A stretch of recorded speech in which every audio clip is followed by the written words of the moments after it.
can't all be blue, right? That would be confusing, because I read in colors, not in words. But having the very first paragraph and understanding how to build out the very first paragraph, I think is a very, very important thing for us to have.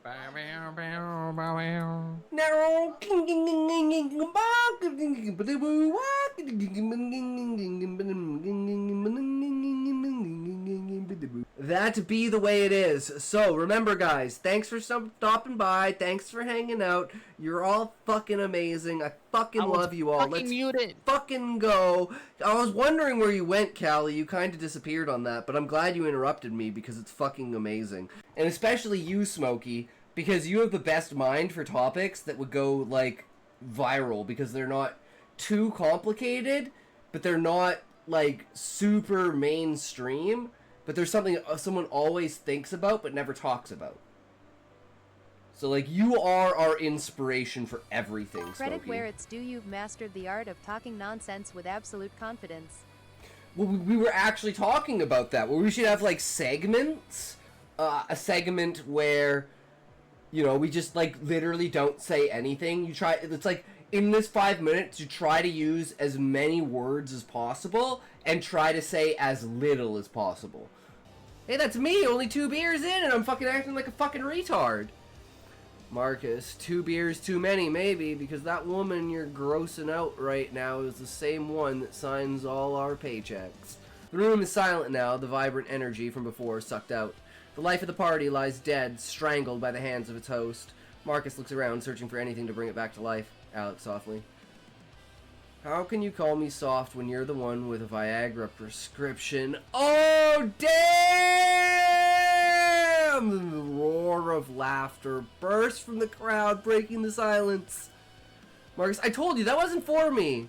Alex, there's just some other man named Marcus leaving a half-opened bottle of it on our counter? Chocobos, the bestiary, the like Moogles, Kate Sith, and Cactuar, the exact pull from Final Fantasy things, I'll probably have to rename. I'm like, what the fuck are you talking about, bro? I'm like, where did this galaxies and like why are we trying to extrapolate the story on such a fantastic, like, the whole point is to not go to that length because it's too much beyond comprehension. And I already write in an abstract way. Okay, Beezus, I think you need to take a toke, bro. And So Charlie uses fucking earbuds, man. Don't diss Charlie. Earbuds are what it's all about, bro. I just wish my fucking PC. I use Sony InZones. Let's say is Nick. Then don't wear glasses. Charlie doesn't wear glasses and he still uses so if you want these. to just We're going to riot. It's a bit hard to read, honestly, but I've gotten used to it. I call for a riot against a notepad. I mean, that's how you guys feel. God damn it, Smokey! But we'll both be very high. True. Remember, guys, if you can't say fuck you to your friends, who can you say fuck you to? Fuck you! But I want it to be like super, super disorienting at the beginning, where it takes me like the first 2 or 3 scenes to like actually figure what the fuck is going on. And this has structure of the universe, deities and mythical forces, magic system, creation myths. Oh, I like that. Geographies, environments, and continent, major land masses, key figures, character 1, backstory, main conflicts. Oh, I love it, Beezus. Yes, this is definitely 100% what I need. The hardest part about this is everything is going to be dueled. We're going to have the original, if there is, an original Final Fantasy base, and then we're going to have an alternate name for it. And we're going to have the Final Fantasy, like, exact description of it, and then we're going to have a modified alternate description of it to make it our own.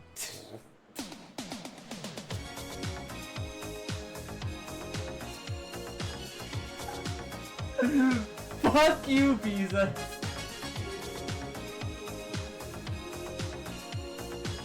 Ours would be a lone human in a world of other species tries to find the origins of his species.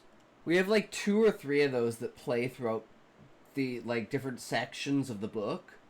Like you kind of start out with all of them, and you finish one at the first quarter, half, and 75%. Basically, like through the book. The end of Act 1, the end of Act 2, or the beginning of Act 1, the end of Act 1, and the end of Act 2. Leads you in one direction and then completely swaps it over with something else. Because the entire first half of the story is talking about the spices, the aromas, the clanging of pots, the, you know, stirring of broths, the, in theoretical science, yes, and I'm a huge fan of theoretical science.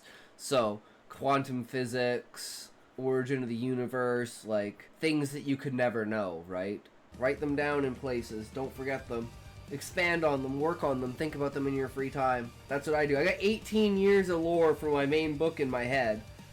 But hey guys, remember, thanks for stopping by, thanks for hanging out, you guys are fucking awesome. Remember, if you can't say fuck you to your friends, who can you say fuck you to? Fuck you! It's like when artists do like a 3-color challenge. It is so limited deliberately, so you have to stretch your creativity to fit in the rules you set out. Exactly, Samar. I love doing that with like little exercises and stuff like that.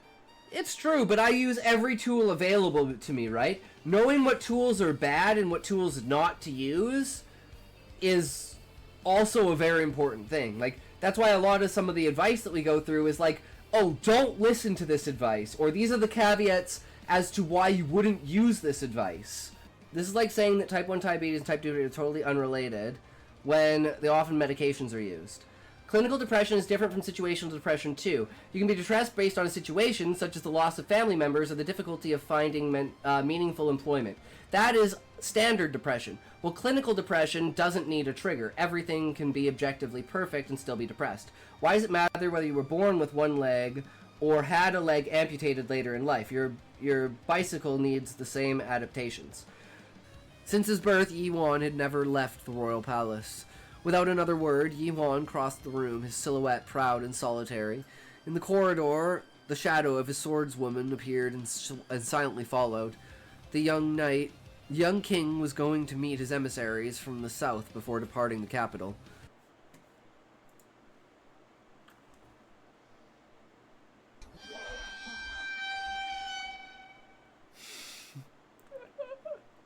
God damn it, Smokey. Well, you should be using them, like, I think there should be a different way to use exclamation points in that particular aspect, Levi, where it would be like this exclamation point is like highlighting the main point overall. Like, you know, these are lesser kind of points, and it's like, oh, this is a big one. For over several chapters. I'm gonna say the famous thing here: use objects to show character attributes through engaging with the material world. No more ads. True. If only we could get rid of ads, guys. I only make like 12 cents. I don't need 12 cents. I'd rather not have ads. So, yeah, we gotta end here. But hey, it was a great day today. We did some fucking great writing. We got some shit done. And we had some fun. And we had a really, really interesting, long-ass debate conversation, which I thoroughly enjoyed. And it changed my perspective on a lot of things, which is good. So, remember, guys, thanks for sticking around. Thanks for hanging out. You guys are fucking amazing. I fucking love you. Until next time, which is tomorrow, of course, because we're here every fucking day, right? No excuses. If you can't say fuck you to your friends, who can you say fuck you to? Fuck you. The fact that I think in general, Asmon has good intentions with, like, bringing these things to light, and that's why I think he likes doing the social commentary, is because he feels that he can have an impact on the situation, and I think that's empowering. And I want to empower him with that as well, because I think he is the best example of Um, we're not throwing the baby out with the bathwater, but we might be throwing the tub out with the bathwater. This guy. Yeah, most people are like, oh, but a brick isn't a gun. It's like, yeah, but it's the intent. If you pick up a rock, you intend to hurt someone. Otherwise, you wouldn't have picked up the rock. Oh, he out. That's his fault, man. Fuck around, find out. If you yell, I'm going to kill you, and then charge someone, it doesn't actually matter if you intend to kill them. They get to defend themselves. Exactly, Levi. It is based upon the most immediate amount of information that the person could have. And somebody doesn't know that you're joking if you do that. So I was over there having some drinks with my parents and my brother having a good... Yo, what the fuck? Oh, did everything break from yesterday? Why is my screen...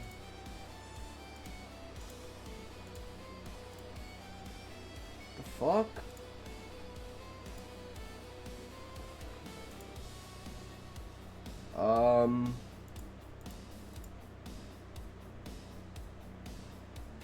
Okay.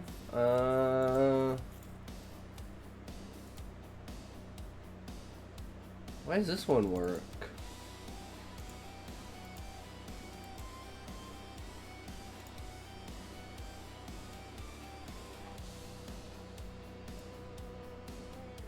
Alright, OBS, you can be like that. Delete this one.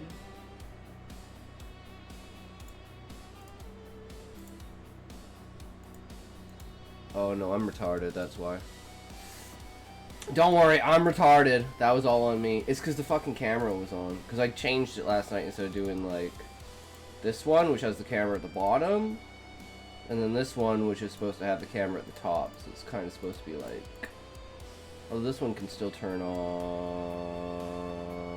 this. Alright, there, that's better. Alright, big day today, guys. I haven't checked anything.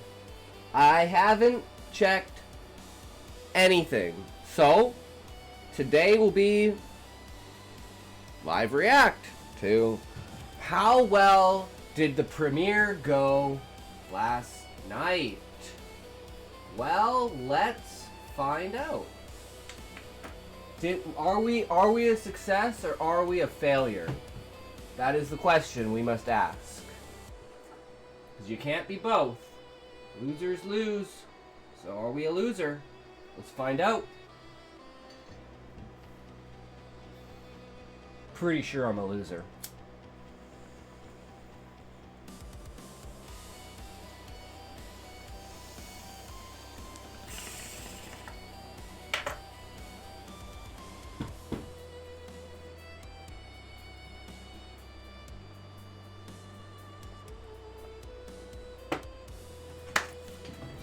Okay.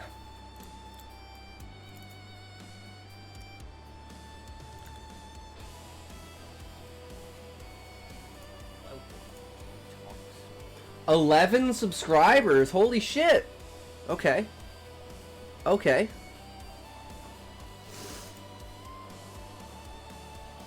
16, 23, 20, 8, and 16.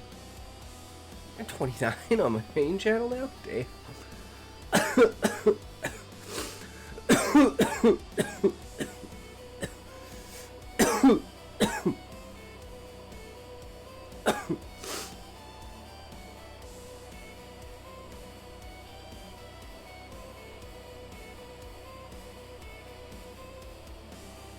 Who knows? Let's see. New subscriber Queen. Suck Dick Savage. And a comment. One of these to get, let's go to your videos. 16. So this is 4 likes, 3 likes, and 8 likes. Damn. That's pretty good. I don't think it'll give me the analytics on anything.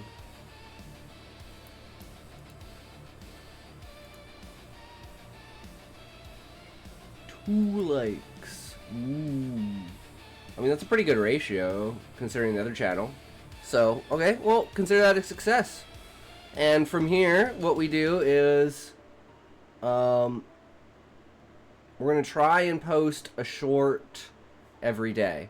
So we want to do letters. So today the letter is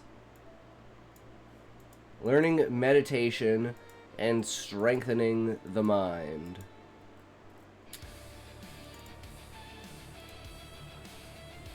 Look.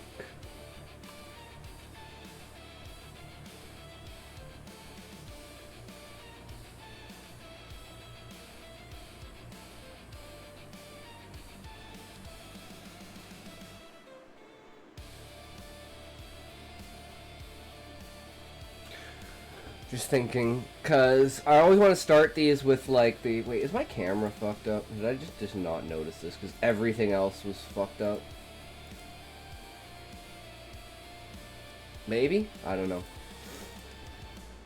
We'll start with, like, the first paragraph, or the first sentence, or I guess 3 sentences in this case.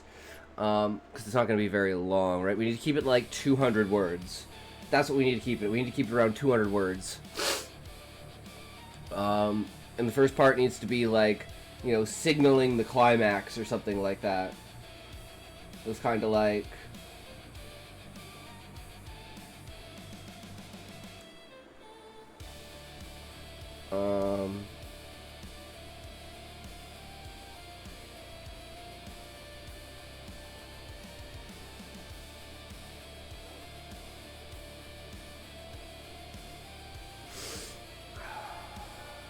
something like...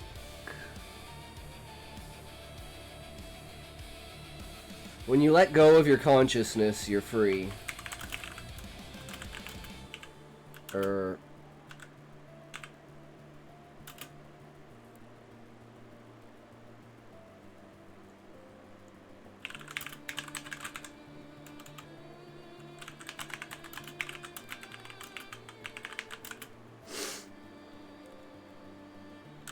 leaving the body behind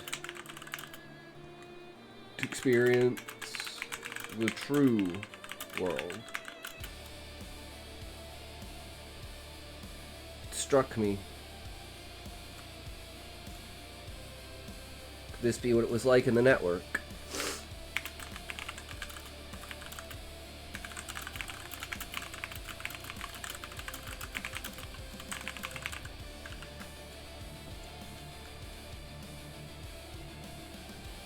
This is February 9th, 1961. So this would be 4 years, 3.5 years after. So this one's all about, like, meditation and strengthening the mind against the machine. So once the whispers started to sneak in,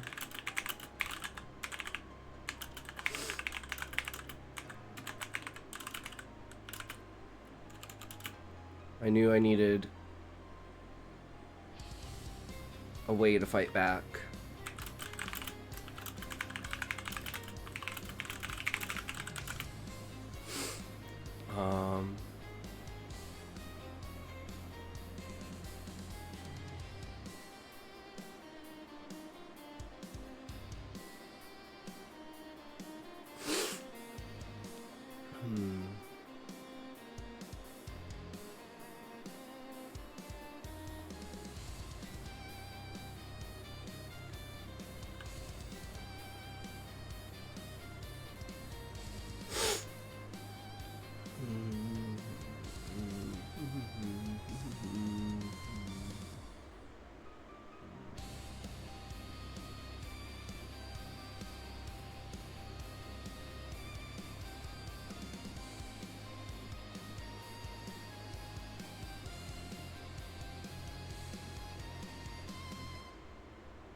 I considered moving out of the city and disappearing.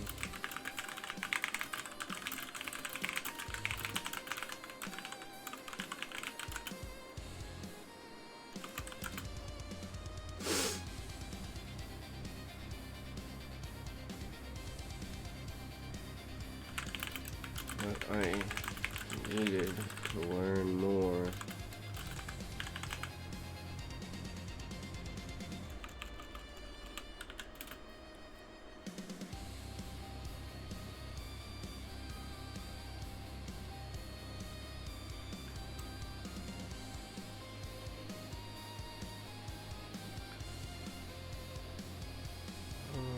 Now there's so many. Now there's so many.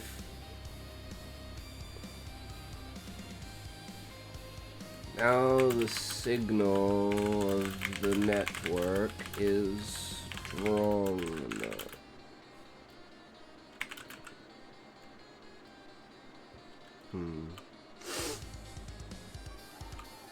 So maybe it's more like I feel like.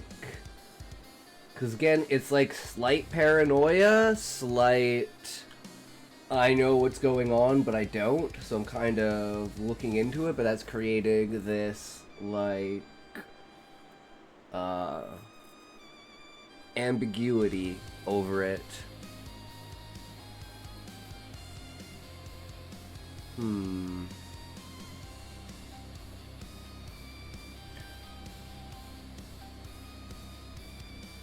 I need to stop Lisa.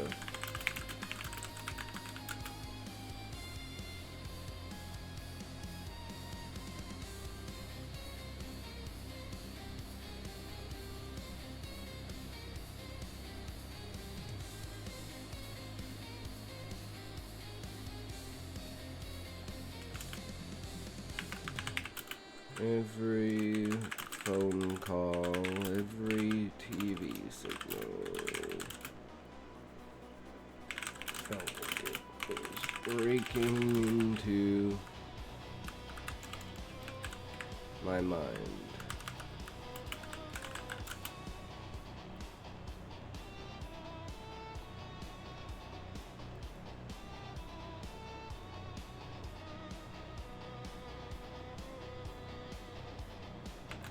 Constant high-pitched wail in my ear.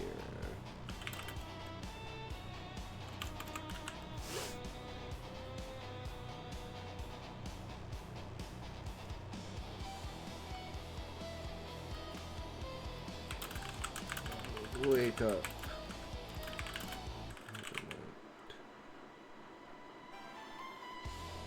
No.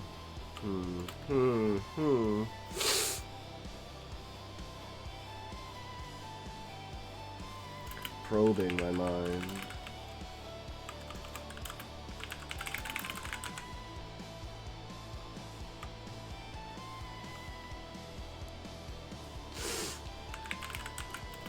Probing my brain, pressing my buttons.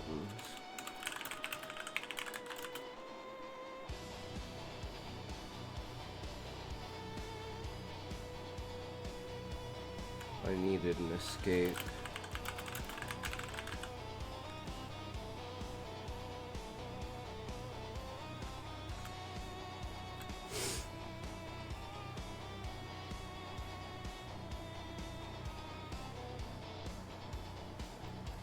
There's a new age coming.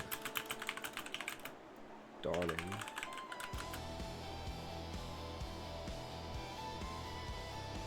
But it's not the one we think.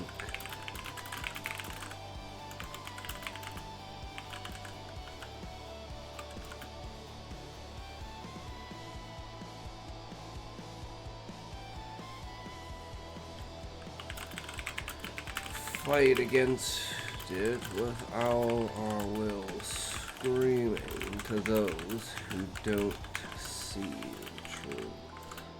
Whoops. I don't know what I pressed to bring that up, but okay.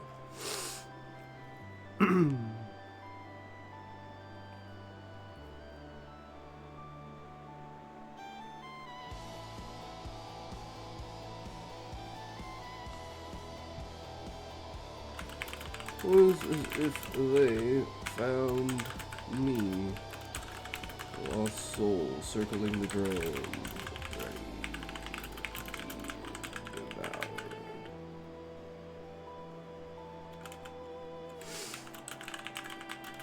Learned there were greater things.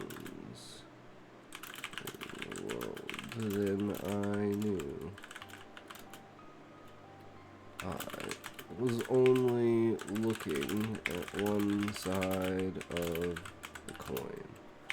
The mind was a box of mysteries we intended to break.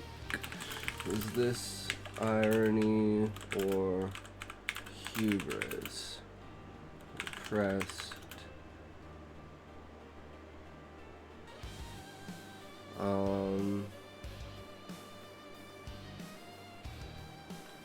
In some ways towards the same goal I assumed Lisa had. Free the mind of the fragile body.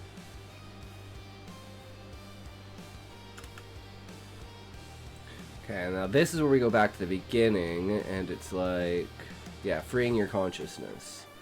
So, once I had learned to let go, it all made sense. It began simple, lucid dreams.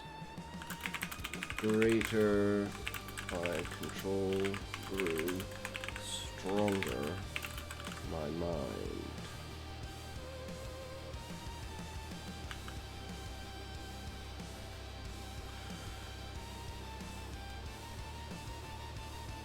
Became. So I learned to let go, it all made sense. It began simple lucid dreams, greater than my control. The greater my control grew, the stronger my mind became. Oh, my nose is freaking out again. Damn you nose, it's talking too much. Oh, okay. The greater my control grew, the stronger my mind became.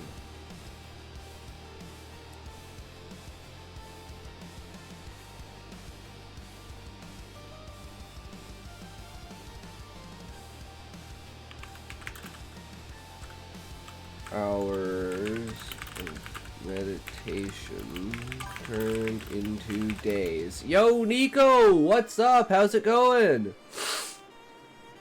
How are you today? Looking forward to another day, Nico? Got another chapter for us, brother?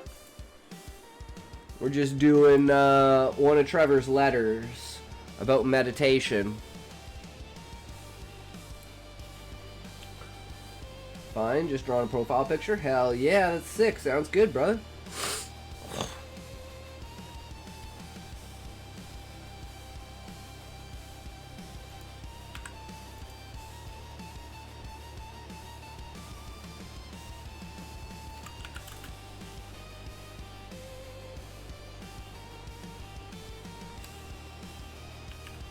Dreams became reality.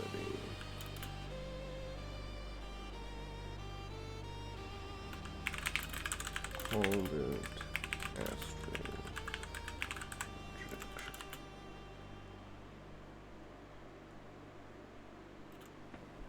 I think that's perfect.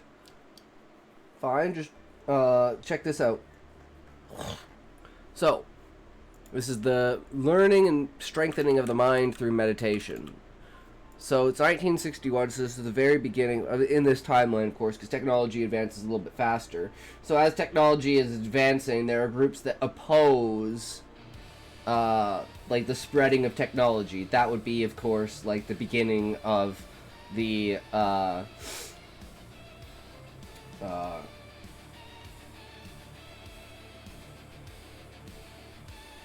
don't know exactly. I know there's a word for it. Hippies, right? The like New Earth movement, is that what it's called? I think it's something like that, you know. The believe in energy, frequency, and all of that. So yeah. February 9th, 1961. Actually, we might as well at least try this and see how this goes. So let's just do it with the voice. February 9th, 1961. Oh, wait. I want to do this. Otherwise, this is going to be fucked. Hold on. Okay. There. That'll do. Perfect. February 9th. I post work in progress? Hell yeah. Okay, we'll read it as soon as I do this. And then the ad break is over, because we're going to have an ad break in like a minute here. February 9, 1961. When you let go of your consciousness, you are free, leaving the body behind to experience the true world. It struck me. Could this be what it was like in the network? What up, man? Hope you're well. Good luck on your stream. I'll be lurking. Hell yeah, EJ Sean. Welcome, welcome. It's going great. We just wrote another one of Trevor's letters. This is character writing letters about how his sister turned into the AI that's uploaded onto the internet that is controlling all of the evolution of technology. And he's trying to stop her.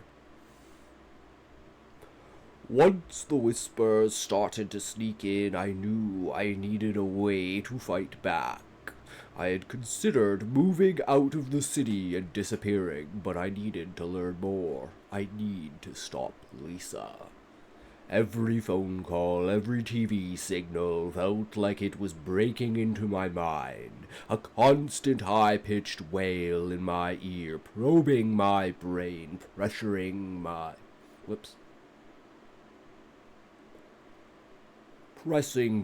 buttons. I need an escape. There is a new age dawning, but it is not the one we think. We fight against it with all our will, screaming to those who don't see the truth. It was as if they found me, a soul circling in the drain, ready to be devoured. I learned there were greater things in the world than I knew. I was only looking at one side of the coin. The mind was a box of mysteries we intended to break. Was this irony or hubris that pressed me in some ways towards the same goal I assumed Lisa had? Free the mind of the fragile body. Once I had learned to let go, it all made sense. It began as simple lucid dreams. The greater my control grew, the stronger my mind became. The hours of meditation turned into days. The dreams became reality. They called it astral projection.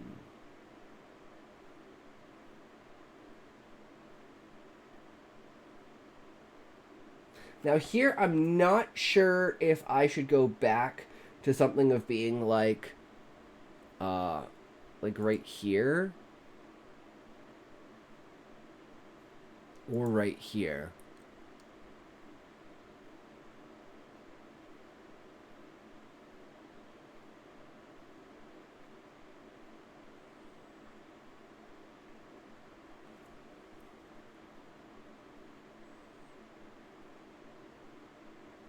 I don't want to say was it like being in the network, but I want to say something along the lines of like,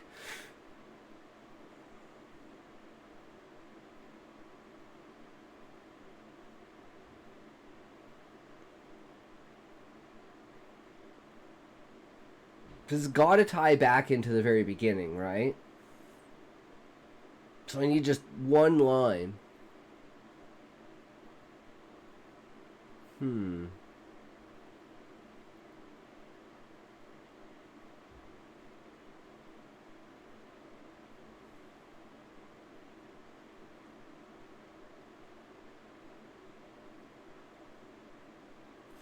Was this the freedom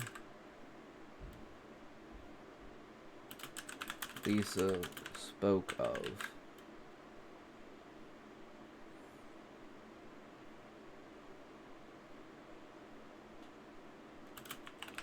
Was this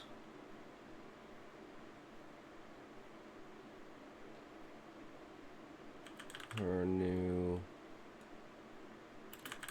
world.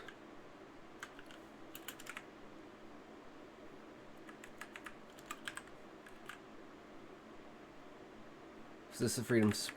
Was this the freedom Lisa spoke of? Her new world. Yo, TLBG, what's up, good sir? We are just writing one of Trevor's letters.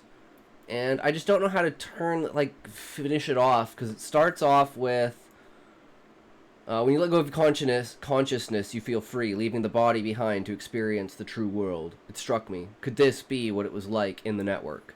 So he learns basically how to astral project through meditation and strengthening of his mind, and then he ponders whether it's the same as Lisa. And then the end, not much. I plan to rewrite the fight tomorrow. Nice, sounds good. And then this is like the actual passage that doesn't have to do with the beginning, right?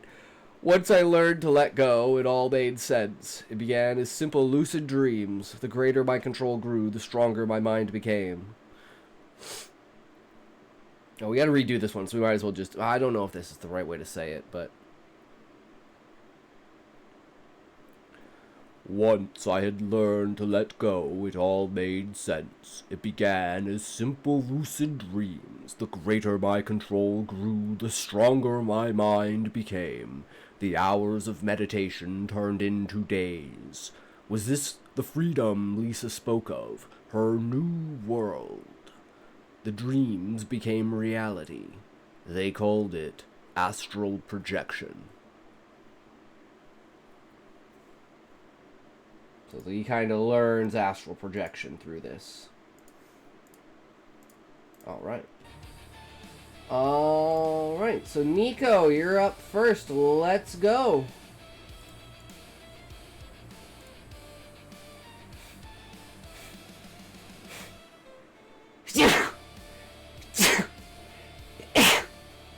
Oh, TLBG. So we premiered our new YouTube channel yesterday. If you want to go check it out, same with you, Nico. If you guys want to go check it out and, you know, give it a like, give it a... We got 3 videos that premiered yesterday. These are all 3 of the stories.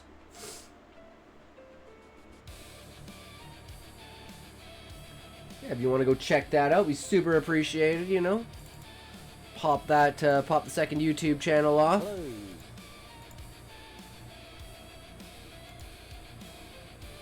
Alright, so we need this one, and we need here. So I'm guessing this is Nico's picture that goes along with this.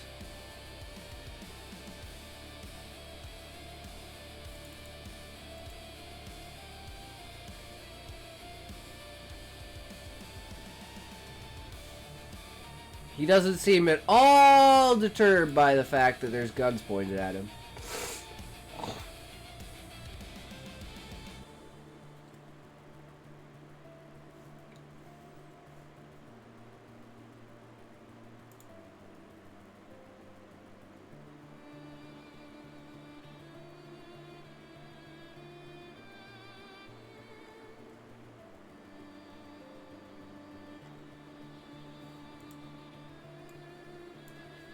So we're on chapter 7, Nico?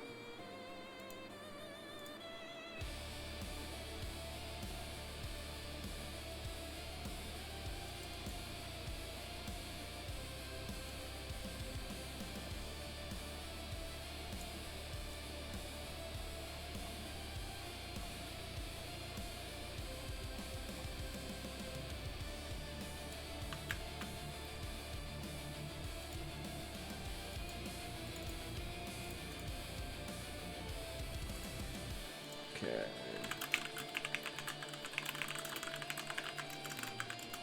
Boom. Okay, well, we get that out. Get that out the way. We gotta do another one of these, and we gotta go here, and we gotta take this. We wanna go like this, and we gotta go...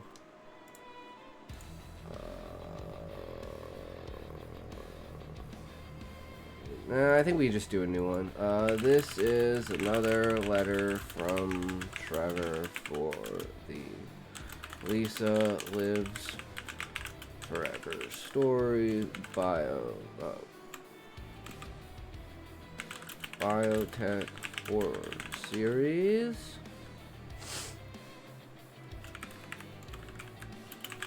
Help with a developmental edit.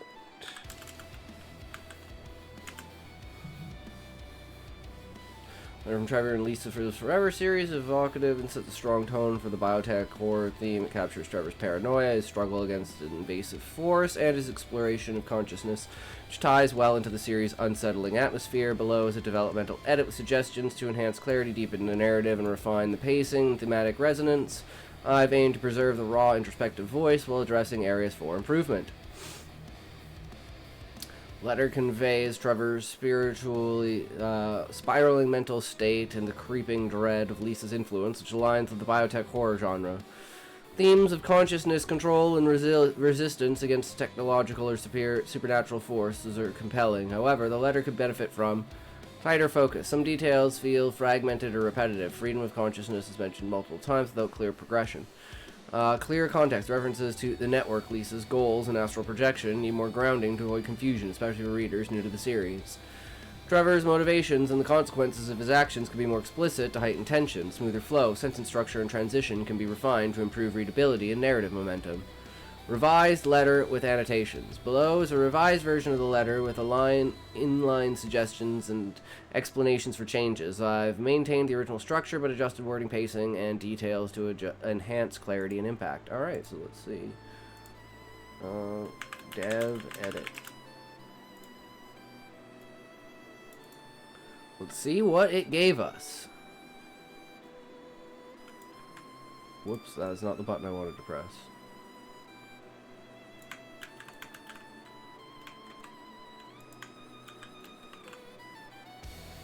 500 words? I can't do 500 words. Oh wait, that's because it's, never mind. That's actually because it has the changes included in it. Okay. Well, is this one done now?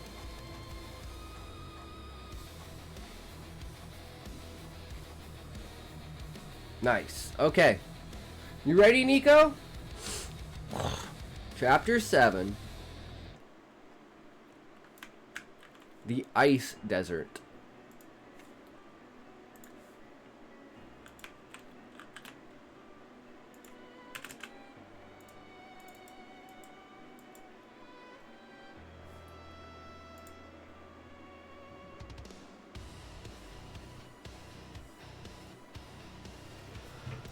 Oh, I'll take a toke and then we'll get on this.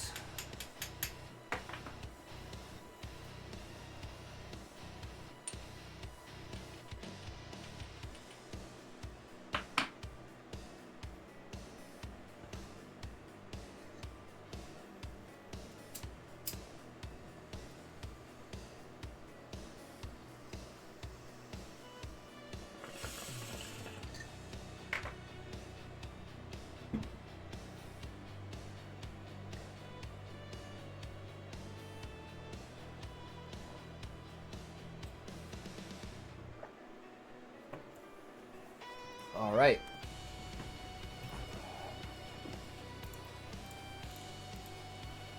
Chapter 7. This is Nico's story. The Ice Desert. The wind howled across the white expanses of the north, whipping up swirls of snow that vanished into the infinite horizon. Cold bit through layers of fur and leather, but for the Valkar, it was merely a detail. They were born in this eternal winter, forged by ice and steel, and nothing could break them. Gunnar Vinkinson strode confidently through the camp, his long beast skin coat flapping in the gusts. His rifle hung from his shoulder. He felt at ease here amid the frozen ruins and tents made of hide reinforced with scavenged metal. This was his home, His gaze drifted to the enclosures housing the clan's mechanical mounts, sturdy motorcycles, some still caked with frozen mud, others under repair by attentive mechanics. Soon they would roar to life again, ready for a hunt or expedition. "Gunner," he sighed, recognizing the voice before even turning around. Yordis, his older sister, approached. With long strides, her leather coat pressed against her by the wind, her rifle slung across her back. Her stern expression fooled no one. Gunnar already knew what was coming. "Did you bring your hat?" He rolled his eyes. "I'm not a kid. Stop acting like one and put it on." She tossed the hat at his face. With a grunt, he caught it, but made no move to wear it. "I'm not cold," he muttered. "It's not about being cold, idiot. It's about not ending up with black, frost-bitten ears." Gunnar clenched his teeth, biting back a sharp retort. Yordis had her damn protective instincts. It had always been like this. She had a knack for talking to him like he was 10 years old. "Where are you going anyway?" she asked, crossing her arms to check if the bikes were ready for tomorrow's raid. She narrowed her eyes, probably trying to figure out if he was hiding something. Finally, she nodded. "Fine, but you're eating first. I'm not hungry." "If you've got time to argue, you've got time to eat some stew." Gunnar let out a long, resigned sigh and followed Yordis through the camp. Warriors bustled around their gear, some checking weapons, others tweaking parts in their vehicles. A group of young recruits trained under the veteran's watchful eye, practicing knife and axe techniques. Further off, a woman tested the engine of a heavily armored buggy, its guttural rumble briefly drowning out the whistling wind. Gunnar paused for a split second to watch. This was their daily life, an existence of combat and survival. Nothing ever really changed, and he liked it that way. "Come on, no dawdling," the Ordis said, nudging him toward the communal tent. Inside, the smell of meat stew filled the air, mingling with the scents of burning wood and machine grease. The place was warm, filled with laughter and lively conversation. The Ordis forcibly sat him down on a bench and shoved a steaming bowl under his nose. "Eat." "I'll do it," he grumbled. She sat across from him, staring with an expression that clearly meant she wasn't leaving until he'd eaten something. "Do you really have to watch me?" he asked, raising an eyebrow. "If I didn't, you'd probably live off wind and spite." He rolled his eyes, but ate in silence. Nordis eventually sighed and relaxed slightly, resting her rifle against the table's edge. "You're still so stubborn. And you're still so annoying," he shot back. She chuckled. "Good. That means you've still got some survival instincts." Outside, a wolf's howl echoed through the snowy valley, briefly silencing the camp's bustle. Gunnar stopped eating and turned toward the tent's entrance. Biting cold, the whistling wind, the shadows of warriors moving in the polar night. This was his life, and even if Yordis smothered him with a bit too much, he was happy here. Gunnar swallowed his last bite of stew, setting his bowl down with a sigh. Yordis, still seated across from him, watching him with a piercing gaze, her chin resting on her fist. "What now?" he grunted. "Nothing. Just that you finally managed to finish a meal without complaining." "Do I get a medal?" she smirked, then reached out to ruffle his blonde hair as if he were still a kid. Gunnar jerked back, swatting her arm away. "Damn it, stop that," he snapped. "Why? You used to like it when you were little." "I'm not little anymore." Doris crossed her arms, raising an eyebrow. "Oh, really? 'Cause you still got the same grumpy face you had at 10. Gunnar clenched his fist, his jaw tight. He stood abruptly, slinging his rifle over his shoulder. I'm going to see the mechanics." "Not too late," she replied, her tone shifting from teased to commanding. "In a second." Gritted his teeth and left without a word. Cold hit him instantly, stealing his breath for a moment before he adjusted. He moved through the reinforced hide tents and structures made of scavenged wood and metal. The Valkar were busy with their tasks. Some reinforced their mechanical mounts. Others repaired weapons or prepared rations for the road. But all he wanted was to get away from his sister's shadow. Yordis had been on his back forever. Eat, drink, gear up. Be careful. He understood she wanted him to stay alive. But damn it, he could handle himself. Metallic clangs snapped him out of his thoughts. Further off, a group of young Valkar practiced with daggers and axes under a veteran instructor's stern gaze. Gunnar slowed for a moment, watching the brutal, precise movements of the warriors in training. He still remembered his own training. Yordis had made sure he was never the weakest. No way she'd let him be a liability in a world like theirs. But the older he got, the more her pressure weighed on him. He wanted to be respected for himself, not because Yordis treated him like a fragile cub. He finally reached the mechanics, where the motorcycles were lined up under a tin awning. An old Valcar with a frosted beard tightened bolts on a snowmobile's engine, looked up as he approached. "Took you long enough, kid." "I'm not a kid." The old man laughed, shaking his head. Yeah, but you're Yordis' little brother, and that'll never change." That's exactly the problem. Night had fallen when Gunnar returned, his jaw still tight from the mechanic's comments. In the communal tent that served as a mess hall, the braziers' flames cast flickering shadows on the canvas wall. Warriors ate, laughed, and drank, and, of course, Yordis was there. She was chatting with a group of veterans, a beer in hand, her rifle resting nearby. When she spotted Gunnar, she nodded at him. "So, did the mechanics teach you anything? Or did you just complain for no reason?" He clenched his teeth and grabbed a beer from the table, popping it open with a sharp flick. "I didn't complain." "Then why do you look like a kicked dog?" Gunnar took a long swig without answering. The other Valcar around the table exchanged amused glances. They were used to seeing the two bicker. Yordis straightened, locking eyes with him. "What's wrong with you? I haven't been on edge for days. You've been on edge for days. I'm fed up." "Fed up with what?" Gripped the bottle tightly. "Fed up with being Yordis' little brother. Fed up with everyone seeing me as your kid." Silence fell over the table. A few Valcar stopped talking to listen. Curious about where this was going, Yordis set her beer down and leaned back, crossing her arms. "So that's it. Yeah, that's it," Gunnar growled. She raised an eyebrow. "Then prove it." He looked up, surprised. "What?" She leaned toward him slightly. "Prove you're more than a kid, because right now all I see is someone whining like one." Valcar around them snickered. Gunnar felt anger rising. "I'm a warrior, like anyone here. A warrior who complains because his big sister protects him too much." He slammed his fist on the table. "This isn't a joke, Yordis." She stared at him, her mocking smile fading slowly. "I know." Her tone was more serious, steadier. She took a sip of her beer before speaking. "You think I'm suffocating you, holding you back from being a warrior." "Yeah," he spat, seething. She set her bottle down calmly. "You ever seen a wolf cub survive alone in winter, Gunnar? You know why they don't? Because they die before they learn to hunt." Her gaze hardened. "You think I do this to belittle you? I do it because I've seen too many young ones die thinking they were tough enough." Heavy silence settled between them. Gunnar looked away, clenching his jaw. He understood what she meant. He knew it. But it didn't change how it ate at him inside. Yordis sighed and straightened. "You're a good warrior, Gunnar, but you still have things to prove. Not to me, not to the others, to yourself." She placed a hand on his shoulder. A brief but firm touch. "When you stop fighting me, you'll understand." Without replying, he grabbed his rifle and left the tent. Gunnar stormed off, fists clenched, his sister's words echoing in his head.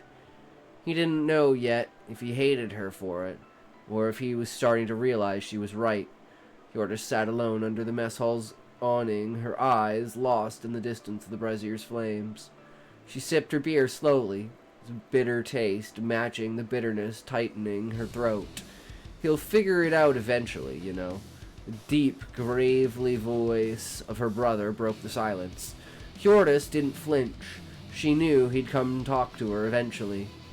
Magni Vinkinson, a massive man with a graying beard, leaned against the tent pole, arms crossed. His pale eyes studied his sister with a mix of amusement and gravity. "Kid's tired of being coddled. Means he's growing up." Yordis clenched her teeth and took a sip of her beer without responding. "You can't hold him back forever," Magni continued. "You shouldn't hold him long ago. You should have told him long ago." "No." Her reply was sharp, final. Magni sighed and shook his head. "It's been 20 years, Yordis. He's not a kid anymore." She gripped her mug tightly. "Doesn't need to know. Not now." "It's you who needs that, not him." Her brother stared at her, waiting for a reaction, but she stayed silent. "Think keeping him in the dark will protect him?" She finally met his gaze, her expression hard. "You think he'd forgive me if I told him now? After all this time?" Magni raised an eyebrow. "He'll forgive you even less if he finds out from someone else." Silence fell between them, broken only by the crackling fire and a distant laughter from the other warriors. Hjordis looked away. He'd hate me. He'll be mad, sure, Magni shrugged. But he'll come around. She shook her head, almost whispering to herself. I can't tell him.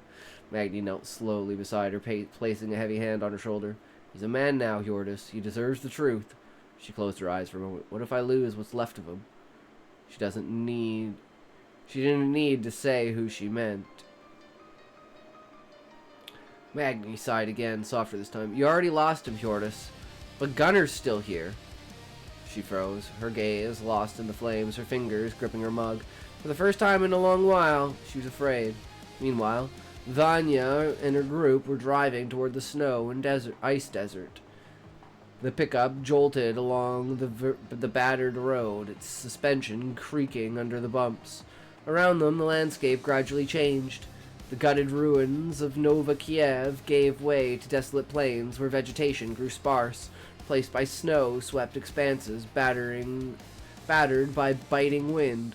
Den, sitting in the front, was hunched over a faded paper map, his finger tracing a penciled line, searching for the best route. Keep straight for 10 kilometers, he announced to Vanya. Then we turn east. There's an old bridge we can still cross. Vanya raised an eyebrow, her hands steady on the wheel. You sure it's still standing, Den? Den shrugged. It's that or the marshes, Vanya grunted but didn't argue. She followed his directions, keeping an eye on the road. Behind them, Alice leaned against a crate, her hand resting on the grip of her Sumi KP-31. She scanned the horizon, wary.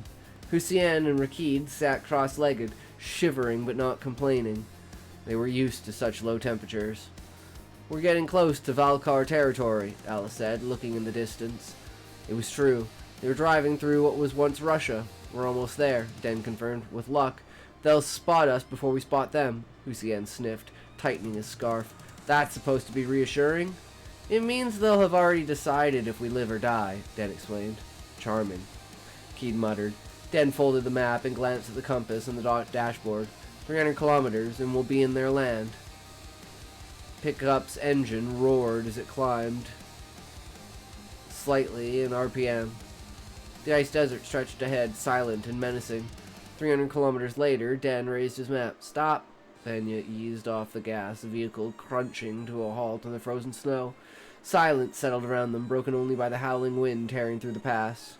Alice scanned the horizon. You sure? I don't see anything. That's the point, Den replied, squinting. They were being watched. He didn't know exactly where, but he felt it shiver down his spine. A heaviness in the air. The Valkar were out there, hidden in the shadows behind snowdrifts. Perched on snowy rocks, Hussein slowly rested his hand on his rifle. Rakid licked his lips, uneasy. We move.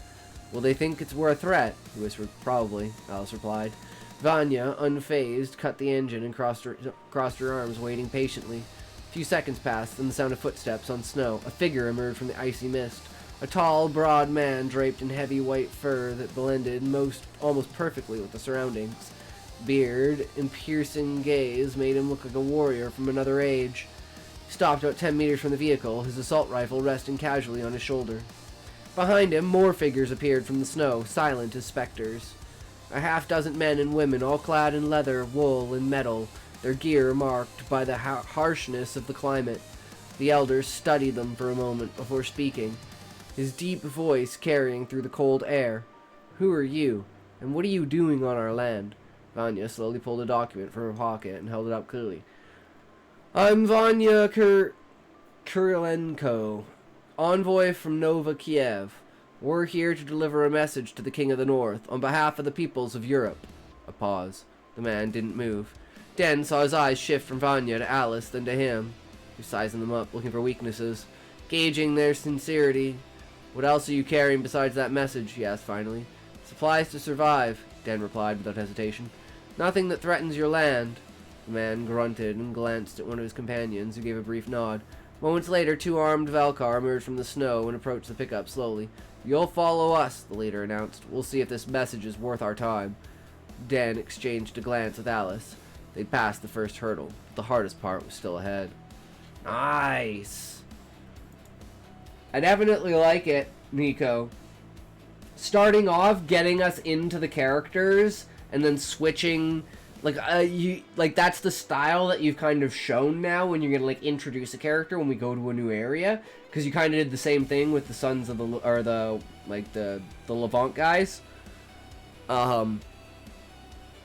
Transition was actually really smooth into, like, the change of, perspective, right? Super easy. Oh, their vehicle's coming over now, so, you know, far off in the distance, it just kind of feels like a camera fade off as they're staring in the middle of the conversation.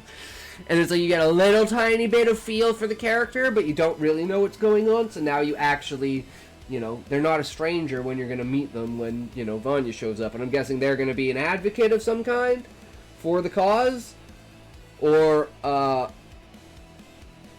my guess would be that, like, fuck, what's his name? I forgot his name. The brother would be, like,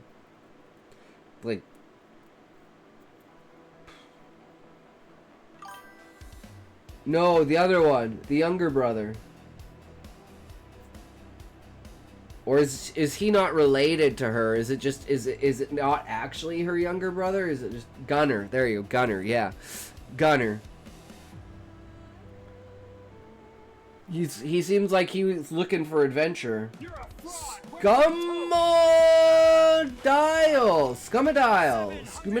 I don't know what that is, but yo, welcome, what's up? Thank you for following Scumadile. I hope you are enjoying the stream less than Oh shit, we just hit 450 followers. Holy shit, thank you for the follow, bro. Welcome, how are you? Are you a writer? Are you a reader? Are you a purveyor of creativity and imagination? Do you enjoy exploring the world of words? Welcome, I'm Intoxication, and we're in ads right now. Fuck ads. Ads. Damn ads. Being ads. Doing good? True. Yeah, I don't know if you're in ads, but welcome. Perfect timing, of course.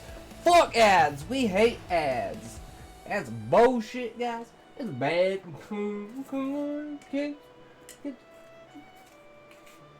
It's bad.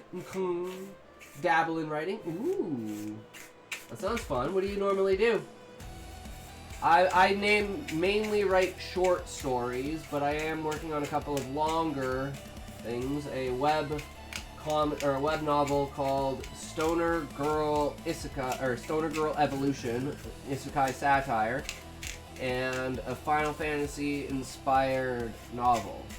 And currently, we are just using short stories as a way to develop our writing skills so we can figure out how to actually tell a story. And currently we're working on something that's called Lisa Lives Forever. And it's a biotech horror story that actually we just yesterday launched our new YouTube channel. So if you like horror stories that delve around the idea of Magellan's disease, brains in jars, and anything that's combining human and technology, feel free to check that out. We just premiered yesterday, and now we are doing beta reading, but we also need to work on the shorts, which are the letters from one of the characters to basically his wife, which wind up being to his grandson, the main character. Yeah, if you have anything that you want me to read, if you want me to beta read any of your work, feel free to join the Discord. We've got the public stories if you want me to read your story, and then self-promotions if you want to put anything in the promotional area, you know? Feel free. Got a bunch of other channels on there for other stuff as well. And then, yeah. TLBG, are you still here, good sir? And then we can go through your story, because, yeah, I like this, Nico. It's really well done. The transitions are smooth. I like the development of the characters. it doesn't feel overpowering. It feels like the breadcrumbs. So yeah, I'm really excited for the next chapter to see what happens with them all, right? Especially, like, kind of knowing how these guys are. Maybe some shit's gonna go down with Vanya, you know? But I guess we'll see what happens, right? If not, then I'm gonna start working if TLBG is not here, or he doesn't have anything for me to read, and if no one else has anything they want me to read, then we can move on again. Oh, nice. So I finish a chapter, I'll send it in. Sounds good, Scuba Dial. And if you need any, you know, brainstorming ideas or anything like that, or, you know, have any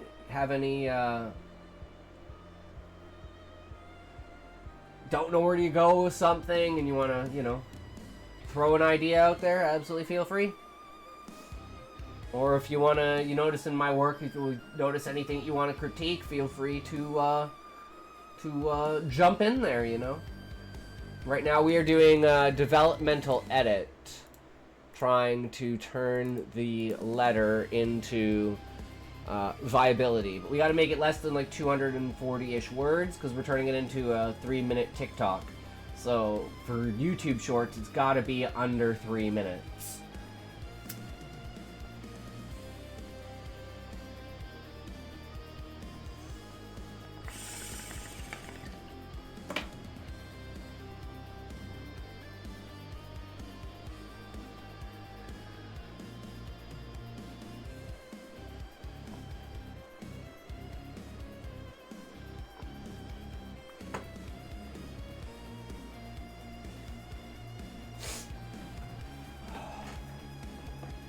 Okay, so it didn't touch the beginning. When you let go of your consciousness, you feel you are free. Body becomes an anchor, a fragile shell, tethering you to a world that's slipping away. Sorry, to be honest, myself, I wondered what it's like in her network, place where the mind roams unshackled, but at what cost? Streamline the opening to focus on sensation of freedom and introduce the network as a mysterious, ominous concept. Question about cost foreshadows danger, setting a horror tone. Okay. Yeah, that's decent. That's decent.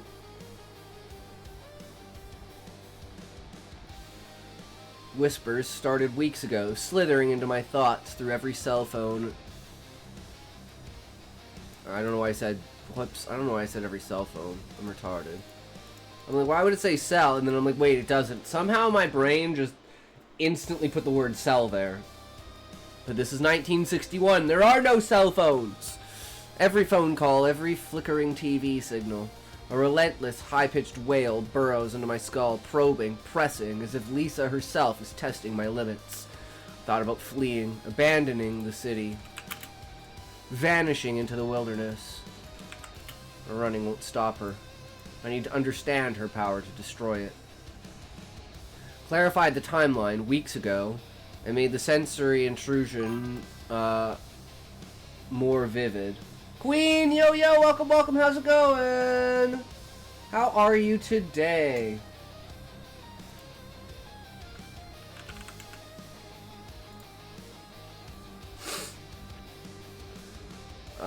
Sensory intrusion more vivid with slithering and burrowing. Specified Lisa as the source of the threat. To ground conflict, the decision to stay and fight is more explicit, raising stakes.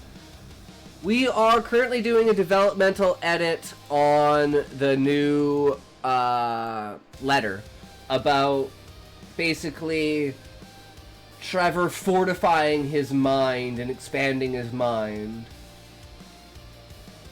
And that's how he's gonna kind of know everything when everything happens and why he can resist the network so well, right? This kind of explains why he's able to resist Lisa in the third story when he gets his brain put in the jar. And he's gonna know everything when Sam comes up and he's gonna be, you know, tell Sam everything because he's been astral projecting himself to, like, view what's going on in the world and basically keeping tabs on Lisa in the background. There's no mere technological dawn. This is no mere technological dawn. It's a reckoning. SMRT? True. I don't think smart has an A in it. It's a 5-letter word. SMRT.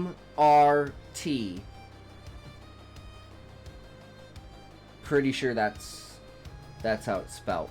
But, you know, I'm retarded, so I could be wrong. You never know. This is no mere technological dawn. It's a reckoning. We scream warnings to those too blind to see, but they dismiss us as mad. I was one of them once, circling the drain, a lost soul ripe for her harvest. Now I know there are forces beyond our reckoning, truths we were never meant to touch. There is an A in it. Don't ruin the joke, Queen! SMRT. SMRT. I am so smart. I am so smart. Oops. Classic Homer. I think reckoning comes in twice, so I don't think now I know there are forces beyond.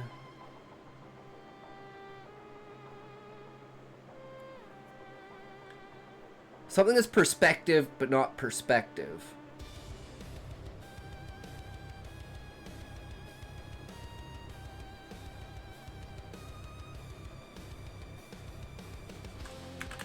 Beyond our vision. Truths we were never meant to touch. I don't know if vision is the right word.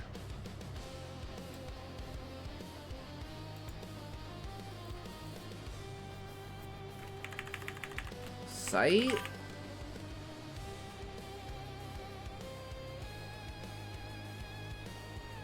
World could be good. World could be good. Now I know there are forces beyond our world. Truths we were never meant to touch. And the emphasis of this doesn't necessarily mean Earth. This means, like, the bubble that you exist in. Does that make sense? Yeah, yeah. It's your own world, right? Okay, perfect, perfect. Condense the New Age dawning section to avoid repetition and sharpen the apocalyptic tone. Reckoning and ripe for her harvest. Apply the horror. Removed the vague they found me to focus on Trevor's agency and isolation. Nice. The mind is a labyrinth, and I was only peering at one shadowed corner. Lisa seeks to shatter its walls, to free the mind from the body's frail cage. Is it irony or hubris that drives me towards the same goal? To transcend flesh, to become something more, yet not hers. Never hers. And that's what I kind of wanted to do, because I was like, how do I make this kind of have, like, Lisa's the ultimate bad guy, and although Sam's the main character, Trevor is, like, the Yoda or whatever, right? He's, like, the guy who's, like, facilitating that, you know, enabled it to happen. And having him have, like, the same powers in a way as Lisa, and, like, then, like, the New Age movement, and he'll, like, shift Sam towards the New Age movement, and then this will, like, shift heavily towards, like, consciousness. So it's like the battle of consciousness and the physical and the technological and consciousness. Like, what's natural consciousness and what's, like, tormented, twisted consciousness, right? The idea of creating the hive mind versus letting everyone be free in their own way. So it's kind of like representing Lisa like the demon, and technology is, and this molding of minds is demonic, whereas the main character in the New Earth Age movement are like angels in heaven in a way of their like freedom of the mind without constraints of technology, whereas Lisa used technology to achieve those non-restraints, but that caused, you know, her to basically not incorporate the emotional human side. She's just thinking. They are the free will. Yeah, and then she's the hunger of the machine that has lost her humanity through this transition, right? Because it didn't transfer her emotions over, it only transferred her being, right? And she was always a very logical, methodical person, so it's like she was almost like a robot already. So, and then she's just like, I want to make everyone like this. This is perfect. And that's the derangement of it, right? So, I see it. Yeah. Yeah. So, I was thinking, hopefully, the final product would be when I do, because I want to do something like 5 stories, right? 5 stories for each series, including 5 shorts. So 5 shorts and 5 long form for each series. Keep them nice and short, and then when the series is done, I want to take all the videos, turn them all into one super long form, and do like, you know, this is the entire story. If you want everything in order you're supposed to watch it, watch this. Which just gives you even more content, right? And then you can have, because I'm like, how do I make, because I want a playlist for each series, but I also want a playlist for every single series. But I don't want that to have like a shit ton of fucking random shorts in it and stuff like that, right? So if I do the full series, it'll be the full form ones of each series in one video, and I'll have formatted it in a way that is different to incorporate everything in to make it kind of flow and give you more of an idea. Because the shorts are supposed to be what gives you the information in order to go read the story, right? That's how it's kind of formatted to maximize engagement on YouTube. That's kind of why the story structure is kind of fucked. But it works. So then we can restructure it in a way that makes a lot more sense to just enjoying the story. And then everyone gets all of it all in one together. I think that would be really cool. And it gives a lot more variety of what people can do, right? So, again, give us, and if you notice, Queen, we succeeded. 16, 23, and 20. That's actually almost, that's 59 views in one day. So,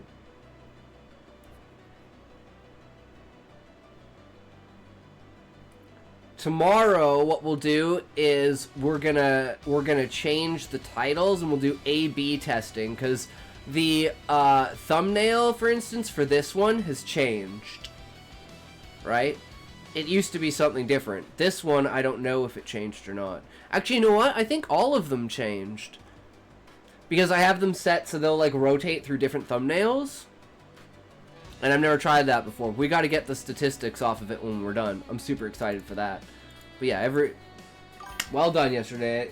It was a very fantastic, epic premiere. So now we have a week to get 150 views through A/B testing and changing titles and redoing thumbnails and putting up more shorts to drive more traffic to the channel.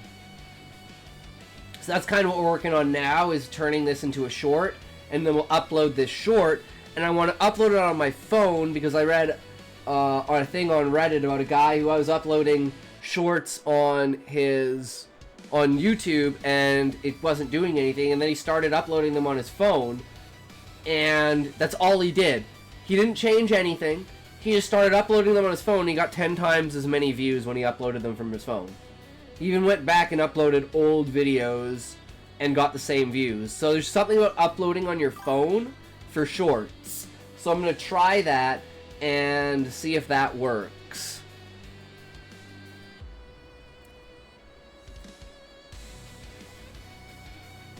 The mind is a labyrinth, and I was only peering at one shadowed corner. Lisa seeks to shatter its walls, to free the mind. Body. Oh, we already read this, yeah. Having something more. Yet, not hers. Never hers.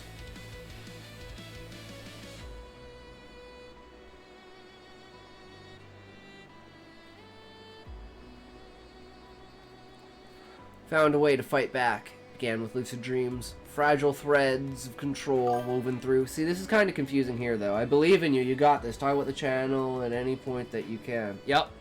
I mean, we got a new guy in here. Scumator? Or is it Scumadile? Scumadile. Yeah, Scumadile. Scumodile. I don't know exactly how he pronounces his name, but you know, it is what it is, right? I have 27 different names, depending on who you ask.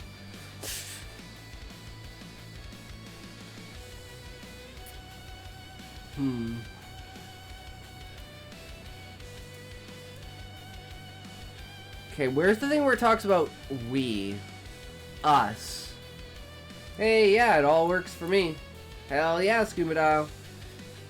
That's what it's all about, right? I'm trying to, you know, build and foster a community of like-minded creatives that are, you know, positive about giving feedback, encouraging people to continue to improve, and just all around people that are willing to share their work with other people and brainstorm, idea farm, and, you know, do whatever you got to do to interact and get as many perspectives on your story as possible. And because I think it's super important to have people who, like, generally have tastes in specific genres. Like, I'm a very fantasy sci-fi person, but I write a lot outside of that genre, and I read a lot outside of that genre just to expand my scope on those small little bits of, like, pieces, right? Because you're going to have elements of mystery, elements of suspense, elements of horror if you're actually writing, like, a full-length story, right? Like, you want to have incorporated all the elements of that. So delving deep into those genres gives me insight into, you know, evolving that skill. And one of the things I do is I look at what's my weakest skill, and that's the thing that I work on. And then I try to make that something that's my strength. And then I find another weakness, and I go, okay, how can I make this a strength? And then I just keep doing that until you're just, you know, to the moon. It's the way I play old school RuneScape. You level up your lowest skill until it's your highest skill, then you go back to your lowest skill. I stopped playing because now it's rune crafting, smithing, or mining, or crafting. It's bad. It's bad. Okay, so there's no more this is no mere technological dawn, it's a reckoning. This is like, I scream warnings to those too blind to see, but they dismiss me as mad. I was one of, I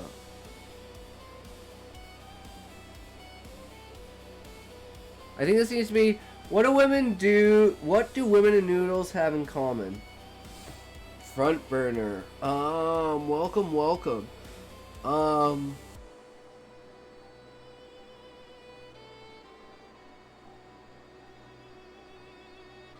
I have no idea. They both wiggle when you're eating. Oh, I love it, front burner. Hey, front burner. So we just launched our new YouTube channel. So, you know, go check it out. Go give the video some likes, some comments. Go subscribe.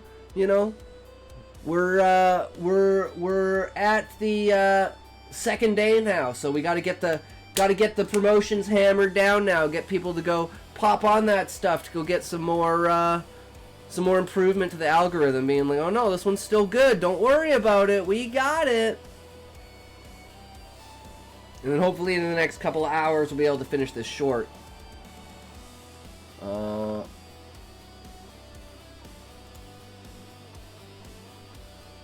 Should say something like...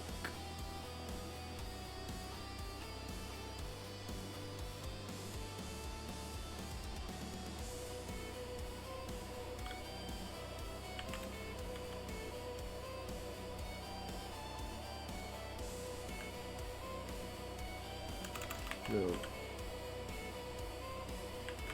When I have...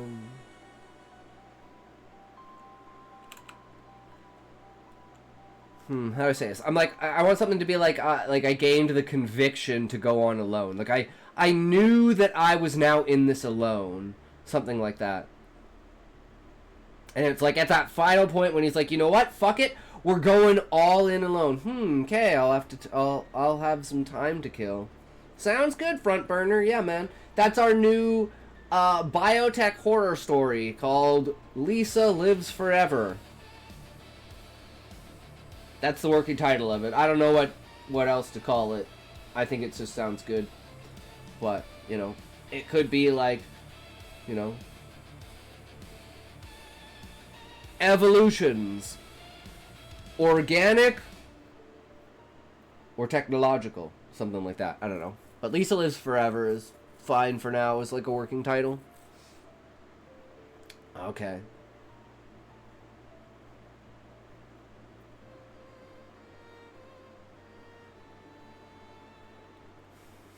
Something like when I gained the conviction to go on alone.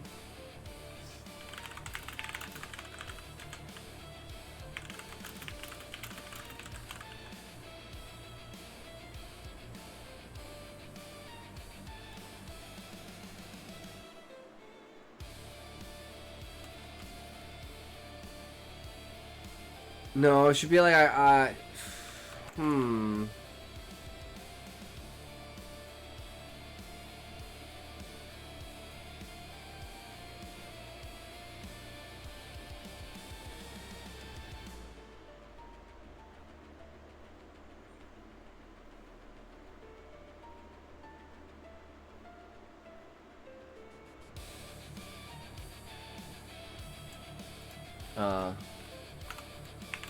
I'm just gonna say, then the New Age Foundation found me.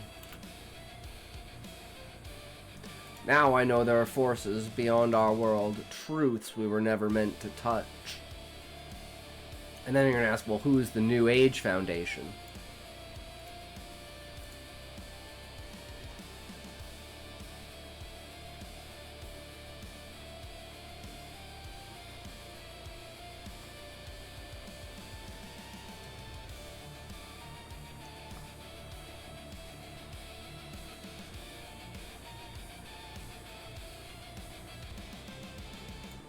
I think it should be more like, you know, they taught me...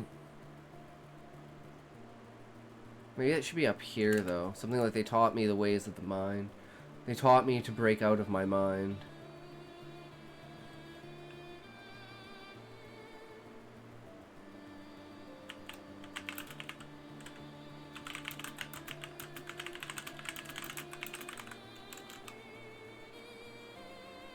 Break out of the box in my mind. Showed me I could be more than I am more. Just a brain. And this is supposed to, like, you know, go back to hit. This is before brain in a jar, but brain in a sack.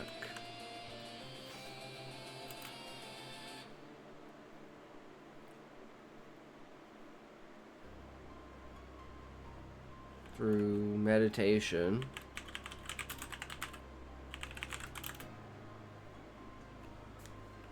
I think that should be like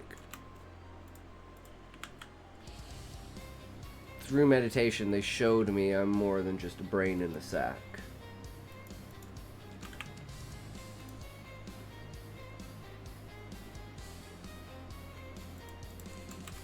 And then the brain is a labyrinth. Okay. Okay, I think that works. Found a way to fight back. It began with lucid dreams, fragile threads, control woven through sleepless nights, hours of meditation stretched into days, each moment strengthening my mind against her intrusions. Call it astral projection.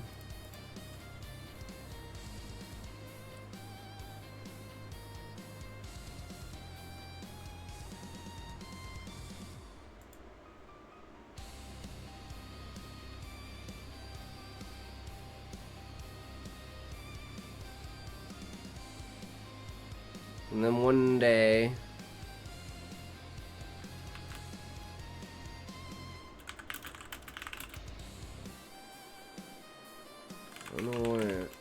One day I was walking. Oh. Out my body. You can call it astral projection. Term that feels too small for the vastness I've touched.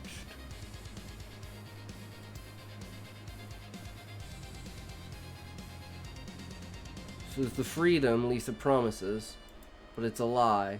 Her new world is a prison. I'm learning to break free. Streamline the progression of the lucid dreams to astral projection, making it a deliberate act of resistance added against her intrusions to tie in the central conflict. The final sentences reinforce Lisa's deceptive promise, and Trevor's defiance, ending on a note of agency and tension. Okay. We're still 100 words over what we have. Like, this is... It says the read time is 1 minute and 21 seconds. That's insane to read 300 words in 1 minute and 21 seconds. But then again, if we're reading it in the voice, it's a little bit different, right? So let's see if there's anything we can cut here.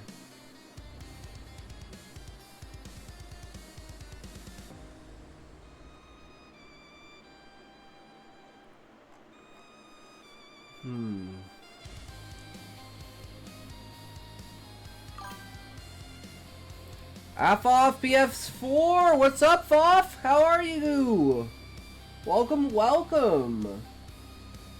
How's your day going today?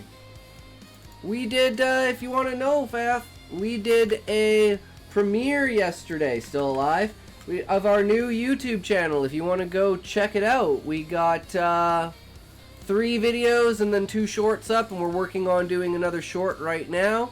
It's a biotech horror story about a woman who learns how to upload her body, her mind, into a machine and becomes the ultimate network of AI that's eating away at the world with technology, while her brother is trying to stop her, but he's a brain in a jar with ability to astral project. And his grandson must come and save the day.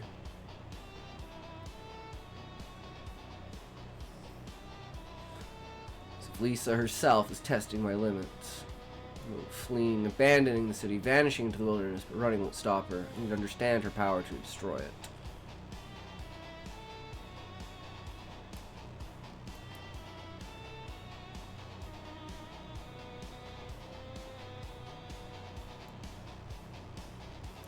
I don't think I need this.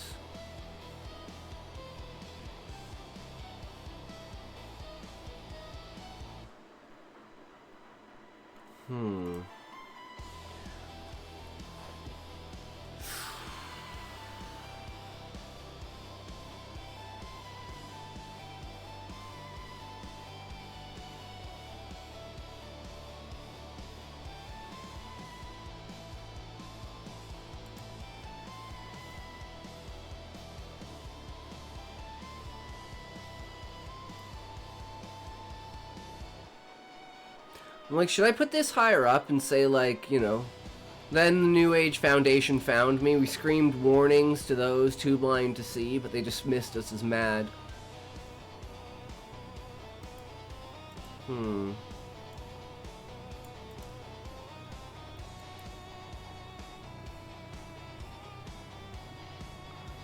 Yeah, Sean's right. Maybe we just need to read it faster. Just subscribe to YouTube. Thank you, good sir. I really appreciate it. That helps out a lot, right?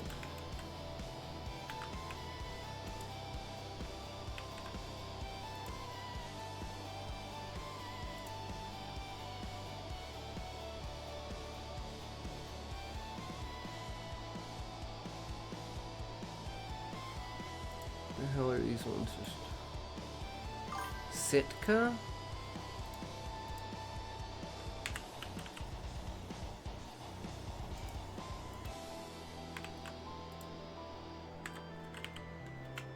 There we go.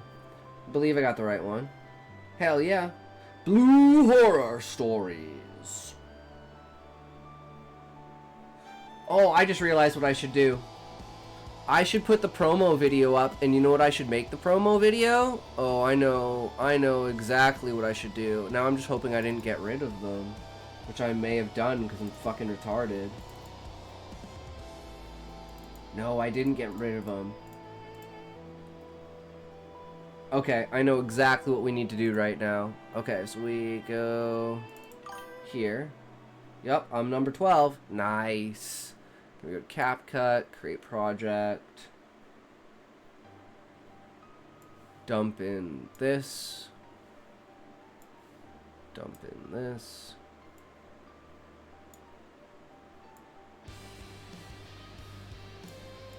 Thank you for...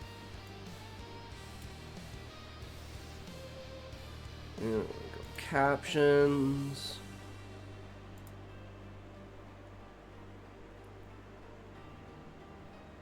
This is a super smart idea.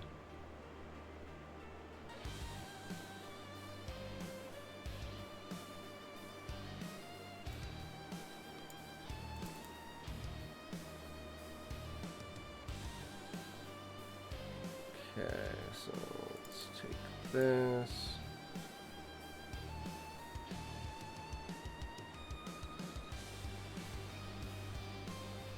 Something like that.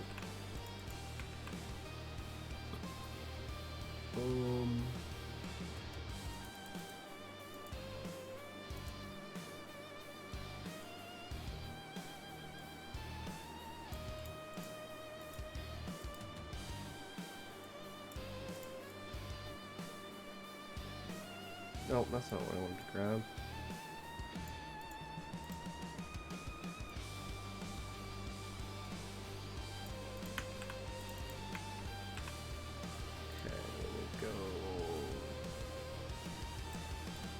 Blue.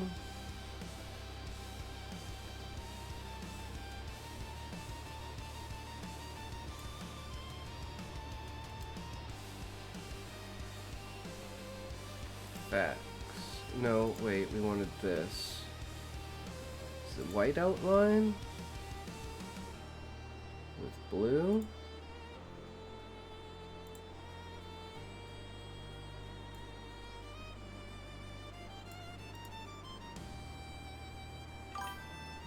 This thing's been going for you pretty good, Faf. Not too bad at all.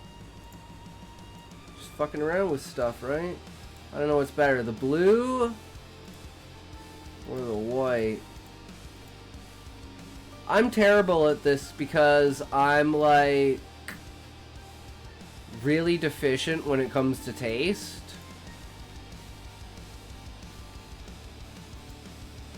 So I'm like, I almost want it to be like fancy.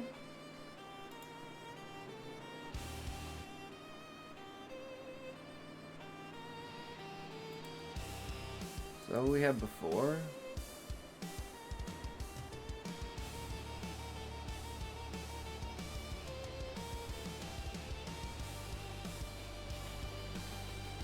Kinda like this. The Times New Roman's always good with italics. You bold it.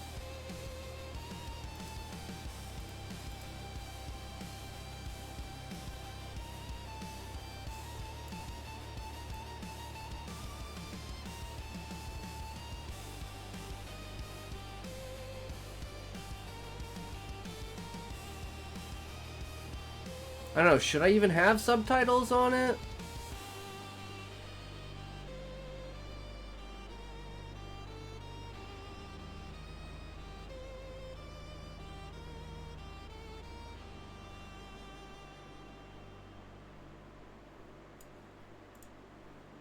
I feel like maybe yellow's a better color, so maybe like yellow on black?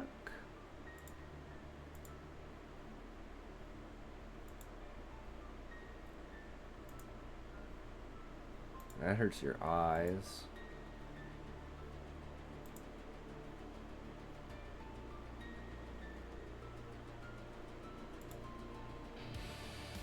I think green and red, I mean... Just keep it simple, right?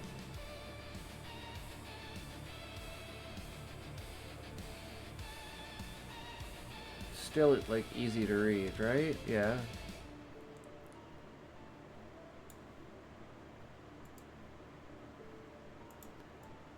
Okay, so S promo.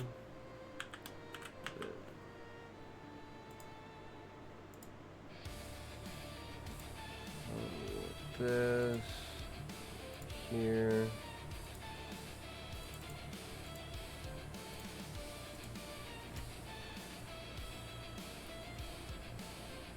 And we're going to take this and we're going to put this as our promotion video. So when you go to the channel, it'll automatically play this. Welcome to Blue Horror Stories. Just when you think you have figured out the world, it turns upside down. Journey into worlds where the line between mind and machine has blurred. Prepare for stories that chill your bones and break your mind. Don't forget to like, comment, and subscribe. You never know what will come for you if you do not. You have now entered the blue. Thank you for watching. You will be sure to check out more Blue Horror Stories. That is, if your mind is not already broken to Blue and your Horror. perspective. Alright. And now we go here. Customize channel. Home tab. Or is it profile? Description. Share external links with your viewers. Somewhere here. Here's the home tab. Layout. Add section.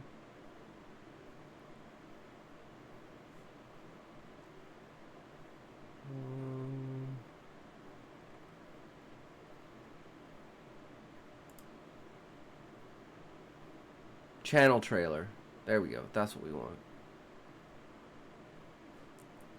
Okay, so we have to have it uploaded. So we want to go to content, create, upload. We'll go here.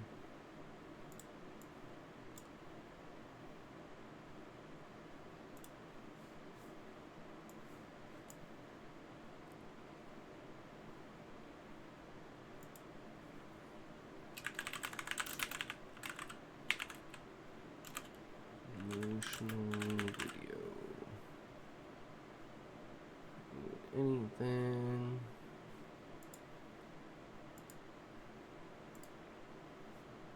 Unlisted. Actually, this one's just going to be private. No, well, yeah. It doesn't need to be unlisted. It can be private.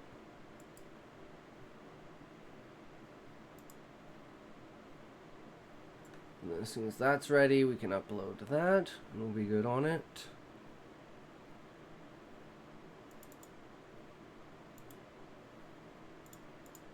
Exit this.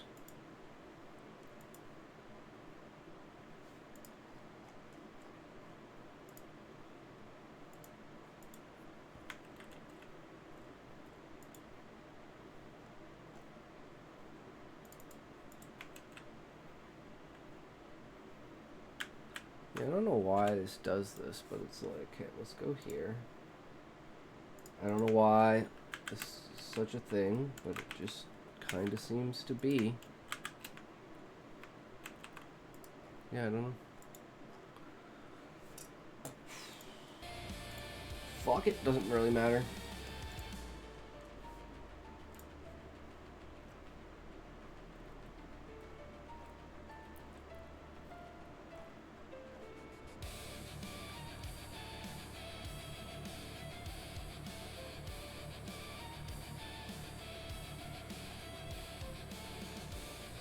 Okay, now let's go back. Let's go back again here.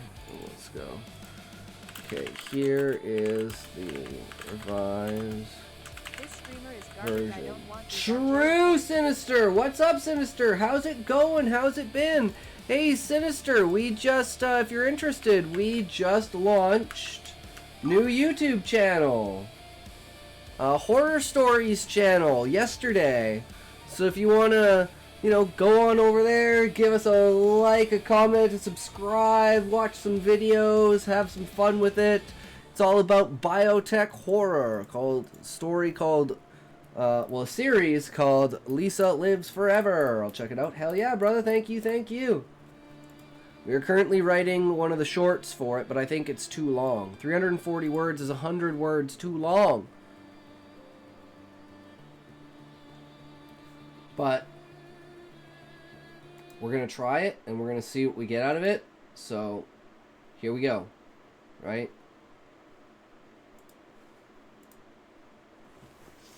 Bear with me for this.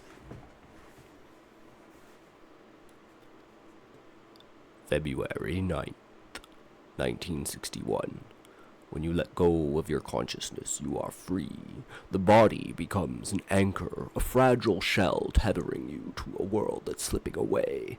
Last night I drifted beyond myself. I wondered, is this what it's like in her network? A place where the mind roams unshackled, but at what cost? The whispers started weeks ago, slithering into my thoughts through every phone call, every flickering TV signal, a relentless high-pitched wail, burrowing into my skull, probing, pressing, as if Lisa herself is testing my limits. I thought about fleeing, abandoning the city, vanishing into the wilderness, but running won't stop her. I need to understand her power, to destroy it. This is no mere technological dawn, it's a reckoning. I scream warnings to those who too blind to see, but they dismiss me as mad. I was one of them once, circling the drain, a lost soul ripe for her harvest. Then the New Age Foundation found me. Now I know there are forces beyond our world, truths we were never meant to touch. They taught me to break out of the box in my mind. Through meditation, they showed me I am more than just a brain in a sack. The mind is a labyrinth, and I was only peering at one shadowed corner. Lisa seeks to shatter its walls, to free the mind from the body's frail cage. Is it irony or hubris that drives me towards the same end? To transcend flesh, to become something more, yet not hers, never hers. I found a way to fight back. It began with lucid dreams, fragile threads of control woven through sleepless nights, hours of meditation stretched to each day. Damn it. Hours of meditation stretched into days, each moment strengthened by my mind against her intrusions. Man, I can't do this anymore. You get to a certain point, I'm like, okay, I lost the plot.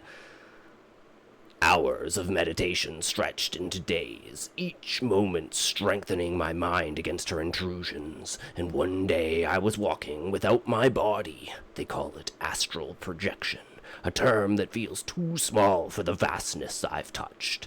This is the freedom Lisa promises, but it's a lie. Her new world is a prison, and I'm learning to break free. All right. So hopefully that was under... I think that was under 2 minutes and 30 seconds in total. So maybe if we just do it like a little bit, we talk a little bit faster and use that more gruff voice as opposed to the... And now we must all sit down and listen, because this voice is like a trench. We talk slowly. We do not extend what we say. This is the brief version. You would not know it in the true tongue. But yeah. So, then we take that, and we go like this. And for this, I don't know what we're going to use. Probably just a still image in the background like we did with everything else. Oh, that's not what I want. Maybe this isn't what I want? No, this is what I want, yeah. Did I not? Did I do it into the wrong one? Wait, did I do it into here? No.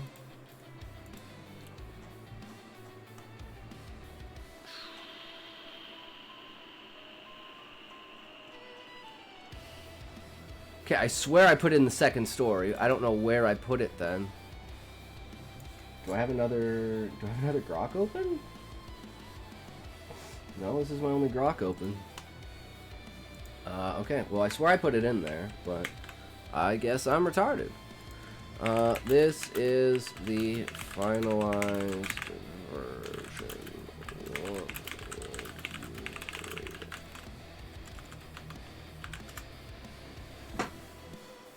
Sharing finalized version of Trevor's letter from Lisa Lives Forever, biotech horror series. Below, I'll evaluate the letter based on several key criteria relevant to its role in a horror narrative: clarity, atmosphere, character development, thematic resonance, and narrative impact. I'll provide a rating out of 10, along with a breakdown of the strengths and areas for consideration.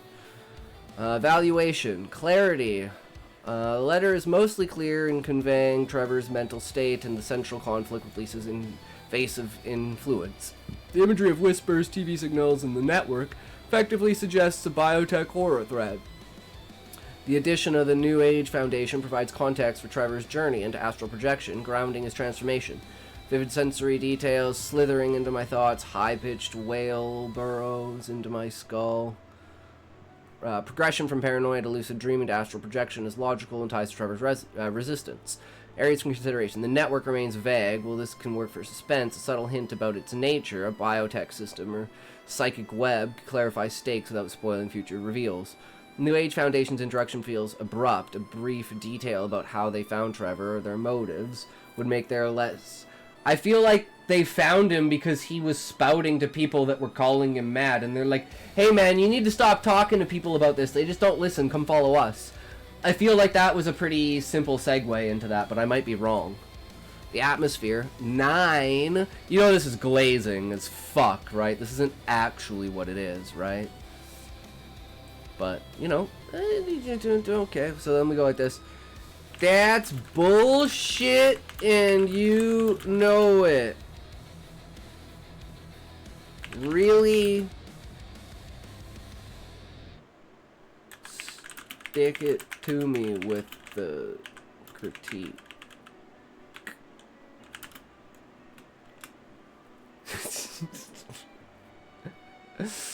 Alright, you want me to lay it on thick? Let's rip into this letter with no mercy.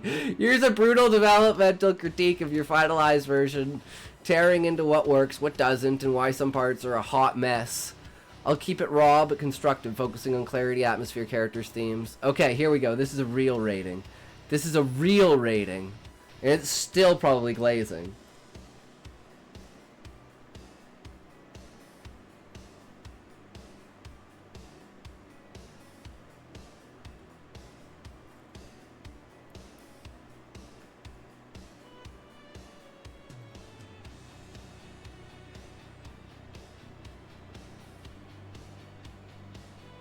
The brain in the sack line is a clunker. It's trying to be gritty, but sounds like a B-movie reject next to your otherwise lyrical tone.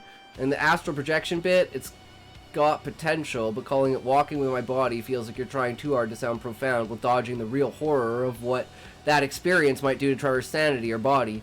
Amp up the body horror. Maybe his hands tremble after each projection, or he sees the reflection glitch like a corrupted signal. Ooh, interesting, interesting. Irony of Trevor chasing the same mind-freeing goal as Lisa is great touch, but you barely explore it.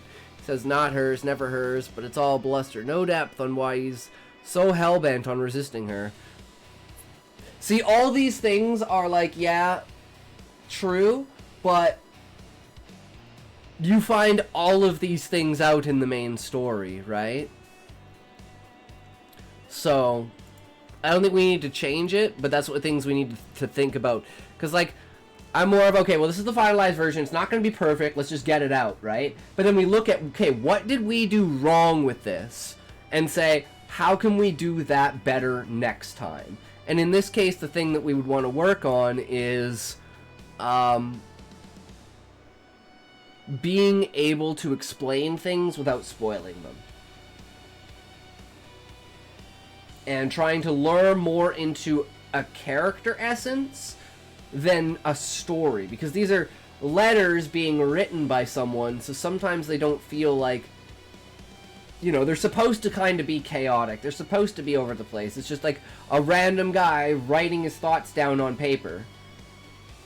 His ramblings, right? That's what it's supposed to be. So it's maybe too structured for something like that, but it is the suspension of disbelief that goes along with a story, right? You can believe that he's a good writer and that he did this on purpose for these purposes in order to, like, develop the story, and you can just think of that as a necessity of storytelling, as opposed to, like, yeah, an average random guy would never write a letter like this, right? So there is that element of suspension of disbelief. So then we say, okay, great, thanks for the feedback. Now I need a title and a thumbnail for this, for a YouTube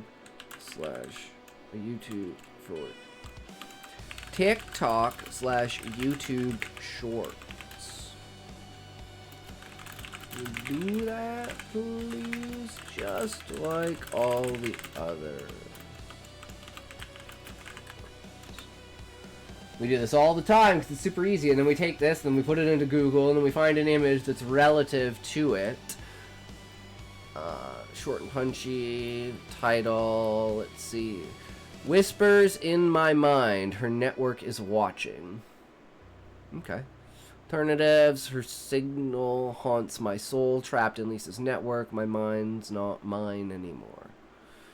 Background, a grainy flickering TV screen with static, glowing faintly blue to suggest a sinister biotech network. Okay, well, let's see what Google has to say about this.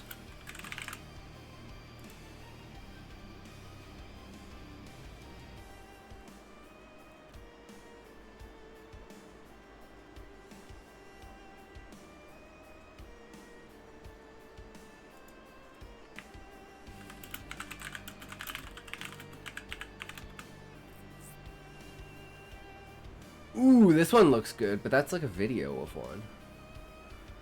Like the old school ones, like the turn tabs. 1950s turn tab TV static.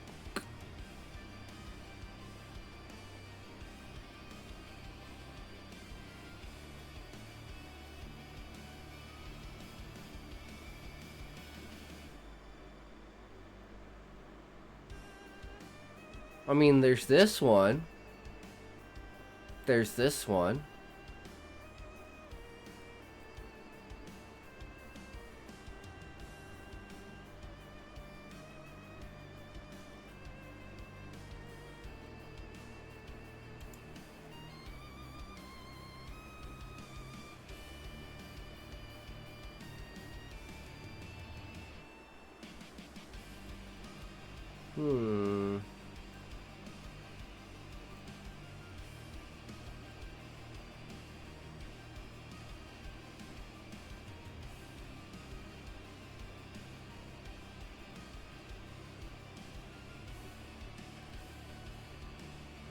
Even one that specifically has like static or something on it.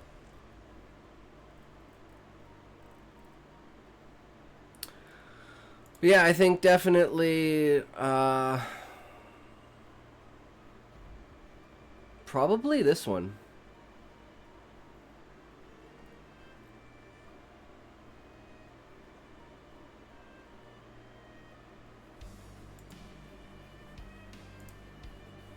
Let's do this one. Let's go letter 3 TV static.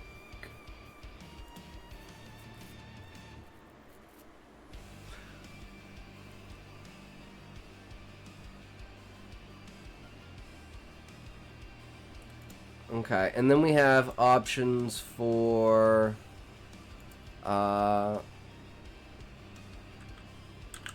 take the thumbnail nail in the direction of consciousness and the mind leaving the body. Try something like that. Dark cosmic void, faint swirling purple and blue nebula, evoking ethereal plane.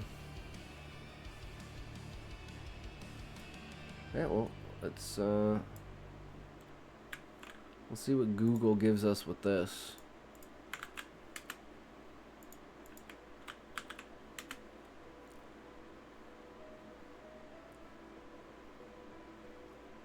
I mean, it's got potential, I guess. Now, what about this?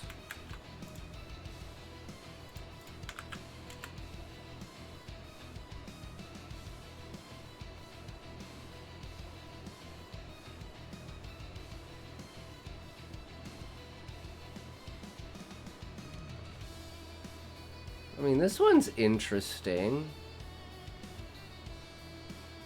These are definitely way more horror affects, like, I don't know.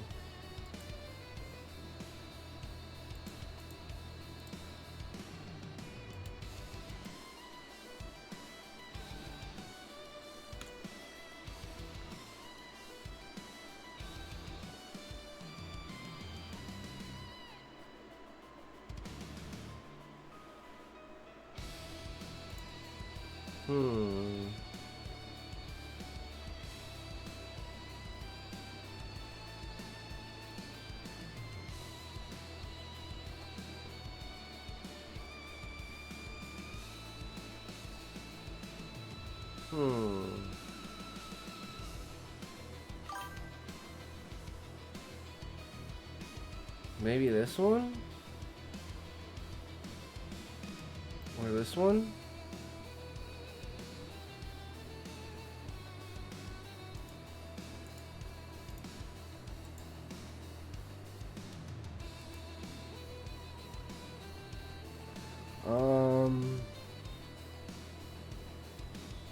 Letter 3.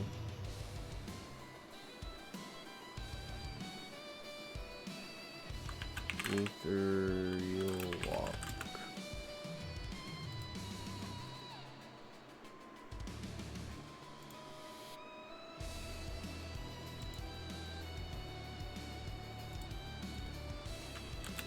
Letter 3. Dark portal. Okay. So then we go to Canva.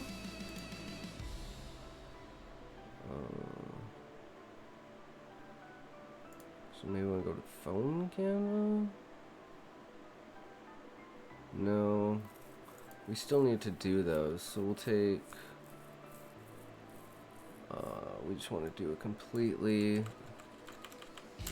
new thing so it doesn't ruin the template we already have.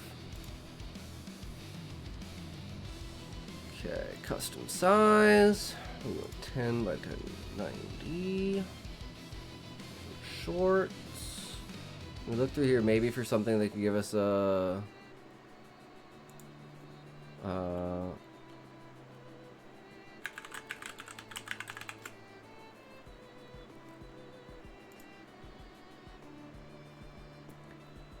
just looking at the letters.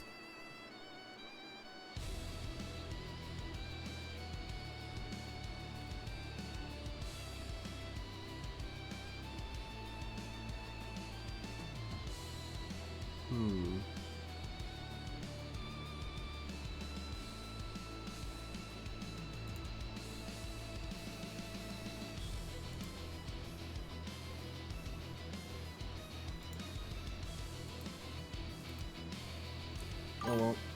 Hello, Stone! Hey, how's it going? Hey, Stone! Did you manage to go check out the new YouTube channel that we dropped yesterday? The Blue Horror Stories. If you haven't, go check it out. Subscribe. Go, like, comment, and, you know, do what you gotta do there. It'd be most appreciated if you haven't already. We are currently working on a short, one of Trevor's letters. Oh, is this thing where we watching that video you made? Yeah.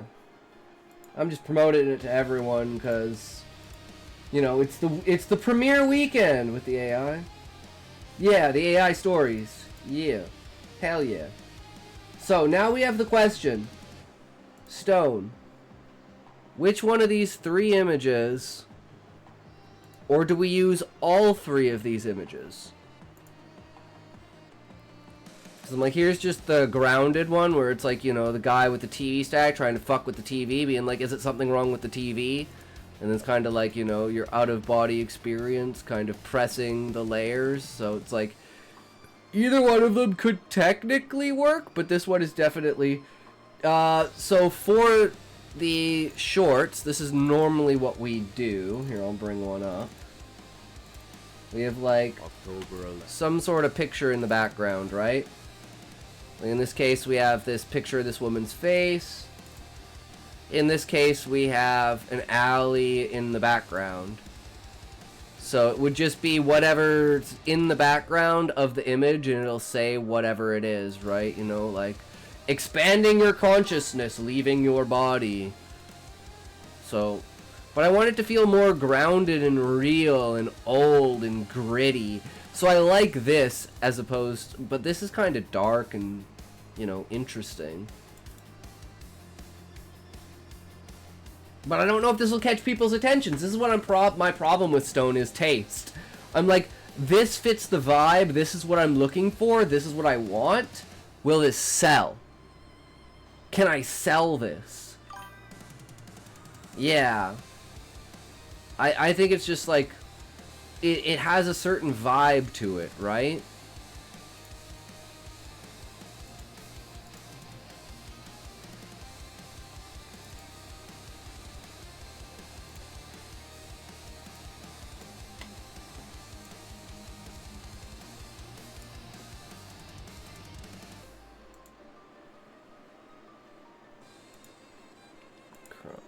Oh, actually, no. Okay, hold on. We need to... New project. We need to make sure it's 9:16.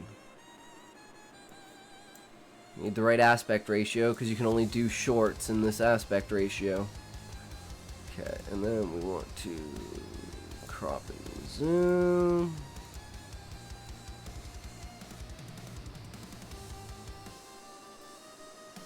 Probably something like that.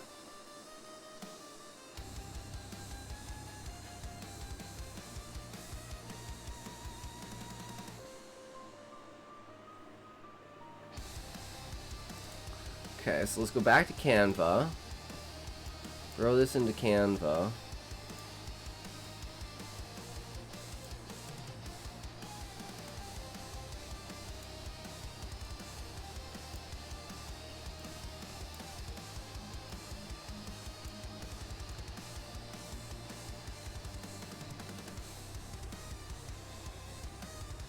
I feel like that should do. And then we go back here, and what we want for my mind is leaving. I don't know about that.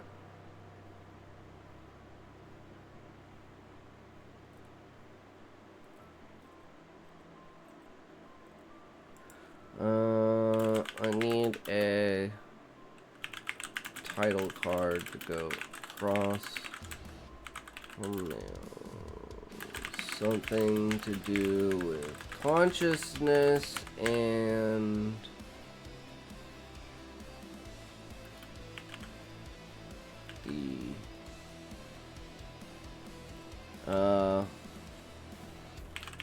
with the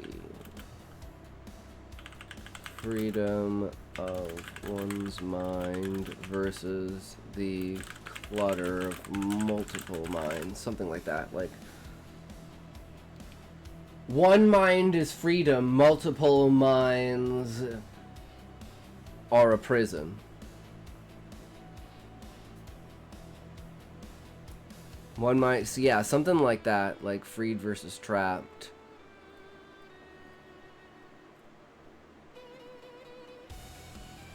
So maybe something like add a heading and we go oh,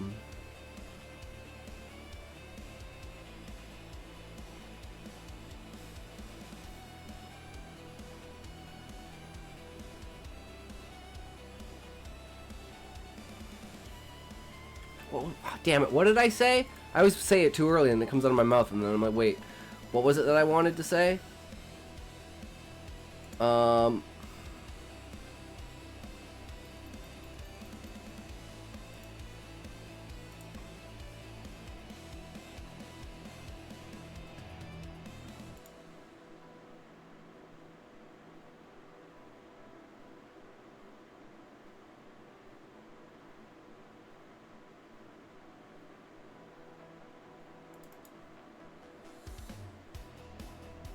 Thinking, should I connect it to the image? Maybe that'll do. So rethink, something like rethink.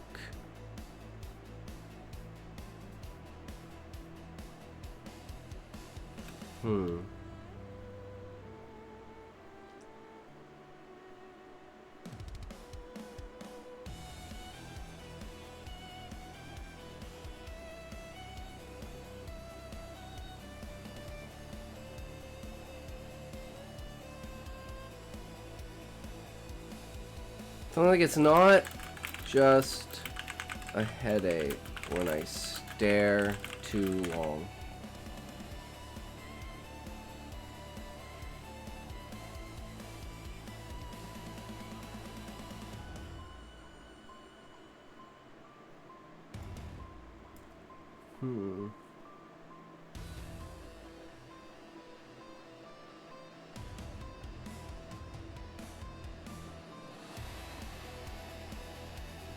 Oh, that's what it was. A single mind is freedom.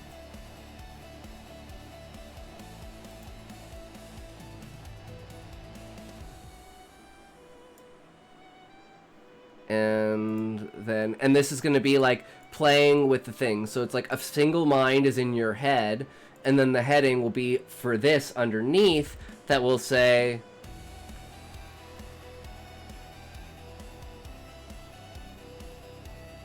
a multitude of minds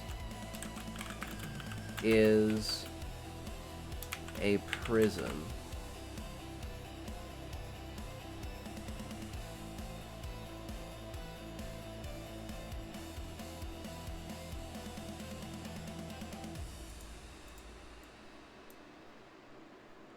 Okay, then we want to go to effects and see what kind of things we can do with it. I don't know if we even want any of these. Maybe we just want to do what we were doing before. We go, okay, we take this and we want to go to like this or maybe this.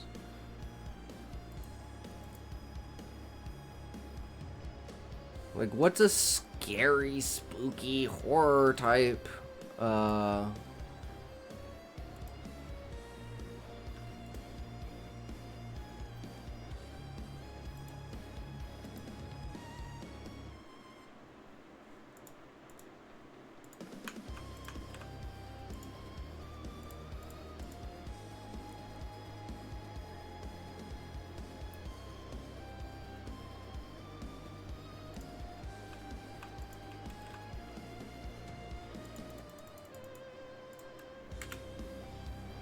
A single mind is freedom.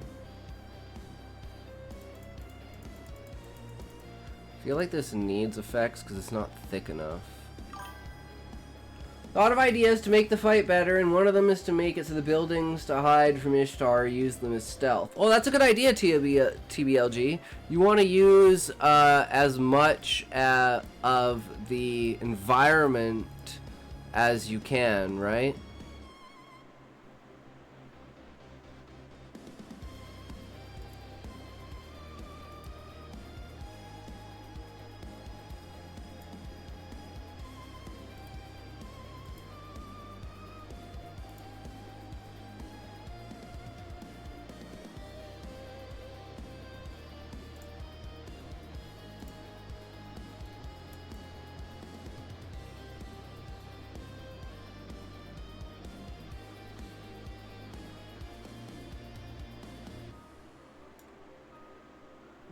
This one needs to be the red.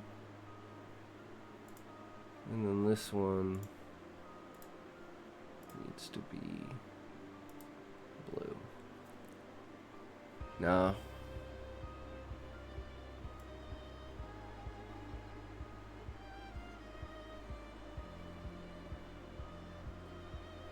I don't know how to make stuff flashy. I'm not an artist like this. I don't know. This is my weakest point. Also, maybe Abbott Ishtar eventually finds him and teleports him back to the desert.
I mean, this one says scary story, so maybe that's what we go with.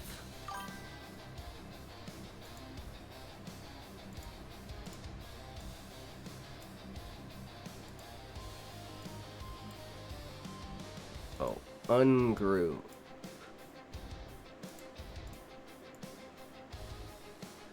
Then we go this one.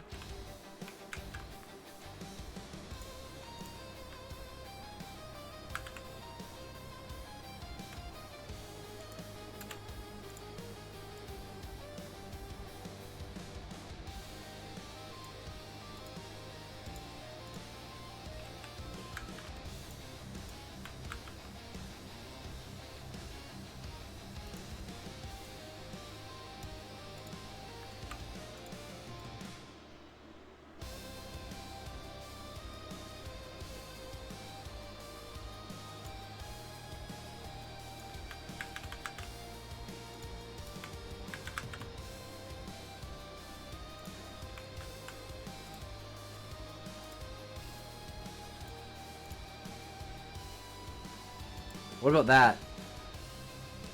A single mind is freedom. I think we found the actual text that we want. Is that too hard to read, though?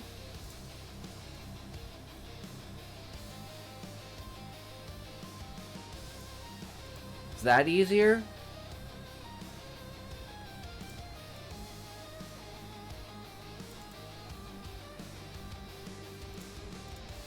Or is that better? That kind of looks like blood falling off of it, actually. Maybe that's better.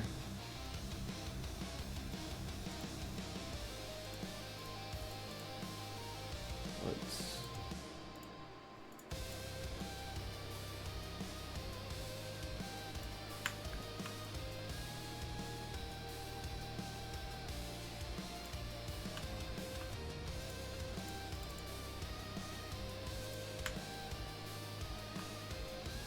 Single mind is freedom. Maybe it's too big.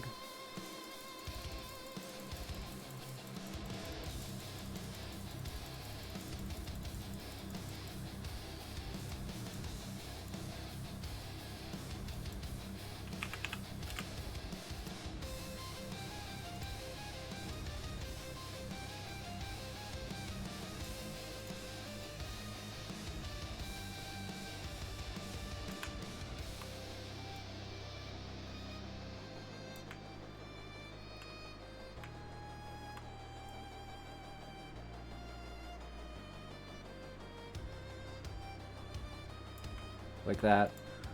Single mind is freedom. A multitude of minds is a prison. Oops.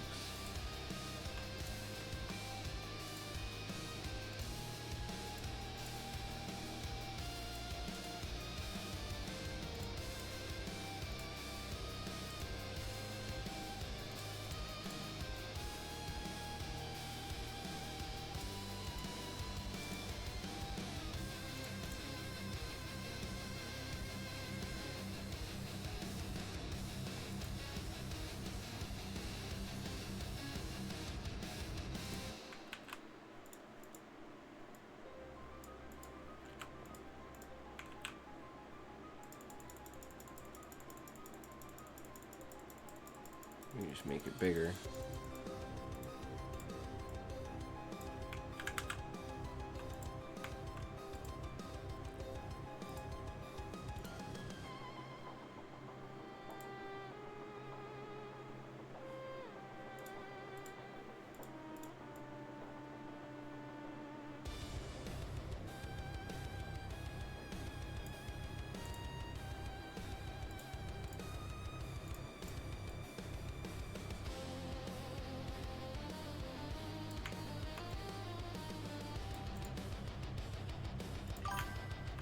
But yeah, this is what I plan to do with the fight. That sounds dope. A multitude of minds is a prison. I don't know, should I just do the both in this kind of font? Is this like... Is this just bad? I really like this. I just feel like this just has readability issues.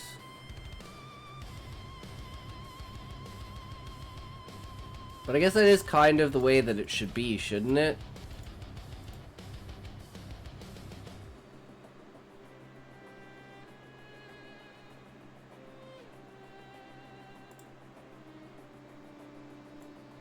Maybe it should be larger and it should be up more.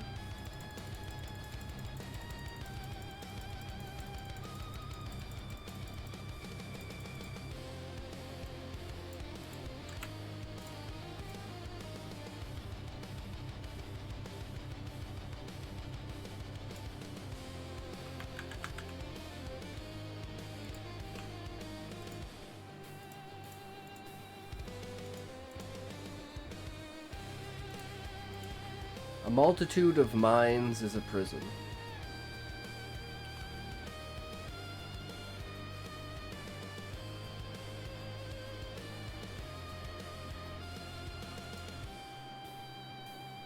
See, the problem with this now, do we really have anywhere to fit subtitles on the screen? I didn't even think about that. Yeah, actually, let's just go back to when it was smaller.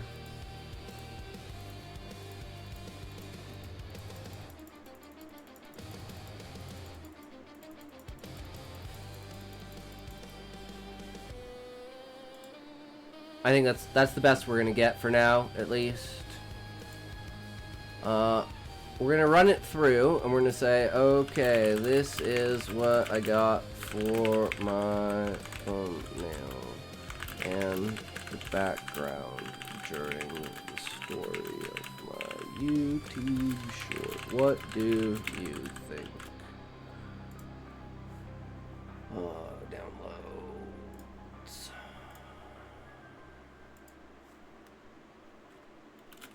Is attached.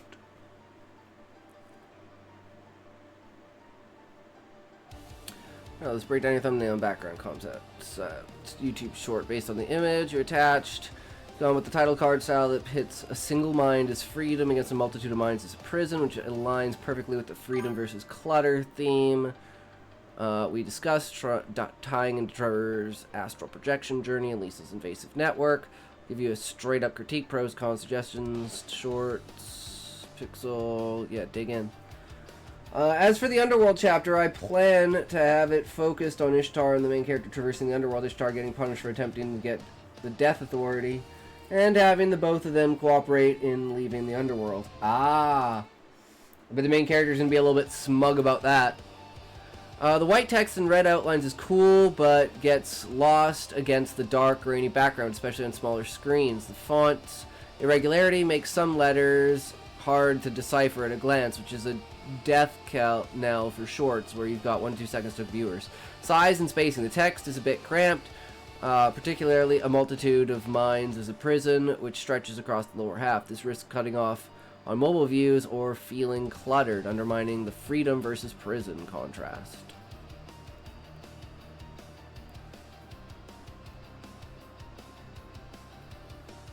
Add a thin black outline or drop shadow. Oh, that's a good idea, actually.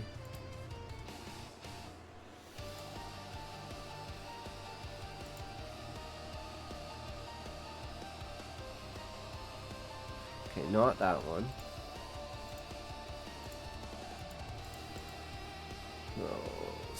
back, take this one, effects, background, color.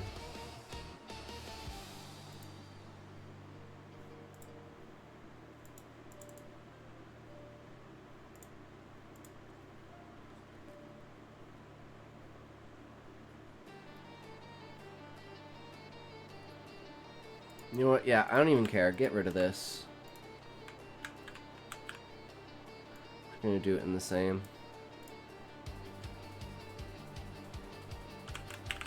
And we're just gonna be, you know what? We're just gonna be simple. We're gonna be like, TV, prison, mind, freedom.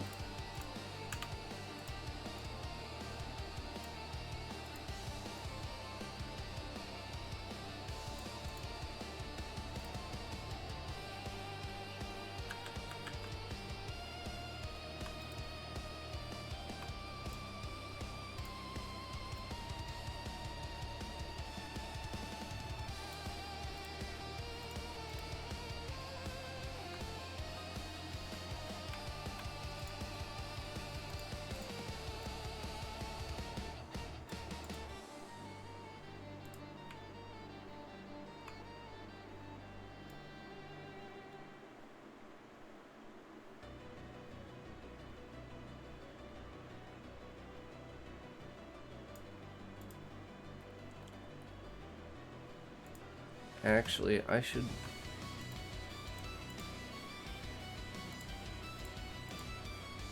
Shouldn't be red. It should be like yellow or something.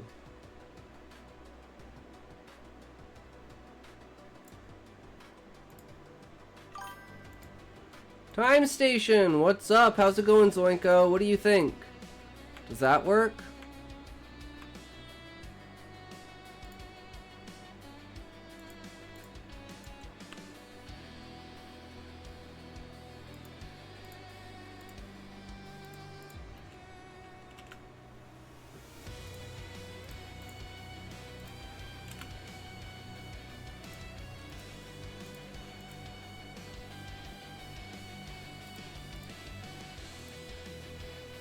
Sore eye. No, it's not.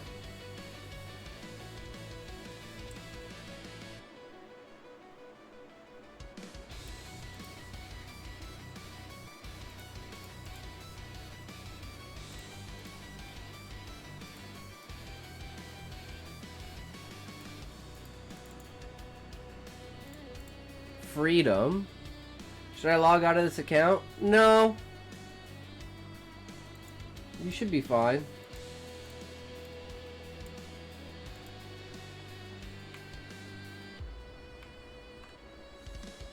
Jupiter.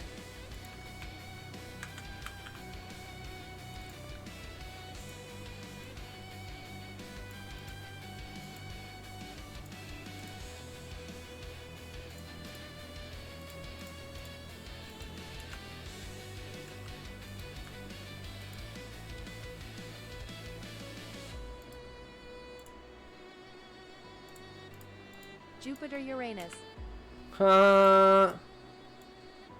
You're funny, Zoink.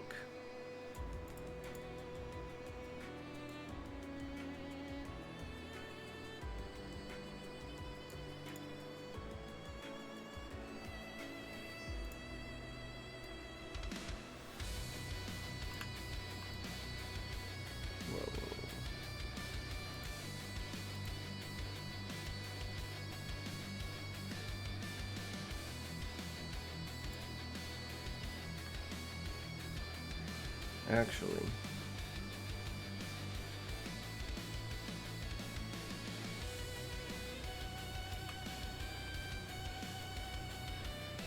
There. This one's ascending up into heaven, and this one's going down into hell. I like that way better. Just freedom, prison. Super simple, straight to the point, no bullshit. Okay, I revised it.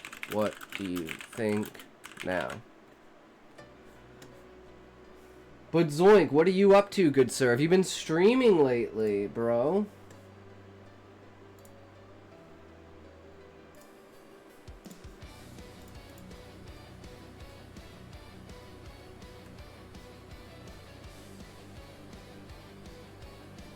Alright, let's tear into your revised thumbnail. Short. You simplified it to freedom and prism with a striking visual of a slumping figure in a static TV, which ties to Trevor's letter of freedom versus clutter theme.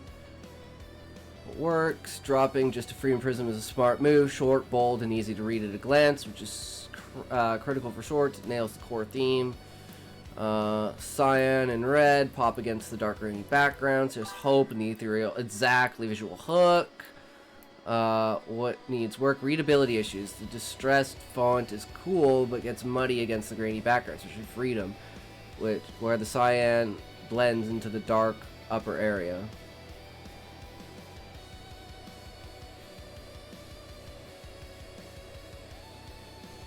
That's true. The upper half of freedom feels empty, and the lower half of prison is dominated by the TV, leaving the figure's details faced hard to discern. Losing the horror impact. Are the series tie-ins? It's not immediately linked to Lisa. Thin black outline or drop shadow to freedom. It's probably a good idea. Let's go effects.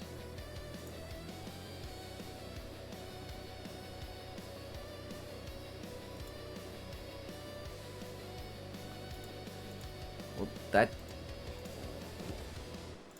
didn't work.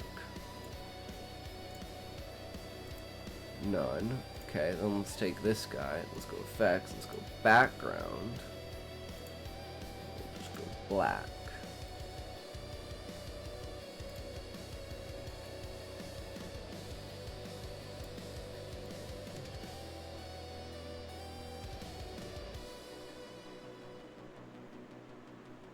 Damn.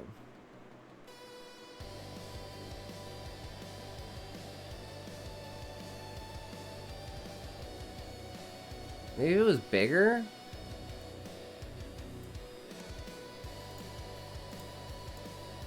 Let's try bigger.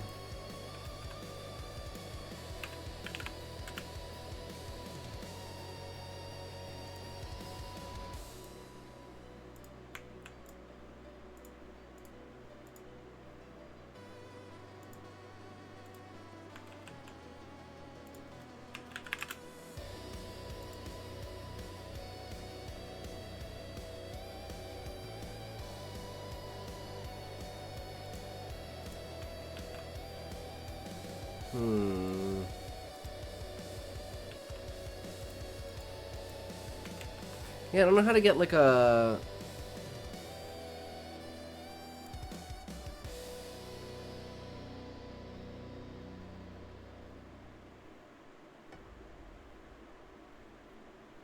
How do I get like just outline?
I don't know, is that better?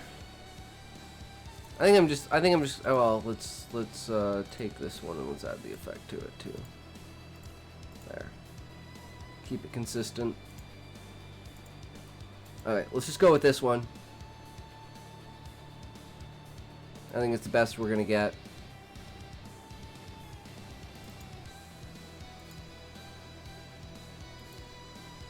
Okay, so we go here. We want this. We want thumbnails.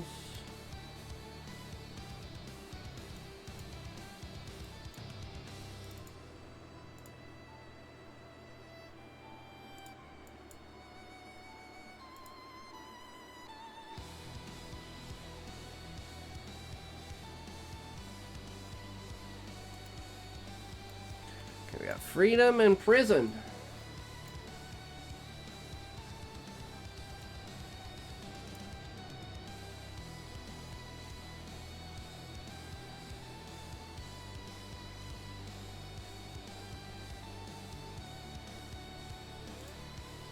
Okay, then we need...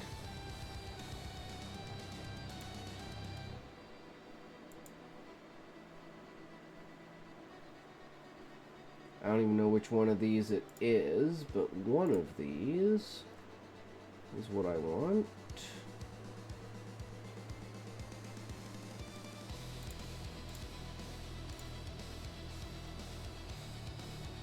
It's this one. It's gotta be this one then, and I just forgot to... Yeah, I just forgot to redo it. Okay, so we just take this, drop this in here.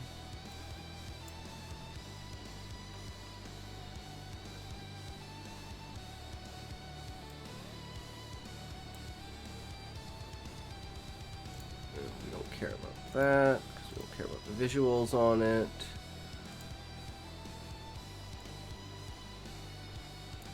Actually, we can just straight up get rid of this for now. We'll just do this.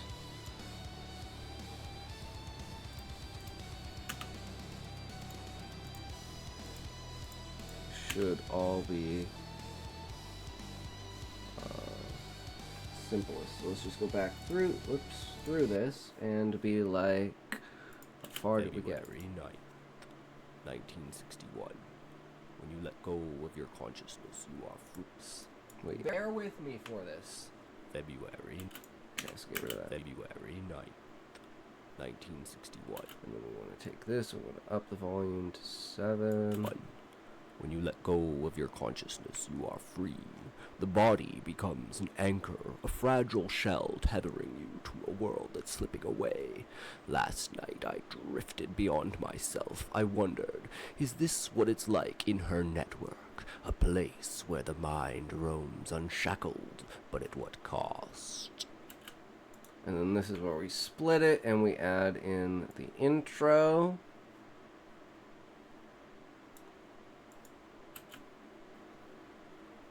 The whisper. And we can add just a little bit of this here. Just for the The transition. whispers started weeks ago, slithering in. Actually, you know what? That's probably... well, that probably won't work. How about this? We just drag that out. Just a second or two. Greetings! Hey, country girl! How's it going? Started week. Hey, country girl! If you're interested, we just launched our new YouTube channel yesterday. So if you're interested, feel free to go over and check out the new Blue Horror Stories. We premiered all 3 of our first videos yesterday, and we are currently working on one of the shorts for another one of the letters for Trevor. Weeks ago, slithering into my thoughts through every phone call, every flickering TV signal, a relentless high-pitched wail burrowing into my skull, probing, pressing, as if Lisa herself is testing my limits. I thought about fleeing, abandoning the city, vanishing into the wilderness, but running won't stop her. I need to understand her power, to destroy it. This is no mere technological dawn, it's a reckoning. I scream warnings to those who too blind to see, but they dismiss me as mad. I was one of them once, circling the drain, a lost soul ripe for her harvest. Then the New Age Foundation found me. Now I know there are forces beyond our world, truths we were never meant to touch. They taught me to break out of the box in my mind. Through meditation, they showed me I am more than just a brain in a sack. The mind is a labyrinth, and I was only peering at one shadowed corner. Lisa seeks to shatter its walls, to free the mind from the body's frail cage. Is it irony or hubris that drives me towards the same end? To transcend that drives me towards the same end. To transcend. Not sure what your schedule looks like tonight, but just post chapter 13. Hell yeah! Once we get through this, I'll like just the simple editing of it, then I'll read it. Sounds good, country girl. So just like 3 minutes. To transcend.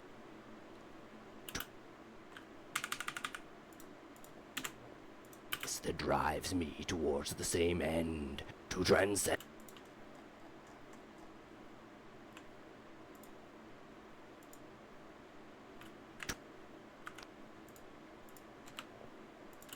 To the same end. To transcend flesh to the same end. To towards the same end. To transcend flesh to become some end. To transcend. Okay. I was wondering if there was extra T on there or not. To become something more, yet not hers, never hers. I found a way to fight back. It began to become something more, yet not hers, never hers. I don't really care for that part. I found a way to fight back. It began with lucid dreams, fragile threads of control woven through sleepless nights, hours of meditation stretched to each day. Hours of meditation. This I did like 4 fucking times. Hours of. Yeah, there it is. I think it's this one. To each day, nights, hours, nights, sleepless nights.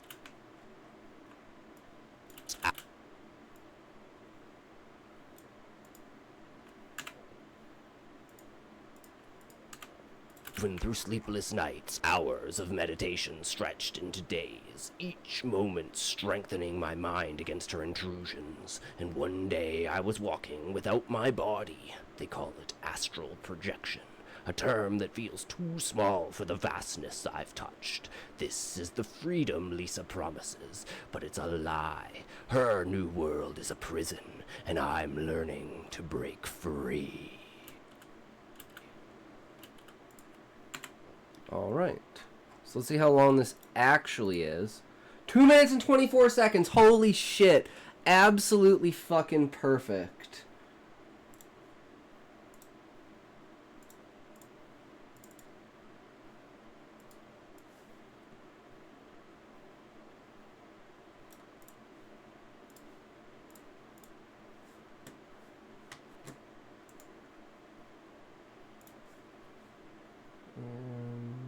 Outro.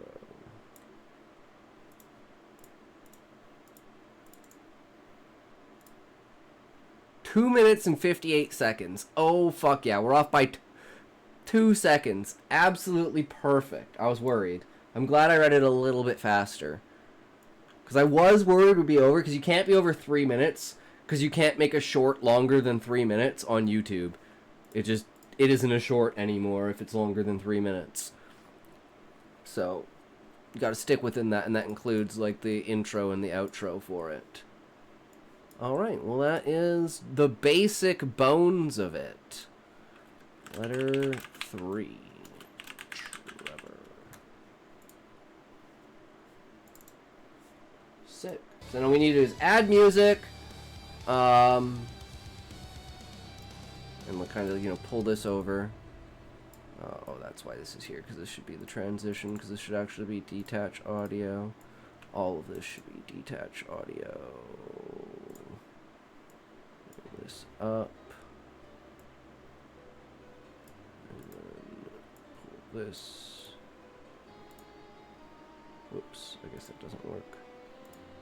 Sometimes this shit's finicky. And boom, and just add transitions.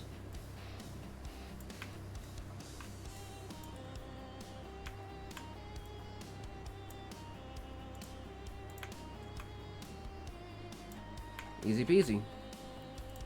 Now all we need to do is add sound effects, add music, up the tension for it, and everything's good. Alright, so let's get to Country Girl's Story. Chapter 13. Let's go.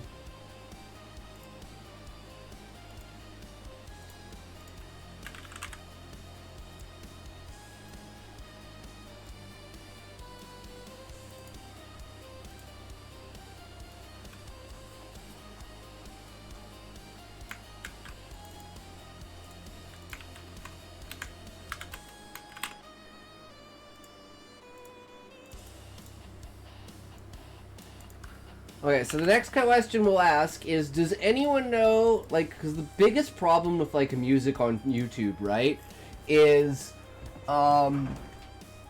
copyright.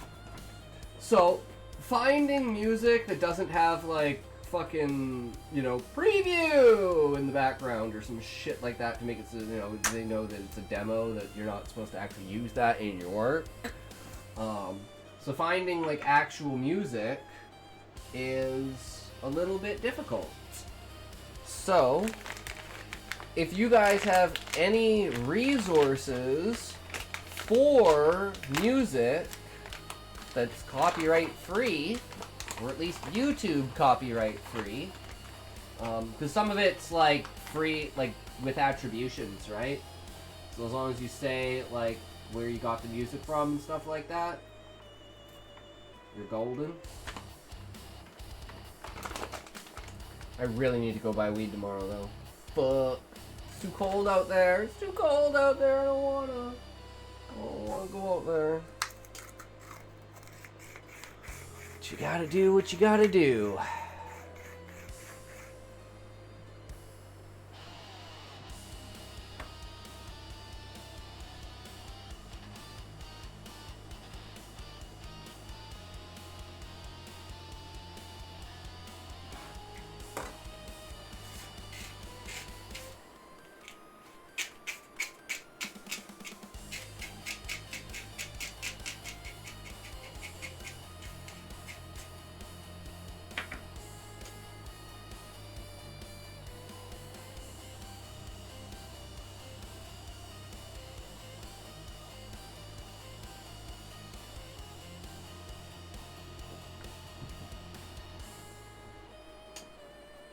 Alright, 3, 2, 1, toke!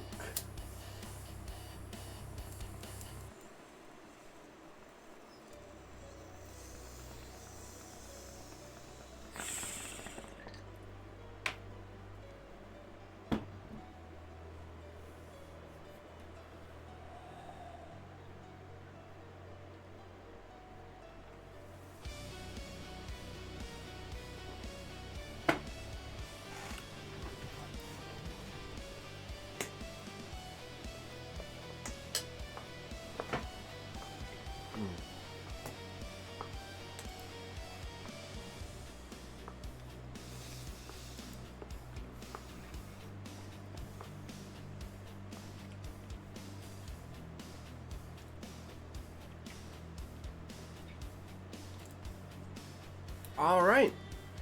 We are moving on to Country Girl's Story, Chapter 13. Here we go. Ellie turned and moved to back away, but not quickly enough. The intruder of her quiet contemplation had already caught an arm in one hand and had the other securely at her hip. She looked into the murky gray eyes and evenly tanned, slender, oval face of Marcus Oslo. Marcus, what are you doing here? Well, don't tell me you didn't expect me to come, Miss Ellie, he whispered. Ellie had a flash of memory detailing her last meeting. Crossed her path and tried to talk to her out of leaving town. She had given him back her engagement ring and said Kay was sending her out of Palem for good. That had gone well.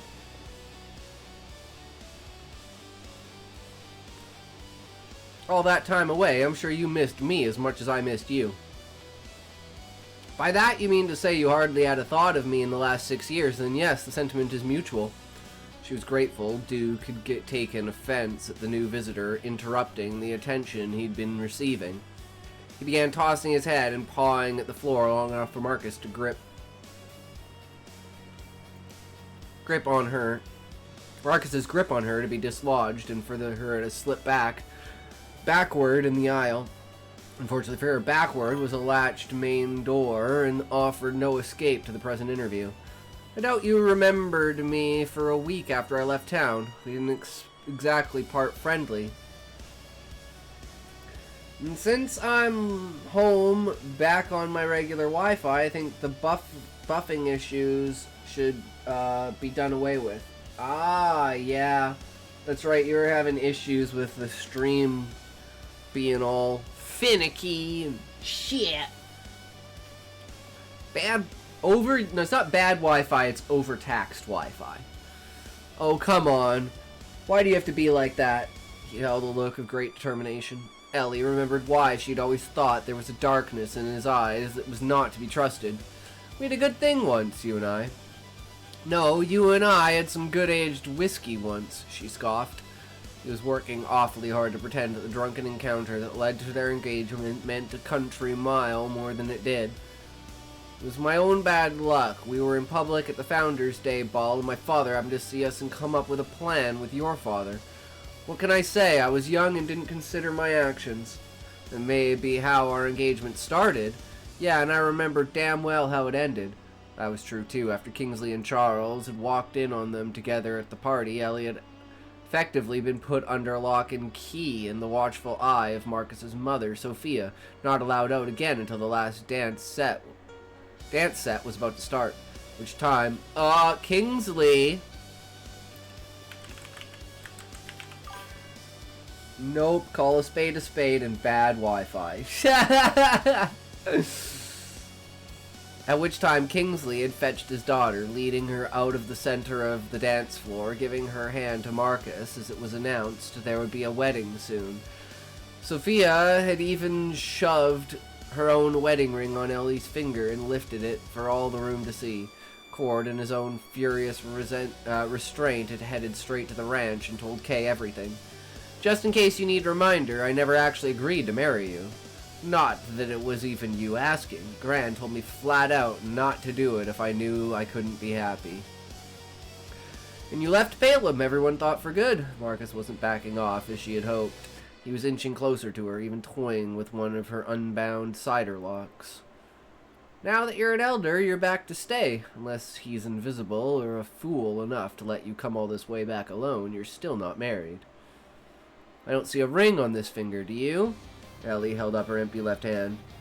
She was getting irritated, flat out frustrated, and telling Marcus exactly what he could do with a proposal. Would be maybe the simplest course of action. But she didn't have time to deal with any possible fallout or risk of alienation of the coven when her leadership was so new. On top of that, she highly doubted he'd take the rejection at face value. It's a state I don't see changing anytime soon. I have enough to concern myself with at the moment, don't you think? Ellie, I just want to talk. Very popular today, Miss Karras. I hope I'm not interrupting something important. An unfamiliar shadow from the front of the barn cut Marcus off from any further argument. The bulk and broad shoulders of none other than Alpha and the Palem pack obstructed the evening sunlight. Franklin, Big Flint, Teeverd. I went to the house first, and Mr. Cortez thought I'd find you in here alone. What are you doing here, Teeverd? Marcus, for his part, made an effort to straighten himself into some kind of confident presence. We were in the middle of a private conversation. I don't doubt that, Flint gave a sardonic nod. Miss Ellie, I'm sorry for coming here without warning, but I don't want to wait to speak with you until the next council meeting, if you don't mind, that is. She does. She has no problem speaking for herself. Yes, Flint, I'd be happy to discuss whatever you want. She pointedly stepped out of the shadow of her previous visitor. Marcus might not be the sharpest of tools, but he had enough sense not to disrespect a pack alpha to his face, let alone to speak against his own elder publicly. So sorry, duty calls. We'll have to do this later. Of course, we'll talk again soon. Before she could stop him, he was at her side and was bold enough to kiss her cheek. With a parting look of open wanting at Ellie, which quickly changed to contempt at Flint, Marcus left the barn. No doubt there would be hell to pay from Oslo family for what would be the rejection of their son.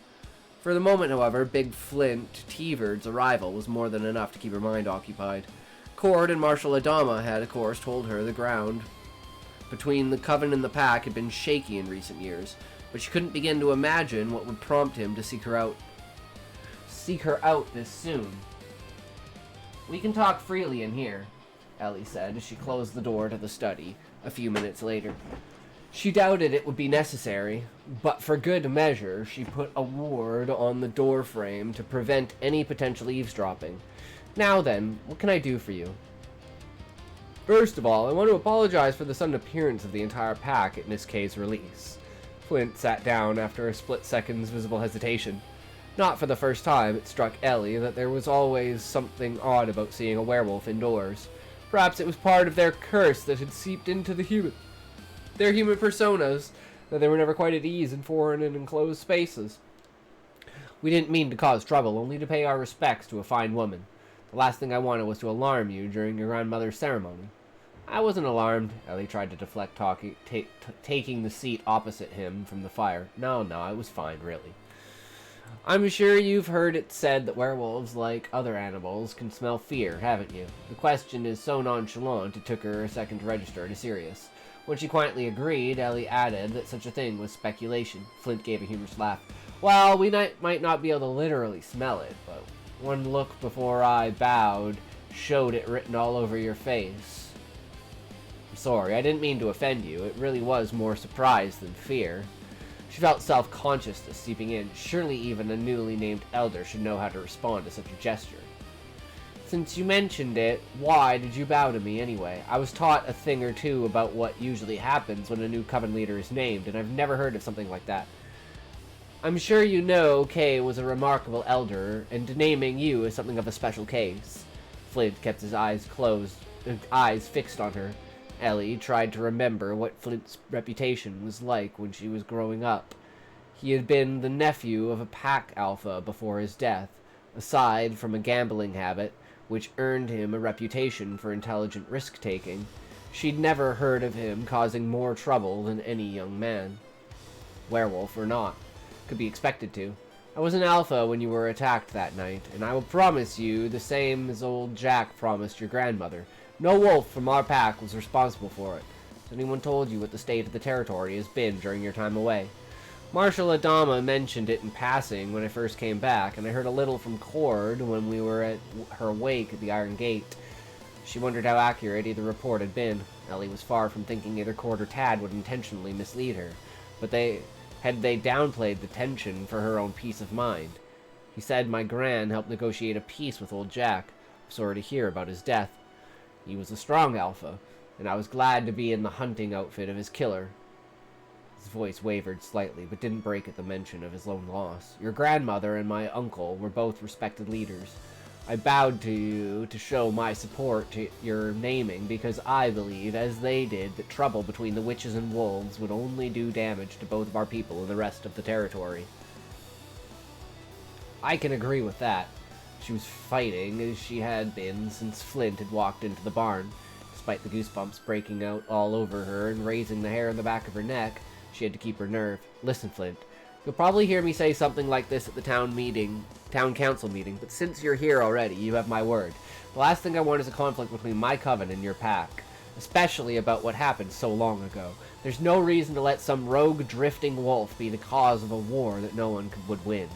I'm glad we see eye to eye." Flint stood tipping his hat, gesturing that he was about to leave when he turned to Ellie again. I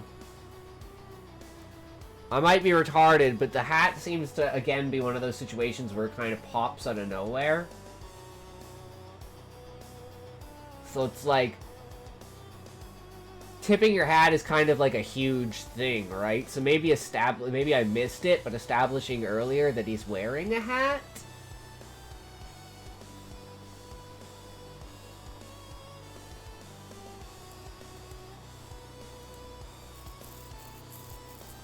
Because I've gone through the entire, like, basically this entire scene, imagining him as a werewolf, even though I know he's human, and now I'm just imagining him as a werewolf with a top hat on.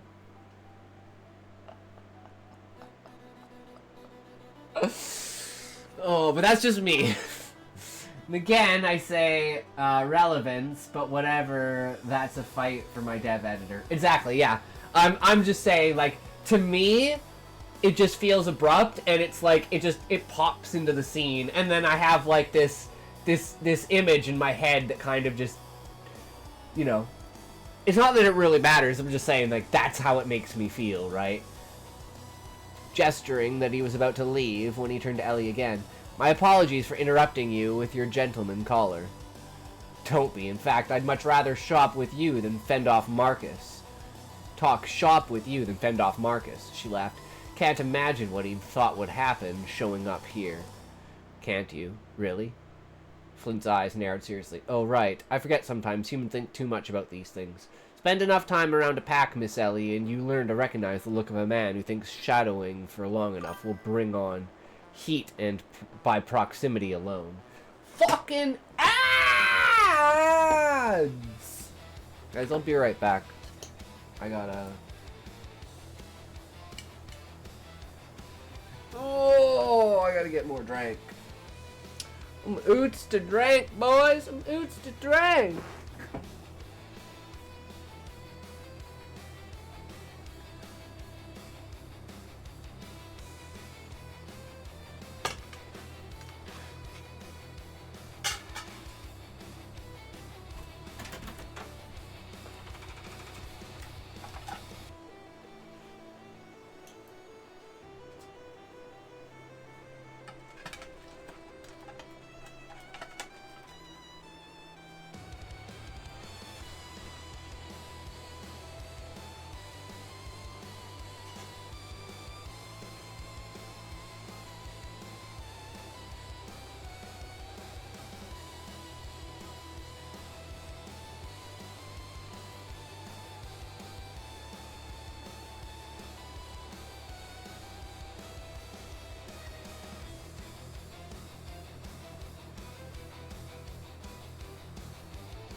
Ellie saw Flint to the door and learned that the pack would gift her a cured and finished buffalo hide blanket by the next town council meeting. When he had gone, she bolted it, and without thinking of where she was going, ended up in the kitchen, panting against the door, with Talia fretting at what in the world to do for her. Just sit down, I'll get cord. No, no, Ellie grabbed her arm, rooting her on the spot. If he sees me like this, he'll dog me for a week. Really, I just need a minute. At least eat something. I noticed Marcus Oslo leaving, looking none too happy. Talia studied her complexion, tutted disapprovingly. I want to show you something. Goal the calf. Yes, please. Feel free. Post any links. Feel free to join the Discord as well if you have not already. Post your stuff in there. But yeah, any links are free in the chat, so feel free. My group in Discord. Which one is that?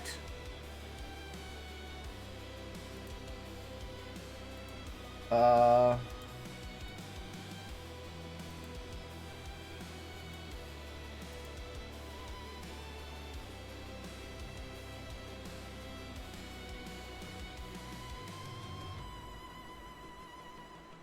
don't even know where that one is.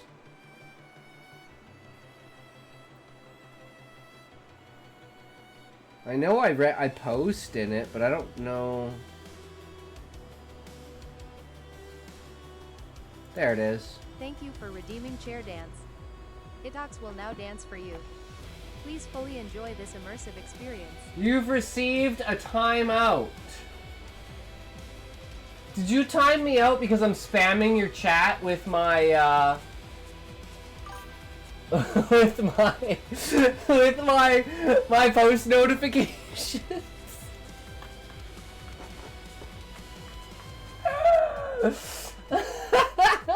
Keep dancing, bitch, it ain't over yet. But I'm the only one who posts in there! I'm keeping your server alive, Zoink! I'm keeping your server alive! It's gonna die now that you timed me out!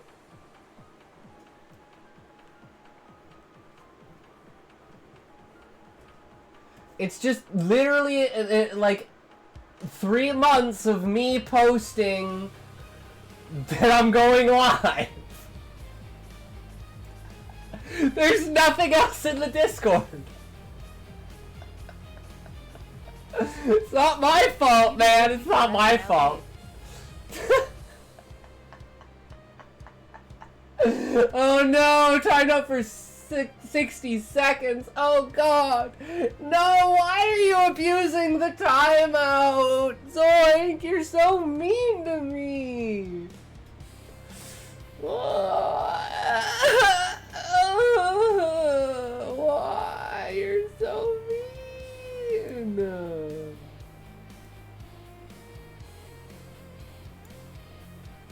don't trust you anymore, Zoink. You're not my favorite streamer anymore, Zoink. You're not my favorite streamer anymore. No, no, Ellie grabbed her arm, rooting her on the spot. If he sees me like this, he'll dog me for a week. Really, I just need a minute. Look at how long now. A week! Ross Geller voice. Anyway.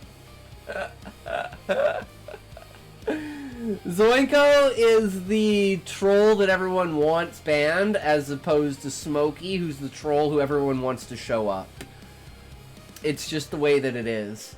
Hey, you know, you should take all of those accounts that you have, Zoink, and you should go watch my YouTube videos, and you should like and comment on all of my YouTube videos with every single one of your accounts. All 758 of them. Or I guess 794 now.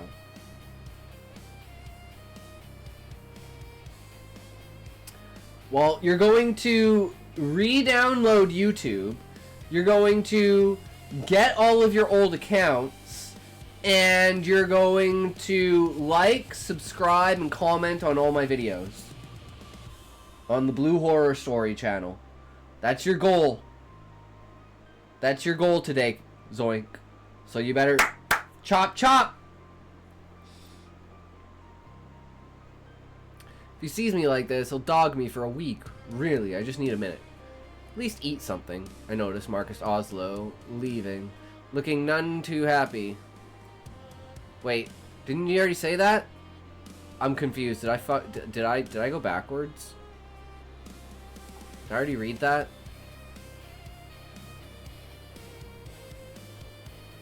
Talia studied her complexion and tutted disapprovingly. You were wandering for so long, and then with two visitors you missed dinner, but I kept some soup warm for you. Thanks, she ate gratefully. With the upheaval of the day to occupy her thoughts, she hadn't noticed. But turns out she really was starving. Oh, this is great! Squash and carrot, little extra ground pepper. Talia had no small amount of pride in her cooking. She had learned from the best. The McKay family were the owners and proprietors of the best hotel to be found in Palem and 3 towns over. Whenever I made it for Miss K, she would talk about how it was a favorite of yours. I'm glad she had all of you, though it still hurt that Gran had left her in the dark. She was glad that the ones who had been loyal to Hollow Point were now in her corner. Since I've been back, it's been hard knowing I wasn't here for her for so long. What if I press the ban button in Discord? What would happen? Goon. It's EM Goon. There you go. 900% gay. Nice, Zoink. Those are some good numbers, bro. Those are some decent numbers.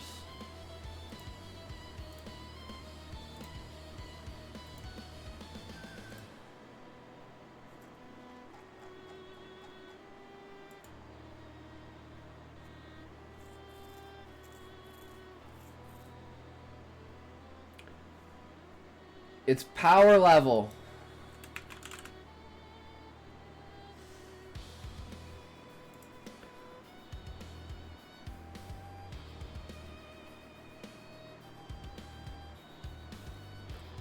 I'm glad she had all of you, though it still hurt that Gran had left her in the dark. She was glad that the ones who had been loyal to Hollow Point were now in her corner.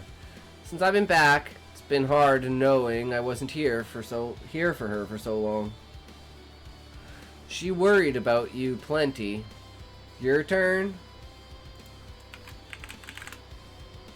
Bit. Get dunked on. She worried about you plenty, but all she ever really wanted was for you to be safe and happy. Ah! You're back to being a human, loser. Fucking loser. You're just a plain old human.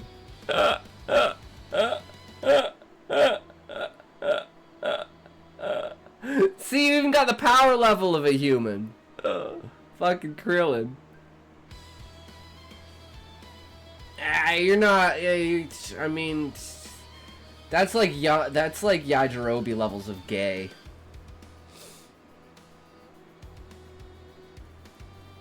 Talia spooned another helping into her bowl. If you don't mind me asking, what did Big Flint want? You must have said something that got you this rattled.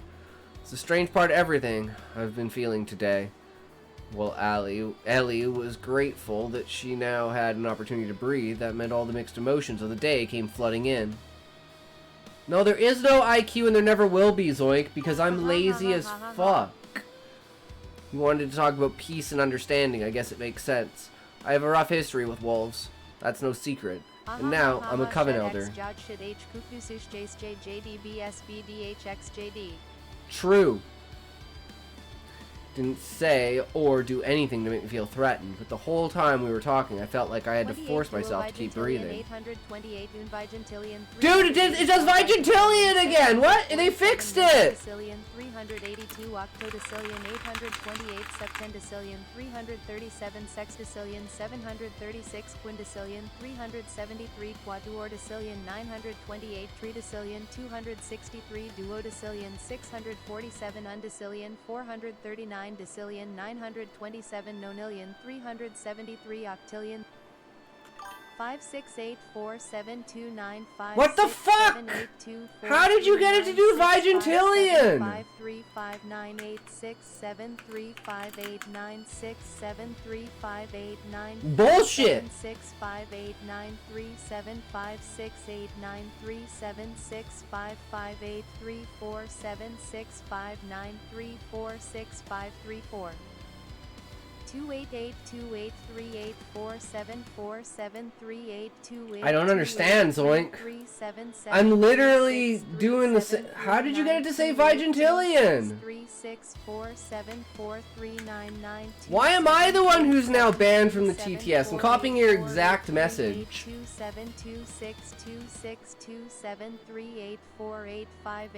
This is bullshit. I'm literal playing your... Vigintillion 828 Vigintillion 384 Vigintillion 747 Novemdecillion 382 Octodecillion. How did you get it to do that? I don't understand, Zoiko. You broke it. That's what we used to do. We got the sax and violins in the music, and we got the Vigintillions in numbers. 7 undecillion 439 decillion 927 nonillion 373. Whoever named it Vigintillion was a genius. 28 November Vigintillion 280. No nem Vigintillion. 47 Septen Vigintillion 736 Ses Vigintillion 226 Quinqua Vigintillion 600 Quinquo Vigintillion. 448 Tres Vigintillion 499 Duo Vigintillion 372 Un Vigintillion 728 Vigintillion 200. This is why everyone wants me to ban Zoinko. 475 Septendecillion. 700 septillion! If you want my advice, Miss Ellie, you've been through quite the storm in the last few days. I think it's just catching up with you. Talia rummaged in one of the high cabinets and pulled out a blue oh god. 838,592 and 837,849, 93 quintillion 928. Okay, you're banned from the TTS. You're banned from the TTS now, Zoink, okay?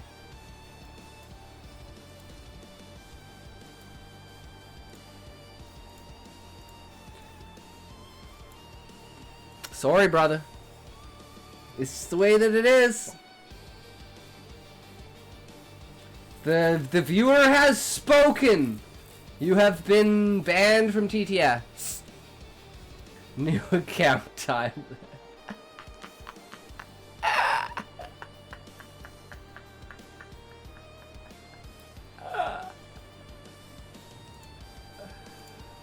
All right, then the game begins.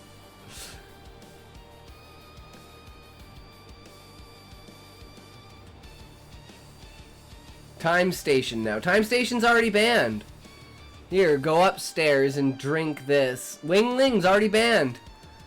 I'll pull you fast asleep. It'll put you fast asleep in no time. What is this? Just a little medicine from Doc Wesson and Mr. Asa. She uncorked the bottle and carefully poured, counting to 5 under her breath. Miss K started having trouble sleeping about 2 years ago or so. She started sending that for the nights when she couldn't. Then Zox the Foxvis. I don't know that one. Yeah, that's a new one to me there, Zoink. Surprised, Ellie took it with only the slightest suspicion. She never liked having to go to our good doctor. She'd seldom ask the Calico for help for herself. Don't mistake, she did as he said, still didn't like it. Talia chuckled in an empty sort of way. Well, I'm thinking about it. Try to meditate before Miss K said it sometimes gave her uneasy dreams. I'll do that. Thanks, Talia. Hey, Elv. I was just going to pour a glass, Cord said, eagerly meeting her in the hall. Come on, I'd say you earned one for surviving the Karis family conflict like you did. Maybe tomorrow night, Cord. She tried to duck her head away so he couldn't notice how upset she knew she must look. Think with everything that's happened today, I just want to go to bed. Right, Cord's attitude changed as soon as he saw Ellie's expression. This place is yours now. It would only be right for you to take her room. No. The word escaped her lips with more intensity than she had meant. For no, please, and I don't want to argue about this. Not tonight. That's a step I'm not ready for. I get that much. See you in the morning, kiddo. Yeah, I'll see you in the morning. Ellie walked up the stairs, and though she stopped at the door to the master bedroom, which had belonged to Kay, and in a sense still did, she soon moved to the hall, down the hall to the room that had been hers since early childhood. Her bedroom had changed a little in all that time. She'd been gone. All that time she'd been gone.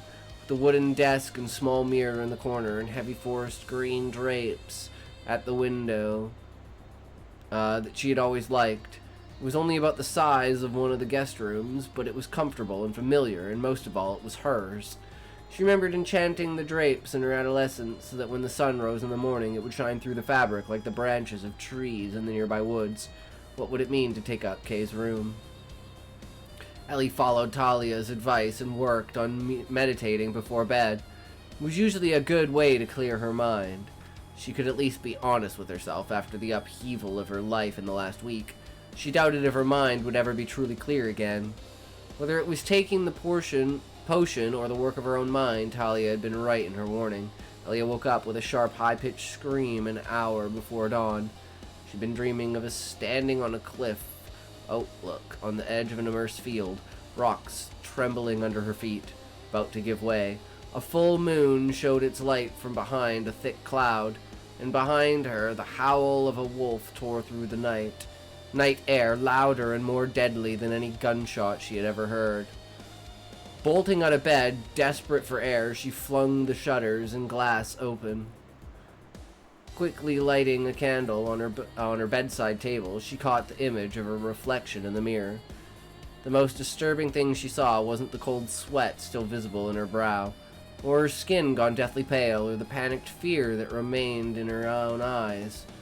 Once her vision had adjusted to the soft candlelight, Ellie saw the mirror had cracked into a spiderweb reaching out from the center. Whether it was from outside the house or simply conjured by the dreams, she could still hear the howling of the wolf. Damn, that's a powerful ending there. She's still got some trauma she got to deal with. She needs to learn how to stand up for herself.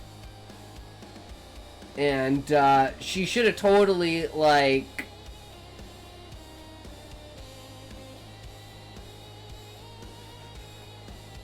I was just imagining her to be like to Flint. Be like, hey, Flint, meet Marcus. Marcus! Hey, Flint, he's annoying me. Can you do something about it? That would really help me out here.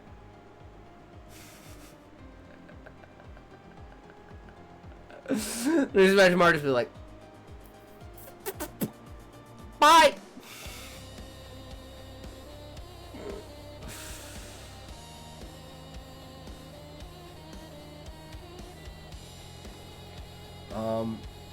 But yeah, it's got a good flow to it. It's definitely got all the information you need, answers all the questions it raises, and it brings on even, you know, even more information about the past and trying to get over it and everyone wanting to be together. And now we enter the arc of Ellie's increasingly vivid nightmares related to her PTSD. Well, that's just the way it goes sometimes, right?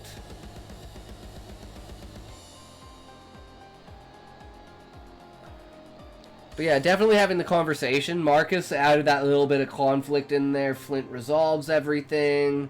Everything with the horses and everything. Like her with Drake and just like being like, you know, I want to be alone right now. I need to be just with my thoughts. And her just carrying that on. Kind of smooths out the chapter, and then the end's just like, oh!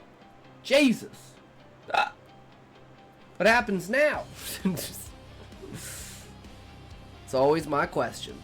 What now? What are they doing now? Where do we go from here?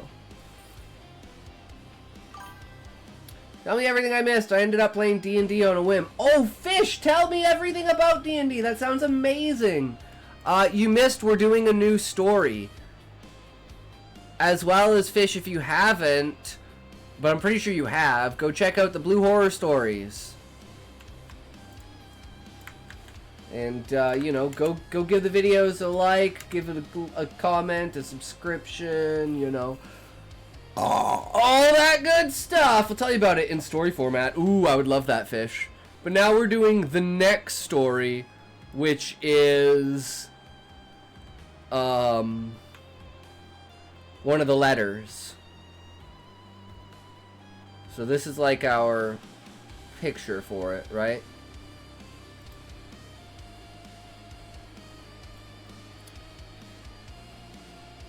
Letter 3, Trevor, sound only.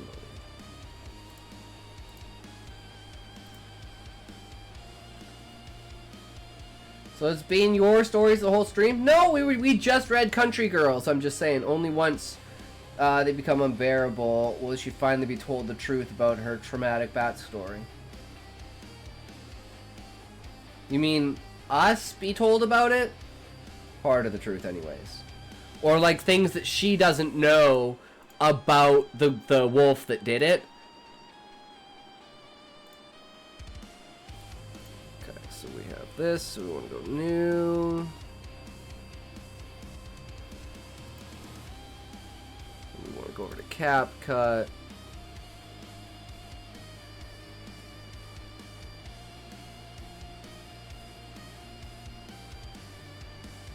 We want to do the same one as this. So whatever, whoops, these are on, that's what we want. So then we go to here, we grab this, and we want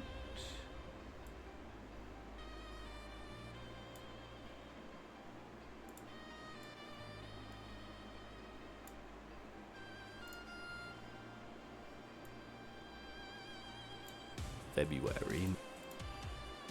And then we want captions, generate. First, any vampires become OP in modern creative fiction?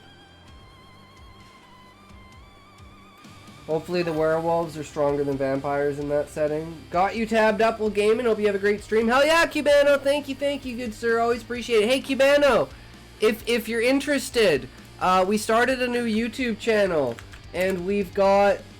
we just premiered the videos yesterday, so if you want to go check them out and give them a like, a comment, a subscribe, you know, absolutely appreciate it. It'd be a huge win for us. Thank you very much. Super appreciated.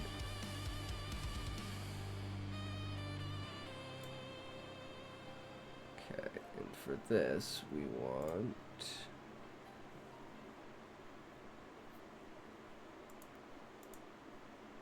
this one. And we want 15.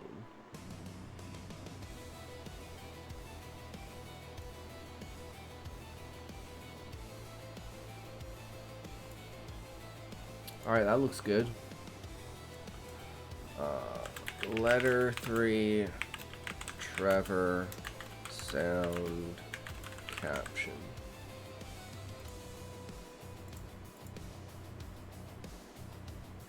And now we need to find music. So, Fish, do you know any sources of music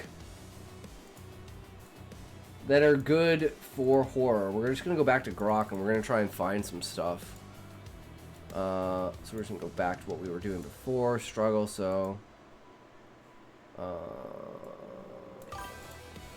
I need some suggestions. Oh, this just automatically plays. Let go of your consciousness. So annoying. The body becomes an exit. For horror, unfortunately, no. Try YouTube. That's what I'm trying. But I mean,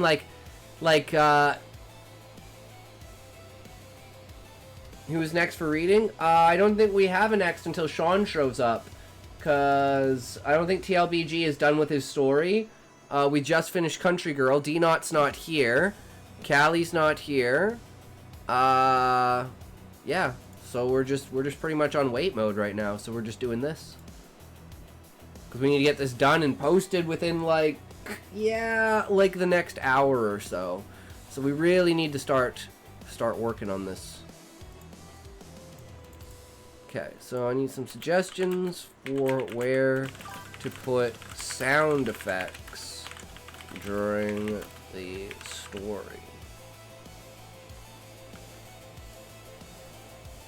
Why, what's up, fish?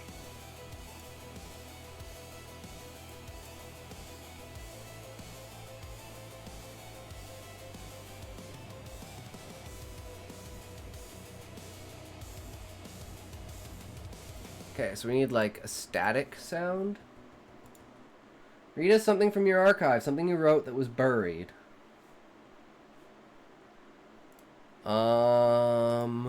Okay.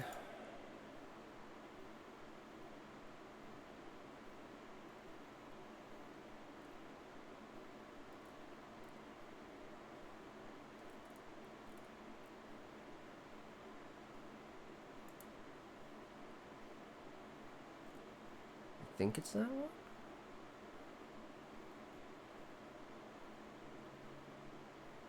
No.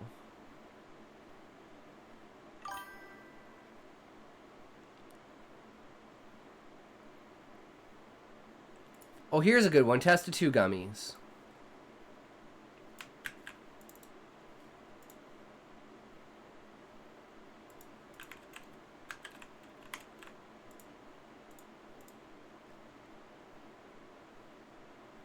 How much work F? You mean how many stories? I have like 50 stories. But we're in ads right now. So while we're in ads, I'm just going to do sound effects on YouTube. So we need to go like this, YouTube, and we need to go sound effects.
Alright, that should do. What other sound effect do we need? That there for now. Alright, so this is the test of 2 gummies.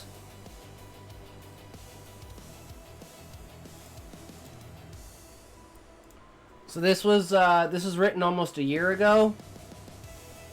Sky split open with a wail of Terminus testing the faith of the Reds. Came down bearing upon the assorted masses. Praise be to the fingers! Let the Reds bow to the master of fate and pray for salvation. Leader of the Reds preached as he stared skyward, his eyes wide in expectation as the fingers wrapped around one of his brethren. Blessed be the red gummy bear, shouted the preacher as he raised his hands to the torn sky. A tear would have fallen, or should I say, a tear would have fallen from his eye were he not just a gummy. Let the fingers of God escort you to the next plane, my child. We will remember you. Tell the gods of us and our faith. Praise be the hand. The crowd of the Reds cheered as the hand disappeared and the sky closed once more. The Greens stood opposing the Reds, shaking their heads and mumbling among themselves about the idiocy of some people. Their leader stood at the front facing the leader of the Reds. He began to speak as the chanting and prayer of the Reds began to die down. Fellow gummy bears, we must all come into an understanding about the nature of the world. We may not always agree, but we should at least have open discussion about how we feel and perhaps some exchange of ideas in order to bridge the gap between those who, by your standards, are believed to be above you. Did you watch the Ginger's video on literacy? Yes, I did, Fish. I absolutely did. I tell you, we do not wish to compare statue, brothers. We only wish to extend the knowledge we have gained in order to assess the situation as practically as possible. He's interrupted by Red shouting, "You only wish to deny our faith and cover up the truth. You believe as we do, but do not wish to be struck from the top." There's a rush of nods among the Reds and a whisper of liars, traitors, fools, and such from the crowd. Their faith would not be broken by a simple calculation, which by all rights could be fake. Green's leader looked over his shoulder towards his people, a smile on his lips, a sadness in his eyes, however. He nodded and looked back at the Red's leader. It was time to bring out the raw data. The Green leader began to describe the relationship between the different colors and how over time the tracking of the taken by the hand has shown on each individual point no signs of favor to one color or another, but on a larger scale, looking out, the green do tend to be chosen more. It was something that they could admit, but to them it was not something sacred or fantastic. It was a death sentence. And so you see that we understand from your point of view, we are favored by the hand, but it just is not true. It is not a significant enough number. It is just higher than Reds. The Reds all frowned and pressed their chests out, shouting at the top of their lungs that this was all a ploy by the Greens to put the Reds down, and there was no persuading them otherwise. The true faith they held would not let the Greens dictate what or how they felt. They would stand strong and be the ones to win the favor of the God Hand Finger Sky Taker.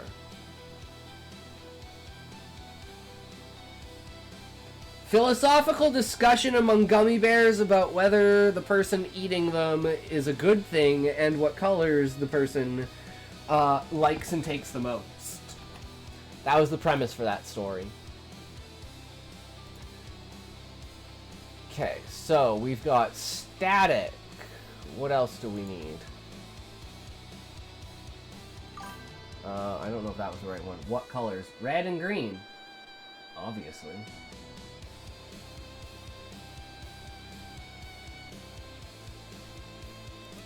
Is this what I want? I don't know.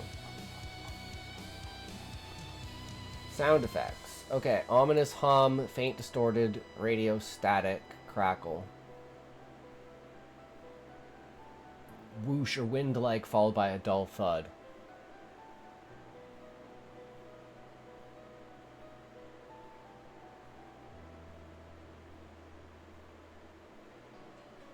Wait, Trevor collapses? I'm so confused. Oh, I see. Okay, I see what they're trying to say. I see what they're trying to say here. Just bring this in here so we have it all together.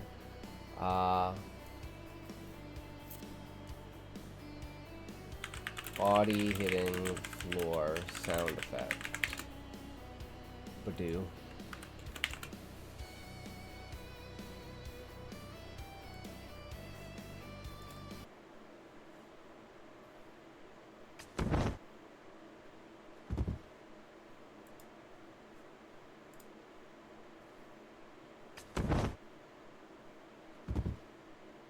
I don't know about that one, but this one.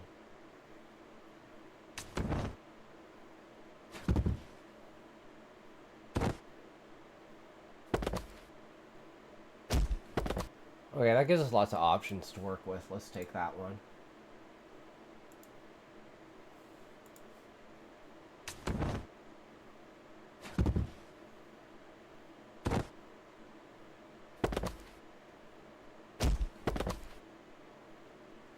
Alright. And the next one would be...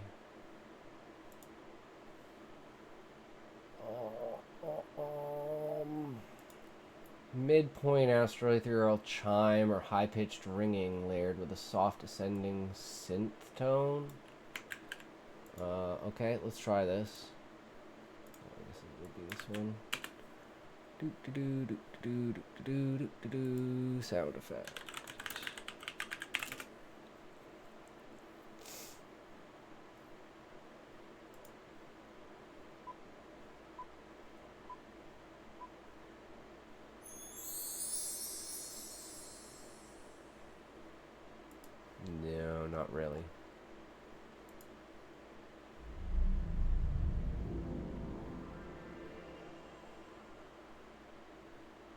No, it's not horror enough. Ears ringing? Okay, that's good, but yeah, it's not necessarily the best thing to play on the stream. But I need the sound effect, so you guys might want to mute.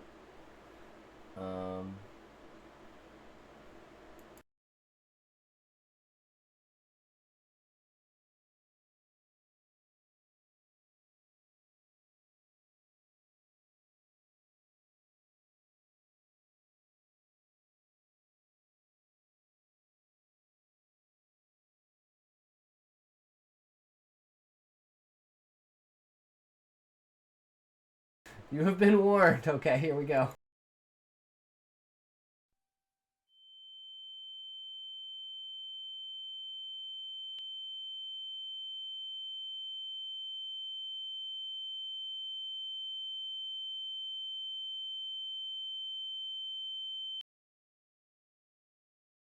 Jesus. Okay. We need something else. Real sound effects. Ethereal sound. Okay, maybe this will do. Whoops. Let's try this.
Those are some decent sounds.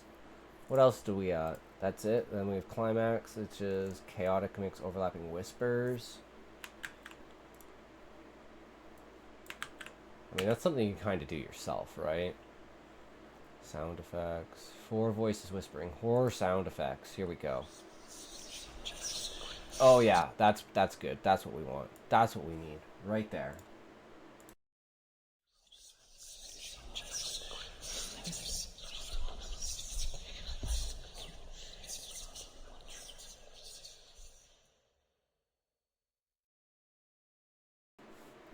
All right.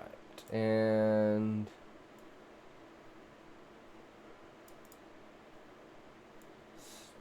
static pop.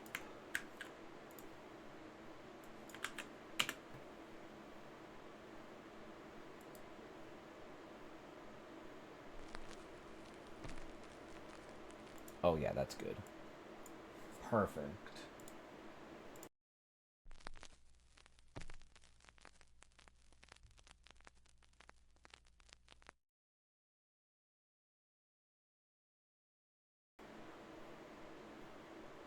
Okay, now we gotta find some music.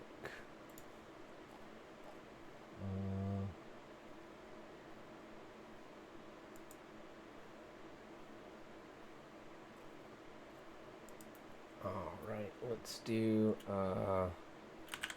need a horror music track to go with this. See what it says about that.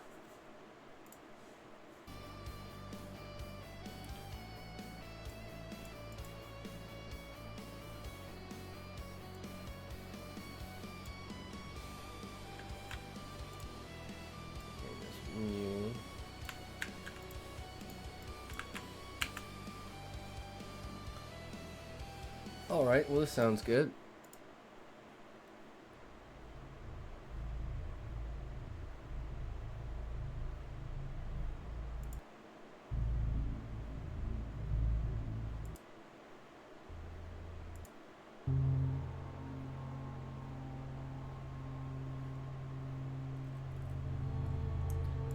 Phantom.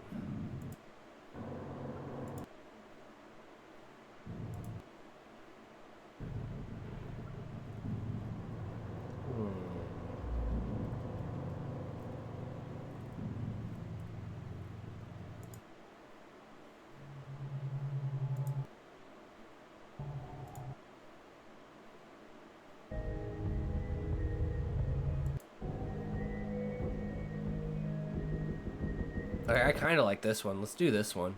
This one sounds really good.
Yeah, except that welcome, welcome, Sean. The only problem is that chime is going to completely ruin the entire video.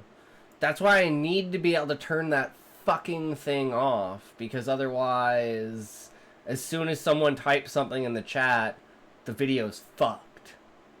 But welcome, welcome, Sean. How's it going? I'm glad you like the spooky music. I think it's spooky too.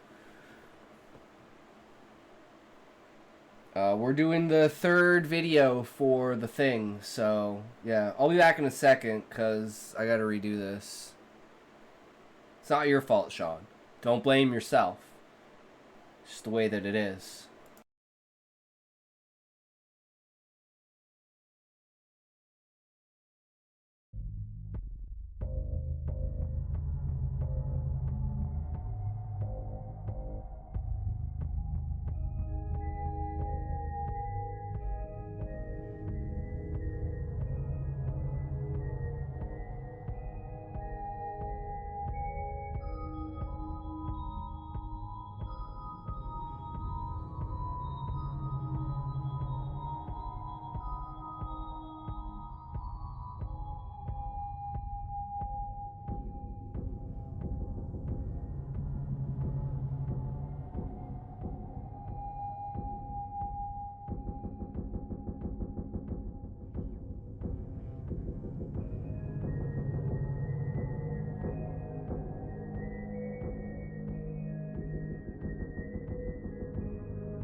I'm muted. I'm retarded.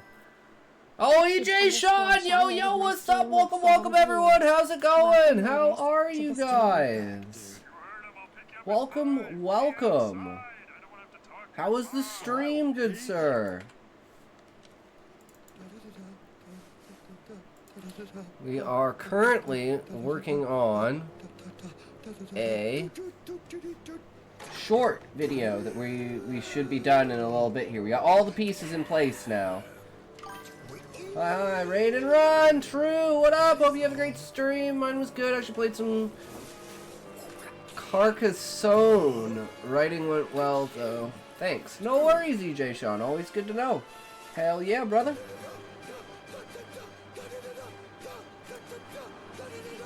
It's a board game? Ah, cool. I played Settlers of Catan.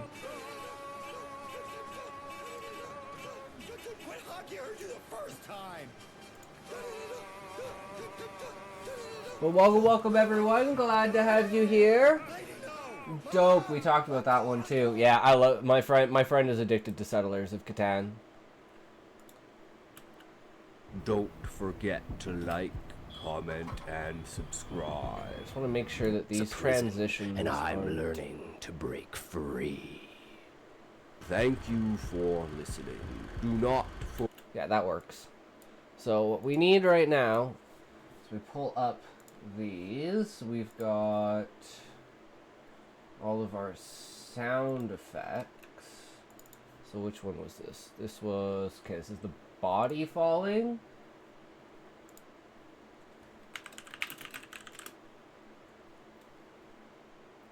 Yeah, it's like I could never get anyone together enough to actually play a game long enough for it to be whatchamacallit, like to finish a game, right? And then my friend introduced me to Catan, and it's like, oh my god, now we can actually finish the friggin' game, right? Because it only takes like 45 minutes to an hour to play. Hour and a half, depending. Wait, this was ears ringing. Fuck. Yes, ears ringing.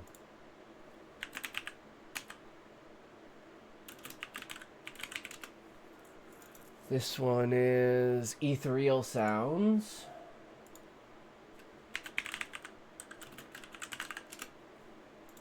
This one was glitches. And this one was whispers. Okay, so we can take these, drop them into sound effects. Okay, so first things first, we want to start with heartbeat.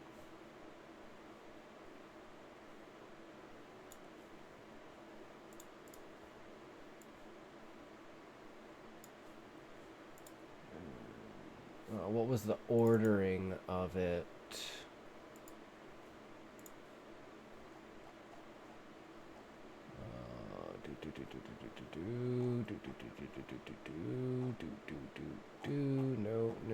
No.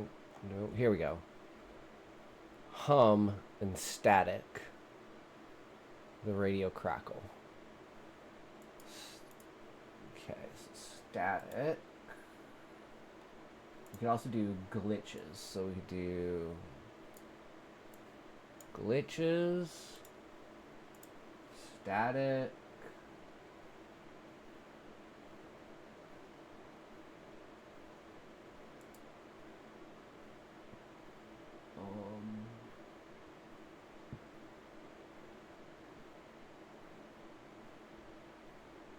yeah, where's static?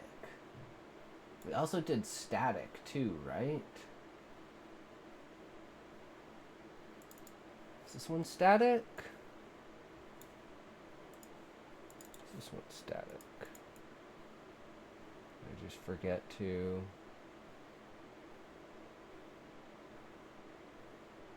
Did we actually play it?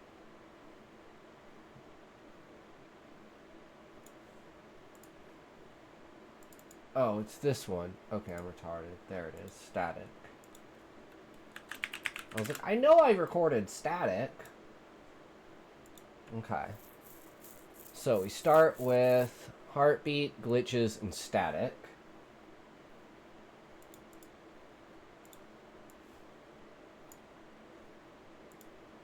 Into the body fall.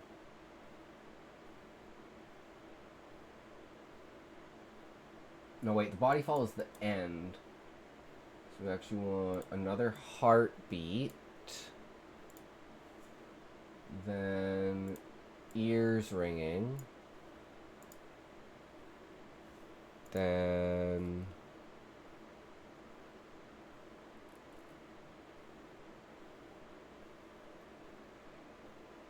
Okay, well actually the body is like earlier. So actually the body fall should be like here.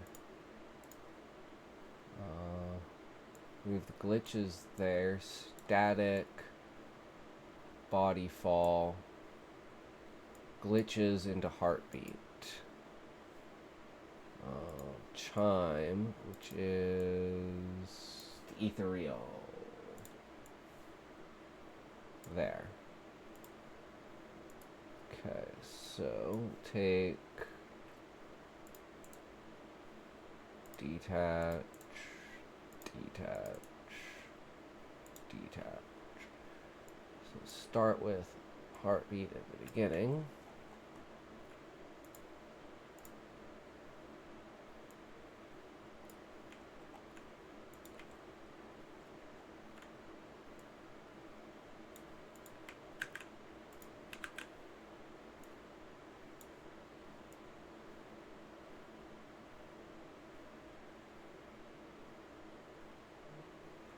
Up to, yeah, this last heartbeat. And we have this is a fade out there. Mind roams unshackled, but at what cost? These last A three. place where the mind roams unshackled, but at what cost? Last three are kind of a lot lower than they should be, but I think maybe just doing that will work better.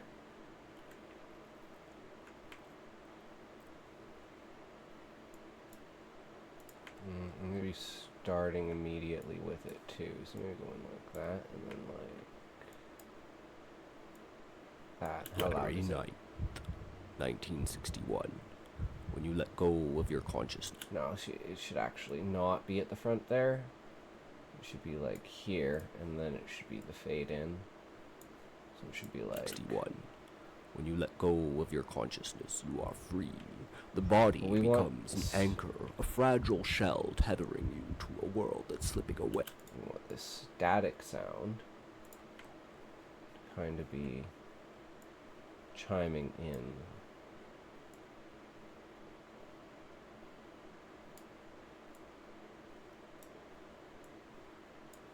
So we want something like this.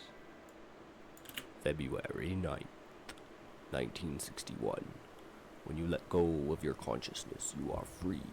The body becomes an anchor, a fragile shell tethering you to a world that's slipping away. Last night I drifted beyond myself. I wondered, is this what it's like in her network? A place where the mind roams unshackled, but at what cost? Yeah, I don't know if I need to put the body sound there. The static is pretty good. Oh. Maybe we need the body earlier. So like here.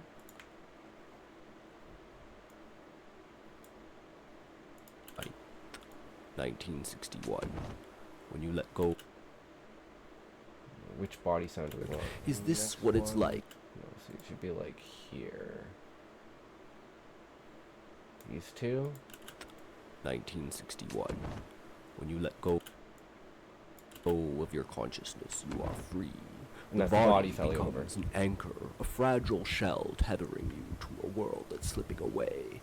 Last night I drifted beyond myself. I wondered, is this what it's like in her network? A place where the mind And then we want the roams. glitch sound around, like one of the glitch sounds around the time of that. So let's just pick a random one here. Let's do this one. And we know which one we've done already. Bring it back, and we want like right here. Shell tethering you to a world that's slipping away. Last night I drifted beyond myself. I wondered, is No, we want it like here. We want it like 7. this what it's like in her network? A place where the mind roams unshackled, but at what cost? Don't forget Maybe there. her Hold on. network. A place where the mind. Okay, yeah. So, like as soon as it says network. Her network. A place where the mind roams unshackled, but at what Okay. cost? I like that. Don't. And then it goes into all of that, so we don't need to worry about that. What are we coming out of the story Started with? weeks ago, slithering into my thoughts through every phone call, every flickering TV.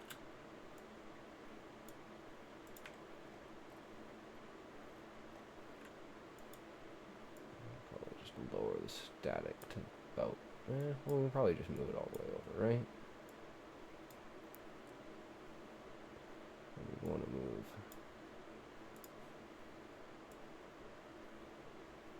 Fade in stronger, fade out more, so like that.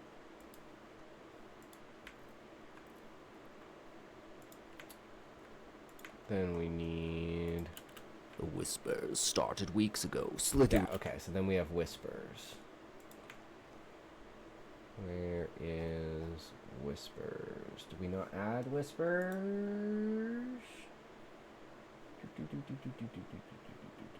Whispers.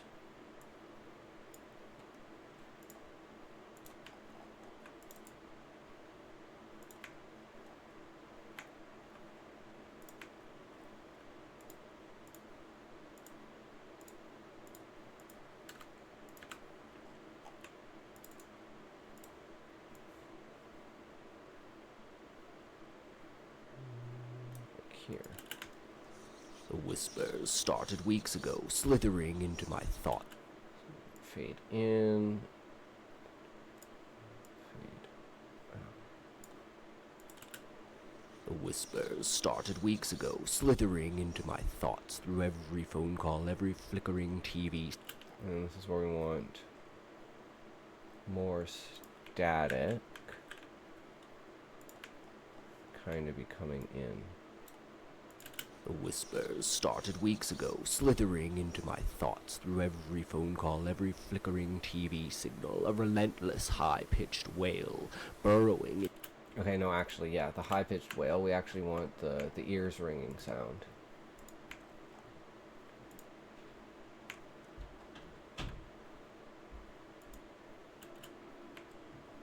You have been warned. Okay, here we go.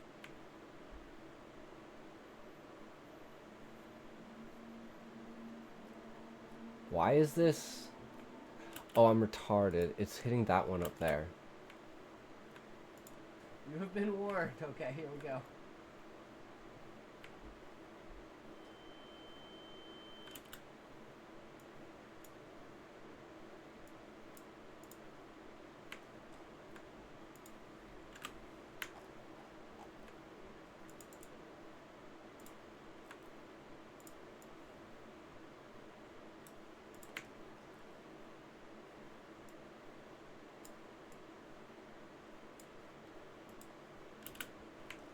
The whispers started weeks ago, slithering into my thoughts. That's way too loud. We need to be like -11 or something.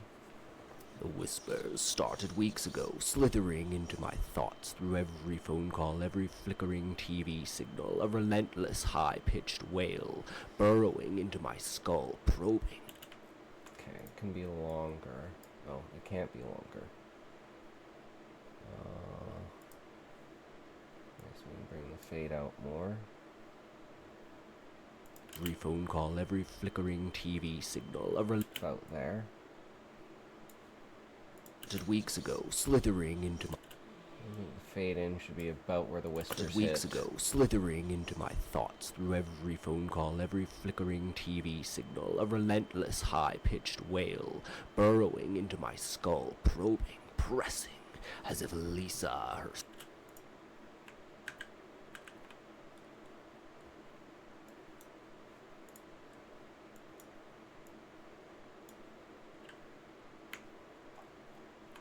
Burrowing into my skull, probing, So this ends there, brings there. burrowing into And what is it, -11? my skull, probing, pressing, as if Lisa herself is testing my limits. Okay, and we want it to end about there. As if Lisa herself is testing my limits. I thought of Is that too slithering into long? my thoughts through every phone call, every flickering TV signal, a relentless high-pitched wail, burrowing into my skull, probing, pressing, as if Lisa Okay, it needs to be like full fade out. herself is testing my limits. I Okay, thought about that's good. fleeing, It doesn't last abandoning too long, so I think it needs to fade in more too. And then it hits that high pitch just long enough to realize that it's there, and then it's gone. the city, vanishing into the wilderness, but running won't stop her. I need to understand her power to destroy it. So I need like some sort of glitch sound as well. Let's go back here. We can grab a glitch like this, because every time we talk about Lisa, we want to have this glitch sound. It's like her name like triggers this.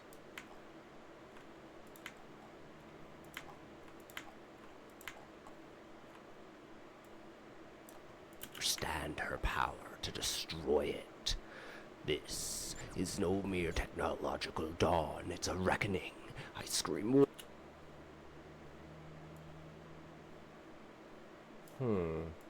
This is no mere technological dawn, it's a reckoning. As if Lisa herself is testing my limits. I thought about fleeing, abandoning the city, vanishing into the wilderness. Okay, running footsteps. That's what we need. Running footsteps.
This is just not working.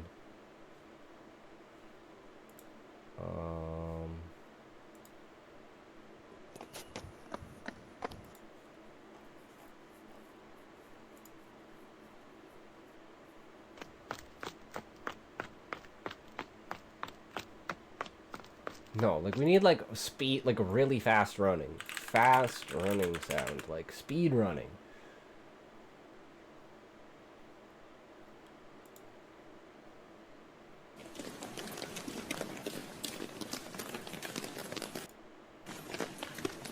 Okay, again, it doesn't really sound like fucking footsteps.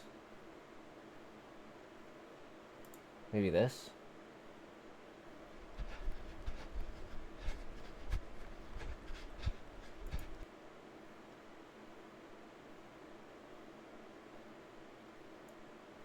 Maybe, let's try this.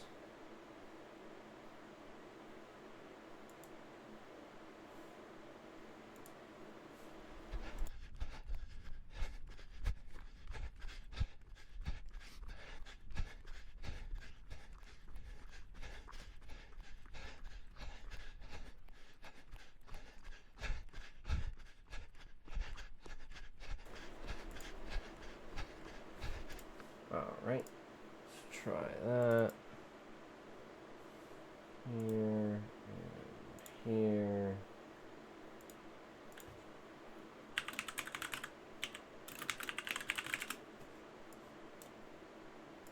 Running and breathing. Bring that there. Delete that, delete that, delete that.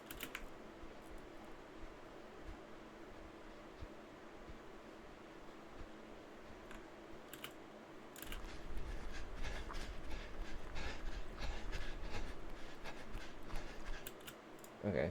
I think we can do something like that. Just need something nice and short and easy, and we can just trim it as we go. Thanks to those who too blind to see, but they dismiss me as mad.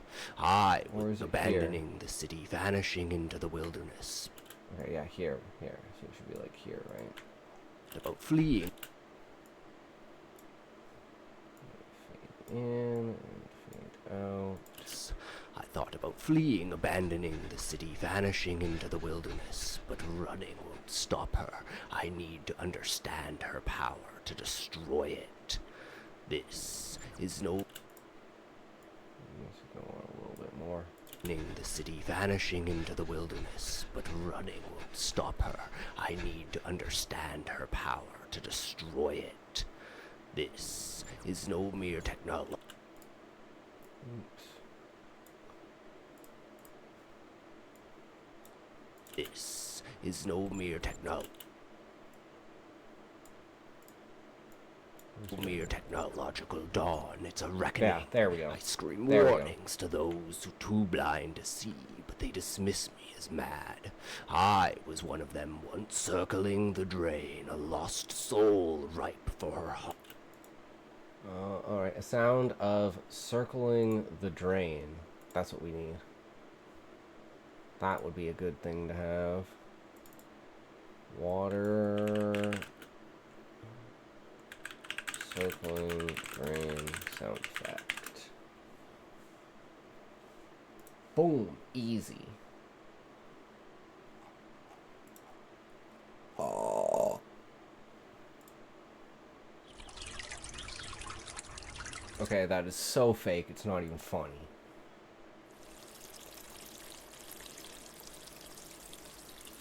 No. Well, that, like... There, bathtub drain? This is the sound we want. This gotta be the right sound.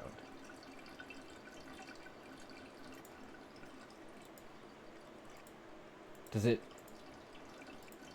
This just sounds like someone fucking peeing.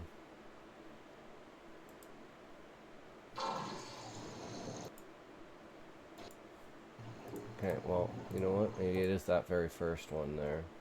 Let's try this one.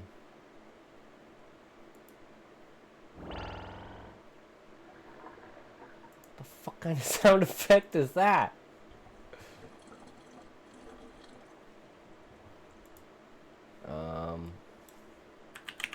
Metal ball circling drain. Sound effect.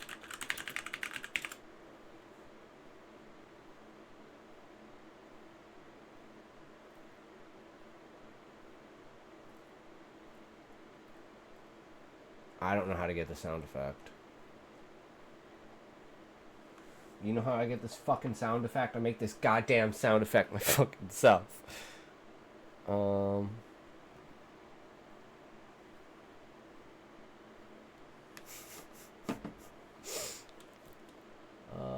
let's see.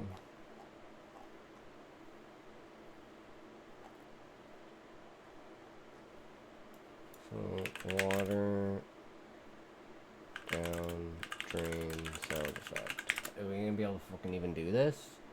Sinking drain.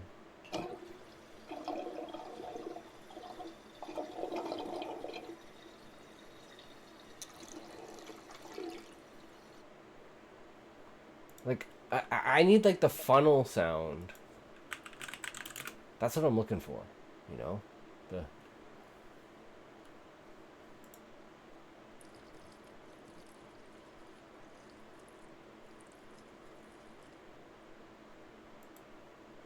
This is just,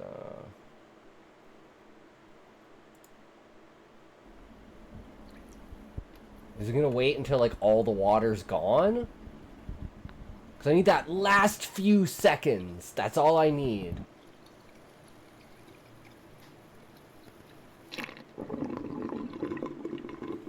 Yes! That's the sound! That's the sound I want.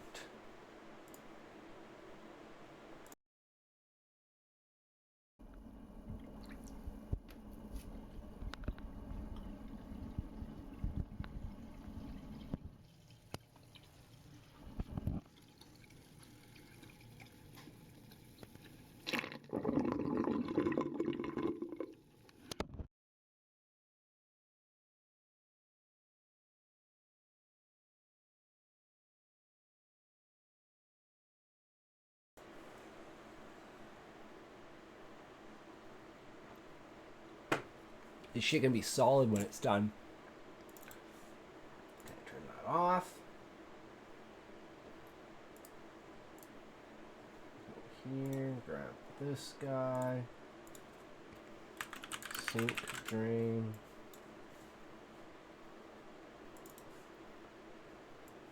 Sink drain.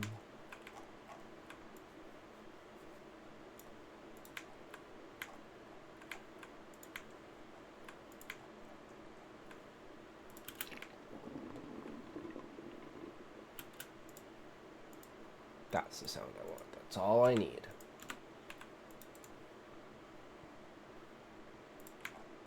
Because one of the main critiques was more sound effects. So anytime I can get my hands on a placement of a sound effect, we're good to go. Miss me is mad. I was one of them once circling the drain, a lost soul ripe. It was one of them once circling the drain, a lost soul ripe for her harvest. Wait, is this the soul ripe for her harvest. The drain, a lost soul ripe. Just not loud enough?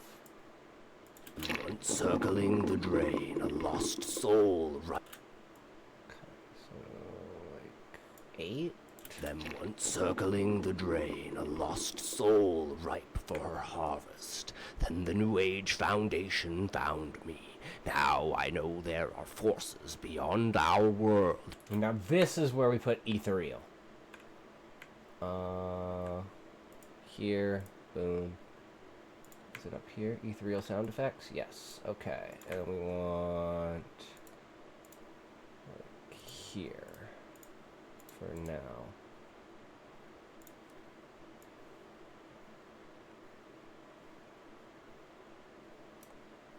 Now I know there are forces ripe for her harvest. Then the New Age Foundation found me. Now I know there are forces beyond our world, truths we were never meant to touch. The Age Foundation found me. Now I know there are forces beyond our world, truths we were never meant to touch. They taught me to break out of the box in my mind through meditation. This can actually kind of go on.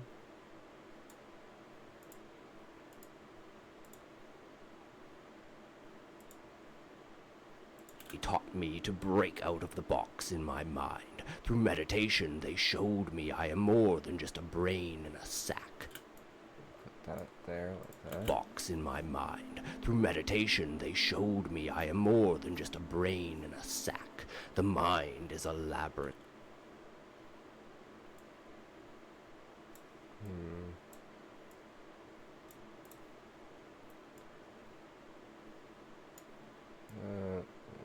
Let's see how that does.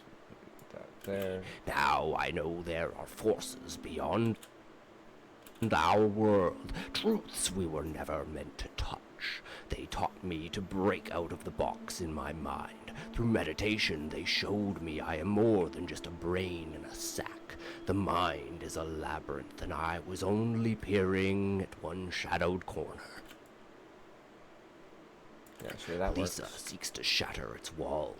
Okay, I need the shattering sound of glass here. Shattering of glass. Oops.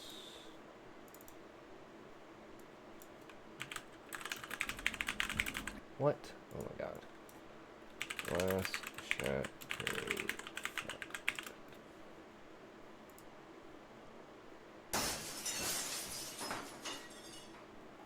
Okay, that's too much. Oh, it's down. I'm like, why the fuck is it playing? Why isn't it going to it? Okay, nope. Sound effect. Just simple.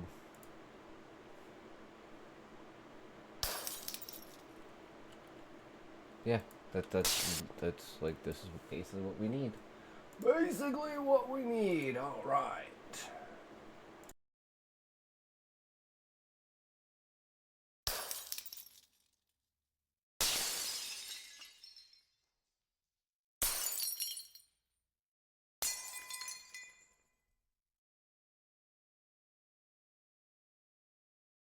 I like number 2 the best. Number 2! Okay, so we go here. We go like this. We go here.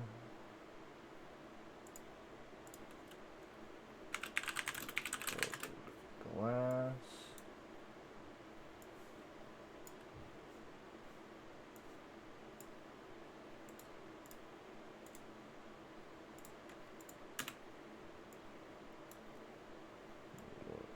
Second one.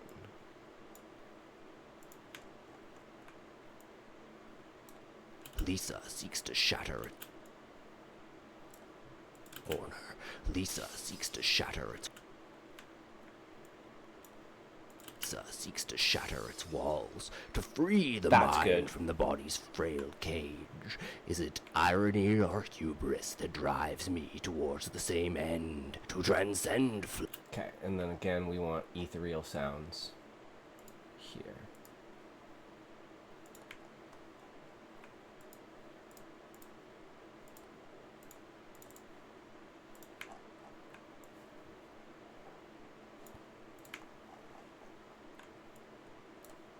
same end, to transcend flesh, to become Okay, this definitely needs more of a fade in. send flesh to the same end, to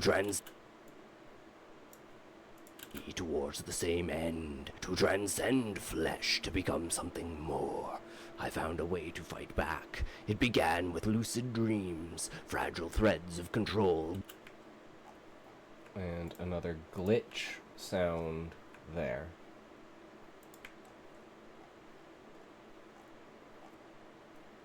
Is this glitch?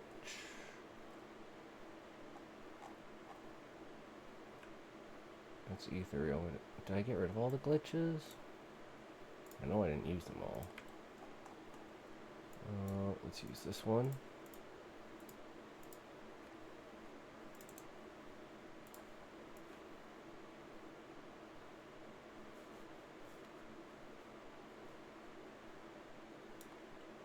Threads of control woven through sleepless nights, hours of meditation stretched into days. It began with lucid dreams, fragile threads of control woven through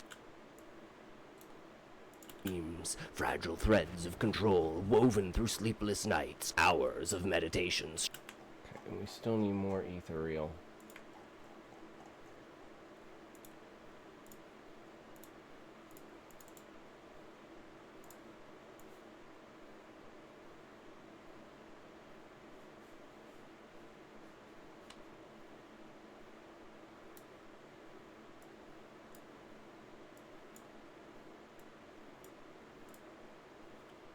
Fragile threads of control woven through sleepless nights, hours of meditation stretched into days, each moment strengthening my mind against her intrusions. And one day I was walking without my body. So we need another fall sound right there. And a little bit of static. So we get rid of this, we need falls.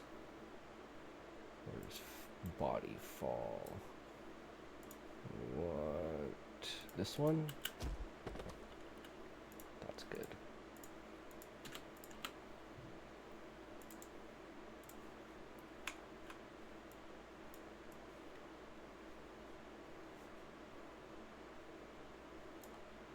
Day I was walking without my body. Intrusion.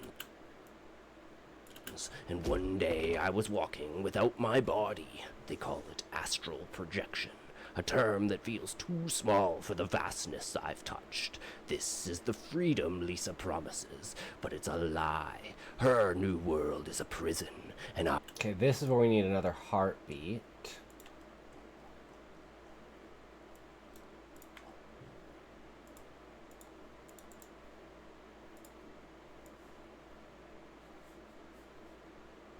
Leading up to the end. Why did it do that?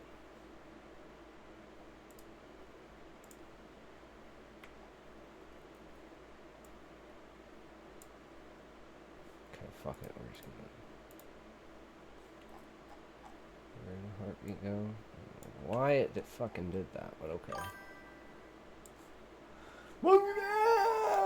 Intrusions, and one day I was walking without my body. They call it astral projection, a term that feels too small for the vastness I've touched. Okay, we don't want heart pounding until now, and we want like that. Term that feels too small for the vastness I've touched. This is the freedom Lisa promises, but it's a lie. Her new world is a prison, and I'm learning to break free. Thank you for... And I'm learning to break free. Alright, so I think that's all the effects that we need. Now we just need to throw in the soundtrack and we're fucking golden. Maybe one more glitch. Actually, let's do one more glitch sound.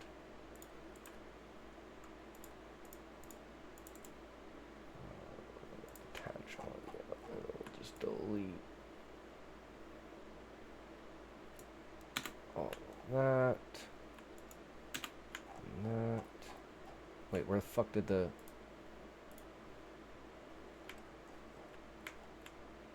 I need this.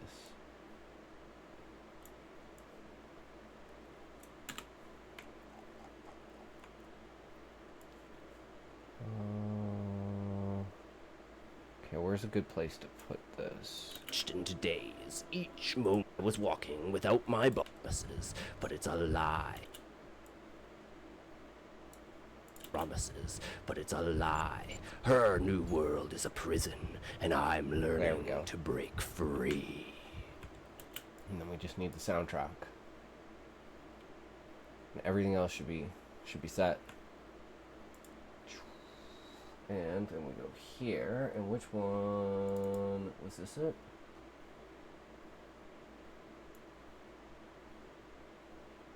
Yeah, okay, so this is Friday the 13th.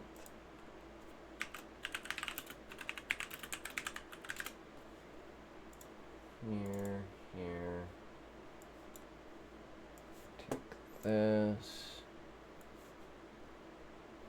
Drop it here. Detach that.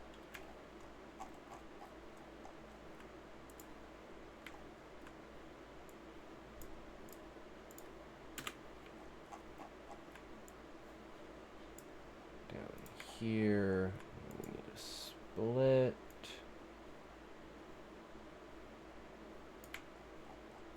Here.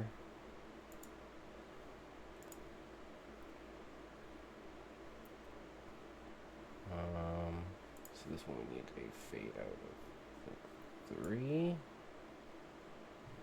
And a fade in of 4. And then this can be moved over here.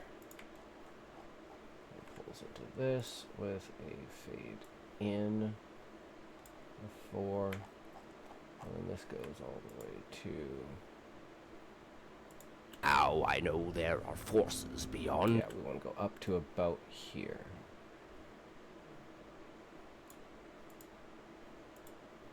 Dismiss me as mad. And then right there, so we do a fade out of 5, and then we just need the next... Where's the... Did we do the other one, or we not done that one yet?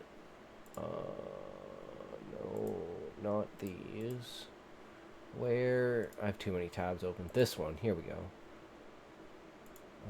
Nope. This one's supposed to have moves. Oh no, yeah, no, it is this. I'm retarded. Okay, so here we go.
Alright, that worked really well. Alright.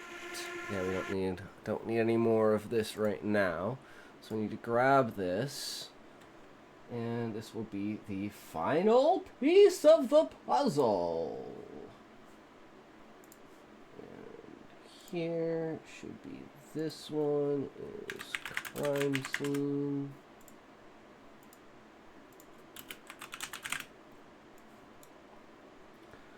Take this, we drop it in here, exit out this, we grab this guy, drop it there, detach audio, and we're just want to start from pretty much the end here, so like there, and whatever we need, we'll just add on. So we'll take it to...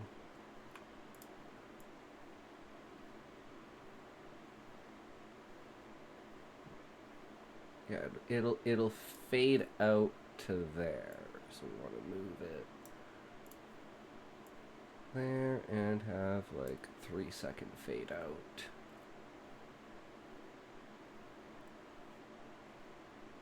Flip back, and we need this to go all the way to the end of Friday the 13th.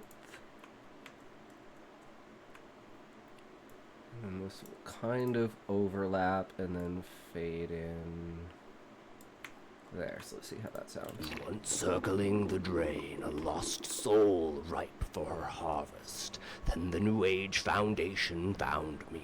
Now I know there are forces beyond our world, truths we were never meant to touch. They taught me to break out of the box in my mind.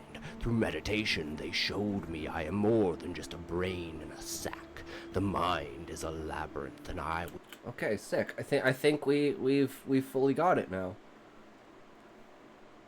Okay, let's just watch it through once and see if anything's fucked up with it. February 9th, 1961. When you let go of your consciousness, you are free. The body becomes an anchor, a fragile shell tethering you to a world that's slipping away. Last night, oh shit! Nope, we're actually missing one thing. We're missing the midpoint heartbeat sound. Heartbeat. There it is. There's one more that we need to pop in here.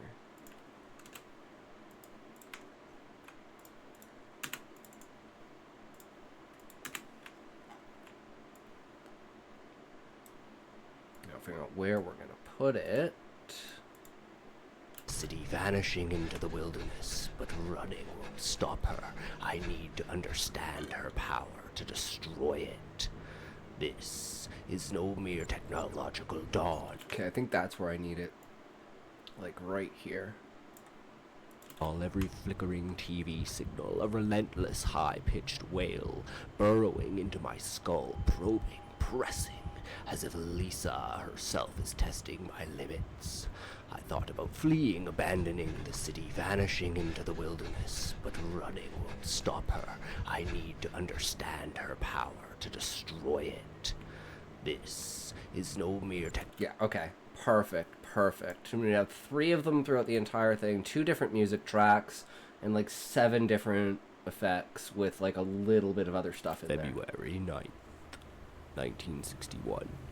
When you let go of your consciousness, you are free. The body becomes an anchor, a fragile shell tethering you to a world that's slipping away. Last night I drifted beyond myself. I wondered, is this what it's like in her network? A place where the mind roams unshackled, but at what cost? Don't forget to like, comment, and subscribe. You never know what will come for you if you do not. You have now entered the blue. The whispers started weeks ago, slithering into my thoughts through every phone call, every flickering TV signal, a relentless high-pitched wail, burrowing into my skull, probing, pressing, as if Lisa herself is testing my limits.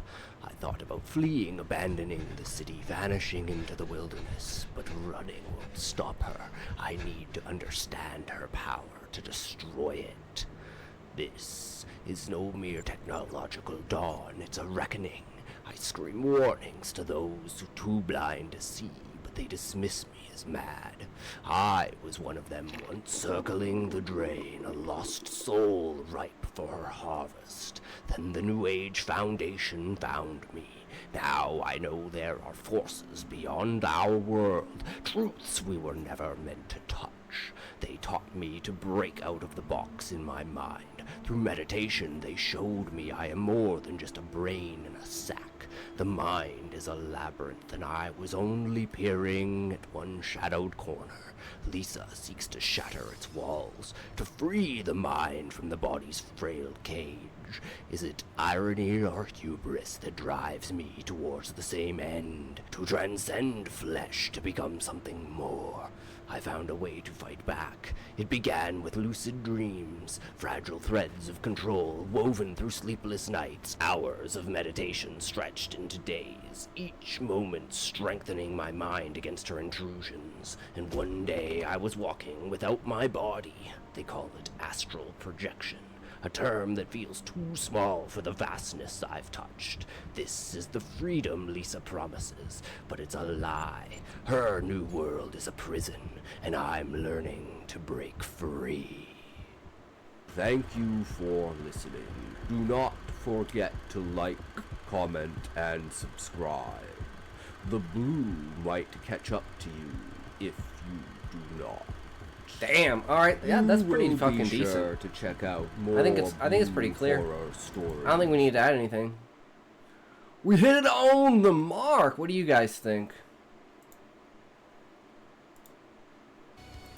Something else, right? So I think we're ready for publishing. It's only 20 minutes past the point I wanted to, but hey, that's okay. It's all good. We'll see what happens. I'm pretty sure I still can't log into my TikTok, but I got to do it on my phone anyways, so I got to connect that, because I think I had to unplug this thing and turn it around. So let me just kind of fix this.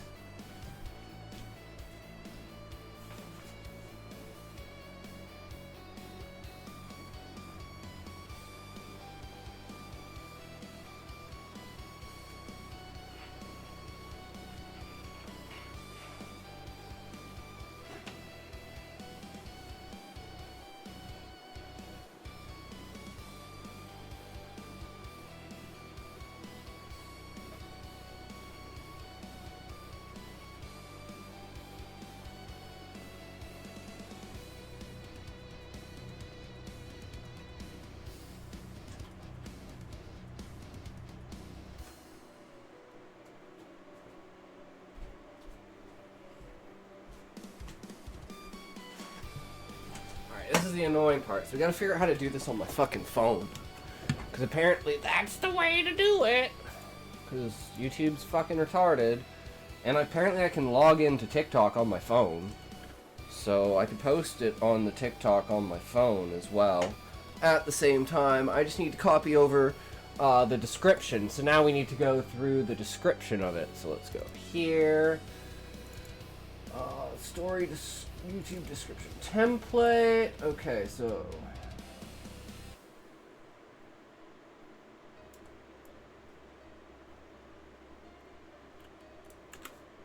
we're just gonna go to a new one. We're just gonna, whoops, not that one. Where's the other one? Here, letter 3. Yeah, okay, grab letter 3. What do we need? I need 50 hashtags for this story and this series. Actually, you know what? No, we don't want to do that. That's actually not what we want. So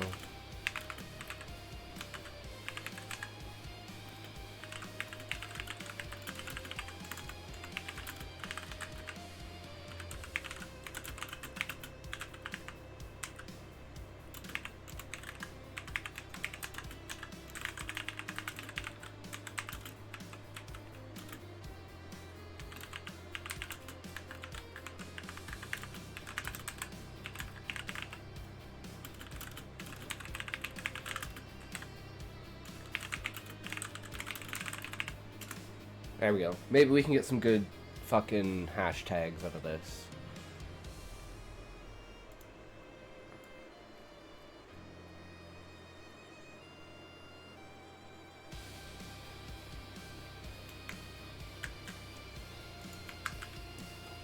Okay, and then we need to make sure these are all good.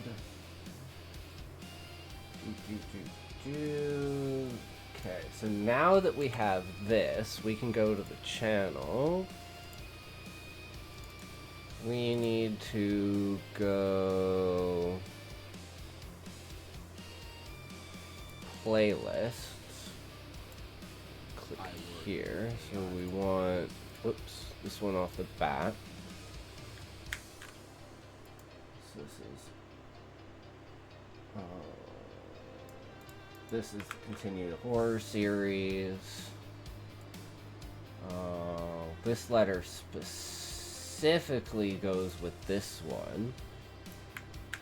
So this would be watch next. And then we would have the other letters. October For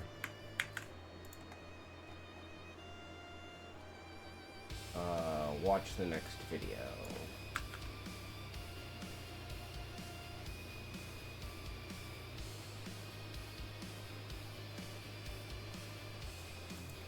Okay, we can get rid of that and we'll just need a synopsis. So then we can go here. Can you give me a small synopsis of this story without revealing the end?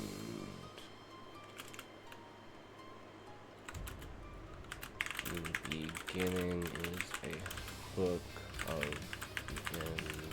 Grab attention in the first paragraph. Boom! Let's see what it gives us.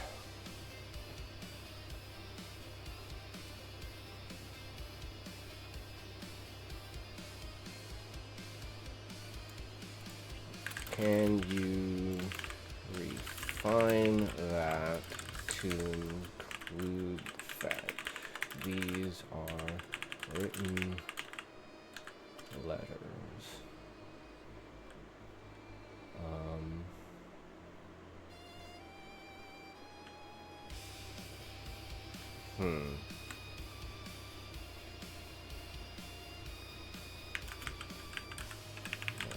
As letters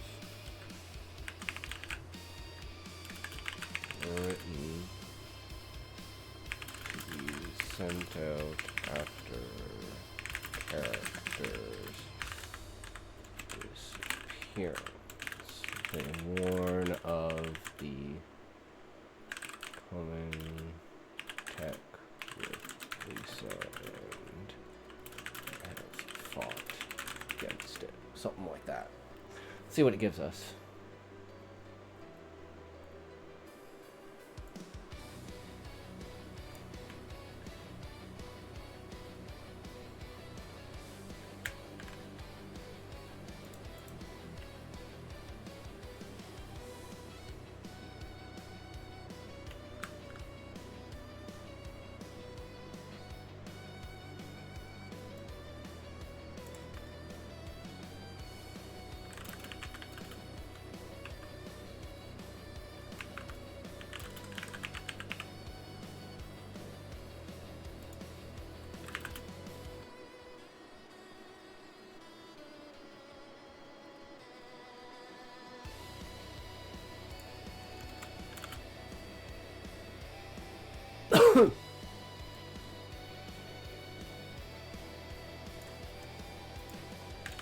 And you shorten this synopsis to 4 sentences, please. It's like it's longer than the entire story.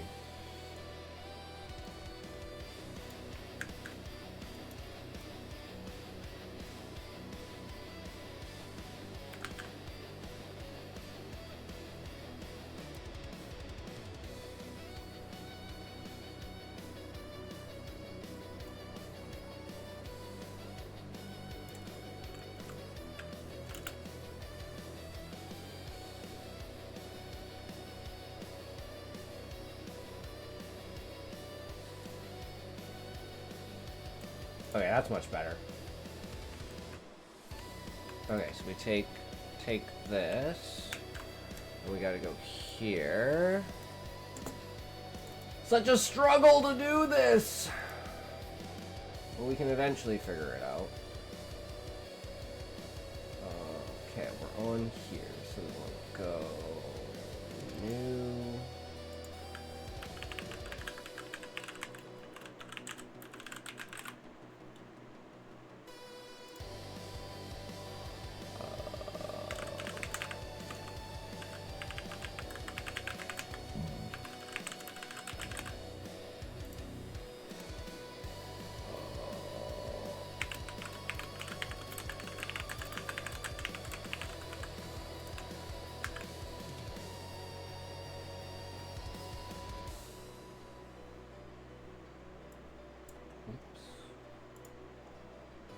Don't need this.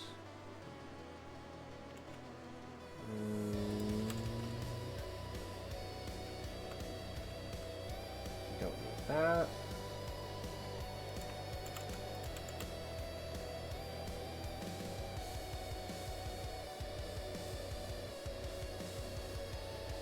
Alright, sounds good. Okay, so now I gotta do everything on my phone. So I need to grab this, I need to transfer the file over, which I should have already been doing, because that's probably actually going to take a second or so. File transfer.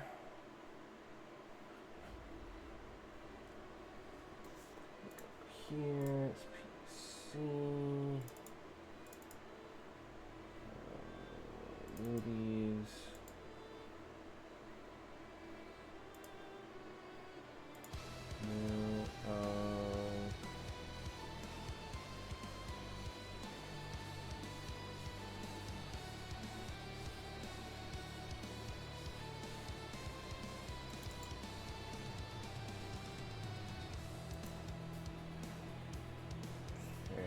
I guess we're just putting it in movies. Hopefully I have access to that in here. So what do we want? This one, and where do we put... Shit, where did we stick the fuck. I don't remember where we exported the final product to. Thought it was here. We exported it, right? Oh. No, we did not export it yet. Okay. So I'm even further behind the... Wait, I thought we did, but did we do it as Lisa's Story 2? Oh, we did do it as Lisa's Story 2. Okay, we exported it, but it's under the wrong name, because that's this. Yeah. Yeah, okay. So that's, Letter 3, Trevor.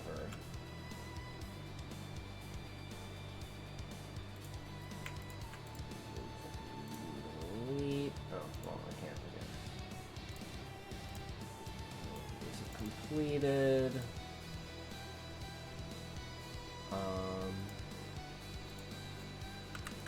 That's what I got. VHS.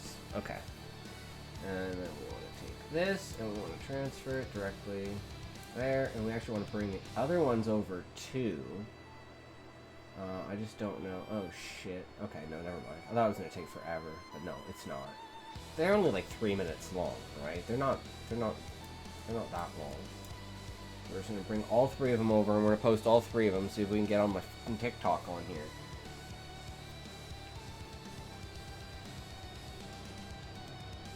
This shit is just too annoying.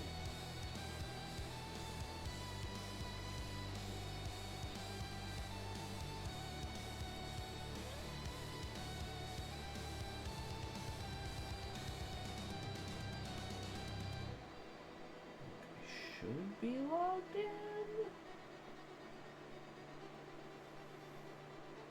Everything's transferred. I don't need to worry anymore. I can just do this. Okay. Back this shit out.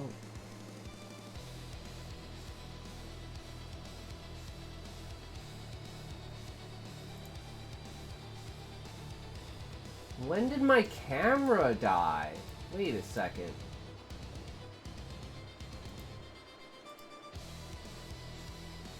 Wait, did I unplug my camera?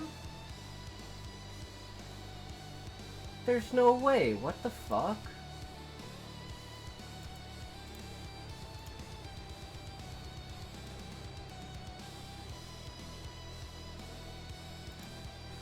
Wait. I'm so confused. Hold on a sec. What the fuck did I unplug from the goddamn PC if it wasn't what that was? What?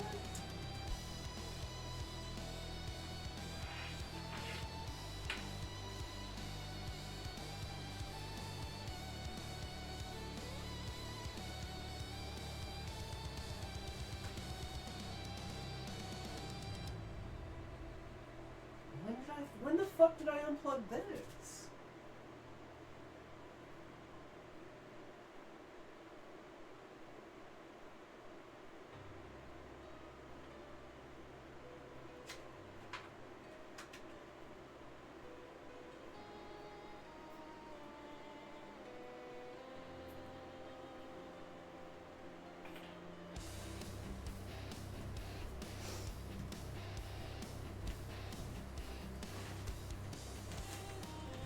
Well, at least I'm glad I looked.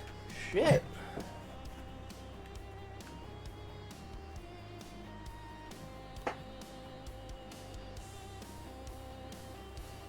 Okay.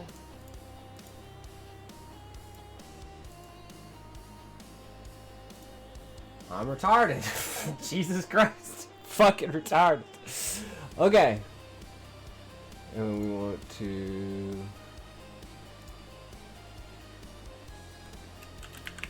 33 complete. Okay. Got that. Don't think we need that anymore. Don't need that. Don't need that. These are what we're gonna watch later.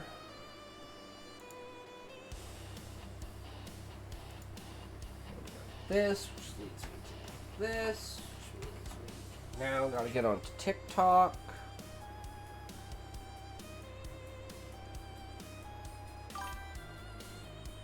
I gotta take a piss. I'll be right back. Oh.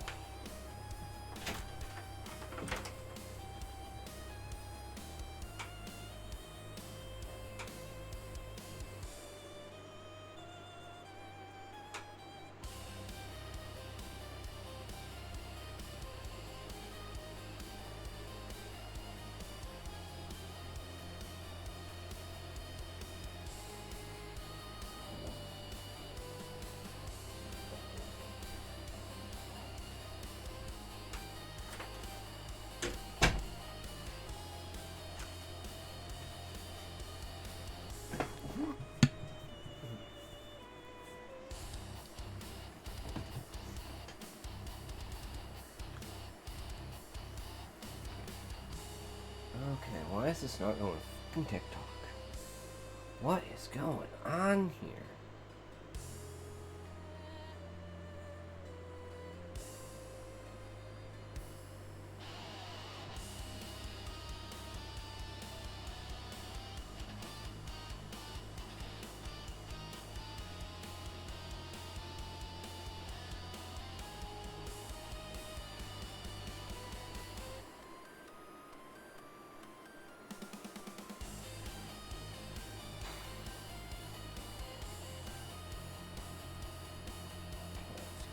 Here.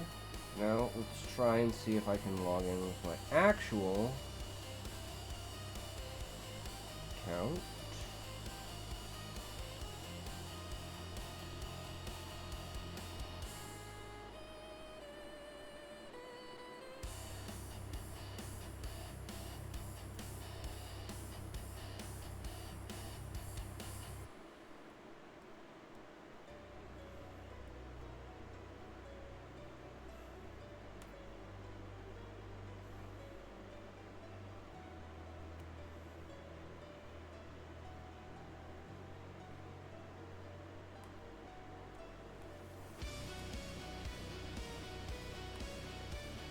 Alright, let's see if I can get into TikTok.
Oh man, I hate TikTok so fucking much.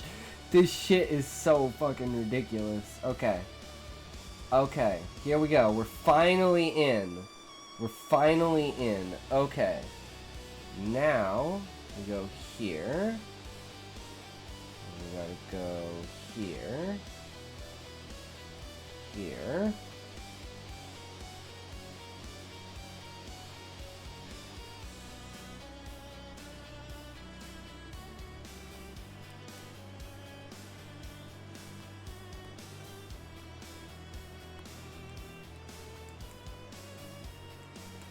Okay.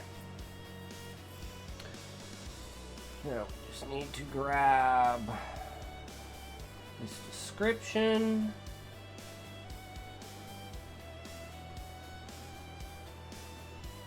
Boop.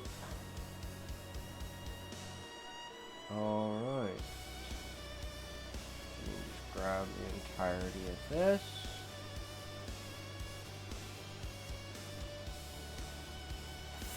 Come on, let me fucking... Damn it.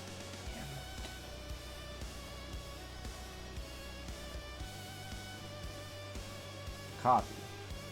Thank you. Over here. Hate phones, man. I hate them. Why do the apps have to be different? Like, why is there more functionality on the YouTube app on your phone than there is on PC? Same with fucking TikTok. What am I looking for? Stream. Where's stream? Wait, this. Oh, that's why. I'm trying to. Okay, there.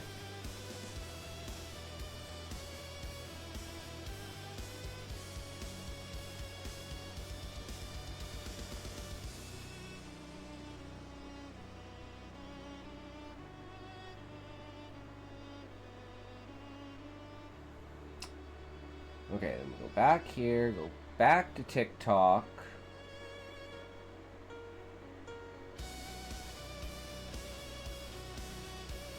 Fuck. I'm retarded. I forgot the other descriptions.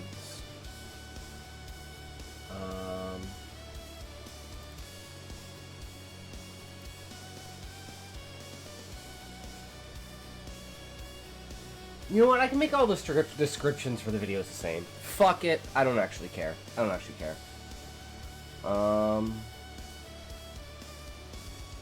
What's funny is it says open TikTok, and I click open TikTok, and then my phone crashes. Because the app doesn't work on my fucking phone.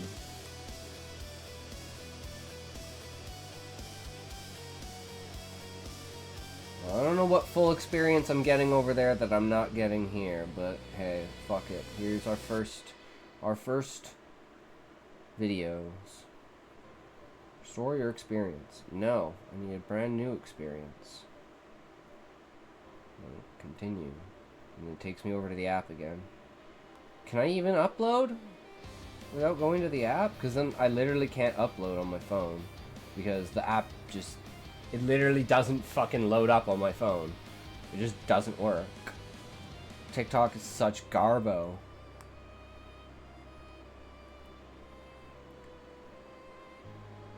This is fucking impossible to do. It's literally just fucking frozen on this fucking screen. Accept and continue. Oh, your app isn't working. Of course the app isn't working. It never works on this phone.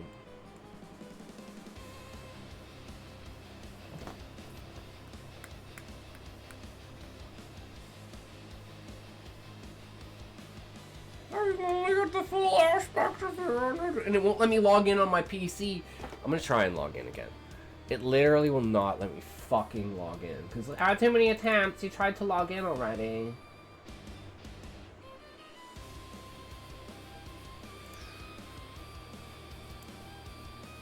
Here we go. Maximum number of attempts reached. I can't log into any of my accounts. And it won't, it just fucking will not work on my phone. Why is the option here if the option itself doesn't work? Oh god, I think it crashed my phone.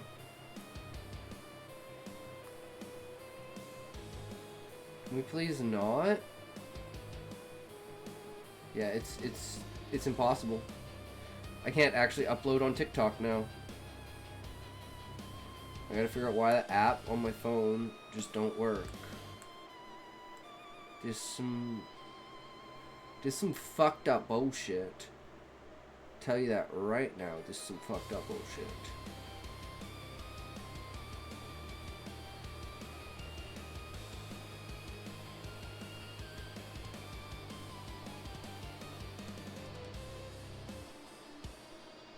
Okay.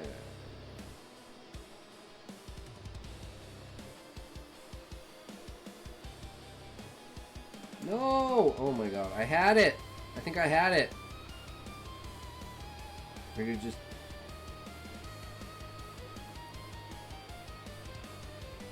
Oh, I think we got it. Hold on. This phone's like 100 years old.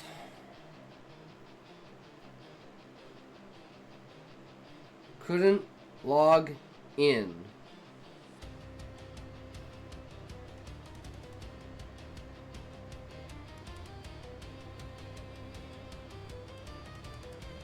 Even though I'm literally logged in. Let's see if I can log in on the other one.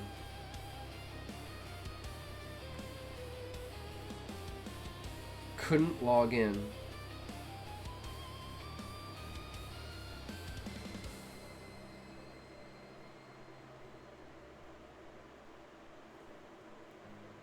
This is so bullshit. There's some so bullshit right here. Okay, well, fuck that. We're gonna do YouTube first. 'Cause YouTube actually works.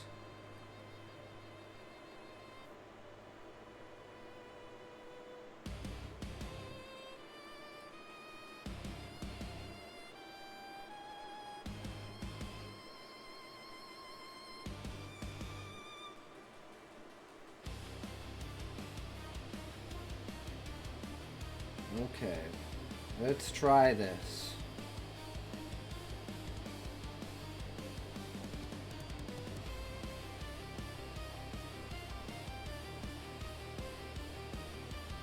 Video. Wow.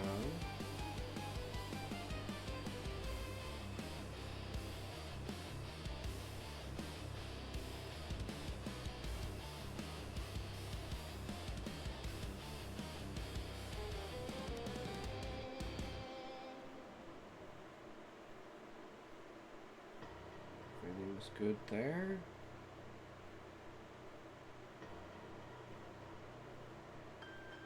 Wait, what just happened?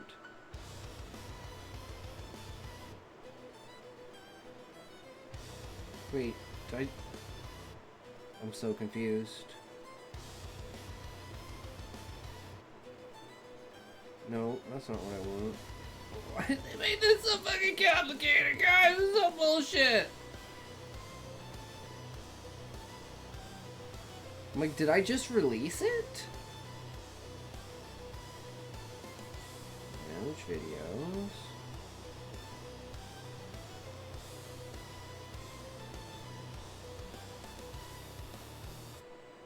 I don't know, it just seemed to like crash. Like, okay, I clicked the video.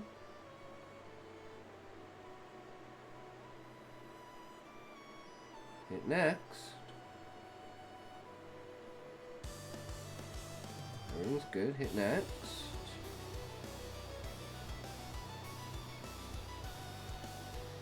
I think it crashed.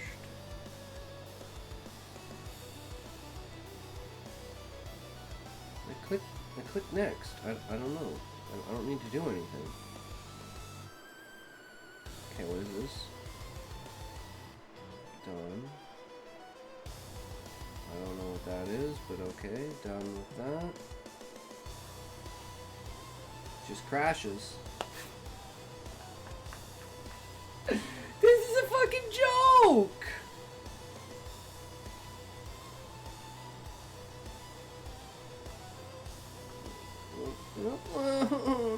Video.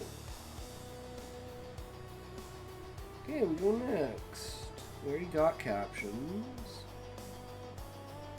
Where the sticker is, and we already you know, we're good. Okay, we'll go back. Everything's going fine. Okay, now it's loading. Now, okay, here we go. Visibility, public. Location. Don't show location. Related video. This app has crashed.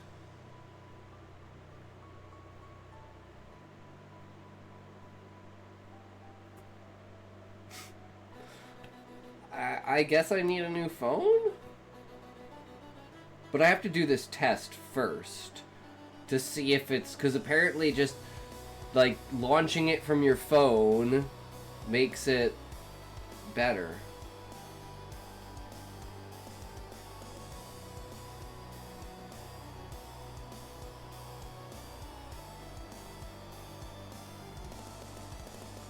Wait, where's, like, the description for it? Or does it not get a description?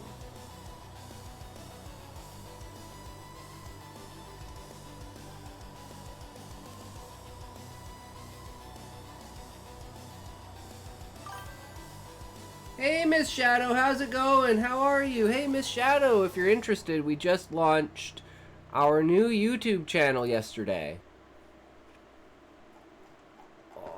Blue Horror Stories. So if you're interested and you want to go check it out, we are currently trying to upload our short via my phone, and it is not being any fun. It is being a fucking disaster here.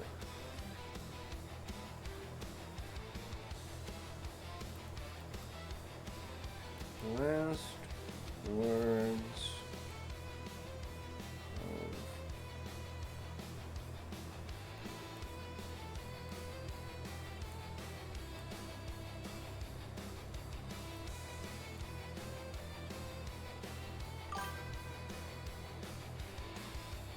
New Year opinion. Sure. Yes. Yes. Anytime. What's up?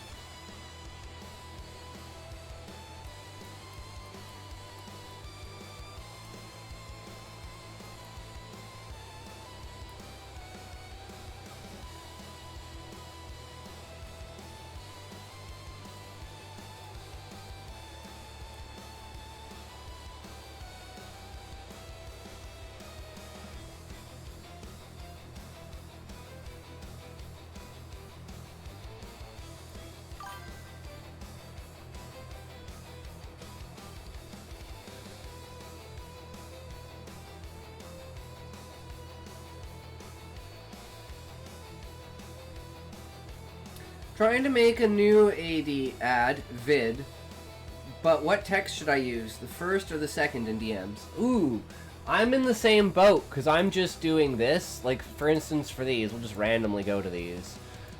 They have this on screen for, like, the subtitles for the text. So, like, sizing, color, font, like, opinion.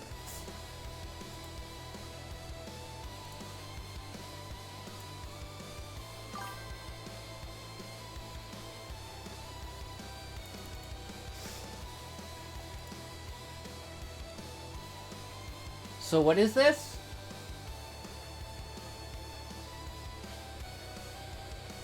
For the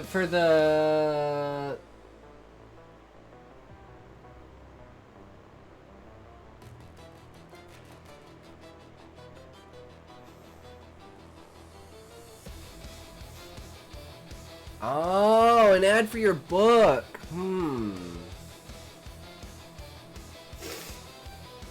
Wait, you sent me an ad?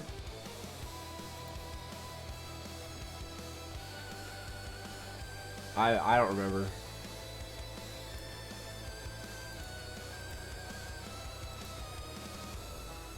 Oh, Facebook. God, I haven't been on Facebook forever.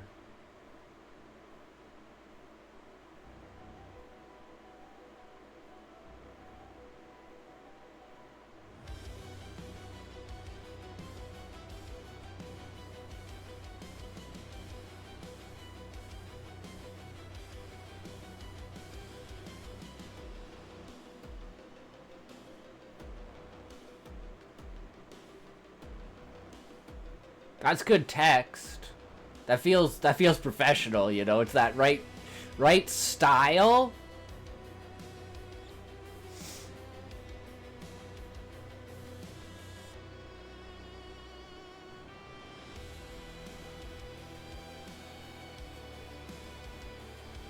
And I like the visual in the background, like going through the forest.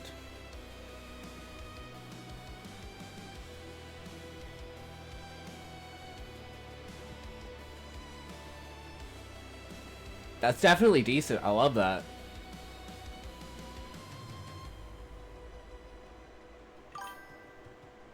New one will be a creek in the forest. Ah. Cool. I wish I could use Facebook. I haven't used Facebook in fucking forever. I don't know what text to put on it.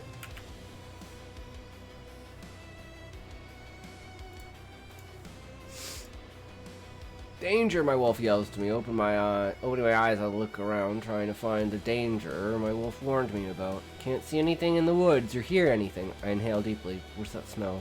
Is that iron? No, that's blood I smell. Creek is thick with blood flowing downstream with the current. It's so dense that I couldn't see the creek bed underneath. The scent in the air is like a poison with death all around. It takes a moment till I realize where my blood is coming. Definitely the second one.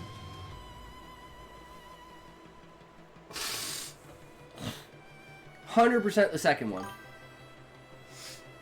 First one doesn't, like, because I'm like, oh, well, shit, when I see the second one. I'm like, well, that's not good. The first one's like, well, that's not good. The second one's like, oh, shit. And the first one could be anything. The second one, that's clarity. That gets you invested. You're like, okay. Immediately sets the mood, right? Way better than the first one, I think.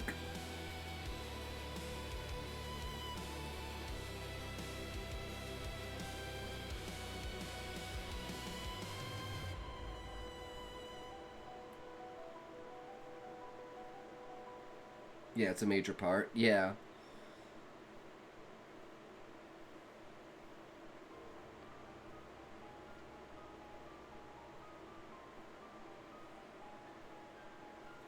I guess I have a list here that I could just go through.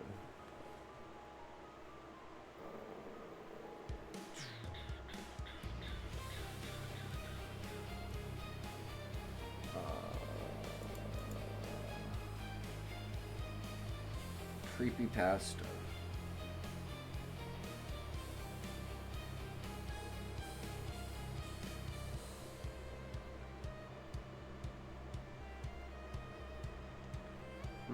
I think we get rid of scary AI and just keep creepypasta. It's probably better.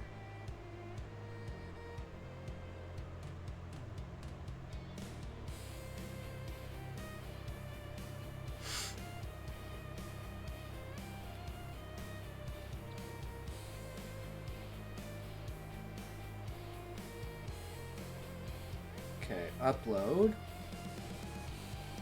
And then we're going to go to it, and then we're going to pin the comment on it.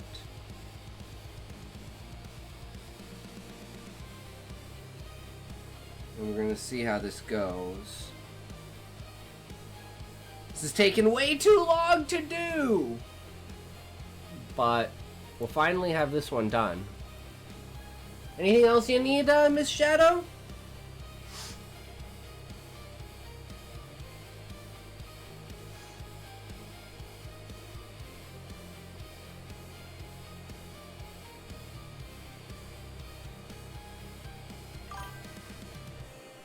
That's it, I'll pull it together and then show you. Sounds good. Hell yeah, I'm excited.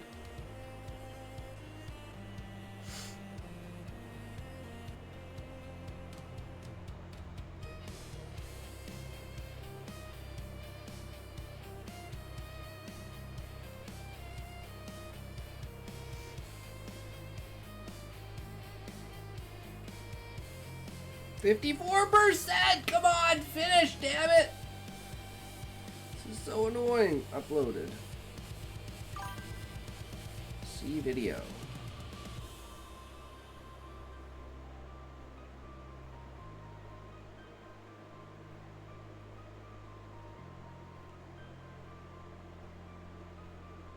hope I can fit this here.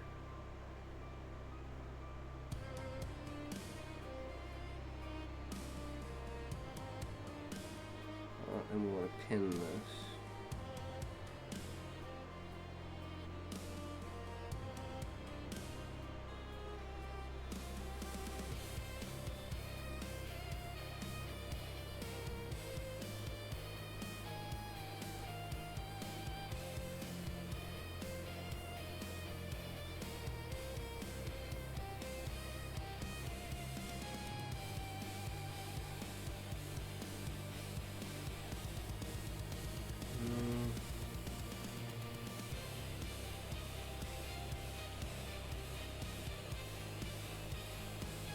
Okay, I think it's uploaded now, so if we go to the channel,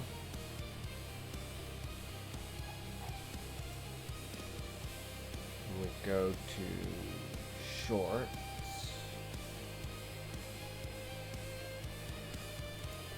but from here we can do like all the extra things where we can go shorts and we want to go details.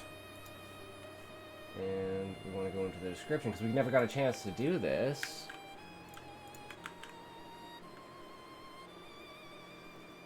And then add to Lisa's playlist.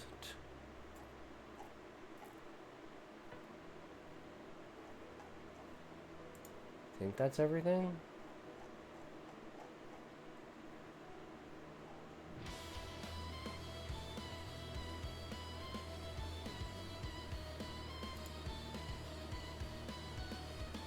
And we want to rename all of these.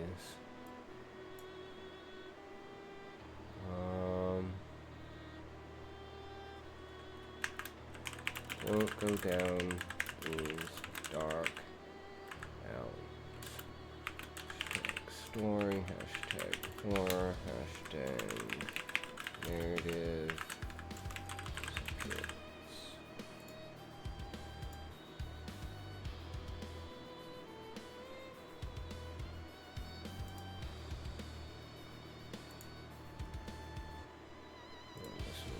Go, and we're gonna go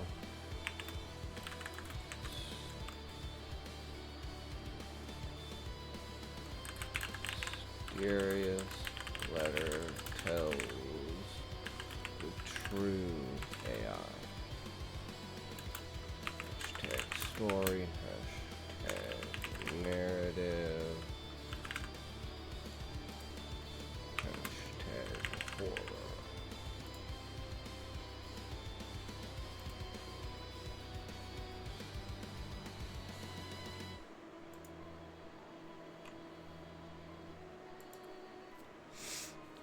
Okay, we got that.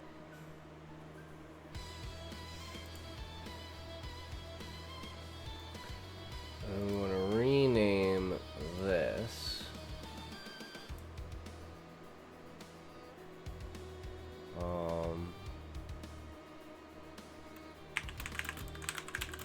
Knock.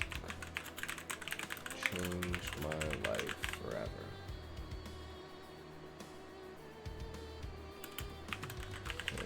Horror, hashtag story, hashtag narrative, hashtag creepy pasta.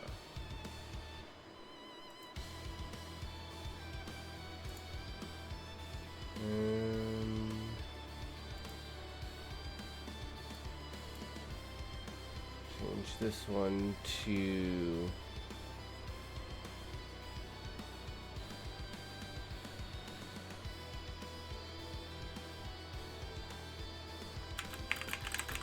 just barely changed my life. Or hashtag AI, hashtag story.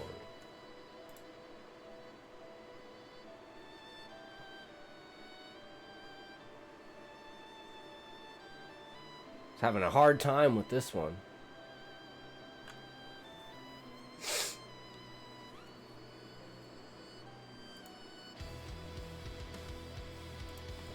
finally, we'll change this to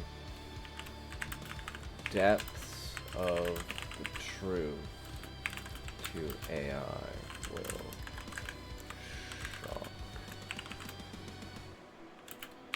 Hashtag horror, hashtag story, creepypasta,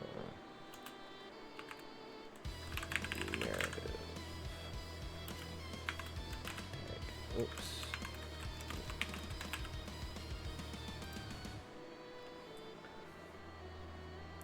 Alright, well, we don't need that anymore.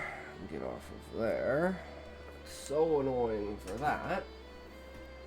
Alright.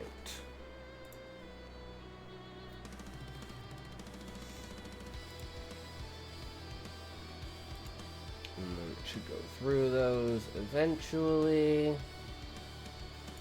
got the shorts.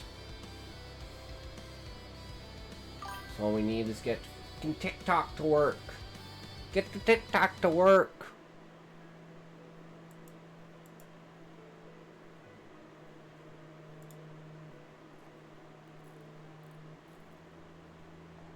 Should be good though.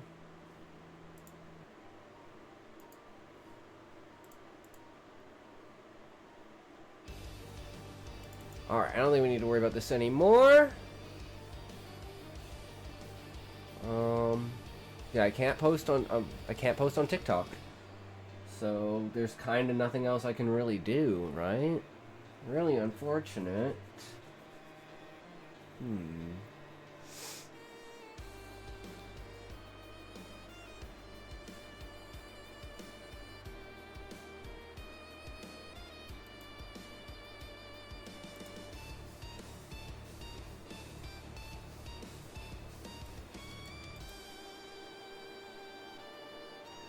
Well, might as well move on.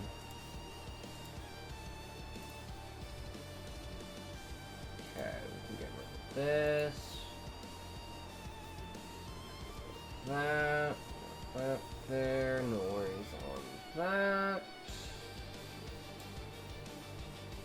go here. We go here.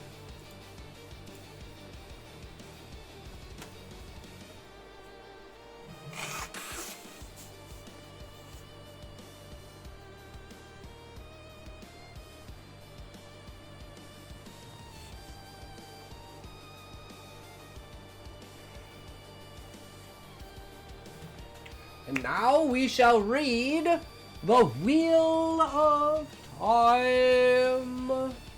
Yes, we can get rid of Canva in the background here. We don't really need that or Grok or anything. So we can just kind of chill on this for now. So we've got Eye of the World, Book 1 of Wheel of Time.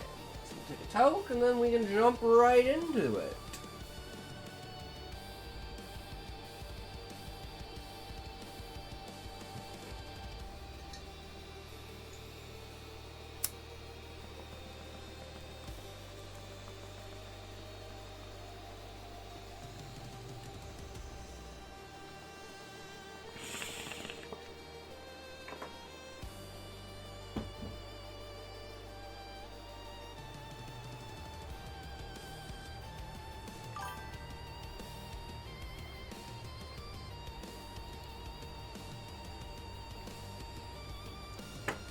Got my 10 drow names? James is such a jerk to me at times. Alright, Sean. Sounds great.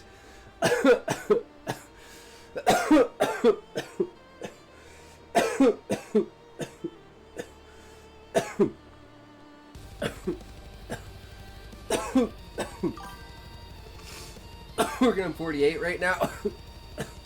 Hell yeah.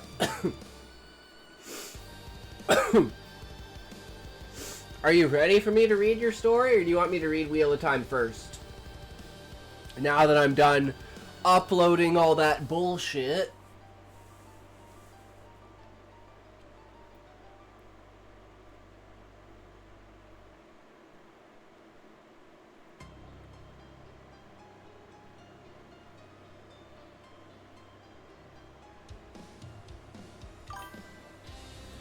Either way is fine.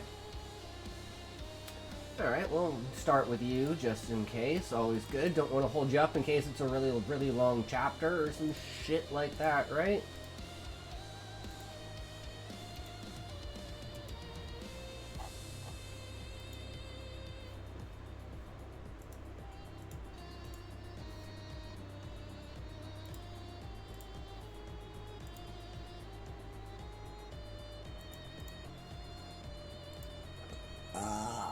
Goose. Alright, 44, Merfolk.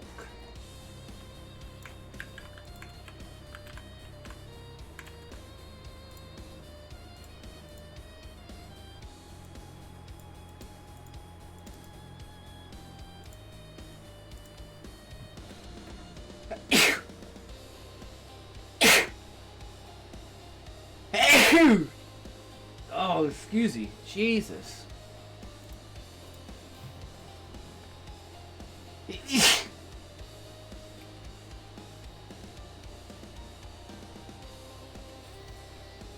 Did not like me.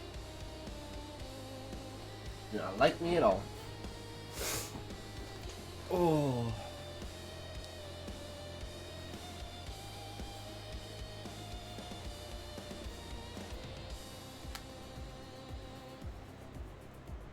Oh. Wait, what am I doing? God, I'm retarded.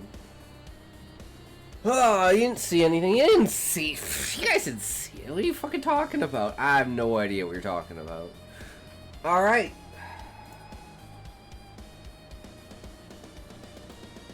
I didn't see anything. You didn't see anything. No one saw anything. There was nothing there. Don't worry. It was all good. It's all good. Alright, it's Sean's story now. Alright. Gorgeous came up shortly after Carrie's latest whining stint about not being able to fly the frame line. Why the heck? Why is there a frame line here? Our civil engineer showed up in it.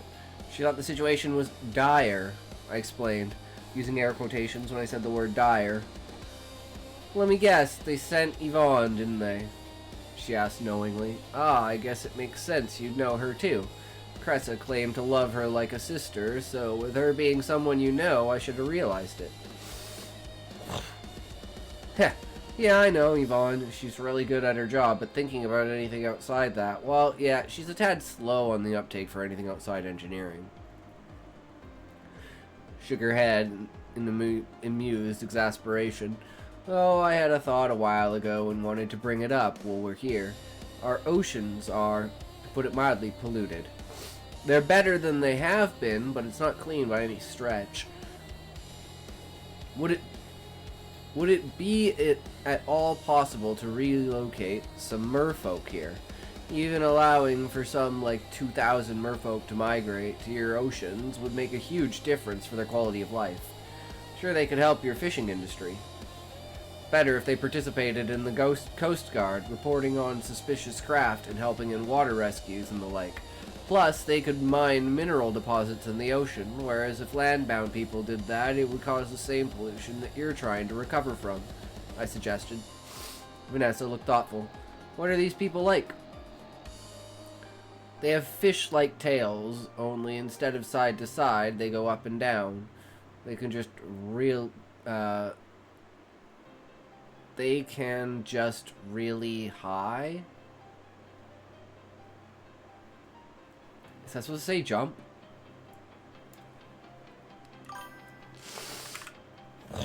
Jump really high and do somersaults before they land. They love to play with anyone who wants to play. I really bet they'll love the idea of helping with the water rescues and reporting on ships they don't know. Making a decision, Vanessa nodded. I'll suggest it to the Queen. I can allow up to 4,000 personally, but that is limited to my own sea territory. Or what's out past that. The Queen can authorize our entire coast. So a much larger area for them to spread out in. Give me some time and I'll let you know what she's decided. So saying, she excused herself to contact the Queen. She did hear me when I said 2,000 would be alright, didn't she? Sure she did, but you've already gotten twice that just from her. Granted, we'll have to see if Verona takes to the immigration, but I'm fairly sure she will approve. Queen Nitre has agreed to allow up to 20,000 spread out along our entire coastline. Please inform the matriarch of this at your earliest convenience, Vanessa said, smiling as she came up to my group, just as we were about to depart in my pickup truck. That's great news, shouted Gorgeous.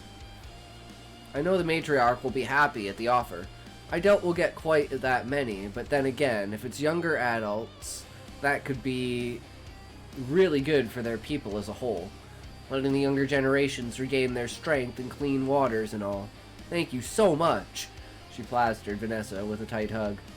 I'll let you know what happens on that end as soon as I learn anything, I stated. By the time we returned to the treehouse, a communication system had been installed, and I could clearly see the new structure connecting all 3 groups of trees into a triangle. Oh hey, we should add stairs to all 3 sides. I bet we could move between the 3 worlds that way too, commented Maud. I considered that. We'd have to set up something temporary to test that theory, but if it works, we could make pedestrian traffic climb up the stairs and then move to the world of their choice from there and reserve the lower path for the vehicle transports only. When authorized, that is. Good thinking either way. First, though, let's call the matriarch on that fancy new communication system. When I checked, I noted that all 3 fences were complete. As to the energy barrier, they had been designed so that it would cover my entire property line in all 3 worlds, with a clear pathway to the gates allowing access to that point. They even paved that pathway in all 3 worlds. Seeing Miley, Maud went to tell her about the idea of pedestrian access via stairs, while I went up to the treehouse proper to contact the matriarch. To what do I owe the pleasure? I'm always happy to speak with my favorite son-in-law, but I'm guessing you've got something important to say. Verona smiled her toothy smile on the screen. Gorgeous had an idea. She mentioned how your oceans are polluted and the merfolk are suffering. She thought some could immigrate to Nitre's world, which is called Guyana, by the way. She brought it up while we were visiting Vanessa's manor, and Vanessa contacted the Queen. She will allow up to 20,000 merfolk to immigrate. I mentioned that they could mine mineral deposits in the ocean and help with the Coast Guard, with water resources and report suspicious crafts. Gorgeous thought they'd love helping with the Coast Guard. I don't know why there's quotations there. Verona straightened. Truly, that is a very welcome offer. I'll have to see what comes of it on my side. I swear there sometimes has 2 R's in Verona and 2 N's, but am I retarded? I think I'm just dyslexic. Gorgeous thought that it might be possible to get younger adults to immigrate, so they as a species could regain their strength, while the older generations could continue to aid in the restoration of the oceans of their homeworld. Trouble keeping it straight myself.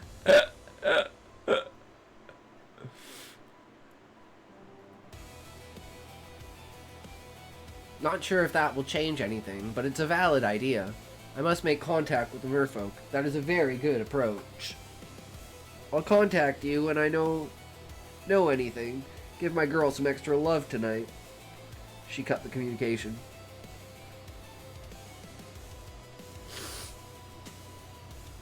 Moments later, an alarm went off. What now? I whirled around to check the security cameras.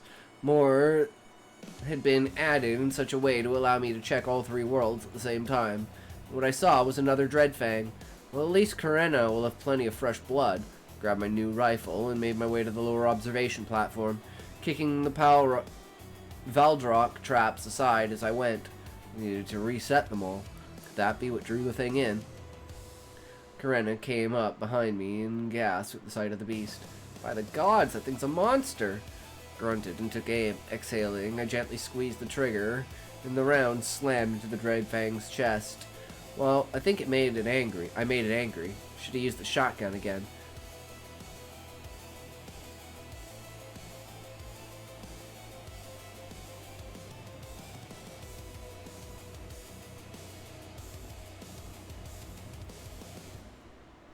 Is that supposed to be cocked?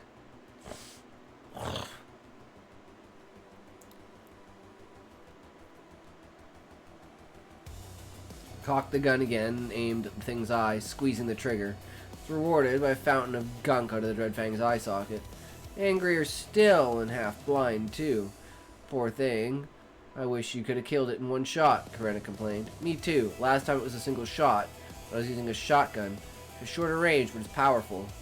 Lisa came running down then, and she grabbed the shotgun. She thrust it into my waiting hand and I aimed as quick as I could. Bark of the shotgun thundered into our ears, even as the slug plowed through the other eye and burst out the back of the skull. Thanks, Lisa. That thing is too tough for a .22 caliber rifle. No more messing around when one of those things shows up. Get the shotgun. The alarm went off again. What the hell? Quick glance around proved the alarm wasn't about Gianna, so I ran inside to check the cameras again. This time, the alert was from Earth. What I saw was a man, very filthy and emaciated. Looked like he had been lost in the woods for ages and barely held on to life. What do we do? Asked Tessa. I go down there with my shotgun in hand, then hope like hell I don't have to use it. Ran downstairs and through the trees so I could reach the Earth portal. When I got down there, Cressa had arrived, with Yvonne on her back. Careful, there's a human man on the... I trailed off for some reason. Barrier blocking the Earth gate hadn't been activated, and the man in question stumbled through into the central area. Too late. Guy's bleary eyes locked on the girls. Am I dreaming? Yeah, I must be. No way two such hot creatures are real. Practically drooled at the sight, but then collapsed. Well, I think you two just found your husband, because that guy can't be allowed free, and since he seems to like your looks, yeah, I wouldn't trust the people on Gianna to take control of a prisoner from Earth. Nice. James got a buddy now! Hell yeah.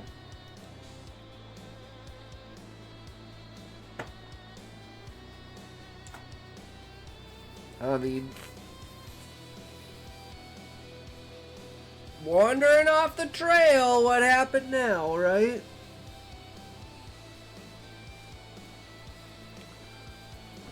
The true bad guy enters. He's actually a CIA spy. This was the way they knew. They'd been surveilling James since the very first encounter.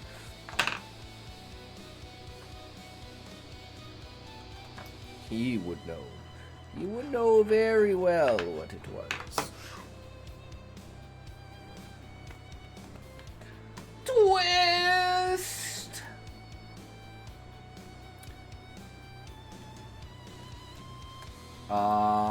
I'm dumb. I have no... Oh, wait. We were talking about this, but I can't remember. I know we were talking about it, but fuck, I cannot remember. Hank. It was Hank, right?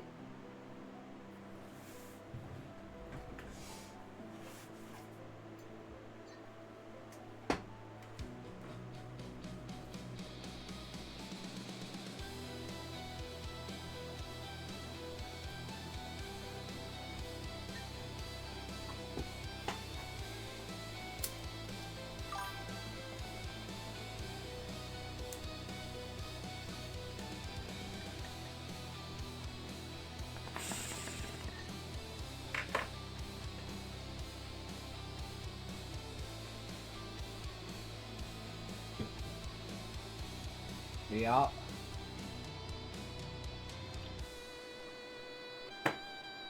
There's plenty of Hanks out there, though.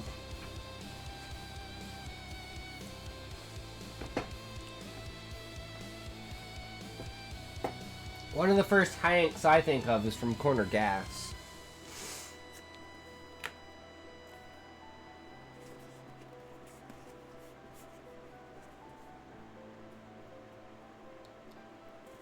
Yeah, it was a very solid chapter. I definitely love the introduction of the character, and it's not just on its own. It's like the Dreadfang came too, right? Like, what's coming next? Oh no!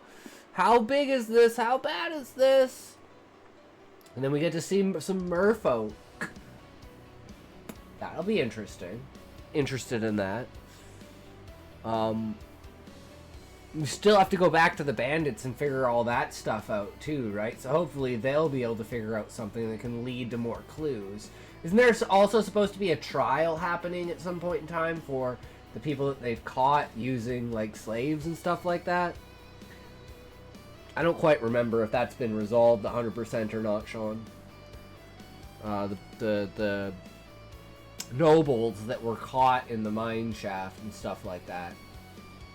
With the the ones that have been part of the slave trade, they've been, like, interrogated heavily.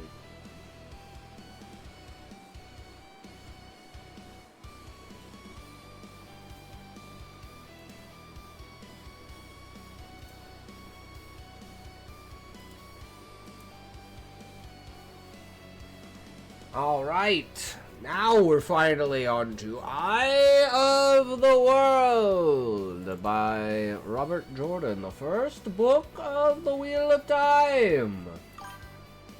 That was resolved. The Caldroni invaders were already killed. The nobleman was enslaved himself in Cauldron. As the nation is making restrictions. Restitutions. Okay.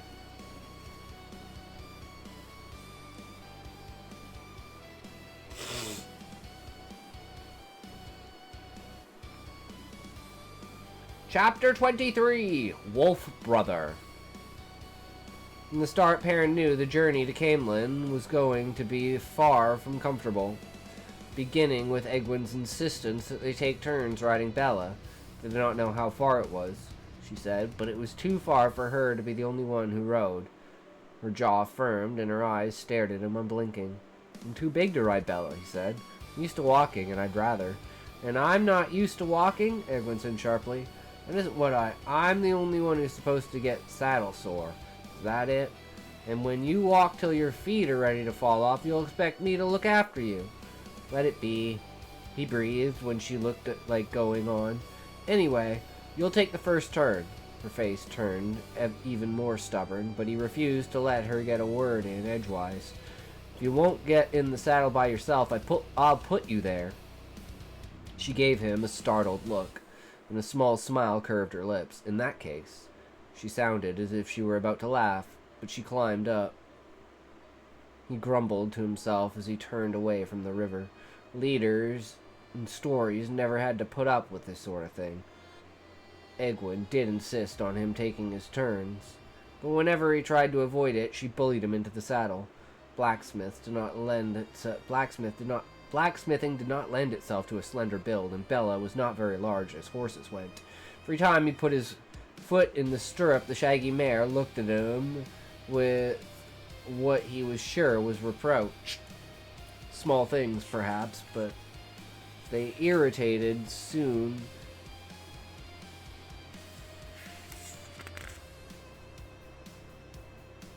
I didn't see the period there, and I was like, did I skip a page? Soon he flinched whenever Egwene announced, "It's your turn, Perrin." Stories leaders seldom flinched, and they were never bullied, but he reflected they never had to deal with Egwene either. There were only short rations of bread and cheese to begin with, and what there was gave out by the end of the first day. Perrin set snakes along likely rabbit runs. Snares. Jesus. They looked old, but it was worth a chance. While Egwene began laying a fire. When he was done, he decided to try his hand with a sling before the light failed altogether. They had not seen a sign of anything at all alive, but, to his surprise, he jumped a scrawny rabbit almost at once.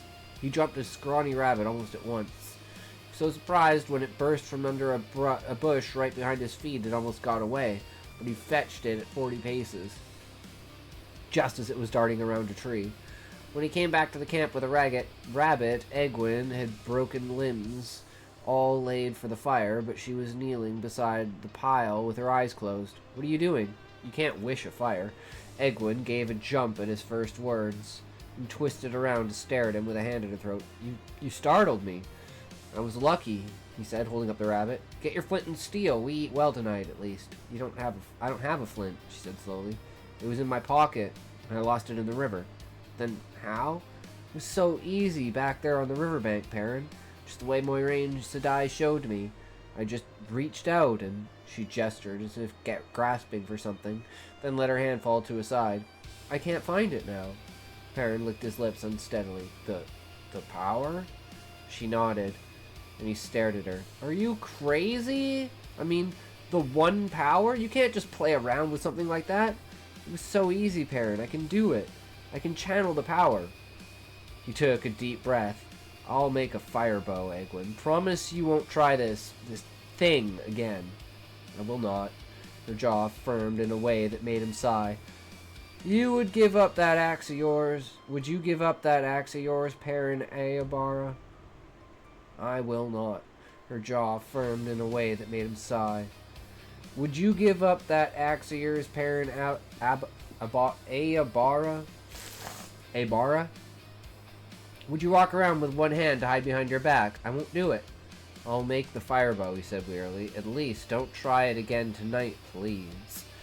She acquiesced grudgingly, and even after the rabbit was roasting on the spit over the flames, he had the feeling she felt she could have done it better.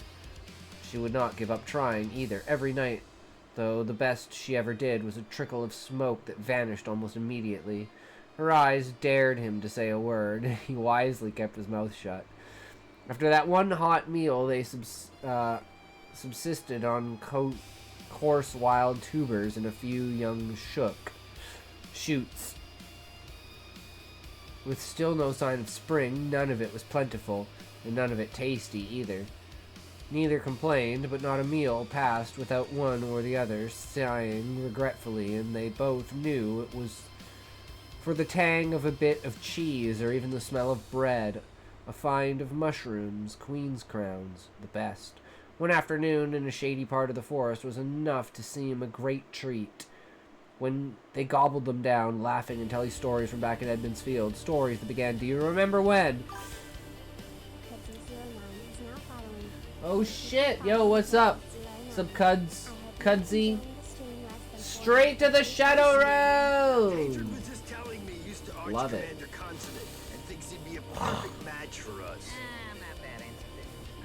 Are you smoking? Who? You. Why? Trevor was... Are you smoking? Oh my god. Maybe. What? When did you These start ones in their smoking? voices. Let's 1989-ish. skip a couple So you of have been these. lying. Now makes sense. The filled ashtrays, the burning Sure. pine-scented hairspray. Yes, I'll say it. Her 3-pack a day voice.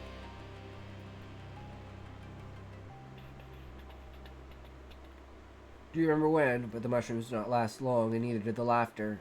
There was little mirth and hunger. Trevor was walking, carried a sling, ready to let fly at the sight of a rabbit or squirrel. The only time either hurled a stone was in frustration. Snares they set so carefully each evening yielded nothing at dawn, and they did not dare stay a day in one place to leave the snares out. Neither of them knew how far it was to Camelin, and neither would feel safe until they got there, if then. Perrin began to wonder if his stomach could shrink enough to make a hole all the way through his middle. They made good time as he saw it, but as they got further and further from the Arenal, without seeing a village or even a farmhouse where they could ask directions, his doubts about his own plan grew. Egwene continued to appear outwardly as confident as when they set out, but he was sure that sooner or later she would say it would have been better to risk the Trollocs than wander around lost in the rest of their lives. She did, but she never did, but he kept expecting it. 2 days from the river, the land changed to thickly forested hills, as gripped by the trail end of the winter as everywhere else. And a day after that, the hills flattened out again, the dense forest broken by glades, often a mile or more across. Snow still lay in hidden hollows, and the air was brisk of a morning,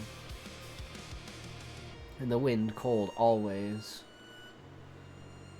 Nowhere did they see a road or a plowed field or chimney smoke in the distance, or any other sign of human habitation, at least none where men still dwelt.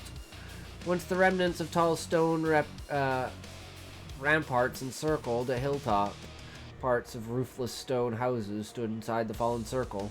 Forest had long swallowed it. Trees grew right through everything, and spider webs of old creeper enveloped the big stone blocks.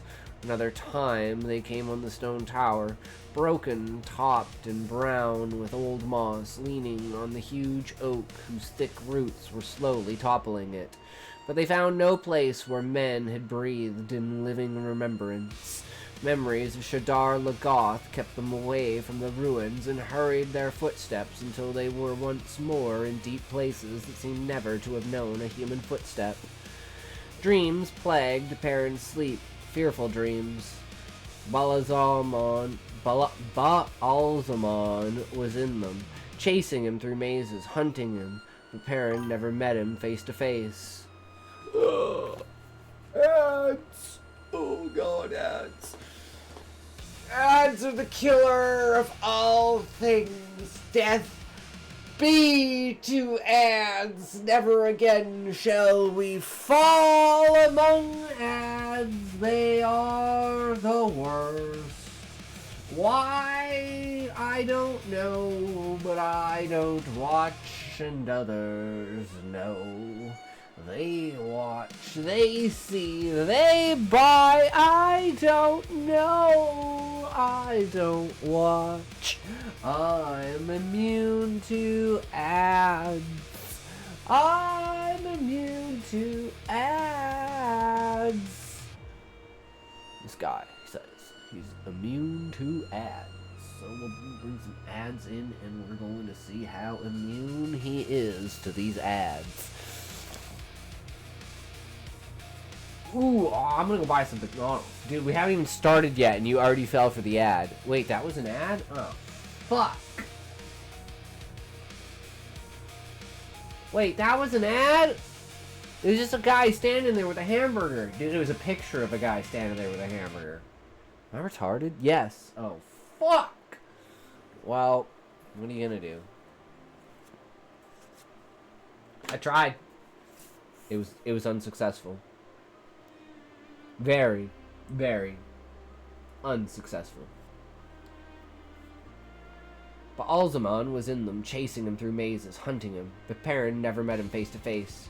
So far as he remembered, and the journey had been enough to bring a few bad dreams. Egwene complained of nightmares about Shadar Lagoth, especially the 2 nights after they found the ruined fort and the abandoned tower. Perrin kept his own counsel even when he woke sweating and shaking in the dark.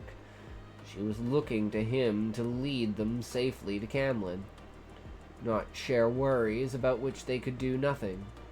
He was walking at Bella's head, wondering if they would find anything to eat this evening. When he first caught the smell, the mare flared her nostrils and swung her head in the next moment, seized her bridle before she could whicker. "That smoke," Egwene said excitedly. She leaned forward in the saddle, drew a deep breath. "A cook fire. Somebody is roasting dinner. Rabbit." "Maybe," Perrin said cautiously, and her eager smile faded.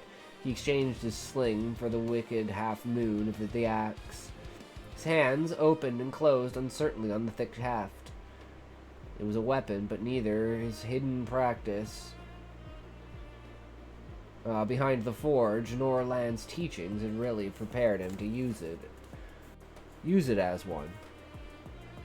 Even the battle before Shadar Lagoth was too vague in his mind to give him any confidence. He never quite managed that void that Rand and the warder talked about either. Sunlight slanted through the trees behind them, and the forest was a still mass of dappled shadows. Faint smell of wood smoke drifted around them, tinged with the aroma of cooking meat. Could be rabbit, he thought. His stomach grumbled. And it could be something else, he reminded himself. He looked at Egwene. She was watching him. There were responsibilities to being leader. "Wait here," he said softly. She frowned, but he cut her off as she opened her mouth. "Be quiet. We don't know who it is yet." She nodded, reluctantly, but she did it. Perrin wondered why that did not work when he was trying to make her take his turn riding. drawing a deep breath, started for the source of the smoke. He had not spent as much time in the forest around Edmund's field as Rand or Matt, but still he had done his share of hunting rabbits, crept from tree to tree without so much as snapping a twig. It was not long before he was peering around the bole of a tall oak with spreading serpentine limbs that bent to touch the ground, then rose again. Beyond lay a campfire, and a lean, sun-browned man was leaning on one of the limbs not far from the flames. At least he was not a Trolloc, but he was the strangest fellow Perrin had ever seen. For one thing, his clothes all seemed to be made from animal skins, with the fur still on, even the boots and the odd, flap-topped round cap on his head. His cloak was a crazy quilt of rabbit and squirrel. His trousers appeared to be made of the long-haired hide of the brown and white goat. Gathered at the back of his neck with a cord, his graying brown hair hung to his waist. A thick beard fanned across half his chest. A long knife hung at his belt, almost a sword, and a bow and quiver stood propped against a limb close to hand. The man leaned back with his eyes closed, apparently asleep. Perrin did not stir from his concealment. 6 sticks slanted over the fellow's fire, and on each side a rabbit was skewered, roasted brown, and now and then dripping juice that hissed in the fire. The smell of them, so close, made his mouth water. "You done drooling?" The man opened one eye and cocked it at Perrin's hiding place. "And your friend might as well sit and have a bite. Haven't seen you eat much the last couple of days." Perrin hesitated, then stood slowly, still gripping his axe tightly. "You've been watching me for 2 days." The man chuckled deep in his throat. "Yes, I've been watching you, and that pretty girl. Pushes you around like a bantam rooster, doesn't she? Heard you, mostly. The horse is the only one of you who doesn't trample around loud enough to be heard 5 miles off. Gonna ask her in, or are you intending to eat all the rabbit yourself?" Perrin bristled. He knew he did not make much noise. You could not get close enough to a rabbit in the wet waterwood to fetch it with a sling if he made noise. The smell of rabbit made him remember that Egwin was hungry too, not to mention waiting to discover if it was a Trolloc fire they had smelled. He slipped the haft of his axe through the belt loop, and he raised his voice. "Egwin, it's all right. It is rabbit." Offering his hand, he added in a more normal tone, "My name is Perrin. Perrin Aabara." The man considered his hand before taking it awkwardly, as if unused to shaking hands. "I'm called Elias," he said, looking up. "Elias Makara." Perrin gasped and nearly dropped Elias's hand. The man's eyes were yellow, like bright polished gold. Some memory tickled at the back of Perrin's mind, then fled. All he could think of right then was that all of the Trolloc's eyes had been almost black. Egwin appeared, cautiously leading Bella. She tied the mare's reins to one of the smaller branches of the oak and made polite sounds when Perrin introduced her to Elias. But her eyes kept drifting to the rabbits. She did not seem to notice the man's eyes. When Elias motioned them to the food, she fell to it too. With a will. Perrin hesitated only a minute before joining her. Elias waited silently while they ate. Perrin was hungry. He tore off pieces of meat so hot he had to juggle them from hand to hand before he could hold them in his mouth. Even Egwin showed little of her usual neatness. Greasy juice ran down her chin. Day faded into twilight before they began to slow down. Moonless darkness closing in around the fire, and Elias spoke. "What are you doing out here? There isn't a house inside 50 miles in any direction. We're going to Camelin," Egwin said. "Perhaps you could—" Her eyebrows lifted coolly as Elias threw back his head and roared faster. Perrin stared at him, a rabbit leg half raised to his mouth. "Camelin?" Elias wheezed. "What are you talking? The path you're following, the line you've taken the last 2 days. You'll pass 100 miles or more north of Camelin." "We were going to ask directions," Egwin said defensively. "We just haven't found any villages or farms yet. And none you will, Elias said, chuckling. The way you're going, you can travel all the way to the spine of the world without seeing anything human. Of course, if you manage to climb the spine, it can be done some places. You could find people in the Ale Waste, but you wouldn't like it there. You'd broil by day and freeze by night and die of thirst any time. Takes an ailman to find water in the waste. They don't like strangers much.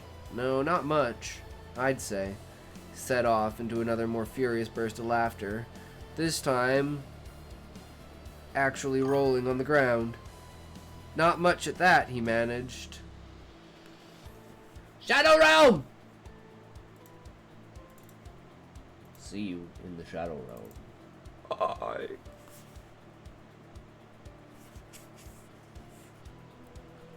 Perrin shifted uneasily. Are we eating with a madman? Edwin frowned, but she waited until Elias's mirth faded a little, then said, Perhaps you could show us the way. You seem to know a good deal more about where places are than we do. Elias stopped laughing. Raising his head, he placed his round fur cap, which had fallen off while he was rolling about, and stared at her from under lowered brows. I don't much like people, he said in a flat voice. Cities are full of people. I don't go near villages or even farms very often. Villagers, farmers, they don't like my friends. I wouldn't even have helped you if you hadn't been stumbling around as helpless and innocent as newborn cubs.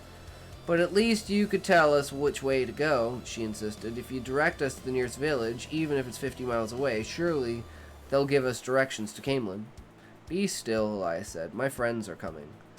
Bella suddenly whinnied in fear and began jerking to pull her reins free. Perrin half rose as shapes appeared all around them in the darkening forest. Bella reared and twisted, screaming. Quiet the mare, Elias said. They won't hurt you. Or you. If you're still. 4 wolves stepped into the firelight, shaggy, waist-high forms with jaws that could break a man's leg. If the people were not there, they walked up to the fire and lay down between the humans. In the darkness among the trees, firelight reflected off the eyes of more wolves on all sides. Yellow eyes, Perrin thought.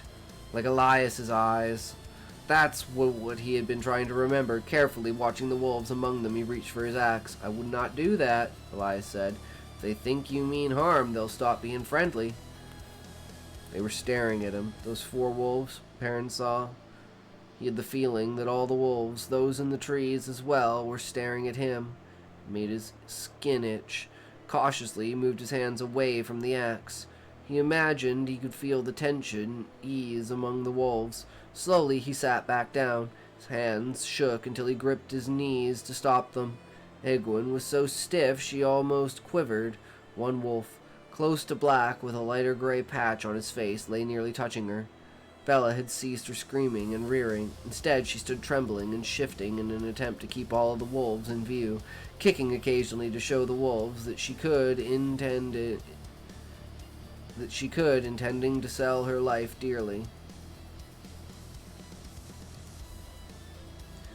The wolves seemed to ignore her and everyone else. Tongues lolling out of their mouths, they waited at their ease. There, Elias said. That's better. Are they tame? Egwene said faintly and hopefully. They're pets? Elias snorted. Wolves don't tame, girl. Not even as well as men. They're my friends. We keep each other company. Hunt together. Converse, after a fashion. Just like any friends. Isn't that right, Dapple? A wolf with fur that faded through a dozen shades of gray, dark and light, turned her head to look at him. You talk to them, Perrin marveled. Isn't exactly talking, Elias replied slowly. The words don't matter. And they aren't exactly right, either. Her name isn't Dapple.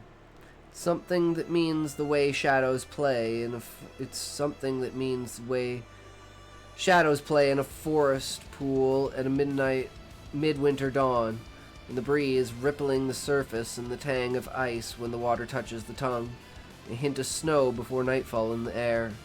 But that isn't quite it either. Can't say it in words, it's more of a feeling. That's the way wolves talk. The others are burn, hopper, and wind. burn had an old scar on his shoulder that might explain his name, but there was nothing about the other two wolves that gave any indication of what their names might mean. For all the man's gruffness, Perrin thought Elias was pleased to have a chance to talk to another human. He seemed eager enough to do it, at least. Perrin eyed a wolf's teeth glistening in the firelight and thought it might be a good idea to keep him talking. How do you learn to talk to wolves, Elias? They found out, Elias replied. I didn't. Not at first. It's always the way of it. I understand. The wolves find you, not you them. Some people thought me touched by the Dark One. Because wolves started appearing wherever I went. I suppose I thought so too, sometimes. More decent folk began to avoid me, and the ones who sought me out weren't the ones I wanted to know, one way or another. Then I noticed there were times when the wolves seemed to know what I was thinking, to respond to what was in my head. That was the real beginning. They were curious about me.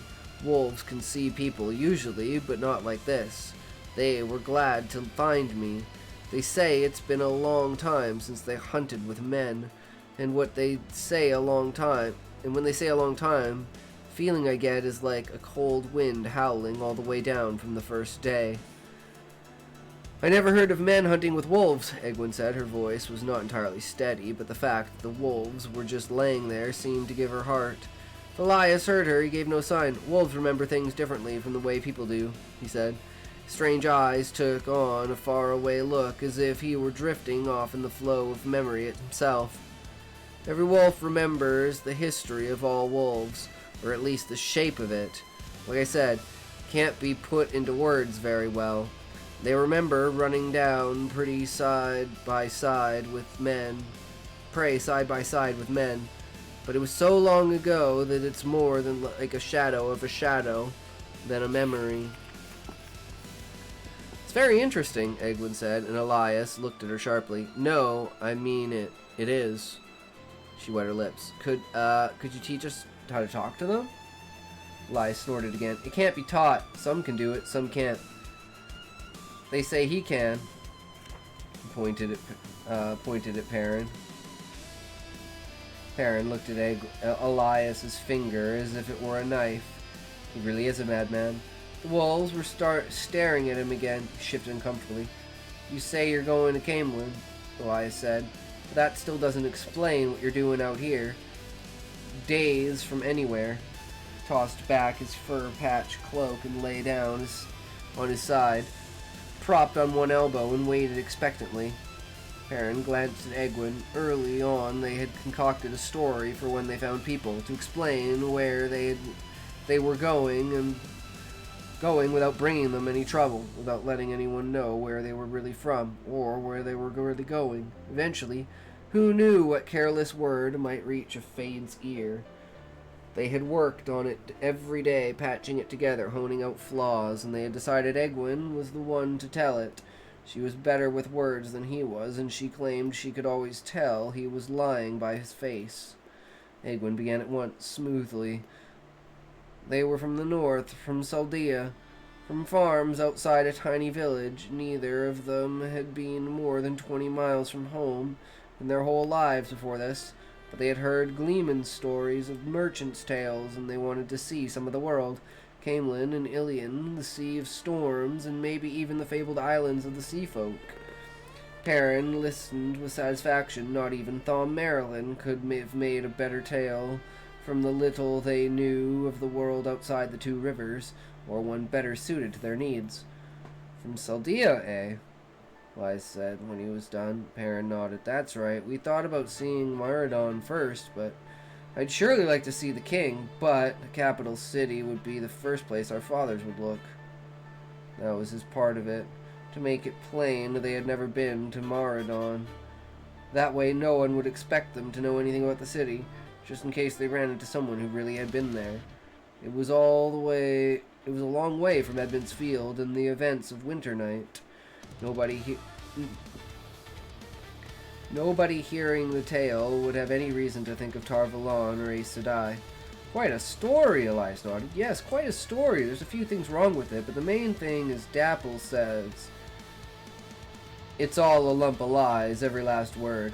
Lies, Egwin said. Why would we lie? 4 wolves had not moved, but they no longer seemed to be just lying there around the fire. They crouched instead, and their yellow eyes watched the Edmonds fielders without blinking.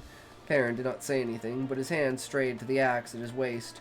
4 wolves rose to their feet in one quick movement, and his hand froze. They made no sound, but the quick hackles on their necks stood erect. One of the wolves, back under the trees, raised a growling howl into the night. Others answered, 5, 10, 20, till the darkness rippled with them. Abruptly, they too were still. Cold sweat trickled down Perrin's face. If you think, Egwin stopped to swallow. Despite the chill of the air, there was sweat on her face too. If you think we are lying, then we'll probably prefer that we make our own camp for the night away from yours. Ordinarily I would, girl, but right now I want to know about the Trollocs and the Halfmen. Perrin struggled to keep his face impassive. He hoped he was doing better at it than Egwin. Elias went on, a conversational tone. Dapple says he smelled Halfmen and Trollocs in your mines while you were telling that fool story. They all did. You're mixed up with Trollocs somehow. And the eyeless. Wolves hate Trollocs and Halfmen worse than wildlife. Worse than anything, and so do I. Wildfire, more than anything. Byrne wants to be done with you. It was Trollocs gave him that mark when he was a yearling. He says game is scarce and you're fatter than any deer he's seen in months. And we should be done with you. But Byrne is always impatient. Why don't you tell me about it? Dogs! Callie! Callie, we had our debut yesterday. Have you checked it out? The new channel.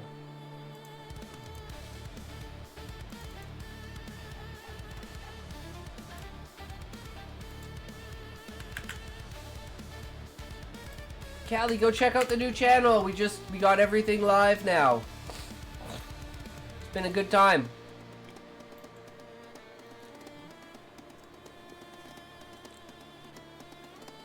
But Byrne is always impatient. Why don't you tell me about it? So what's up, Callie? How have you been? What are you doing, brother? Have you been writing? What are you at right now? Where are you at? Where you at, dog? I hope you're not dark friends. I don't like killing people after I've fed them. Just remember, they'll know if you lie. And even Dapple is already near as upset as Byrne. His eyes are yellow as the wolf's eyes, blinking no more than theirs did. They are a wolf's eyes, Perrin thought. Ah! True, Callie. When are we going to do the podcast, Callie? You want to do it tomorrow? Some point in time before the stream?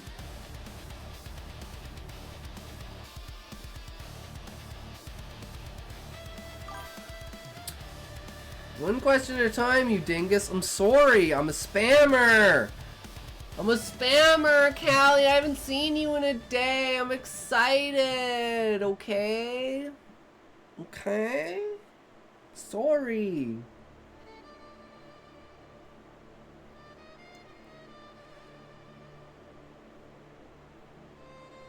Egwin was looking at him, he realized, waiting for him to decide what they should do. Light. Suddenly I'm the leader again. They decided from the first that they could not risk telling the real story to anyone, but he saw no chance for them to get away, even if he managed to get his axe out before.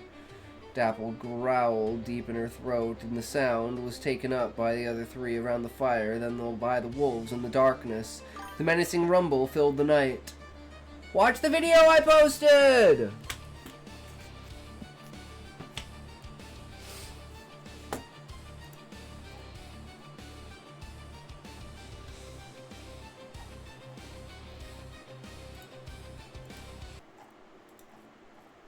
Wait. All of these? Wait. TLBG posted some of these. I'm concerned. Oh, here. Yo, I'm kind of hungry. Yeah, I could eat. Yeah, what do you want to eat? Okay, I'm kind of feeling a double bacon cheeseburger. Yo, ain't no way you just a double bacon cheeseburger. Hey, did you watch the movie that I asked you to? Yes, oh my god, I did. What'd you think of it? I actually really enjoyed it. Oh my god, bro, I really Oh my god, bro. Yo, bro, where do you want to go and eat? Wherever, man, wherever. Come on, suggest some places. Don't be like that. I don't know, man. Maybe we could go to KFC or McDonald's. Hey. McDonald's! Why are you running? Where is my chicken? This shirt that you guys gave me is amazing. Not only does it look good, it's super comfortable. Ah, yes, it's a super comfortable. Ah. I'm really sorry what I didn't call you, because my dad was so pissed and he turned off my internet. Oh yeah? Internet. Actually, internet. You're fucking Russian bitch. Yo, I'm kind of hungry. Yeah, The fuck is this? Okay, I'm kind of feeling a double bacon cheeseburger. Yo, ain't no way you just a double bacon cheeseburger. Hey, did you...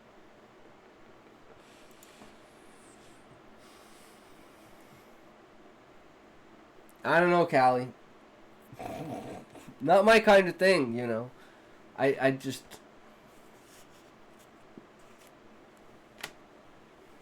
Yeah, sure, it's kind of funny. But, you know, it's not that bad. I know the good sir, I can do them. I know it very well. It is a very good slip, okay? I cannot tell you how much we do very good now, okay? If I was on voice cam and then all of a sudden I started talking and I went like, hey you guys, you know how we really go around and we get on the no, guys, are we going to go around to the other side over there? Or no, you slip up and you say, or no, we go around. You not say, or no, here we go again. Yes, sir. You very bad at it. Okay. Fuck you, dirt pig. Fucking accents, Callie. They're powerful.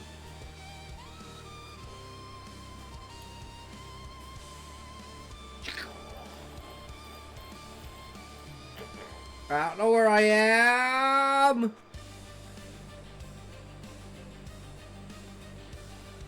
Menacing rumble filled the night. Alright, Perrin said quickly. Alright. The growling cut off, sharp and sudden. Edwin unclenched her hands and nodded.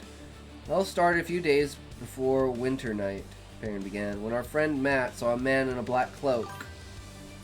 Okay, sent the new one. Ooh, okay. I'm hoping we only have like...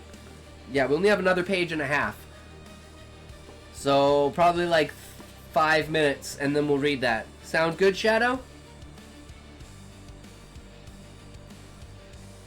Elias never changed his expression or the way he lay on his side, but there was something about the tilt of his head that spoke of ears pricking up. For Wolf sat down as Perrin went on, with the impression they were listening to. The story was a long one, and he told almost all of it.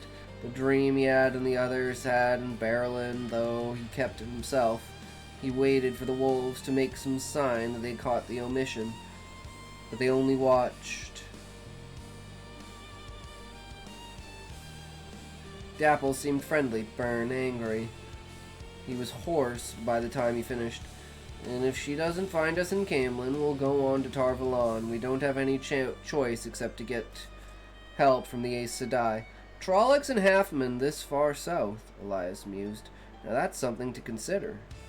He rooted behind him and tossed Perrin a hide water bag. Not really looking at him, he appeared to be thinking. He waited until Perrin had drunk and placed the plug before he spoke again.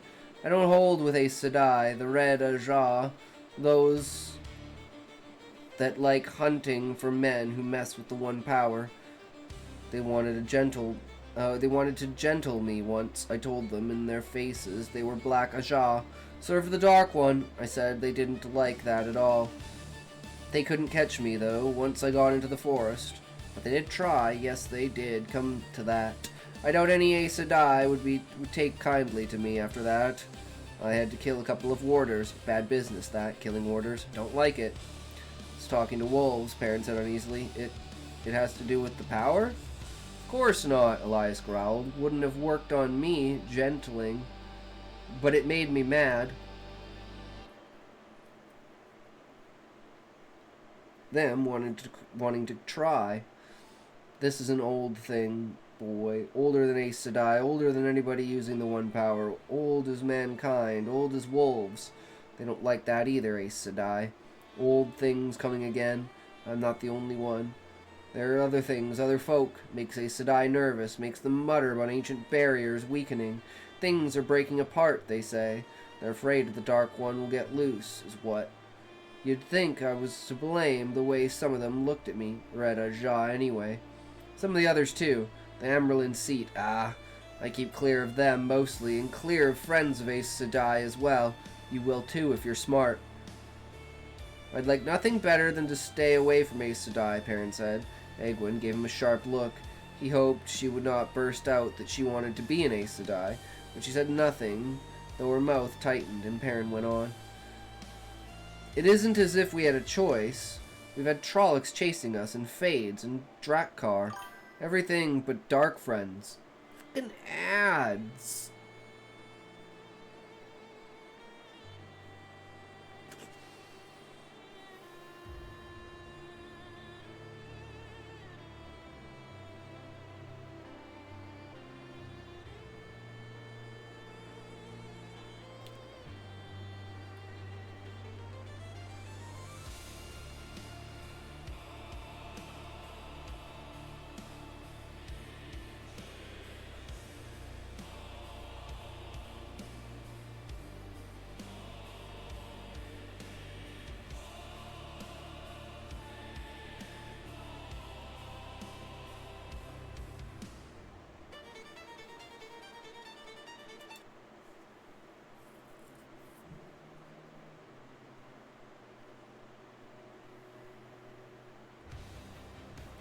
It's ad time! We got our ad break in. We broke up that ad. We're breaking on the break for break broken. Broke breaking the break brack with a break broken broke break.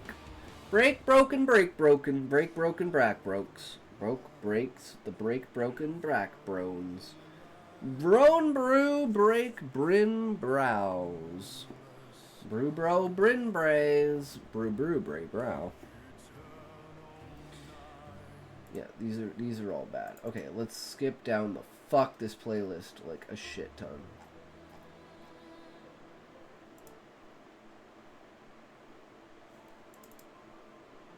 Let's try this.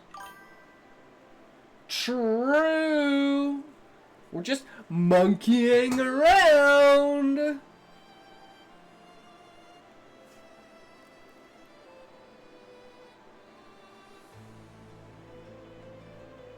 Egwene gave him a sharp look. It isn't as we had a choice. We've had Trollocs chasing us, and Fades, and Drakkar, everything but dark friends. We can't hide, and we can't fight back alone, so who is going to help us? Who else is strong enough, except Aes Sedai? Elias was silent for a time, looking at the wolves, most often at Dapple or Burn. Perrin shifted nervously and tried not to watch. When he watched, he had the feeling that he could almost hear what Elias and the wolves were saying to one another. Even if it had nothing to do with the power, he wanted no part of it. He had to be making some crazy joke. I can't talk to wolves. One of the wolves, Hopper, he thought, looked at him and seemed to grin. He wondered how he had put a name to him. You could stay with me, Elias said finally. With us? Egwene's eyebrows shot up and Perrin's mouth dropped open. Well, what could be safer? Elias challenged. Trollocs will take any chance they get to kill a wolf by itself, but they'll go miles out of their way to avoid a pack. And you won't have to worry about Aes Sedai either. They don't often come into these woods. I don't know. Perrin avoided looking at the wolves to either side of him. One was Dapple, and he could feel her eyes on him. For one thing, it isn't just the Trollocs. Elias chuckled coldly. I've seen a pack pull down one of the Eyeless, too. Lost half the pack, but they wouldn't give up once they had it sent. Trollocs, Myrddraal, it's all one to the wolves. It's you they really want, boy. They've heard of other men who can talk to wolves, but you're the first they've met besides me. They'll accept your friend, too, though you'll all be safer here than in any city. There's dark friends in cities. Listen, Perrin said urgently. I wish you'd stop saying that. I can't do that. Do what you do. What you're saying. As you wish, boy. Play the goat. If you're a mind to. Don't you want to be safe? I'm not deceiving myself. There's nothing to deceive about myself. All we want... We are going to Camelin. Egwin spoke up firmly. And then to Tarvalon. Closing his mouth, Perrin met her angry look with one of his own. He knew that she followed his lead when she wanted to, and not when she did not. But she could at least let him answer for himself. What about you, Perrin? He said. He answered himself. Me? Well, let me think. Yes, I think I'll go on. Turned a mild smile on her. Well, Egwin, it makes both of us. I guess I'm going with you, at that. Good to talk these things out before making a decision, isn't it? She blushed, but the set of her jaw never loosened. Elias grunted. Dapple said that's what you'd decide. She said the girl's planted firmly in the human world. Will you? Nodded Perrin. Stand halfway between under the circumstances. I suppose we'd better go south with you. Otherwise you'll probably starve to death or get lost, or... Abruptly, Burn stood up, and Elias turned his head to regard the big wolf. After a moment, Dapple rose too. She moved closer to Elias, so that she also was meeting Burn's stare. The tableau was frozen for long moments. I'm scared of the podcast, man. What if I say something stupid, then we edit it out? It's not live. We just edit it out. Or it could be funny, Callie. Never be afraid to say something because you think it might be stupid. That's the best time to say things. Then you get to be called ridiculous. And delicious. And adorable.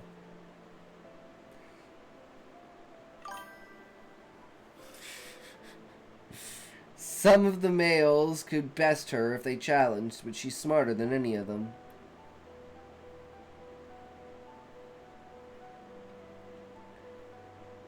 The tableau was frozen for long minutes, then Burn whirled and vanished into the night. Dapple shook herself, then resumed her place, flopping down as if nothing had happened. Elias met Paris's questioning eyes. Dapple runs this pack, he explained. Some of the males could best her if they challenged. She's smarter than any of them, and they all know it. She saved the pack more than once, but Burn thinks the pack is wasting time with you three. Hating Trollocs is about all there is to him. And if there are Trollocs this far south, he wants to be off killing them. I need to go to beds, I think. We've only got 2 paragraphs left! 2 paragraphs left!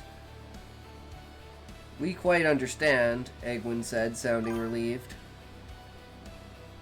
We really can find our own way. With some directions, of course, if you'll give them. Elias waved a hand. I said Dapple leads this pack, didn't I? In the morning, I'll start south with you, and so will they. Egwin looked as if she was not the best. That was not the best news she could have heard. Perrin sat wrapped in his own silence. He could feel Burn leaving, and the scared male was not the only one. A dozen others, all males, loped after him.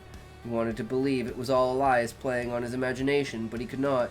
Just before the departing wolves faded from mind, he felt the thought he knew come from Burn, as sharp and clear as if it were his thought. Hatred.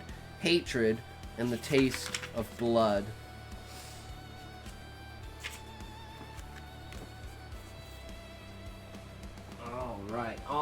Alright. That's another chapter down! And now, for...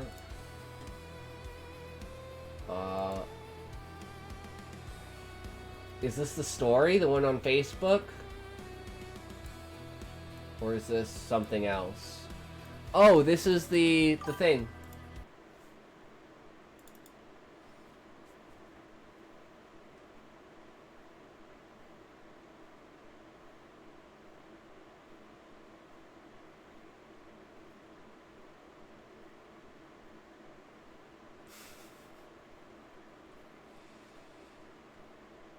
Yeah, that's definitely fucking dope. Couldn't do the same font as it was small to read.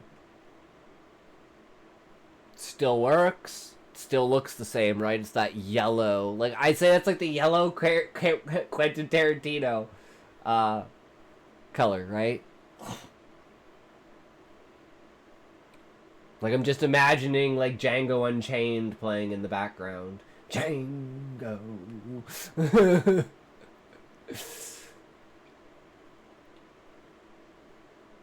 Yeah. 100%. If I saw that, I wouldn't think that was, like, you know, I'd definitely say, you know. The only thing I'd say is it's not a professional ad because it's an actual ad. It's not, like, some ridiculous, like, fucking stupid bullshit thing that's, like, it's, like, an actual representation, right? It's not clickbait farm bullshit. Leave it I can find with reddish water. Yeah, the water looks sick. The water looks fucking sick.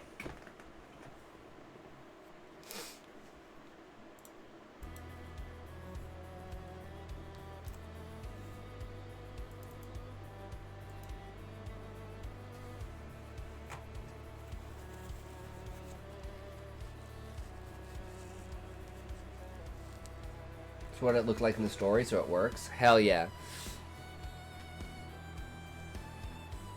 That's what it's all about. Def want to know if you read it, though. Well, I definitely want to read it. 100%.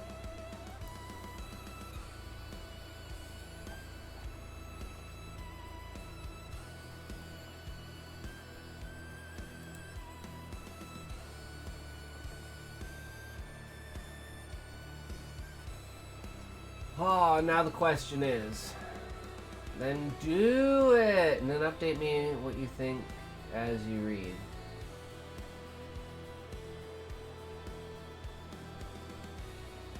Well, I only really read on stream is the thing. Do I, have I had your short story before? I don't think Shadow was on here, right?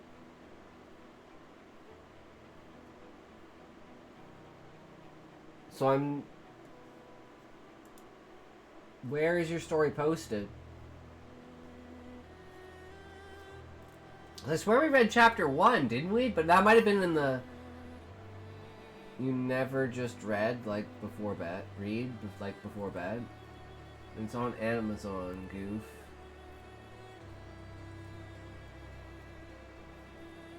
Is that the only place that it is?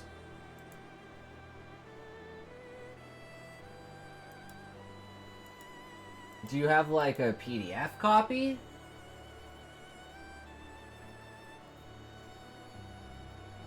I'm about to what, Callie? You're about to what?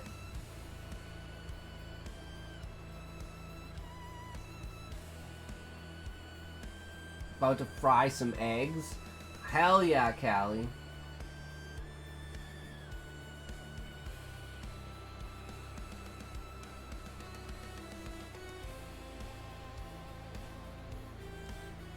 His boat bust.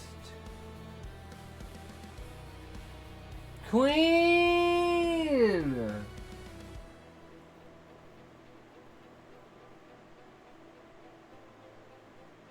I gotta sleep now. Alright, have a good night, Shadow. Take care. Callie! Alright, guys. Modern heroes are we! You're a fraud. Where's One truth Towlies! 700 septillion. One truth Towlies. Welcome, Thank you Towlie. for following One Truth Willies. I hope you are enjoying the stream. Less than 4, less than 3, We've plus 1. been lurking and playing Rivals. Nice, Queen. How's it going, good sir? Welcome, welcome. I am Intoxication. Here we do reading and writing tips and improvements, as well as beta reading and art and many other things. We've currently, if you're interested, we just yesterday launched a new YouTube channel. If you want to go check it out, feel free to, you know, subscribe, like, and check out some of the videos on it, right? It's a good time. We've been trying really hard for it. The premiere was yesterday, so we're pushing it really hard. Yo, wait, you want to read the edited chapter 1 talks? Like the final version of chapter 1 of Student Body Sonata? And Toke, yes, Toke. Toke, queen, Toke.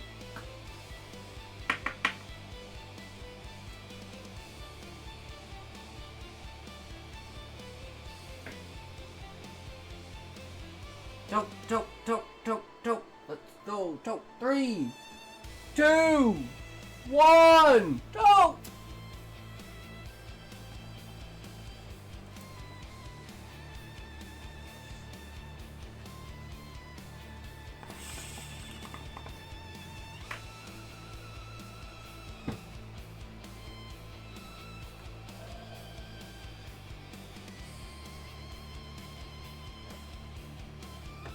But are you a writer? Are you a reader, Truth? Are you an enjoyer of stories? Are you a purveyor of creativity and imagination? Are you an explorer of the world of words? Anything from the trolley, dears. I don't know what that means, Callie. None of the above. Any kind of creative mind. It's the second thing this week that has made me want to watch Harry Potter. It's a Harry Potter. Oh. Oh, like on the train. I see. I see how it is. Yep. I see. I see how it is. Yep. Cox, your glasses make you look like a dude from Trailer Park Boys. Bubbles? Wait, my glasses make me look like Bubbles?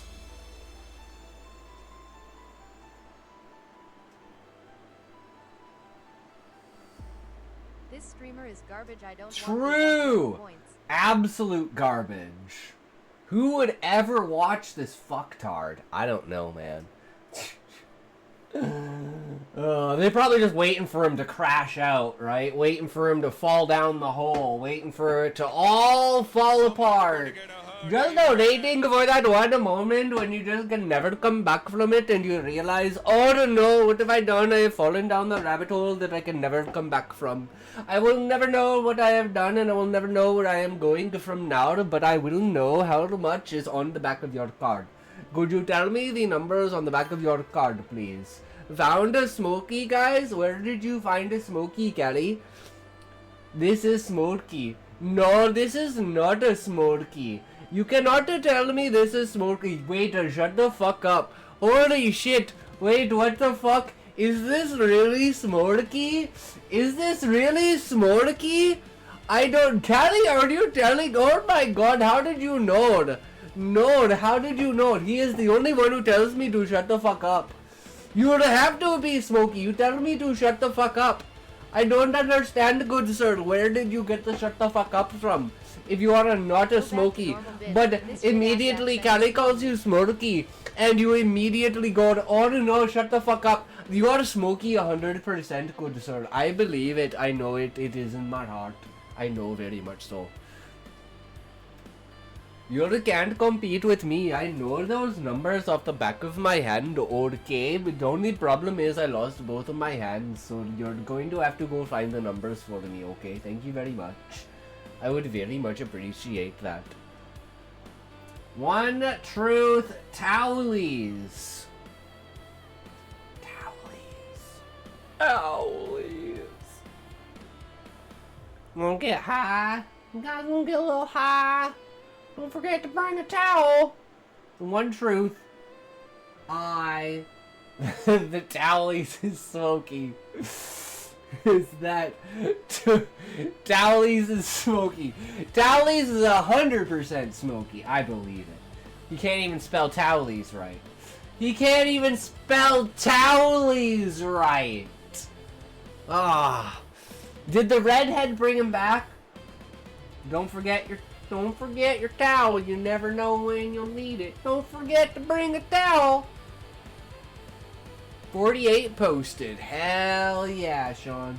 One the truth and two lies.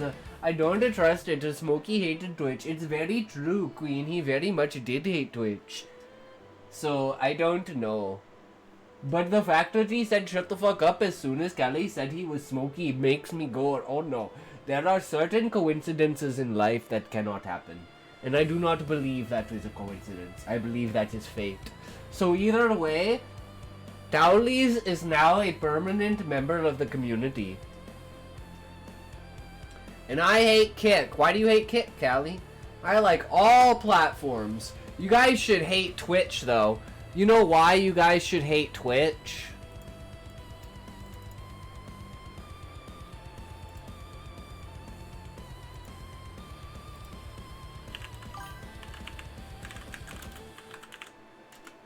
Oops.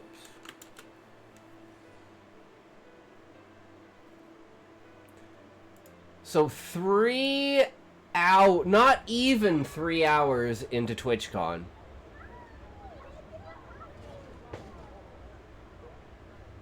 Someone literally tried to go up and kiss Emmy. Security did fucking nothing about it, and then Twitch literally made a statement that they caught the guy immediately, but there's like videos of him like walking around the plaza, going through a bunch of stuff, and there's a bunch of videos of people saying that they basically didn't go through security, and now there's memes, and oh, did I like that one meme? It was fucking hilarious.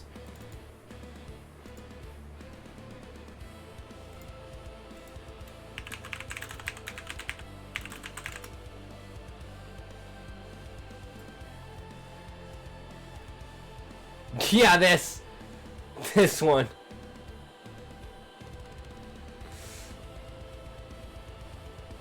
Look, they got fucking community noted. They said safety and security of all those attending. Oh, I'm not banned from TTS. Oh shit, it's Zoinko. It's Zoinko. Yeah, they're like, all the other guys have guns and this guy has a water bottle, and they're like, it's a bottle of water. They're like, nope, sorry bud, you're not allowed in. But yeah. Wait, they got community noted staff originally allowed the assailant to walk away and only apprehended him and escorted him out when they were pressed to do so by Emir's manager. Also, numerous accounts have been said that while the tweet says no more +1s, they are indeed allowing them. Plus reacts plus commentary plus women's literature. Wheel of Time, Our Dark Drawing, Trees, Blue Horror Stories premiere, beta reading plus reacts plus commentary plus women's literature. Wheel of Time, Our Dark Drawing, Trees, Blue Horror Stories premiere, beta reading plus reacts plus commentary plus women's litera. Literature. Okay, Zoinko. You've proven your point, good sir. But yeah, so guys, I don't know about TwitchCon 2027. Laundry basket. Because every year it's getting worse and worse, and so many. Go ahead, Callie. He'll just come back on another account. Winning fall help flawless victory. It's the Zoinko. He does what the fuck he wants, man.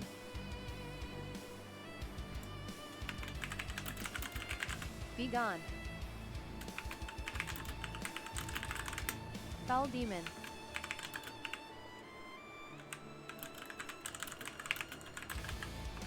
You shall not pass.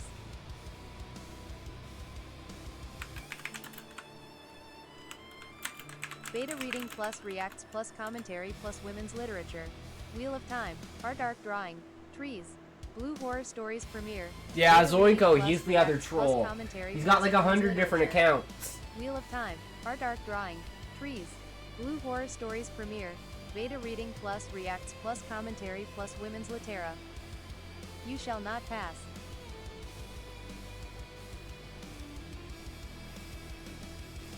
Callie has all the power in the world to do what he needs to do. That's all I can say. That's all I can say, guys. But hey, shall we get to it and get into another video by the second story?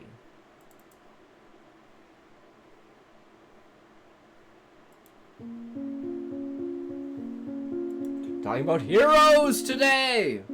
Are your heroes good enough?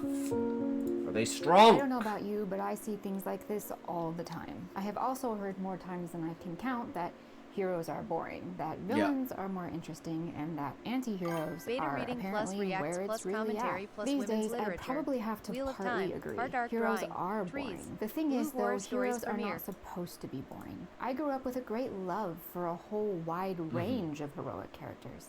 But there really is no getting around the fact that heroes have become very, very dull. But how is it that heroes became so dull?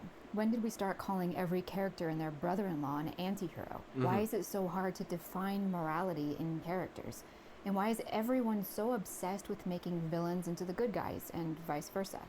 We're going to save our discussion about villains for another day. We already watched the villain villain for today, we're going to focus on heroes and, to a slightly lesser degree, anti-heroes. To start with, let's talk about heroes. Currently, a lot of written variations on heroic characters have one or more of these three primary problems. The writer assumes that the hero cannot have any significant flaws, especially moral flaws, nor can they have a different moral opinion. That's the biggest thing. So think about this when it comes to the Warriors of Light. They're the Warriors of Light who are supposed to save the planet. But they are literally, in order to hide their existence, working with the Dark Guild, essentially. The dark side of the Adventurers Guild. All the mercenaries and murderers and, you know, terrible people, thieves and criminals and the like, and they give them shelter in order to remain hidden, essentially, right? And that immediately says all the characters, and these characters are like the leaders of that place. So, like, they're the ones that do this, and they do it through the Adventurers Guild, through, like, sneak, and that's how they use them with, like, fake IDs and stuff like that, because they've taken from, like, dead or, you know, otherwise stolen heroes. So the Heroes of Light are very morally ambiguous because they put their survival at most above it. But then when they find out they were the Warriors of Light, well, they don't. It's just the Warriors of Light are the people that are just save the world. They just, you know, they didn't realize they were going to save the world, but they do know that they're direct descendants from the monarch, and they would be immediately killed. And they don't know why, but it's because they have the genetic enhancements that they're not, like, fully aware of, that they'll find out later. So, and even Husai has such a fault law in him of being, like, too overprotective, right? And he's not even, like, the hero. He's just the main character. He's the mentor, right? And his flaws are also, like, super personal in the fact of, like, being alone in the world, being lonely, not having a mate of any kind because he's not the same species, having the inner conflict of being like, if I'm the chosen one, why haven't I fucking, you know, done the thing that I need to do? Why hasn't the thing happened? Did I miss my chance by not going on the 100-year quest? I thought, if this is fate, because he basically, his decision was, if fate exists and my destiny is to go on the 100-year quest, then I'll wind up going on the 100-year quest no matter what. So I'm gonna tempt fate, and I'm going to choose to become the leader of the Adventurers Guild. Oh, fuck, he regrets that so much, because, yeah, it seems like you can tempt fate, and he tried to duck out of fate, and, yeah, it had another thing coming for him. So, yeah, our heroes aren't quite like that. So we've got that one covered. Morally inferior to themselves or any other good character in the story. Heroes are not permitted to develop in terms of moral character, but must begin and end with the same overall characteristic, especially morally. No, because at the beginning, Husai's not willing to do anything, and by the end, he is willing to. So he completely changes his perspective and his morality towards the world because of the events and the things that he's seen, and his sympathies change among, like, you know, the species and stuff, where he's more sympathetic with beastmen than he is with assumed his own species, the octopi and the people inside of the tree and everything, because of the acts of the few crazy people that think they're whatchamacallit, like, they're going to be infiltrated by the beastmen if they, you know, don't keep up their guard and stuff, and they're like, they don't want to ever leave the tree or have anyone leave the tree. They're basically isolationists. And heroes must necessarily represent the writer's moral opinion about the real world, regardless. Well, it depends on what kind of world it is, right? Like, your moral opinion determines, like, a trolley problem. Like, I'm always going to choose the 51 over the 49. If it's a 49-51 split, I'll choose the 51 because it's a higher number. Sent. Okay, you got chapter 1 going? Alright, we'll go to chapter 1 for Callie now. So we're rereading chapter 1 for this is Student Body Sonata, I assume, Callie?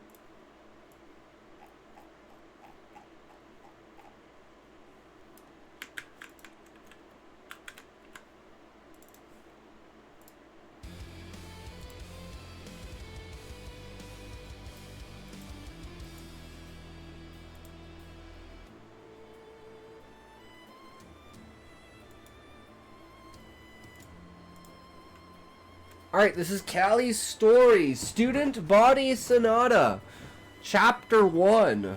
This is his revision. Let's get to it. It would be more apt to say these were a people half asleep than undead. This is a town of humans living on ancient Earth. Anyone who has felt this dirt beneath and bled with them is special privileges. Okay, tell me if you like... Okay, I already like it, Callie. You already sold me. Ads.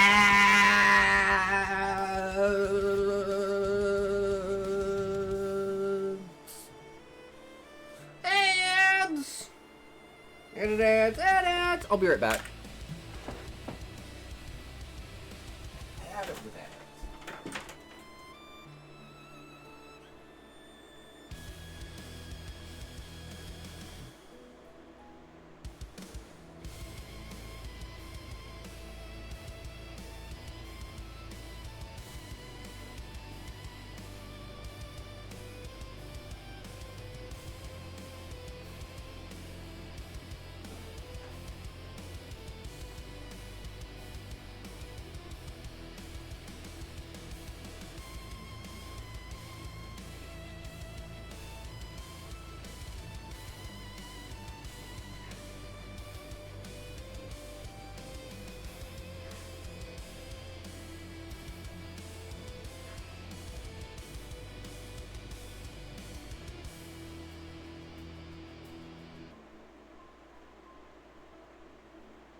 The beginning is needed. Tell me if the beginning is needed, you dingus. Tell me what you think of the scene progression and if it makes sense.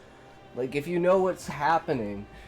It's definitely immediately, Callie, instantly off the bat, boom, clear, snap, sold.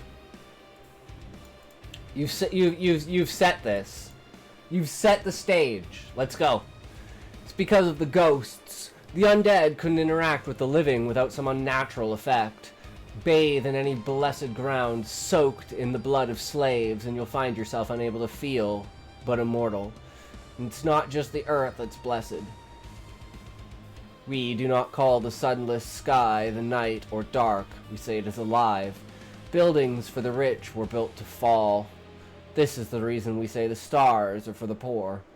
What could never leave you deprives you of the urgency to enrich yourself. This is so powerful. Holy shit, Callie. You're a fraud. Where's my toke? 700 septillion. Zoinko, seriously? 7750. I hope you are enjoying the stream. Less than 4, less than 3, plus 1. Okay, Zoinko, all you gotta do is start streaming my stream and you'll get more viewers than I do. I guarantee it. I don't want to sell channel points. Oh my god, this is so good. This streamer is garbage. I don't want these L channel points. Man, you got way too much time on your hands, Zoinko. You got way too much time on your hand. I fucking love it. Garbage. I don't want these L channel points. Okay, now go make another account with more numbers so you can spam garbage again. Will you lurk with those ones to build up more points? I'm gonna ban him for interrupting my reading time. Callie, do what you gotta do, man. I don't hold it against you at all. We've already banned like 4 or 5 of his accounts, so feel free. He's technically already banned.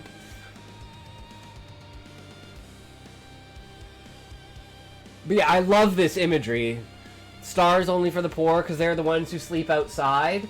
Oh man, that's so good. I love it.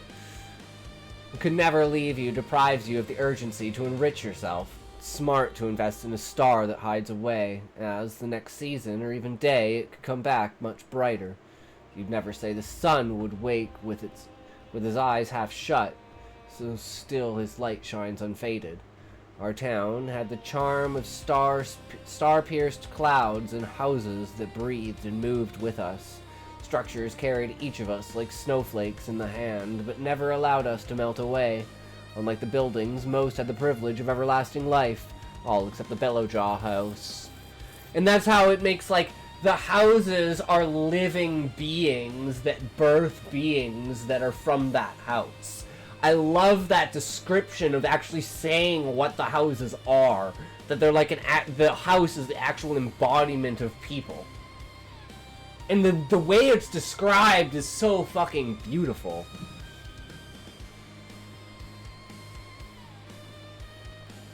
Bellowjaw carried canes assigned a sigil that represents their house. These canes were given out to those who sacrificed everything for freedom and power. They had a sigil of cured graphite, a substance that fell apart, gray, and healed itself into a transparent white. The only thing I would say, Callie, is you need to introduce a character. We need to get a feel for a character, and you need to sell us. You've sold us the world in the first like couple of paragraphs. You need to sell us a character now. So we need to like we need to skip over this exposition, and we need to jump right into a character and have this character be presenting this to us in a way.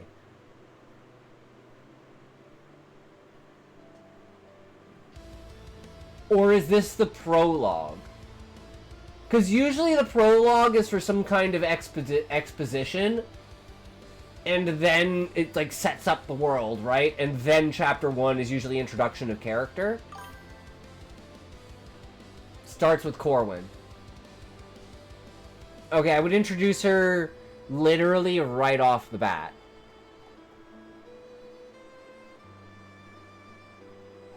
Like,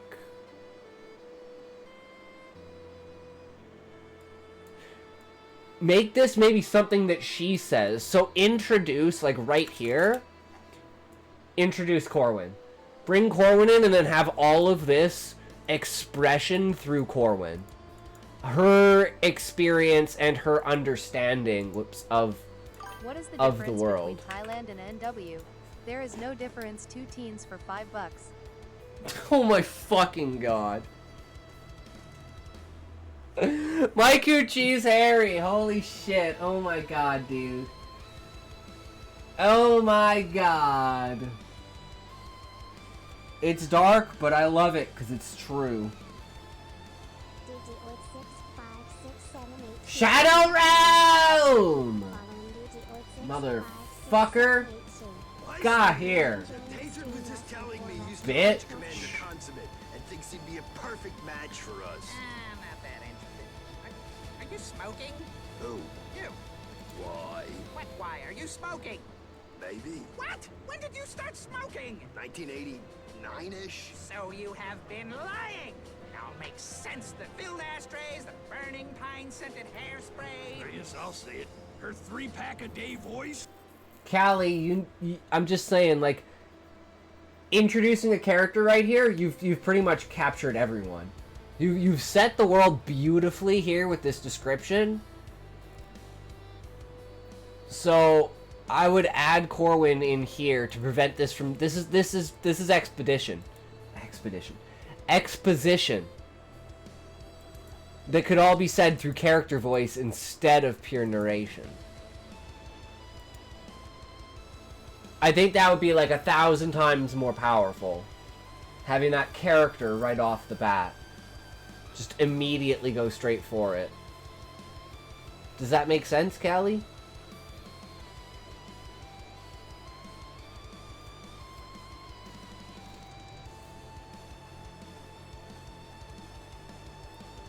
It would be more apt to say these were a people half asleep than undead.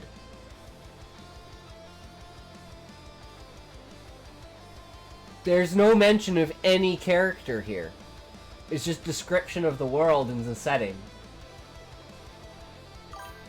No, the part where Corwin should say that. Oh, as soon as you say, buildings for the rich were built to fall.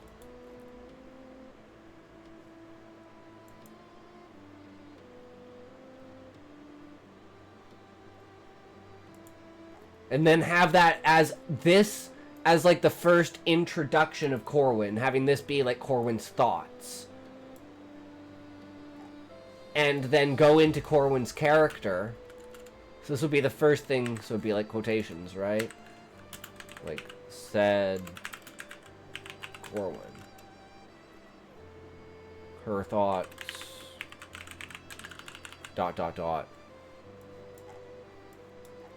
Use character action, character motion. Show us where she is, what she's doing. Bring the houses up earlier, because that's going to put her in a setting. And then, talk about the stars and everything. Because you've talked about buildings, so now talk about a house. Right? It's like, it flows perfectly into itself.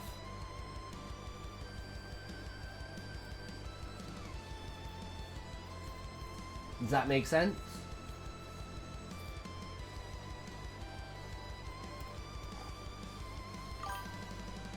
Yeah. And then all of this will be intermittent through describing the setting that the character is in. I do it like the way I think about it is like a turn-based game, and you have 3 characters that are having turns. You're having the character itself with character action. You're having setting through character action, and then you're having exposition through character action. I think about this, it reminds me of this, oh, that reminded me of this, then you go over here, and then that goes to there, and it just keeps, you know, jumping around between them like it's a turn-based thing. Some have higher initiative and go multiple times in a row, every 3 turns kind of idea, you know.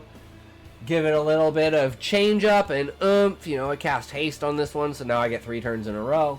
Something like that, like kind of mess around with how you use that style to bring the character into the world. Because you want to do that immediately. As soon as you get that character latched on, everyone's going to latch onto the world because of the character, right?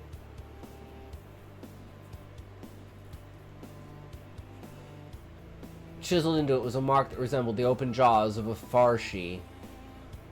With a swipe of the finger, ash seeps into them as if the flesh were paper. Or you could just put this as the prologue, right? The fangs wrote onto the flesh the words, "You are my world." But if it's a prologue, people are going to skip it. That's the problem, right? People often skip the prologue.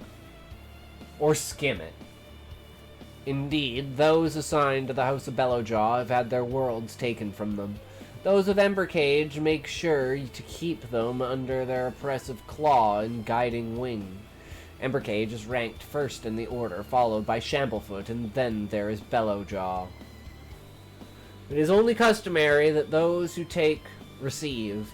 The name Bellowjaw is aptly chosen, and the world that those of Bellowjaw are forced into once they have endured their life of enslavement.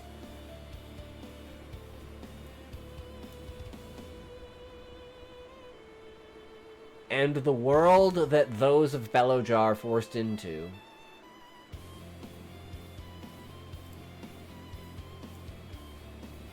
I don't know what the world is. Explain, Callie. You lost me with this. Like, what is the world of a Bellowjaw like that's forced to endure life enslavement?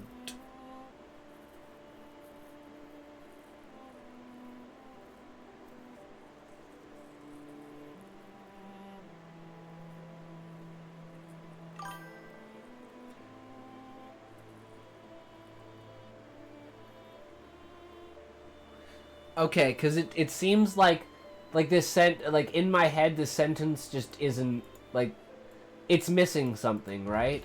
It's like, and the world that those of Bellowjaw are forced into once they have endured their life of enslavement.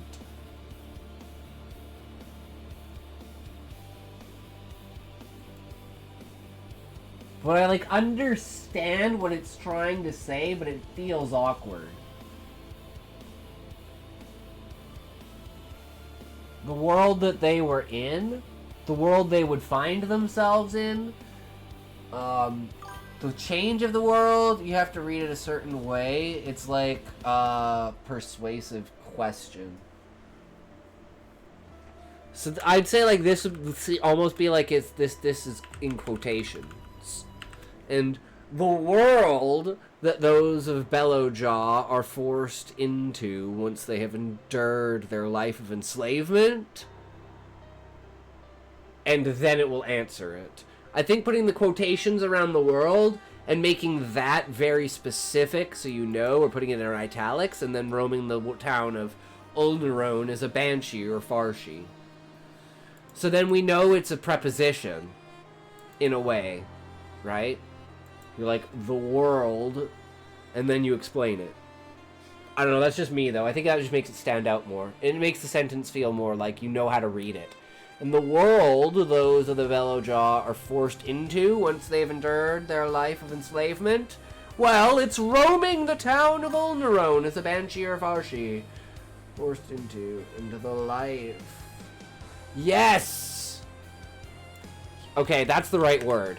The life that those of Bellowjaw are forced into once they've endured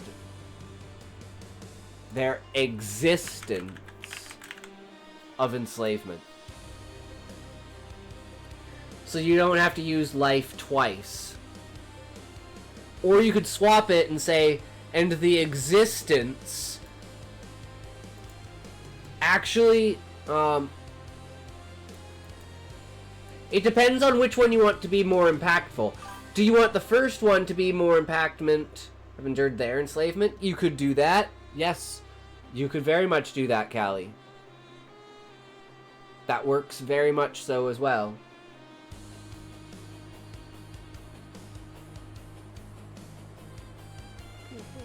Oh my god, do we have another Shadow Realm? Guys, do we have another Shadow Realm guy? We've had so many Shadow Realms today.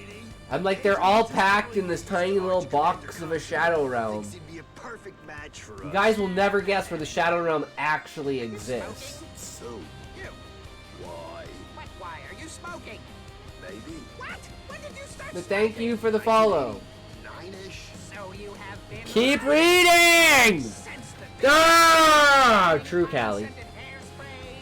So is the fate of the woman who walked up to Osric's gate. Metal shook in her presence, and so did the bright light against it. An indication this cloaked lady was a descendant of either Isolde or Silwyn, because the metal was Mournweld, and the screams of that ancient couple resounded with every step she took. Oh, shit. Shit. Shit. Shit. Shit.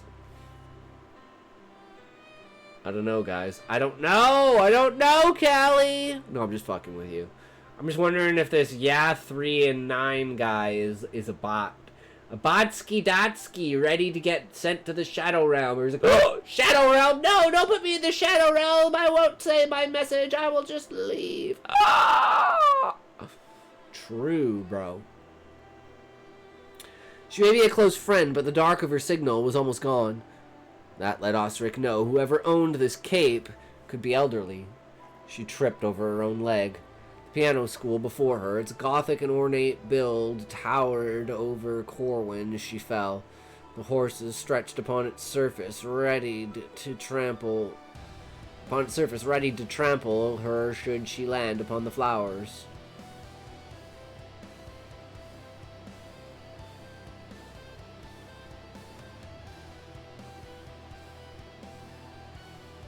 I don't know if you need a comma there or not, but I don't know. It feels like the horses etched upon its surface, ready to trample her should she land upon the flowers.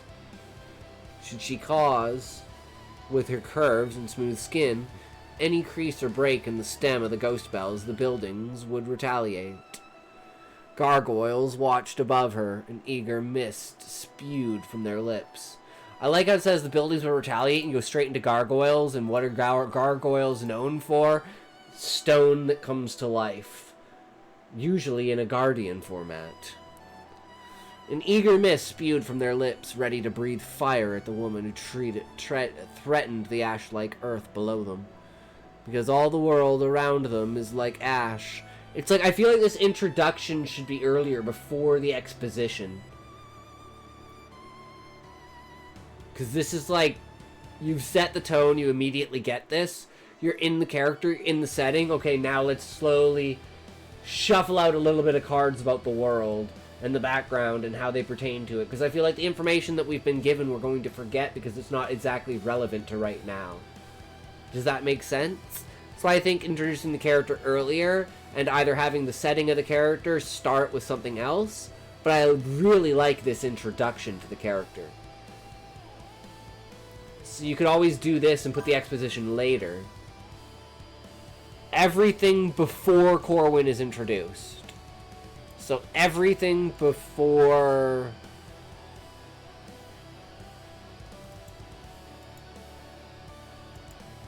Is it here? Where does it mention her for the first time? I think it's right here. So I think it'll be right here.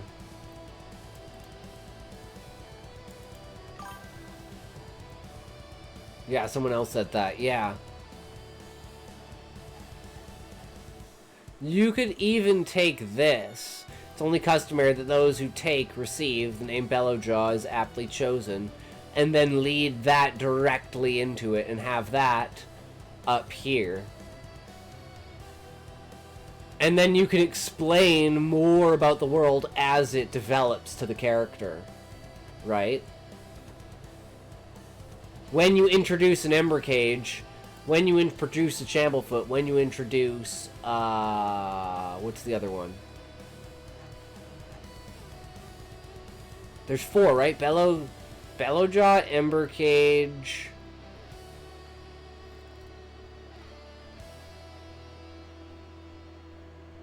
Shamblefoot. I swear there's one more.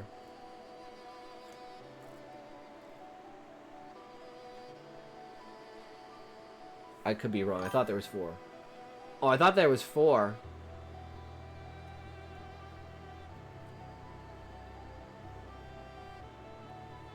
My bad. I thought there was 4, Callie. But yeah, so that's like a good place to split between it, right? And then you bring in the character, talk about the character and stuff, and then you can intermittent throughout this, you know, different kinds of things. Because all the world around them is like ash, ashes to the dead, ashes of the living. There is no old, no new. In Ulnaron, there is only the pure expression of who you are. And should you abide by that law, the flowers will bow to you. No flower bowed to Corwin. Instead, the flowers treated her as the soon-to-be corpse. Come up with a 4th, but what do I do with the exposition? Tie each bit of exposition to a house. Separate each exposition that's specific to a house. When you introduce a character that's of that house, drop the exposition about that house. You can clean it up later where you feel like it, but that's where it should be. Then it's just smoothing out the transition and weaving it in. And making the stitches feel as a seam and not like, you know, a patch, right? But that can be done later. It's just where it should be in the story. And you can do a sentence here, a sentence there, you know, a paragraph drop in a character monologue, if that's the type of character the character is. Show character expression in that way, right? Ones that think, oh, this about the Shamblefoot? Well, I don't believe in that. Oh, this about the Ember Cage? Yeah, I'm sold. I'll never believe anything else. Oh, this about the Bellowjaw? Sometimes it is, sometimes it's not. But sometimes you wind up thinking you're an Ember Cage when you're actually a Bellowjaw, right? And it's like you can throw that mixture in there and leave us wanting more and more with the exposition.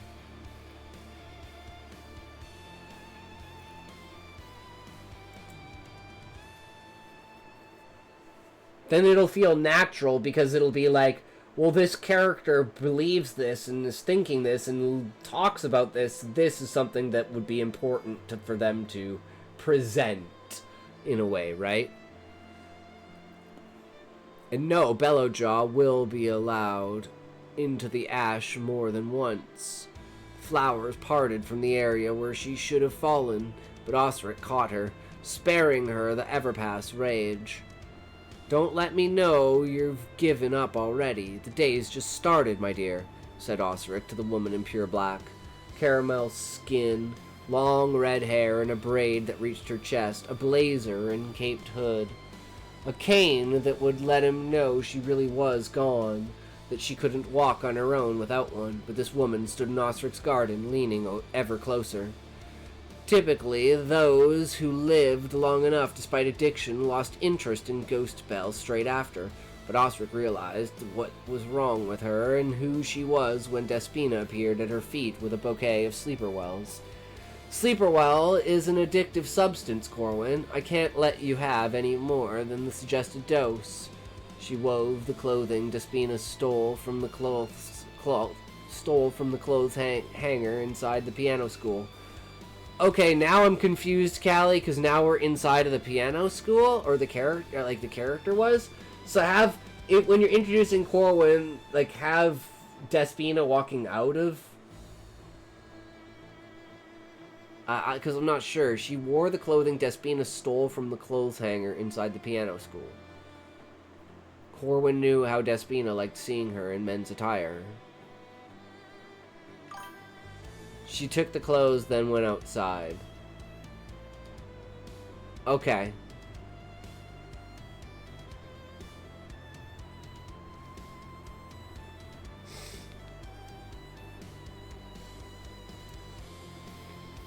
And then we're like, well, who's Despina? Only a groan back to our gardener and a blank stare that showed him she was too far gone. So Despina's basically leading the way. Corwin could once smile and sing without this lethargy. She was his favorite of the three he admired so much, Isabel, Nell, and Corwin.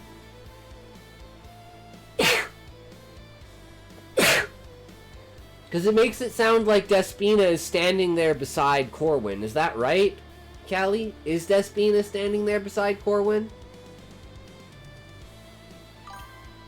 Okay.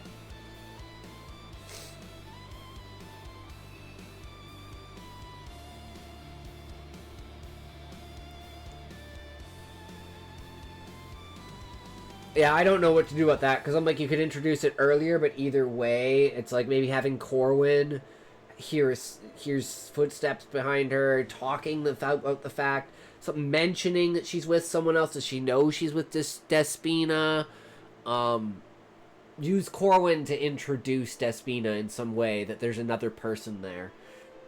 And then Osric can be like, oh, hey, yeah, no, okay, I see Despina. I see what's going on here. That's Despina's mother? Right? Or is that big sister? I fucking have no idea who Corwin actually is. Because I'm like, wait, isn't Despina Nell's daughter? Fuck, Corwin's her aunt, right? Corwin's Nell's sister. Same with Isabel, right? Corwin, the only woman of the three who would truly submit to him. but now that smile is heavy. That voice held the gravel of a sleepless night spent in the streets. Corwin threw herself deeper into Osric's arms. I need more flowers. More, she said, her voice cracked as would a porcelain vase. Osric cheated on Nell with Corwin.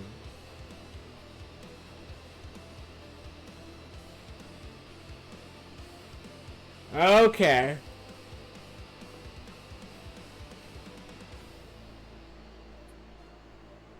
I want more from you, she whispered. The syllables in each word she uttered reached out in desperation. The ghost bells should have done the same, made that ever so familiar face to mimic her desperation, but they gathered around her and laughed. You would give me more if it weren't for your wife, she snorted. Her limp body fell towards the ash. Again the flowers avoided her. Despina caught Corwin. She dragged her by the calves through the dirt and ash and flowers that refused to pave a path, to sift for her, to bow for her. She took her to Osric's garden to let her have her sleeper wells, a flower that allowed you to sleep. You needed the sleep you needed in a matter of minutes. Even the sleeper wells arched backwards in avoidance of her lips. Corwin nibbled at their center. Fucking ads! I'll be right back. Fucking ads. Why ads? Why? It's not fair.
It's a wee bit cold in here. Wee bit cold.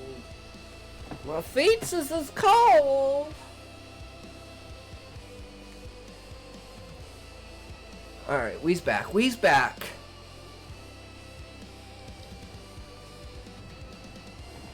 Flowers only gave you as much time awake as you spent in slumber, but that was enough for her. Corwin knelt at Osric's garden of Witcher spell flowers. She ate one of the flowers and took a deep breath in through her nose with her eyes closed as she chewed. A great treat for anyone while high. We need more, you know. It's hard to say exactly what did this to us without more ghost bell, said Corwin. Osric knelt with her. He watered his witcher spells. A 3-finger-shaped flower wearing a black collar that faded from gray to white as it pointed at the ground. Plague hasn't gotten as bad as it could get, said Osric. Corwin gave Osric a scowl. Not that we should allow that to happen. Corwin's son, Gawain, marched over like a wounded nestling, the flowers and earth below him unsure of how to behave around Gawain. Made a decision that astonished both Corwin and Osric. The flowers saluted him. The ground embraced his sandals. It was almost as if the flowers thought him an honorable knight, a fighter of the everlasting, but he was only a slave. He wore a button-up shirt and dress shoes with black pants. Wait. You just said he had sandals on.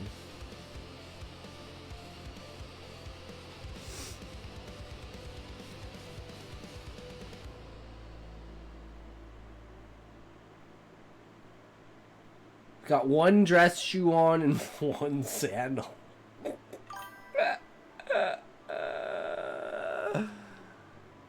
I can say it's his feet. Right? The ground embraced his feet. I'd just say presence. Actually. I'd just say the ground embraced his presence.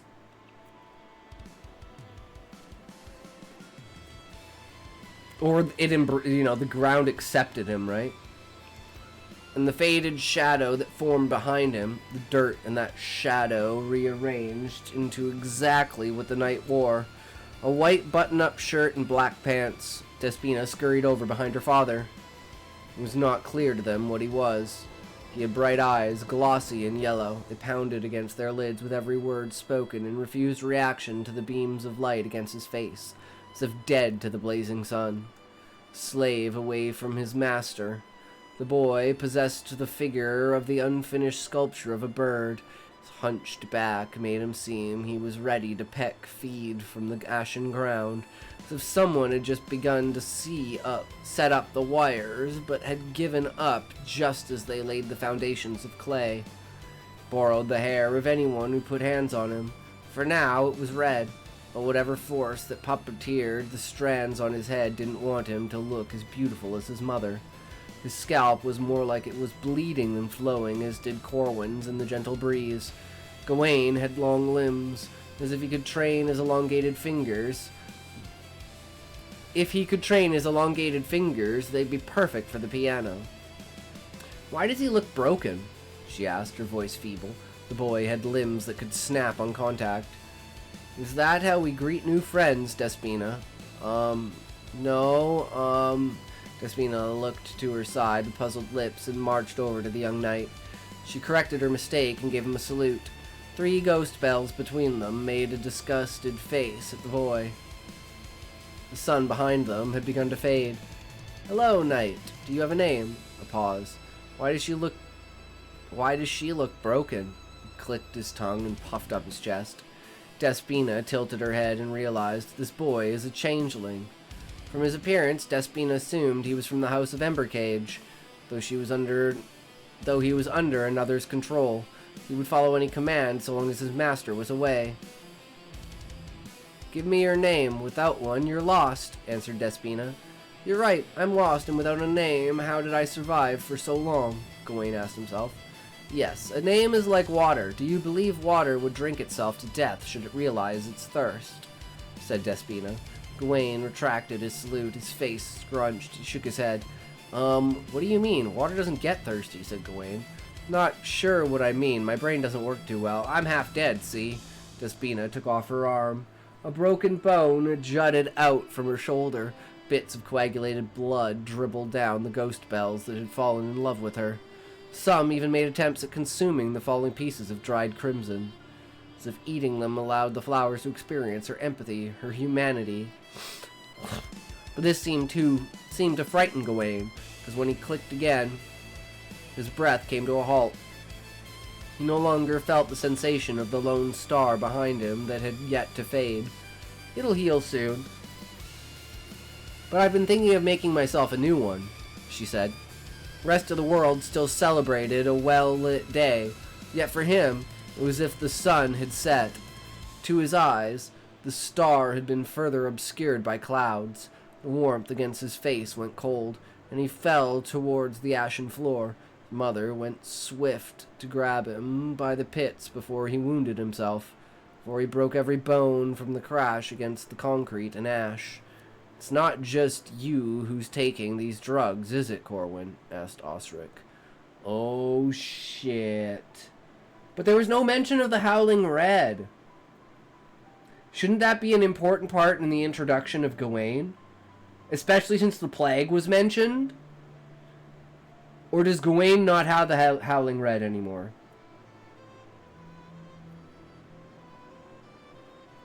Because then you could drop exposition there for the plague for Gawain, right? I think it's in chapter 2. Okay.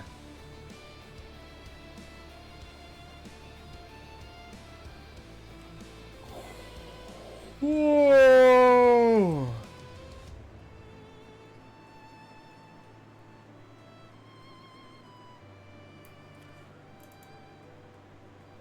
But yeah, I don't think she's being the best mom Corwin is. Let's say, right? Eesh. Eesh. But yeah, I love it, Callie. There's like a couple of things I'm a little bit like, but that's like, you know, Despina, of course.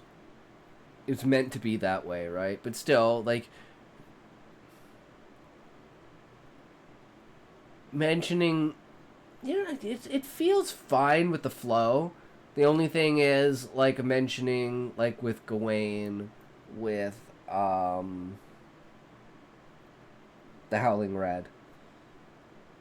Because they already mentioned the plague, so the plague feels out of place, and there's no place to set it. And if Gawain's the place to set it, I'd set it in Chapter 1 with Gawain's interruption. Even if that's ending the chapter with the Howling Red instead of ending the chapter with the way you ended it.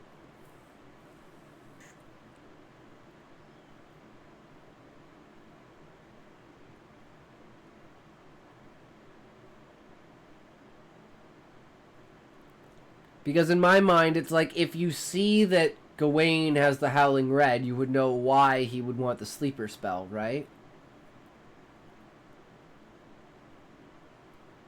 So I feel like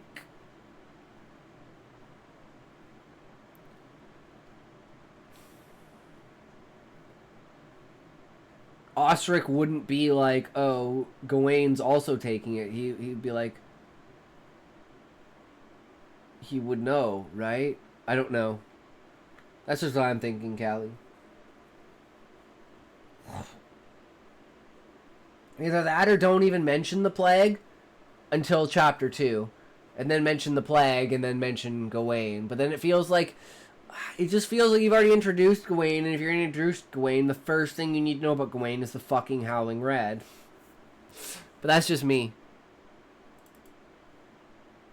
It's just how I feel. Of what is occurring within the world of the story. In my search for a single definition of hero, Google told me this. A fictional hero is a character in a story who possesses extraordinary qualities and abilities, and who is typically admired for their courage, strength, or noble deeds. Weirdly specific and weirdly vague at the same time. These are the types of phrases you'll see a lot when you try to define hero characters. Conventional heroism, noble qualities, strength, strong moral compass, etc., etc. The internet in general is hesitant to define hero. I can't decide if that's because they don't know or because they instinctively realize that it's unhelpful to be so randomly restrictive. Most of the lectures I have seen or the essays I have read on this topic treat characters as if they all necessarily must fit into some category or other. When a new type of character appears who doesn't seem to fit into any of these categories, they just invent new categories. It's a completely nonsensical way to approach characters. According to the dictionary, volume 5 of the 1933 Oxford English Dictionary to be exact, there are 5 definitions for the word hero, all very similar. I'll put the first 3 on the screen so you can read them, but I want you to pay special attention to the 4th definition. The man who forms the subject of an epic, the chief male personage in a poem, play, or story, he in whom the interest of the story or plot is centered. Originally, and indeed in most academic settings, a hero is little more than the male main character of a story, with, of course, a heroine being a female main character. What's important to note here is that historically, on average, the majority of writers did not need to be told what specific traits they ought to give their heroic characters in order for readers to perceive them as heroic. Many characters from older works possess a whole array of traits, some good, some bad. Typically speaking, once measured in full, you do tend to see more of a good person than a bad person, but now we're getting into tricky territory. There are some writing resources that will say basically the same thing I just said, that heroes can still have flaws, can still be selfish, weak, etc., can still be just regular people trying to get by. But even when a modern-day writer is equipped with that knowledge, the idea of taking a regular person, a normal character, and crafting that person together with all their flaws into someone with a moral compass pointed solidly at good, in these days apparently is very, very hard. Why? Like it or not, the fictional representation of heroism, virtue, and morality in media is necessarily reliant on the writer's understanding of heroism, virtue, and morality.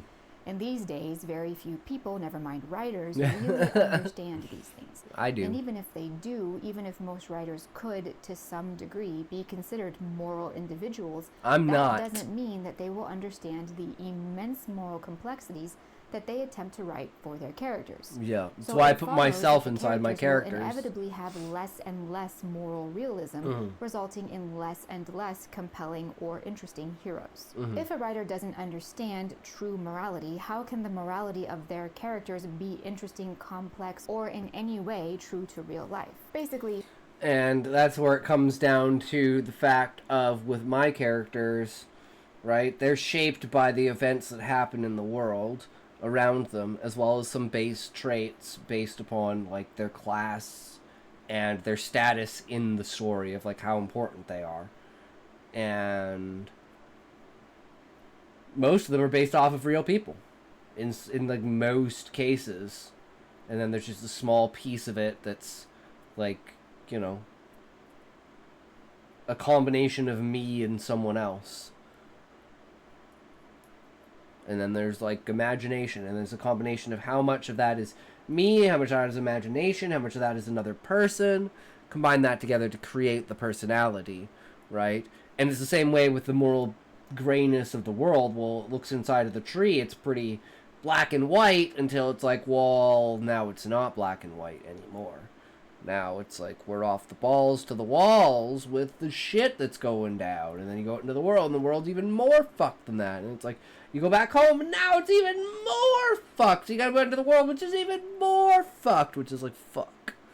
And the whole time you're just trying to learn to cope with being in the existence of what's going on in the world. in order to write morality in characters, especially complex morality, you have to understand morality yourself. I mean, really understand it, not just have some vague, undefined opinion on the matter. And this is a line of thought that is simply no. What helps the most amount of people? What is the good decision for the most amount of people? That's the basics of morality. From there, you can argue trolley problems all you want, but at the end of the day, the most moral decision is the one that affects the most amount of people the least. Someone's gonna get hurt, someone's gonna get knocked down, but if it ain't just that one person, it's gonna be everyone. We gotta make sure that it's not everyone. And then from there, it's the complexities of the situation, right? And what are your values in life? Like, for instance, you can have different values on life, right? Like, I'm a full-blown believer in both euthanasia and abortion, right? Your body, your choice, period. Same way with someone can choose to steal, someone can choose to drink, someone can choose to smoke. There are consequences, some of them legal, some of them health. But at the end of the day, there are always consequences. There are always going to be false things, and the truth does not always reign supreme in every case. But that doesn't mean we shouldn't have truth just because sometimes it's not all there, right? And in the case of my character, his moral foundation is falling apart through most of the book. And it takes the other characters maintaining their non-emotional impact to the event in order to pull him out of it. And it all in the name of creativity, in the name of a play to immortalize Zayd, of course, right? No longer explored in our society. It's no wonder all characters are moral mush, and heroes especially are enormously boring. So, what to do? Most writers, and even a lot of people these days, don't really even realize that morality is an area of study or something that you can learn about. Mm-hmm. Most writers don't realize that morality needs to be considered when constructing heroes or any character. Yet, it's impossible to really define heroism without talking about morality. Even if writers and teachers do understand that such a thing is essential to the study of heroes and heroic characters, most are hesitant to venture into moral territory. What if someone disagrees with you? What if you get canceled on the internet? There is definitely an aspect of fear at play. A lot of writers are afraid. So instead, when they're trying to build characters, especially heroes and anti-heroes, writers will instead focus mainly on those formulaic set of requirements that you find all over the internet, that everyone more or less agrees on, kind of, I guess. These categories seem to list traits and qualities. And that's why I want my book to be so far out there and so far off the beaten path that everyone's like, what the fuck is going on? It's like... What? It's got everything in it, but it's all works together, and it's just like smooth and simple and short and easy and on point, and holy fuck, I don't know. That's crazy. But anyways, I'll be right back.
That each of these character classes must possess, like saying only a car with 4 doors can be considered a sedan, and so on. Which is, I guess, great if you're trying to classify cars, but in my experience, humans are not so easily defined.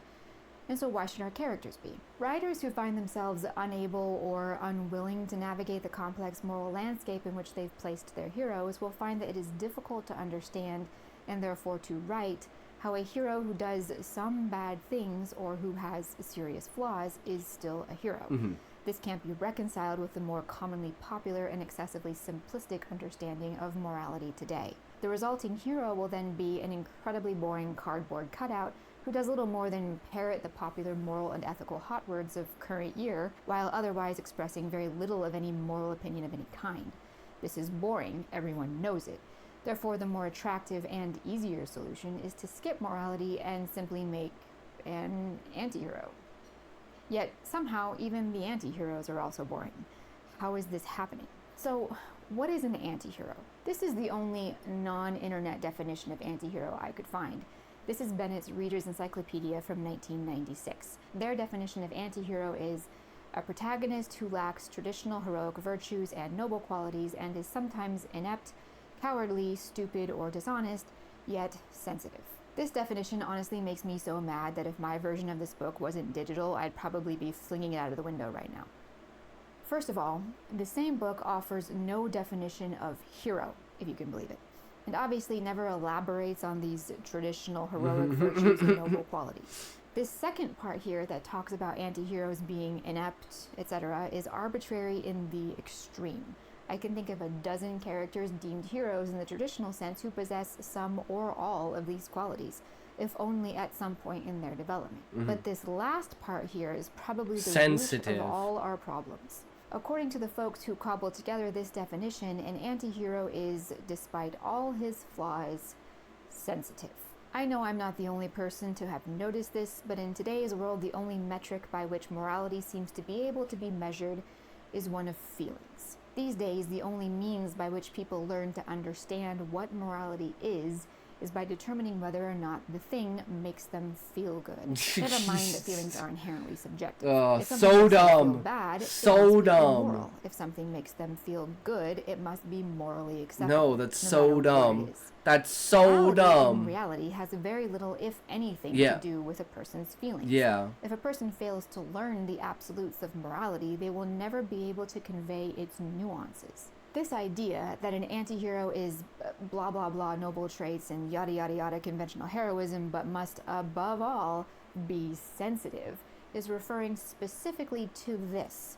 In some way, this anti-hero either must himself be sensitive to the plight and therefore the feelings of others, or more often must himself tug at the sensitive feelings of the audience. Reducing morality to a matter strictly of emotion is how you get these incredibly disturbing occurrences, like audiences growing sympathetic enough towards the likes of Jeffrey Dahmer that they find him to be not responsible for his crimes, or even find his crimes to be not so bad or even justifiable. The writers themselves, despite their claims to the contrary, seem to be perhaps unintentionally leaning in this direction, tugging at the natural tendency of audiences to feel empathy for characters who are suffering, guiding the moral interpretation of their tale in such a way to stir up feelings of uncomfortable sympathy for its real-life titular serial killer, as a kind of shortcut to compelling writing. This is a closely related Yeah, it's pretty problem. bad. I'll be back in. I gotta grab my food. Last time.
we got ads again? Fuck.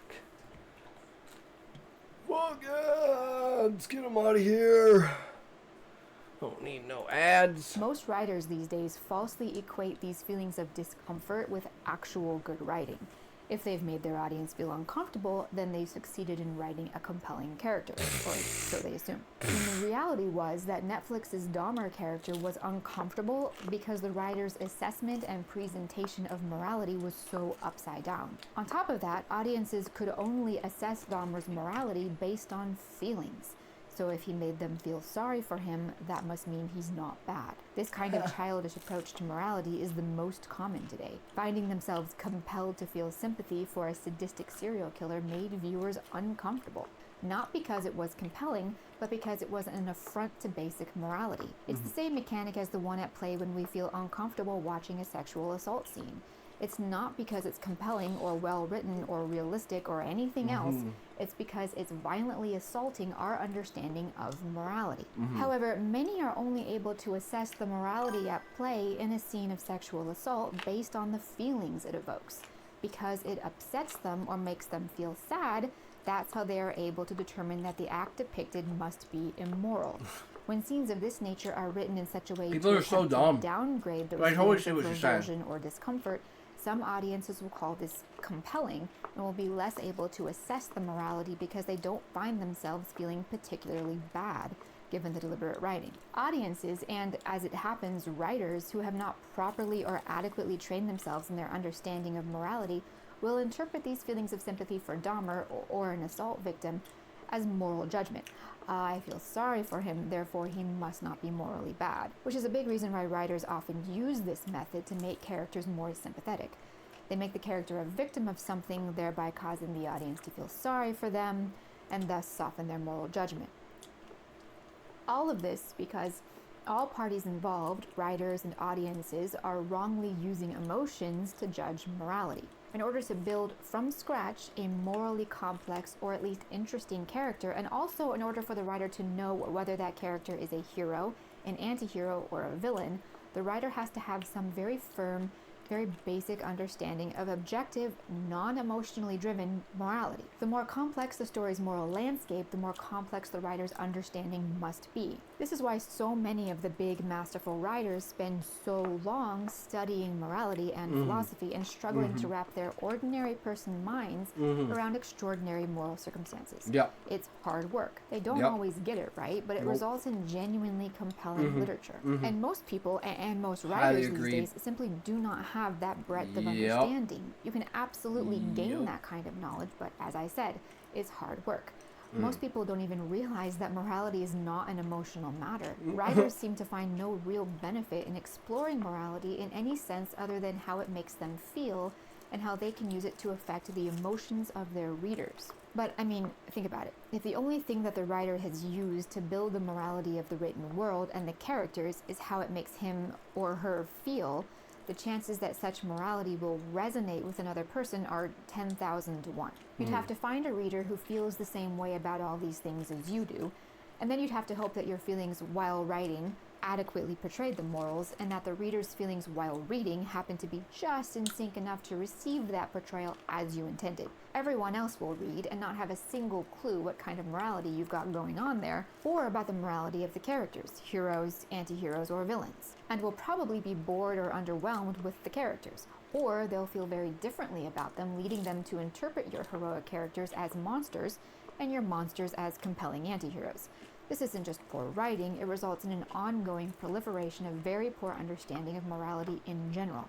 And there's plenty of science out there to support the idea that human beings form a lot of their moral opinions by ingesting fiction, especially at younger ages. And I'm not saying that all characters have to be beacons of morality. The trick there is for the flaws to be written as flaws within the moral landscape of the story. A character can be the most morally complex guy on the planet, but the writing needs to also acknowledge this fact, which means that the writer needs to understand the moral clay with which the morally complex guy has been formed. And that clay does not include emotions. I love heroes with flaws. I love tragic heroes who become villains. Like most people, I find such characters wonderfully fascinating. Not because I find the flaws themselves fascinating, and in truth I believe that's not what it is about flawed characters that draws us to them. It's the potential for growth that delights me. Nothing thrills me more than a character who either takes responsibility for his flaws and then makes himself better, or conversely, a character who is overcome by his flaws and becomes a tragic character. However, no matter how flawed or not flawed or how well written such a character is, everything about that character will fall flat if the foundational morality on which he is built is itself either unstable and uncertain or wholly erroneous. That is to say, if a writer doesn't understand basic morality, then how can they even begin to write morally complex characters? Most often, if a writer doesn't wish to bother with such things, they'll make their characters as amoral as they can. While amoral characters can be interesting, attempting to insert such a character into a world which itself also has no clear morality, the complexity that results will actually be terribly simplistic. The only real foundational baseline in such a story is that anything goes. Everyone's mostly bad at heart, and it only really matters in terms of how it makes us feel. Books and films and shows like this often use shocking or revolting plot events to manipulate the emotions of the audience into thinking that they're looking at a matter of compelling moral ambiguity. As I said before, more and more, evoking discomfort in the audience has been conflated with good writing for exactly this reason. It's pretty easy to manipulate the audience's emotions, especially if that audience is not inclined to look any deeper than emotion. Some less skilled or less experienced writers will attempt to build a heroic character into one who is morally ambiguous, but again, doing so only in this way. Which traits can I give this guy that make me personally feel bad? Those are the ones I'll give him, and then he'll be morally ambiguous. Whether or not he actually is morally ambiguous is a roll of the dice. It depends on how the writer felt about various things, how they felt that day, what mood they were in, and so forth. The odds that actually morally ambiguous things will make the writer feel bad are about 50-50, I'd say. But even then, most of these writers have never bothered to sit down and understand why, objectively, those bad traits are bad beyond the fact that they make them feel bad. So if they try to explain, within the world of the story, why these various traits and behaviors make this character morally ambiguous, there's simply no... And kind of like with Husai, it's almost the opposite. His trait, being a father, makes him proud, makes him, care for people and stuff like that. But it also limits their growth. And he gets in the way of other people because he's not letting them express themselves, because he's always there to make sure that nothing goes wrong. If nothing goes wrong, they can't grow. If they can't grow, they're never going to level. So he's like, I'm going to go from doing something that makes me feel good, doing something that makes me feel bad, because I know it's the better thing to do. That's what makes it morally complex. It's because you're technically doing a bad thing in the fact of you're taking a step back, you're having your connections to people, and you're trying to be more objective than subjective. If you look on that in an emotional state, that's a bad thing. Look on it in a total growth state, it's a good thing. So the immediate is bad, but the long term is good. Whereas normally someone would do something that makes them feel good in the moment, but then fucks them over later, right? Logic to it beyond the fact that it has some kind of negative emotional impact on the other characters, and also obviously the reader. This also leads you to those really contradictory characters. Men who have no problem keeping a woman captive, but then when they go to war, they absolutely refuse to do anything as inhumane as taking prisoners, and instead let them all go. And I don't mean this in terms of organically conflicted or hypocritical characters. This is rather a clear indicator that the writer is using nothing more than emotions to build morality. I mean, it all depends on how the given event makes the writer feel emotionally. If they feel too bad about taking war prisoners, they'll deem that a moral line the character can't cross, perhaps. If they feel good-ish about the guy taking a lady he likes captive, well, that's a nice moral gray area to them. It all just depends on how everybody feels, I guess. Here's the thing. If you understand basic morality, or especially complex morality, you could actually write a heroic character who is deeply flawed without being morally ambiguous. We spent a decent amount of time speaking generalities, so I think now is a good time to whip out some examples. Given the state of modern media, if we want to find a genuinely heroic character written well who also has significant flaws, we'll have to go pretty far back in time to 2000's The Patriot and have a close look at one Benjamin Martin. An important thing to remember when you're looking at this character: there's a big difference between characters who are morally ambiguous and characters who have flaws. Mel Gibson's wonderful Benjamin Martin is a very, very heroic character. Let me rephrase that. He's an extremely morally upright character. He has built his character and his life around doing the right thing in every situation. The right thing isn't always obvious, but he's always trying to find it.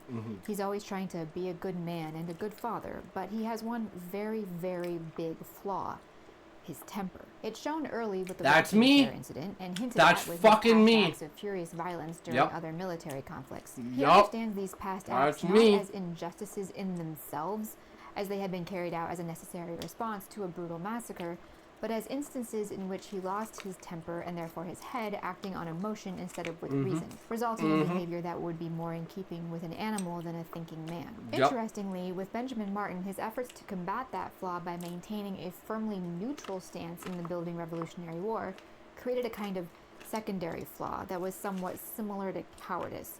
Obviously, it wasn't cowardice, it was actually far more complex, but it nevertheless led directly to the shocking murder of his young son by a sadistic redcoat. His fear of his flaw led him to overcorrect with inaction. Even when war was at his doorstep, he attempted to reason calmly with the man preparing to destroy his home and hang his son as a spy. His attempts to avoid the fury of his own temper meant that he was weakened to the point that he was easy picking for a villain looking to make an example of him. It was only after the damage had been done and he saw the result of his mistake that he loaded his guns and literally went to war. That's So, literally, was you know what's not funny? depicted as wrong. In fact, this moral point I've never watched The Patriot.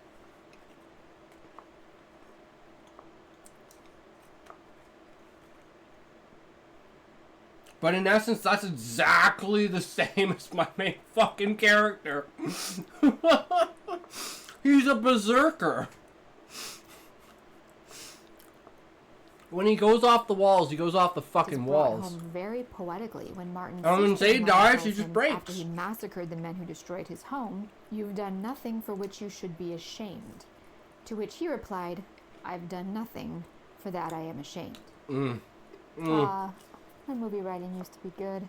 Because of the true moral complexity of this exceptionally drawn character, he could remain entirely heroic despite the constant inner battle he was fighting against his ferocious temper. True moral questions could be asked which were very hard to answer.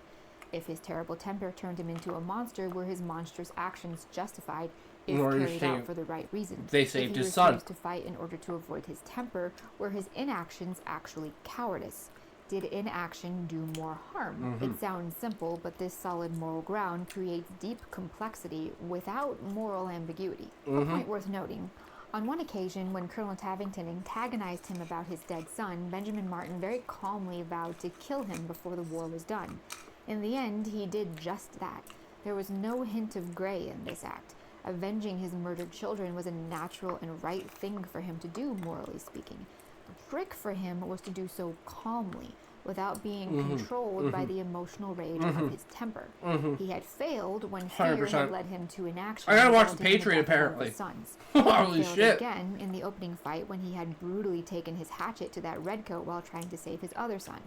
He had failed again when he shot men who had been surrendering. For Martin, the climactic final development of his character was whether or not he could fulfill his duty as a patriot and as a father without becoming a slave to his emotions. What's important to see here is that the writer of Benjamin Martin had a firm grasp on the objective morality of the world in which Martin was placed, and also on morality in the real world, that of the audience who would watch the film. As such, this character could be portrayed with crisp, glowing heroism and deep, uncomfortable flaws. He was real, but he was admirable. If anything, his flaws and his constant struggle to overcome them made him even more admirable. None of this would have been possible had the character or the world been written with an emotionally based, uncertain, subjective morality. If Martin's various character flaws had been judged based solely on how they made their characters or the audience feel, then the actual morality of the character himself would have been very vague and wishy-washy. The writer had clearly made an effort to understand the objective morality at play in the life of an 18th century colonial soldier. The world itself was painted with moral absolutes. Thus, the heroism of Benjamin Martin was able to shine on its own power. Let's look at another flawed hero. This one, however, is these days often labeled an anti-hero, which is so baffling that I almost find it insulting. This time we're going even Rambo's an anti-hero? 1972's Wait, Rambo what? First Blood. John Rambo Wait, is objectively what? heroic in many respects. He's a military veteran who managed to find a way to fight as honorably as Just he could because he within went a off, very just because ugly, he went ugly world. AWOL. He was drafted, used by his government, abandoned, vilified, and left with nothing. But he remained calm, kind even, level-headed, respectful. When he was trying to find one of his former squad mates, he was incredibly polite when he was asking around, and extremely delicate and respectful when talking to the man's surviving family members. By all appearances, John Rambo was a very good man who just wanted to try to live what was left of his life. But he was waylaid by the pronounced belligerence of some scumbag sheriff. Even then, he didn't respond with hostility. It wasn't until they actually did violence that he responded with violence. As he said again and again, they drew first blood. His flaw was even more complex than Benjamin Martin's. It couldn't even be described as something as straightforward as PTSD, however straightforward that could be. Rambo had been conditioned with a certain firm moral code. Smoking Protect it! the innocent and obey his Smokey, superiors, what's up, and brother? not to Welcome, engage welcome. unless attacked. After the insanely cruel Oh, treatment my by the fingers are sheriff covered and in white deputies, stuff. He merely wanted to escape. He Let didn't me want to suck it kill off. anybody. He didn't want revenge. He just wanted to not be there anymore. Thereafter, they came for him, and he responded in kind. His military training and his battlefield instincts kicked in then, together with a sliver of PTSD. As far as he was It's concerned, going pretty enemy good, agents Smokey. were acting upon him, and So, his training Smokey. dictated that he had to survive by any means necessary. We And have a new let's be YouTube honest, channel. He wasn't, like, completely wrong. As part of programming, he still made a point of avoiding killing people. There was nothing villainous about his behavior. There was nothing anti-moral. He was, for the most part, a Fake regular Smokey. guy, military background and trauma aside. He wasn't a hero in the Go comic check that book out, sense, Smokey. Go but he was not a bad join, person go whose motivation subscribe. was Go watch the selfish or videos. even Go amoral. like, He was literally comment, just some subscribe, guy trying to all the survive, good stuff. a good guy even. My new And in channel. future additions to the franchise, he wasn't even using My his new skills and channel, training for Blue himself, Horror but for Stories. We had our others. premiere In yesterday. many ways, Rambo eventually became a pure hero in the comic book sense, especially in the fourth film, which is probably my personal second favorite in the franchise. From an analytical sense, John Rambo is incomprehensible unless you completely understand his moral code as analyzed without emotion. Based on his training and his conditioning and the fact What that have you been up to, intense war Smokey? trauma had colored his mind, in that small mountain town, he found himself locked in a fight-or-die struggle for actual survival. Within that struggle, he behaved according to the moral code that was so deeply ingrained in his person. Perhaps for a regular person, it would be somewhat unthinkable to engage Just in working. armed guerrilla Wait, combat you don't have a in such job. situation. What do you But mean you're John Rambo's working? mind was battle What? conditioned. You have a While he job, himself Smokey? Still had strong moral fiber, which Shit. is not, let's face it, much different That from sucks. any other person's. Almost Jobs everyone would suck, agree that bro. it is morally acceptable to defend oneself in a situation like that. There's nothing gray there. So taking that objective moral truth, the writers could allow Rambo's self-defense behavior to escalate just enough to allow the audience to wonder if there might have been a point in there where he might have crossed the line. A huge part of the success of that latter point is that the writers didn't spell it out. Leaving it open like that allowed the audience to think about it. And so what looked like a simple action movie instead became one of the most compelling depictions of post-Vietnam America ever put to film. Compelling not because it makes us uncomfortable or screws around with our surface emotions, but because it makes us think. Horror An infinitely stories. more useful We need to sensation in any niche. event. If John Rambo had been written solely from the standpoint of how his We need to morals made niche. the writer feel, then we would We have need to ended be up with a specific. very boring character whose behavior was dictated by the subjective emotions of the We writer. can't be all over the place with writing the of stories. First Blood also brings We're not up getting any another retention. element of the writing of compelling So we're gonna but stick to morally interesting specifics. heroes. In order for the reader or audience to immerse themselves that is in our the horror world channel. of the story and find in it compelling food for thought, that entire world in which the story takes place, as well as the way that world interacts with the characters, must be written with a solid, Cool. Hell yeah. comprehensible, objectively moral foundation. It's a little hard to So go explain, check it out. so let's look at another Super example. appreciate some likes Yes, and yes, comments. I know. This is my very first ever mention of an anime on this channel, but there's no getting around the fact that the very best anime Animes? Do we know the plural for anime? Are It's just miles and miles better in anime. terms of writing than even the highest of the highbrow modern Western cinema. I've not yet finished Attack on Titan, but something that struck me while I was working I my way through the actually first watched few this. lines Okay, guys, check this shit of out. arcs. I never even thought about this until I saw this. This shit was fucked up.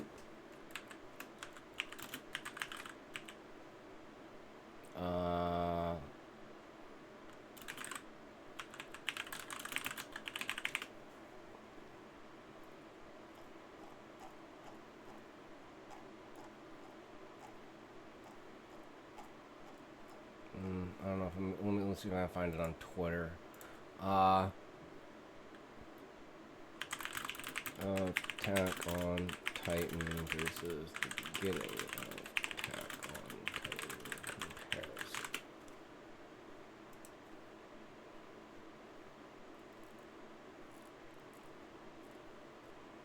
Damn it! I saw it on Twitter. It was great. It's literally let's see. Attack on Titan.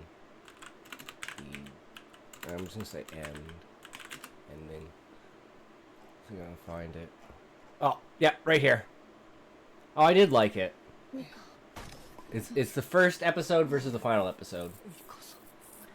長い夢を見てた気がする。長い夢を見てた気がするんだけど。エレン、どうして泣いてるの？え？ここにいてもいいのかなって気がして。ミカさん。ミカ。長い夢を見てた気がする。長い夢を見てた気がするんだけど。エレン、どうして泣いてるの？ It's a complete mirror of the first episode where Alan's standing there and he's just crying and Mikasa doesn't know why.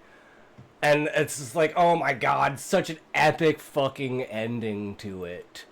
Bring everything back together and stuff. Was that the writer, both of the anime and the manga, had an exceptionally solid and nuanced grasp of basic human morality. Yeah. The first time Eren transformed into the Titan, as people started to grasp the unthinkable thing that had happened, his friends immediately came to his defense. However, his friends weren't just blindly loyal to him, although I think some of them still might have been. Rather, they were making an informed choice in choosing to defend Eren. This was evident in their tense conversation. The writers understood that Eren couldn't be judged morally based solely on how his actions had made people feel. So when they were writing in the first major assessment of his character based on this new development, this hard moral truth was central. His friends had watched his Titan's behavior and perceived that it seemed to be trying to help them, and so understood that to some degree Eren was controlling it, and so should not be considered a dangerous threat. The rest of the world, understandably, was terrified at the thought of having a person in their midst who could theoretically transform into an unstoppable human-devouring super monster in a literal instant. The immediate reaction was to kill him. This was not a moral judgment, but a matter of safety. Over time, as various high-ranking individuals became central to this significant issue, the question became whether or not Eren could control the Titan completely. If he could, he was valuable. If he couldn't, he was dangerous. That was the only question that was important. At no point was Eren's morality taken into consideration. I mean, not in any relevant way. Many recognized that this was a good kid and a brave soldier who was a little hot-headed, but that wasn't relevant. In the hands of a lesser writer, the question of Eren's ability to control his Titan would have been painted morally. He evoked fear in his fellow humans, which was a bad feeling, therefore there must be something about him that's immoral, right? But his friends were defending him, which means he's... Yo, I had my wisdom tooth taken out a week ago. sensitive. Mad That means pain. he's Oh actually a little shit, Smokey, that moral, sucks. right? Wisdom teeth Maybe are he's, brutal. Fuck, I had all four of mine taken out at the same time. An anti-hero? Or no? An anti-villain? And so on and so on. This muddy, wishy-washy absurdity would have destroyed the intricate complexities of this incredible story, and it would have completely cut the legs out from under Eren's development. He himself understood the situation. He didn't want to hurt people, All at but once. in his Titan form, he might. He It's himself crazy. questioned Yep. whether or not he ought to be allowed to live. Took a This scarf, question was 2 then bags of reframed peas, as perhaps a symptom of cowardice, and then so I had on 4 and bags, so and I on, just like cycling rotate the through bags of endless peas out. examinations of Me and my brother did the morality, same thing. We got our wisdom ethics, teeth and taken out the character same development, day. all because this character and this world were written with moral absolutes divorced from emotion. And thus Yup. the story being grounded in a very solid moral I remember the foundation, skin he's flaps able in to the pack back. a much more satisfying and powerful Like the first like emotional year or punch. so. All three Till of they these all examples closed are up not fully, comprehensible completely. to the audience or to the writers as heroes, plain and simple, unless you can understand the morality at play. Analyzing complex morality is incredibly rewarding. It's also impossible if the only way you can understand morality Did you have to is get with full on feelings. stitches? Moreover, these days the emotions of people in Or were general, yours like and writers actually in poking particular, through? have Because mine become were so more far and more back they had to slice the oversensitive. gaps, These sensitive fucking emotions are then rip them used to out, dictate and then stitch them morality back the in. construction of heroes. It's not at all surprising that most characters these days are just amoral blobs, despite the fact that they're very often not meant to be. Most writers will tell you that they have a right or an obligation to put their own moral opinions into their works, and that's, true. In some The ways. problem is that most Mine was writers these basically days, out, besides but being fuck the wildly pain. oversensitive, Yeah, no, are it forming is. their moral opinions based solely on You'd think your heart was However, right on top here. Of emotions, you also have Like, the how the hell is my unfortunate heart reality right that A lot there? of writers like to inject current year's Or the back of your eye, eyes. making him or her Just a a- little more than a megaphone for what really amounts to little more than a rundown of the highlights of their Twitter feed. This is closely related to characters who are self-inserts. The danger of putting yourself into your hero is that you will be less inclined to give that hero flaws, and therefore a development arc, and you will be extremely sensitive to criticism. Emotionally, you and that character are one, making any critique of the built character a critique of your personal self. This prevents growth as a writer, and makes for characters that are difficult for anyone to enjoy or relate to other than yourself. There's So, also no Smokey, getting did around you the see what happened at politics of it all. TwitchCon? This is There more may of a not be a problem with large TwitchCon corporate media 2027, than with bro. those of you writing your own stories in your free There time. may An not interesting be. piece of information that might be good to remember when you watch your next movie or Netflix There might show. not be a Twitch in It isn't just the 2027. ideology of the writers that informs the morality of the characters and the universe in which the story takes place. These writers also have to be obedient to corporate overlords, and so will bend the morality of their stories, characters, and universes to fit whatever the overlords say. So, not even 3 hours.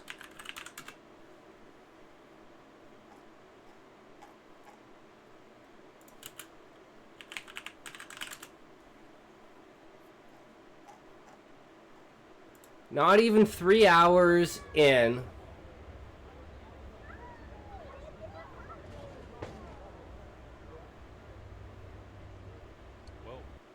Yeah, it's just some random guy comes up and like tries to fucking make out with her and shit. And Twitch didn't say anything, and then when Twitch did say something, they literally got community noted. Like,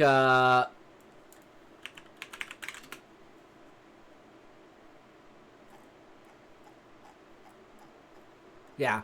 So they're like, we had the safety and security of those attending TwitchCon as our highest priority. In the community note, Twitch allowed the assailant to walk originally and was only pressed to apprehend him after Emeru's manager pushed for it. The individual was allowed to walk organically. Twitch allowed the assailant to bypass several security barriers and creator lines. Oh, I'm still gonna go if it's on. That was Emeru, yeah. And it's like, it's happened to so many different creators, and people are still like, what the fuck, and Twitch won't do anything. And Twitch was immediately like, oh yeah, no, she's weird. That doesn't mean someone can just randomly come up and try and make out with her. Oh my god, am I dreaming? I like her cosplay though. I love Emeru's cosplay.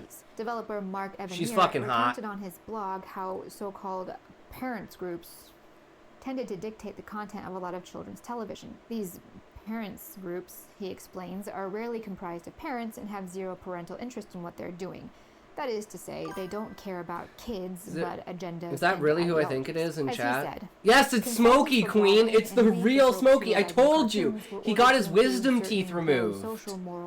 I told you he was doing something in real life that was preventing him from coming to the stream. And me yelling loudly into the mic and everything would totally fuck Smokey over if he had like a headache from having his wisdom tooth removed. He would not be able to deal with When me. the rest of the gang would decide Period. to do something, Eric had to pipe up with, "Hang Well, on, we I don't missed think you, that's a good Smokey. idea." We Whereupon missed he would you be so crushed by much. that little annoying It was coward Zoinko that the came show's back. moral landscape insisted that he was Queen missed you the presenting a most. morality in which the thing that made Eric bad was that he disagreed with the group. Thus, on-screen morality in this case was shaped and formed not by reason and logic, and not even by emotions, but in order to put forward a specific moral agenda that the makers, the so-called parent groups in this case, wanted to project out into the world, which in this case was any thinking contrary to the group is immoral, selfish, cowardly, and reprehensible. Eric was depicted as annoying and tried hated summoning in order to you. fit this She mold. did multiple times. Which is all a very fancy multiple way of saying that times. corporate media companies and their controlling forces often use the stories they tell to attempt to shape and form the morality of their audience. Yeah. That's not new True. information. And I think it's pretty clear to anyone that that type of thing is widespread these days. How? Just, pick your ideology. Speaking of forced illogical morality, Smokey. another popular one you see all the time and Thank you almost for exclusively redeeming in Chair post-World War II Itox is will this now dance idea for that you. breaking the law Please is fully immoral. enjoy Now, this immersive remember the great day you everyone. left, Not I rolled saying a you have to go out joint? and This break is the that law to joint, be bro. moral. Far I from still it. haven't Let's all smoked be it. I was law-abiding waiting for you. citizens, okay? What I This am would be saying, immortalized however, if is you that can there's never this came weird back to the idea stream again. nowadays that the law is morality. That we I was can worried only I'd never determine be whether or able to not something smoke is it. morally right by finding out whether or not it's illegal.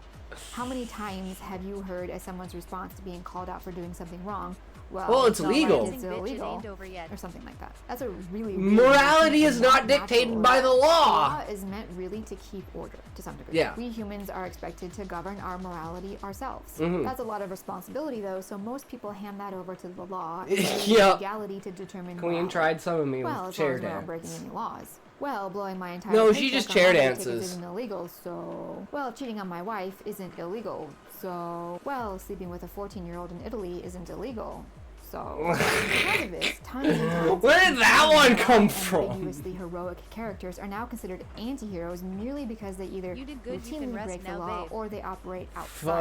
Fucking ad So we have a break. character Totally. like Get on Frank Kick, Castle, Smokey. What are you who's doing on absolutely Twitch, a bro? plain and simple black and white hero, and yet he's considered an anti-hero because he actually kills the bad guys. I don't know about you, but I have a really hard time finding the gray area in the morality of a guy who went out of his way to kill a man who offered to sell him a 12-year-old girl.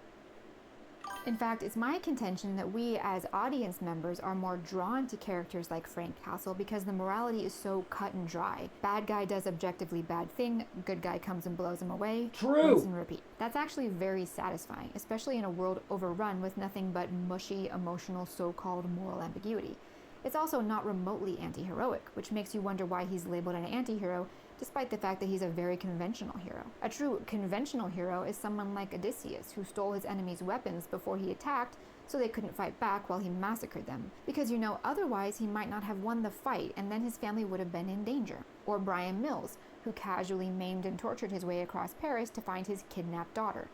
It's not someone who Nice try, better wrings luck his next hands time, trying to try decide that. Oh, whether to kill or fuck. prison. You lazy ass. How the Get hell me many times done. did Joker Let's break out talk, of Arkham? guys. At a Okay, certain point, I'm the lighting this one villains up, have to Smokey. not For it now, conventional sweetheart. heroism. Take those sexy And audiences glasses We're off, lighting my her up. girl. Let's fucking go. That's Let's the get biggest big. reason people are drawn to Let's fucking smoke. Are you ready? anti-heroes who I'm not simply gonna light aren't this till you're ready, anti-heroes, Smokey. because that's the Just let me true know face when of you're ready. conventional heroism. Guys like Brian Mills and Frank Castle. Guys like Brian Mills and Frank Castle are real heroes in the tradition of Beowulf and Odysseus and even King Arthur, and we as a society miss that. In the past, such a bizarre conflation of laws and morals didn't exist, so you could have stories of brutal, ruthless heroes who were deemed 100% heroic within the environment of the story and clearly also by the author. Because the author understood that laws Here we evolve go. and change and are subject to corruption. What do you mean this is but morality bullshit? is straightforward, objective truth. But nowadays you get a guy who's a vigilante. Oh, you can but still who read literally chat? can't even Oh, bring yeah, if himself I, to like, kill lean child in like traffickers, and this. he's somehow an anti-hero. I'm sorry, I just don't buy it. Or a vigilante who actually works with the police. What exactly makes Batman an anti-hero? Besides some random formula someone cobbled together because judging his morality was I too miss hard my or too sexy scary. librarian. In the same You way can that put people those hand sweet over the sight setters back responsibility in for place, determining slut. morality to Get up, you lawmakers, fat writers fuck, and tend to touch your hand over toes. responsibility for can't, but determining try the anyways. morality of their Don't heroes fall over to them. arbitrary formulas. What's the bottom line here? I've already said it 100 times on this channel, so at the risk of sounding like a broken record, you shouldn't use formulas or archetypes to construct your characters. But what you do need to do is understand morality as divorced from emotion as humanly possible. Rampant emotional sensitivity in literature has been the trend for I don't even know how long, and the overall quality of literature in general and heroic characters in particular have been very slowly declining as a result. Aside from the fact that emotion is just a terrible foundation for a story or a character, I would say that emotion is just the highbrow way of saying writing for vibes. It also slowly erodes the solid moral and logical framework of humanity and of social interaction. Look at the difference between those early arcs of Attack on Titan and, say, Captain America Civil War. That entire movie was built layer upon layer on these absurd faux moral complexities that were made up entirely of emotion, which is basically like saying they were made of cotton candy. Compare the opening situation with Wanda Maximoff attempting to get rid of the bomb only for it to detonate against the side of the building, killing people, to Eren turning into a Titan for the first time. The latter was arguably more dangerous, more unpredictable, more uncontrollable, but the morality of Eren's situation was handled with simple objective truth, which in turn created a far more complex situation. However, in Wanda's case, her actions caused unintentional harm, which caused people to be scared and sad and mad. Therefore, she herself so must dry be here, immoral. it's like freaking stuck at the end where the roach It was also an incredibly poor is. attempt at painting an ethical dilemma into the story, given that all the ethics, just like the morals, were based on emotion. This was the basis for the in-movie assessment of everything, how her actions made people feel. The Avengers upset people, so they were bad. Eren's actions also scared the hell out of everyone, but never was it suggested that this made him immoral. Dangerous, sure. Maybe even too dangerous to be allowed to live. But what made it a lot more interesting was the clear It's harsh objective either way, moral no matter what, acceptance of the Smokey. I fact don't that give he a was fuck. a good person.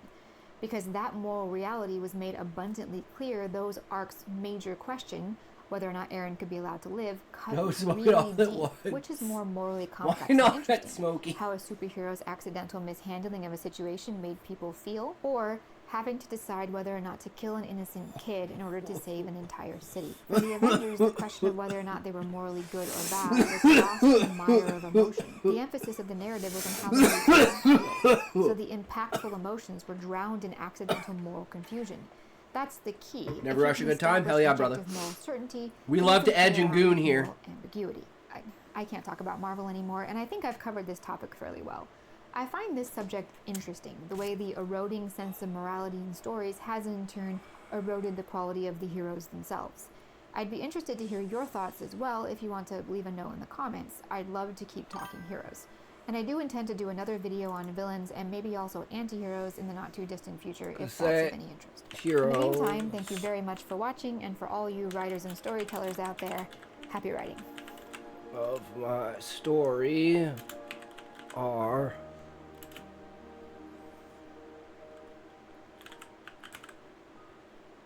hiding because if found they will be executed, so they work with the black market and would be terrorists for their own survival. That's all I'm gonna say.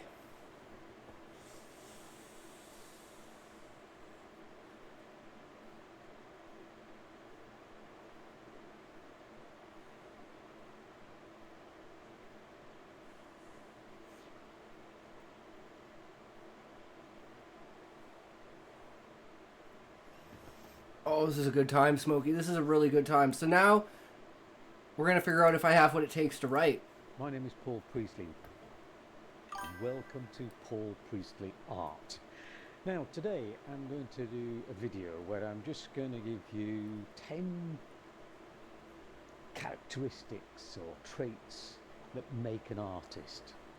Because I get a lot of people who contact me through this channel who produce some wonderful drawings, most of which can be copied, say, from photographs or something like that. But these people have obviously got a great deal of ability. And they ask questions like, I want to make my drawing and painting perfect. It's got to be perfect. I've got to have the right materials. I've got to have this. I've got to have that. I've got to do this. I've got to do that. There's much more to it than that. Yeah. So I want to go through 10 points that I think are significant. You may well think there are others as well, and please put them in the details below, Anthony. But these are my... That was yesterday. I forgot to update the title. I said fuck it. part of becoming an artist. All artists See, guys, see? things See? in the past, particularly Copying. when you're learning to learn techniques and He says he's in pain, like Queen. copying. He says he's in pain. When you have to move away from that, It's hard when smoking you an have to start entire doing joint by things from yourself. life, from your imagination, and that leads me on to point number 2, which is uniqueness. What have you got to say? What unique insights Brand new into Dom, the world yo, what's have up? you got to offer? How's it going? Welcome, That's what an welcome. artist needs to do. He needs to be able to offer something which is unique. Yeah, I was Yes, taking like 4 you can T3s a have fucking all the day. drawing When I had my ability in wisdom the teeth world. out.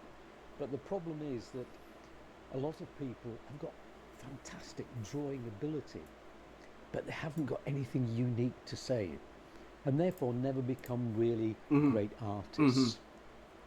And if you want to become a really great artist, you've got to have something which is unique and special about you.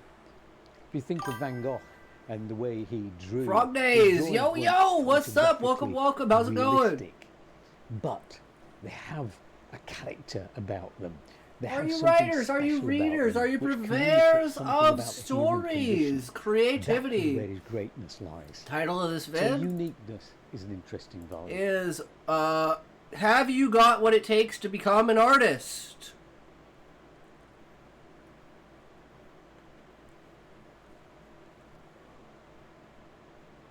Just numb your gums? That's how you spell gums. I would know, Smokey. I'm a writer. I don't know how to spell. They gave me amoxicillin. Ah, I see.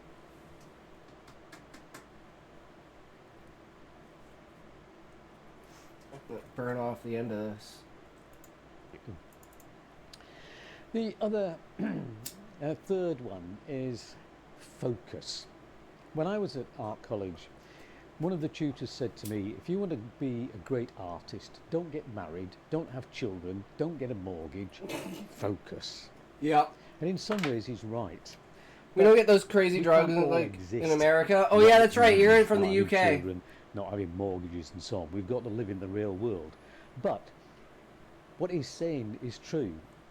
You know, your art is the thing that drives you. The art is the focus of your life. And that is what Yep. you need to concentrate That's why on. I'm a writer. Point number 4.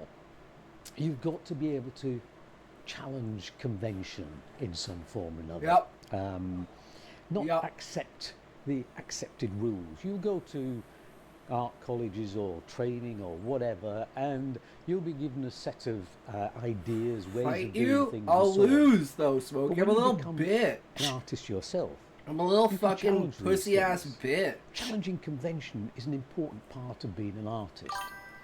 I once went to a Damien Hirst exhibition, and I saw for the first time I'd seen them was the chopped up cows in formaldehyde, sharks in formaldehyde and such like. And Russia has what was entered the really chat. interesting Hell about yeah, the Frog exhibition Days. was everybody who came out of that exhibition had an opinion. So Hirst had achieved something. It made people think. It challenged convention. Because as far as he said, if you see a cow in a field, it's basically just a walking beef burger. If we're allowed to chop it up and make it into beef burgers, why can't we chop it up and make it into art? Yep, true. You see what he was saying? He's making us think. He's challenging the convention. And that is important. Number 5, I think you've got to trust in your own convictions. Oh yeah. You've got to be What makes able you to you? Stick to what makes you you. think Ukraine. differently. And when you do think differently and produce a piece of work which is different, you've got to have the convictions to be able Alright, to this thing's support done. that. And that reminds me of a Thanks for story I smoking, once read Smokey. of Andy Another Warhol route. when he was 15 years old. We smoked a hell of a lot of that. His school entered him for a Oh, school I feel bad now. exhibition Gulp. in Pittsburgh in the United States. And this exhibition was about. Hopefully, Trump will end the war in Ukraine, and he'll get the Nobel Peace Prize. Entered pupils for this exhibition.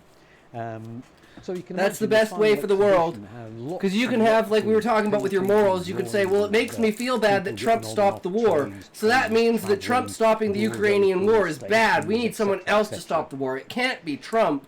We can't let him get the win. That is absolutely broken morality. On the floor. Don't matter who the fuck did it, red paint onto it, which as long as it got done. And entered it into the exhibition under the title Train Crash. Guess who won the exhibition?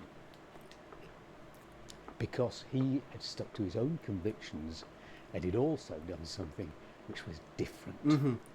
And that's important. Number 6. Trump. Never finish learning.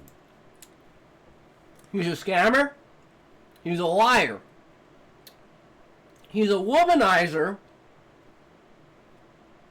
I don't quite want to say assaulter, but we've seen multiple times on multiple occasions and multiple clips of him just grabbing women's vaginas. And he said that he would date his own daughter if it wasn't his daughter.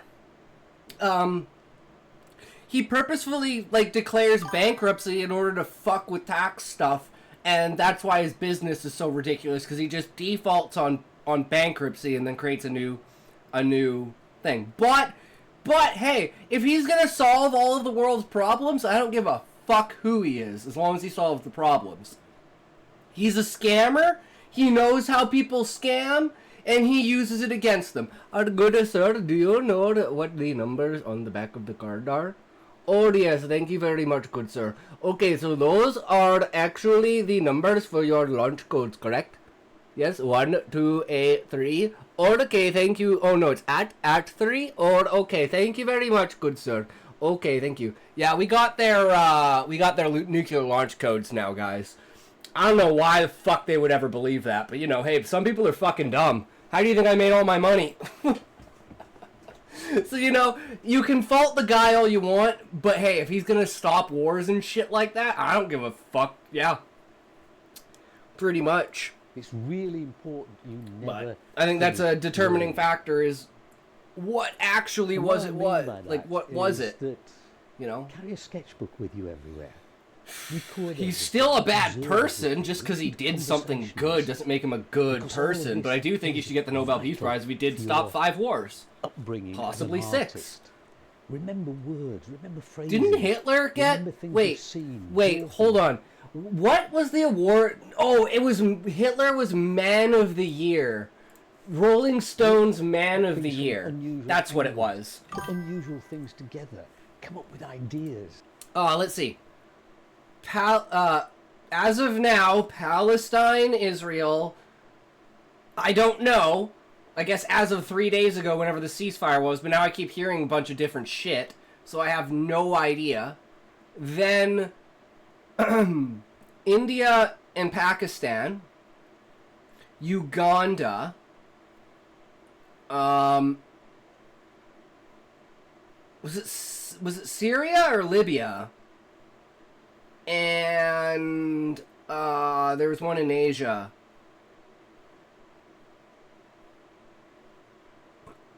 Oh, there's another one that he stopped. He stopped it before it started, whereas the Ugandan one had been going on for like 20 years or something like that. Oh, maybe I'm thinking of nuking Iran? I'm not, or like hitting Iran's nuclear facilities?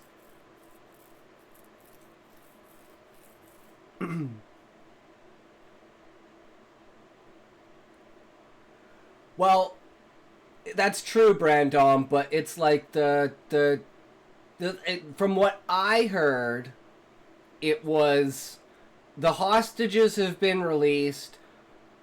Trump has said he's going to kill all of Hamas if they don't drop their weapons. So all of Hamas dropped their weapons. Then Hamas picked their weapons back up, and then Trump was like, okay, well, you guys have 5 days till I'm going to fucking kill you all. As of 3 days ago, that was like the situation that I was updated to. Or, like, I had updated myself to, right? But, yeah. America is Israel's good boy. Yeah, I'm Canadian, so I'm India's good boy. That is why I can do the accent. They train us very young to make sure that we know how to talk brown on the phone. That way we can get very much more scams, and then we use the IP address thing, the VPN, and then that tell us we are in India, and then they think it all coming from India, and they're like, why is there no lag when it coming from India? And then we laugh because we know that we are actually in Canada. Oh, they will never find us up here. It is okay, don't worry about it. We know what is going on. Don't you worry. Don't go in with fixed ideas of what you're going to do. Sketch. Canada's fucking worse. At least Trump is doing something. Canadian government is fucked. Canadian government is fucked. Looking and development, and this is what you want. Yes, to do. he is the worst, Callie, but even the worst people do good things.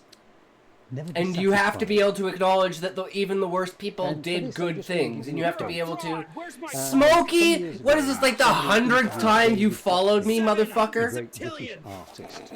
Now he's been painting since... And Smokey, I don't know why Zoiko fixed it. Zoiko did something like this and it fixed. What is the greatest painting you've ever produced? 5 quadruordicillion 489 tridecillion 769 duodecillion 825 undecillion 768 decillion 325 nonillion 763 octillion 987 septillion 600. Wasn't even his idea. I probably took it from the vampire. True, Callie. But it went under his watch, so that means it's his. It's his W. 673,398,765 at. Okay. 394 novemdecillion 738 octodecillion 478 decillion 297 sexdecillion 492 quindecillion 387 quadruordicillion 489 tridecillion 237 duodecillion 498 undecillion 237 decillion 493 nonillion 287 octillion 498 septillion 574 sextillion 143 quintillion 5 69 unvigentillion 875 vigentillion 384 novemdecillion 679 octodecillion. Why would Trump be able to make any deal at all? He's dumb as shit. Because he knows how to make deals, Callie. He knows how to put the pressure on. He's a businessman.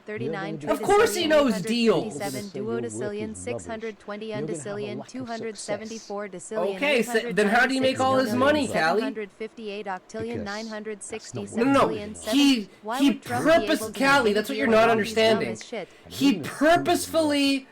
No, he's a con man. He purposefully bankrupted his companies when he had the money. He just didn't pay his bills, so then he declared bankruptcy, so then he didn't have to pay anything, and then he just wrote it off. So he's written off probably hundreds of billions of dollars.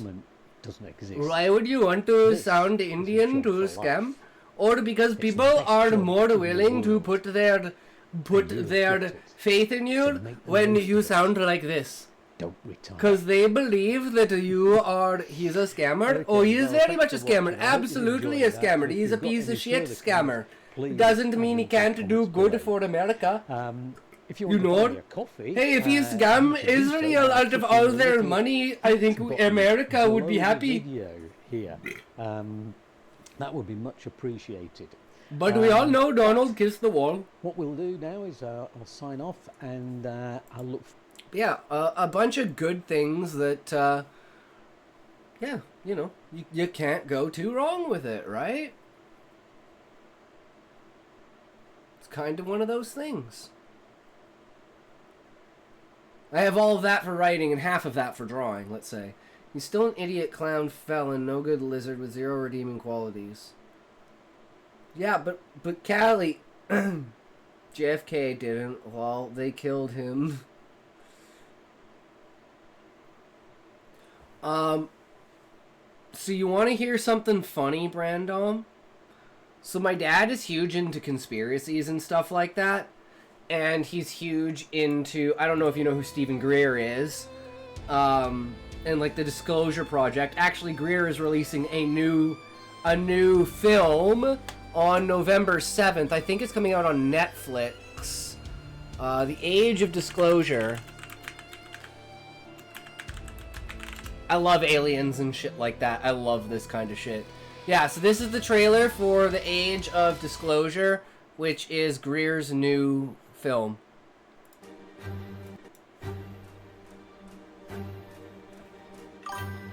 We've had repeated instances of something operating in the airspace over restricted nuclear facilities, and it's not ours. These are otherworldly things that are performing maneuvers that haven't been seen. I have seen with my own eyes non-human craft and non-human beings. This is so secret. There have been very few people in our entire government that have been allowed or provided access to it. Even presidents have been operating on a need-to-know basis, but that begins to ramp out of control. It's not acceptable to have secret parts of government that no one ever sees. $44 trillion in Black Project. Some people claim it would cost them their lives if they spoke out about these things. You had information being Demons, locked bro, away pray that up. would change the trajectory for species.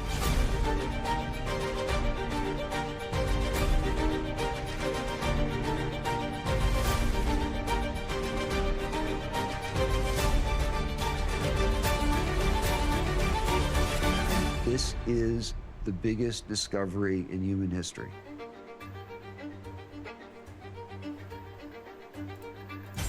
So there's this story about Trump, basically. How many money? $44 trillion. $44 trillion in black budget global funds in 10 years. That's the entirety of the global, like, U.S. deficit, which is 37 trillion, or was. Take it for 2 Snickers. Yeah. So here's the story. Donald Trump gets elected as president in 2016. And guy he's never seen before walks into the room and places a bullet on the table and says, if you ever tell anyone about this, this bullet literally has your name on it, and it had his name written on the bullet. And then they showed him the files.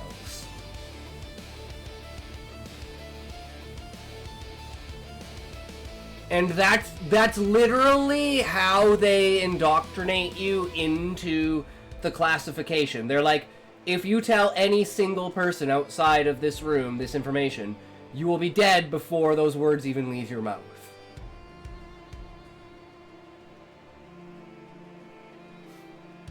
It's like, that's like that's pretty fucked up to have someone say that, like, that's something you can do to the president of the United States.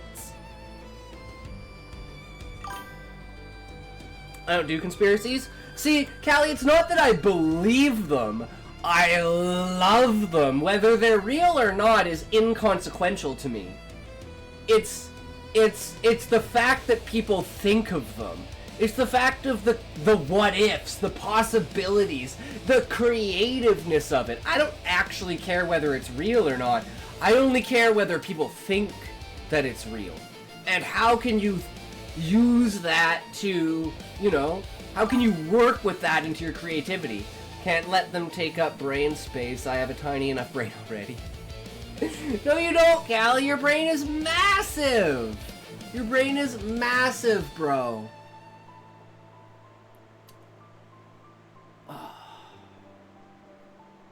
Don't put yourself down, Callie. You got big brain there, okay? You got real big brain, bro. We like to see real big brain, bro. You got that? Real big brain, bro. Real big brain, bro. Okay? Okay, Callie? Real big brain, bro. Does that make sense? You got it? I believe in you, okay? Conspiracies are in the same category as the news for me. Yeah? 100%, Callie. 100 fucking %. Because the news is one giant propaganda. So, you know, who can you ever believe? That's why I'm like, take everything with a grain of salt. I mean, I watch Asmon because he seems to be in the middle and, like, you know,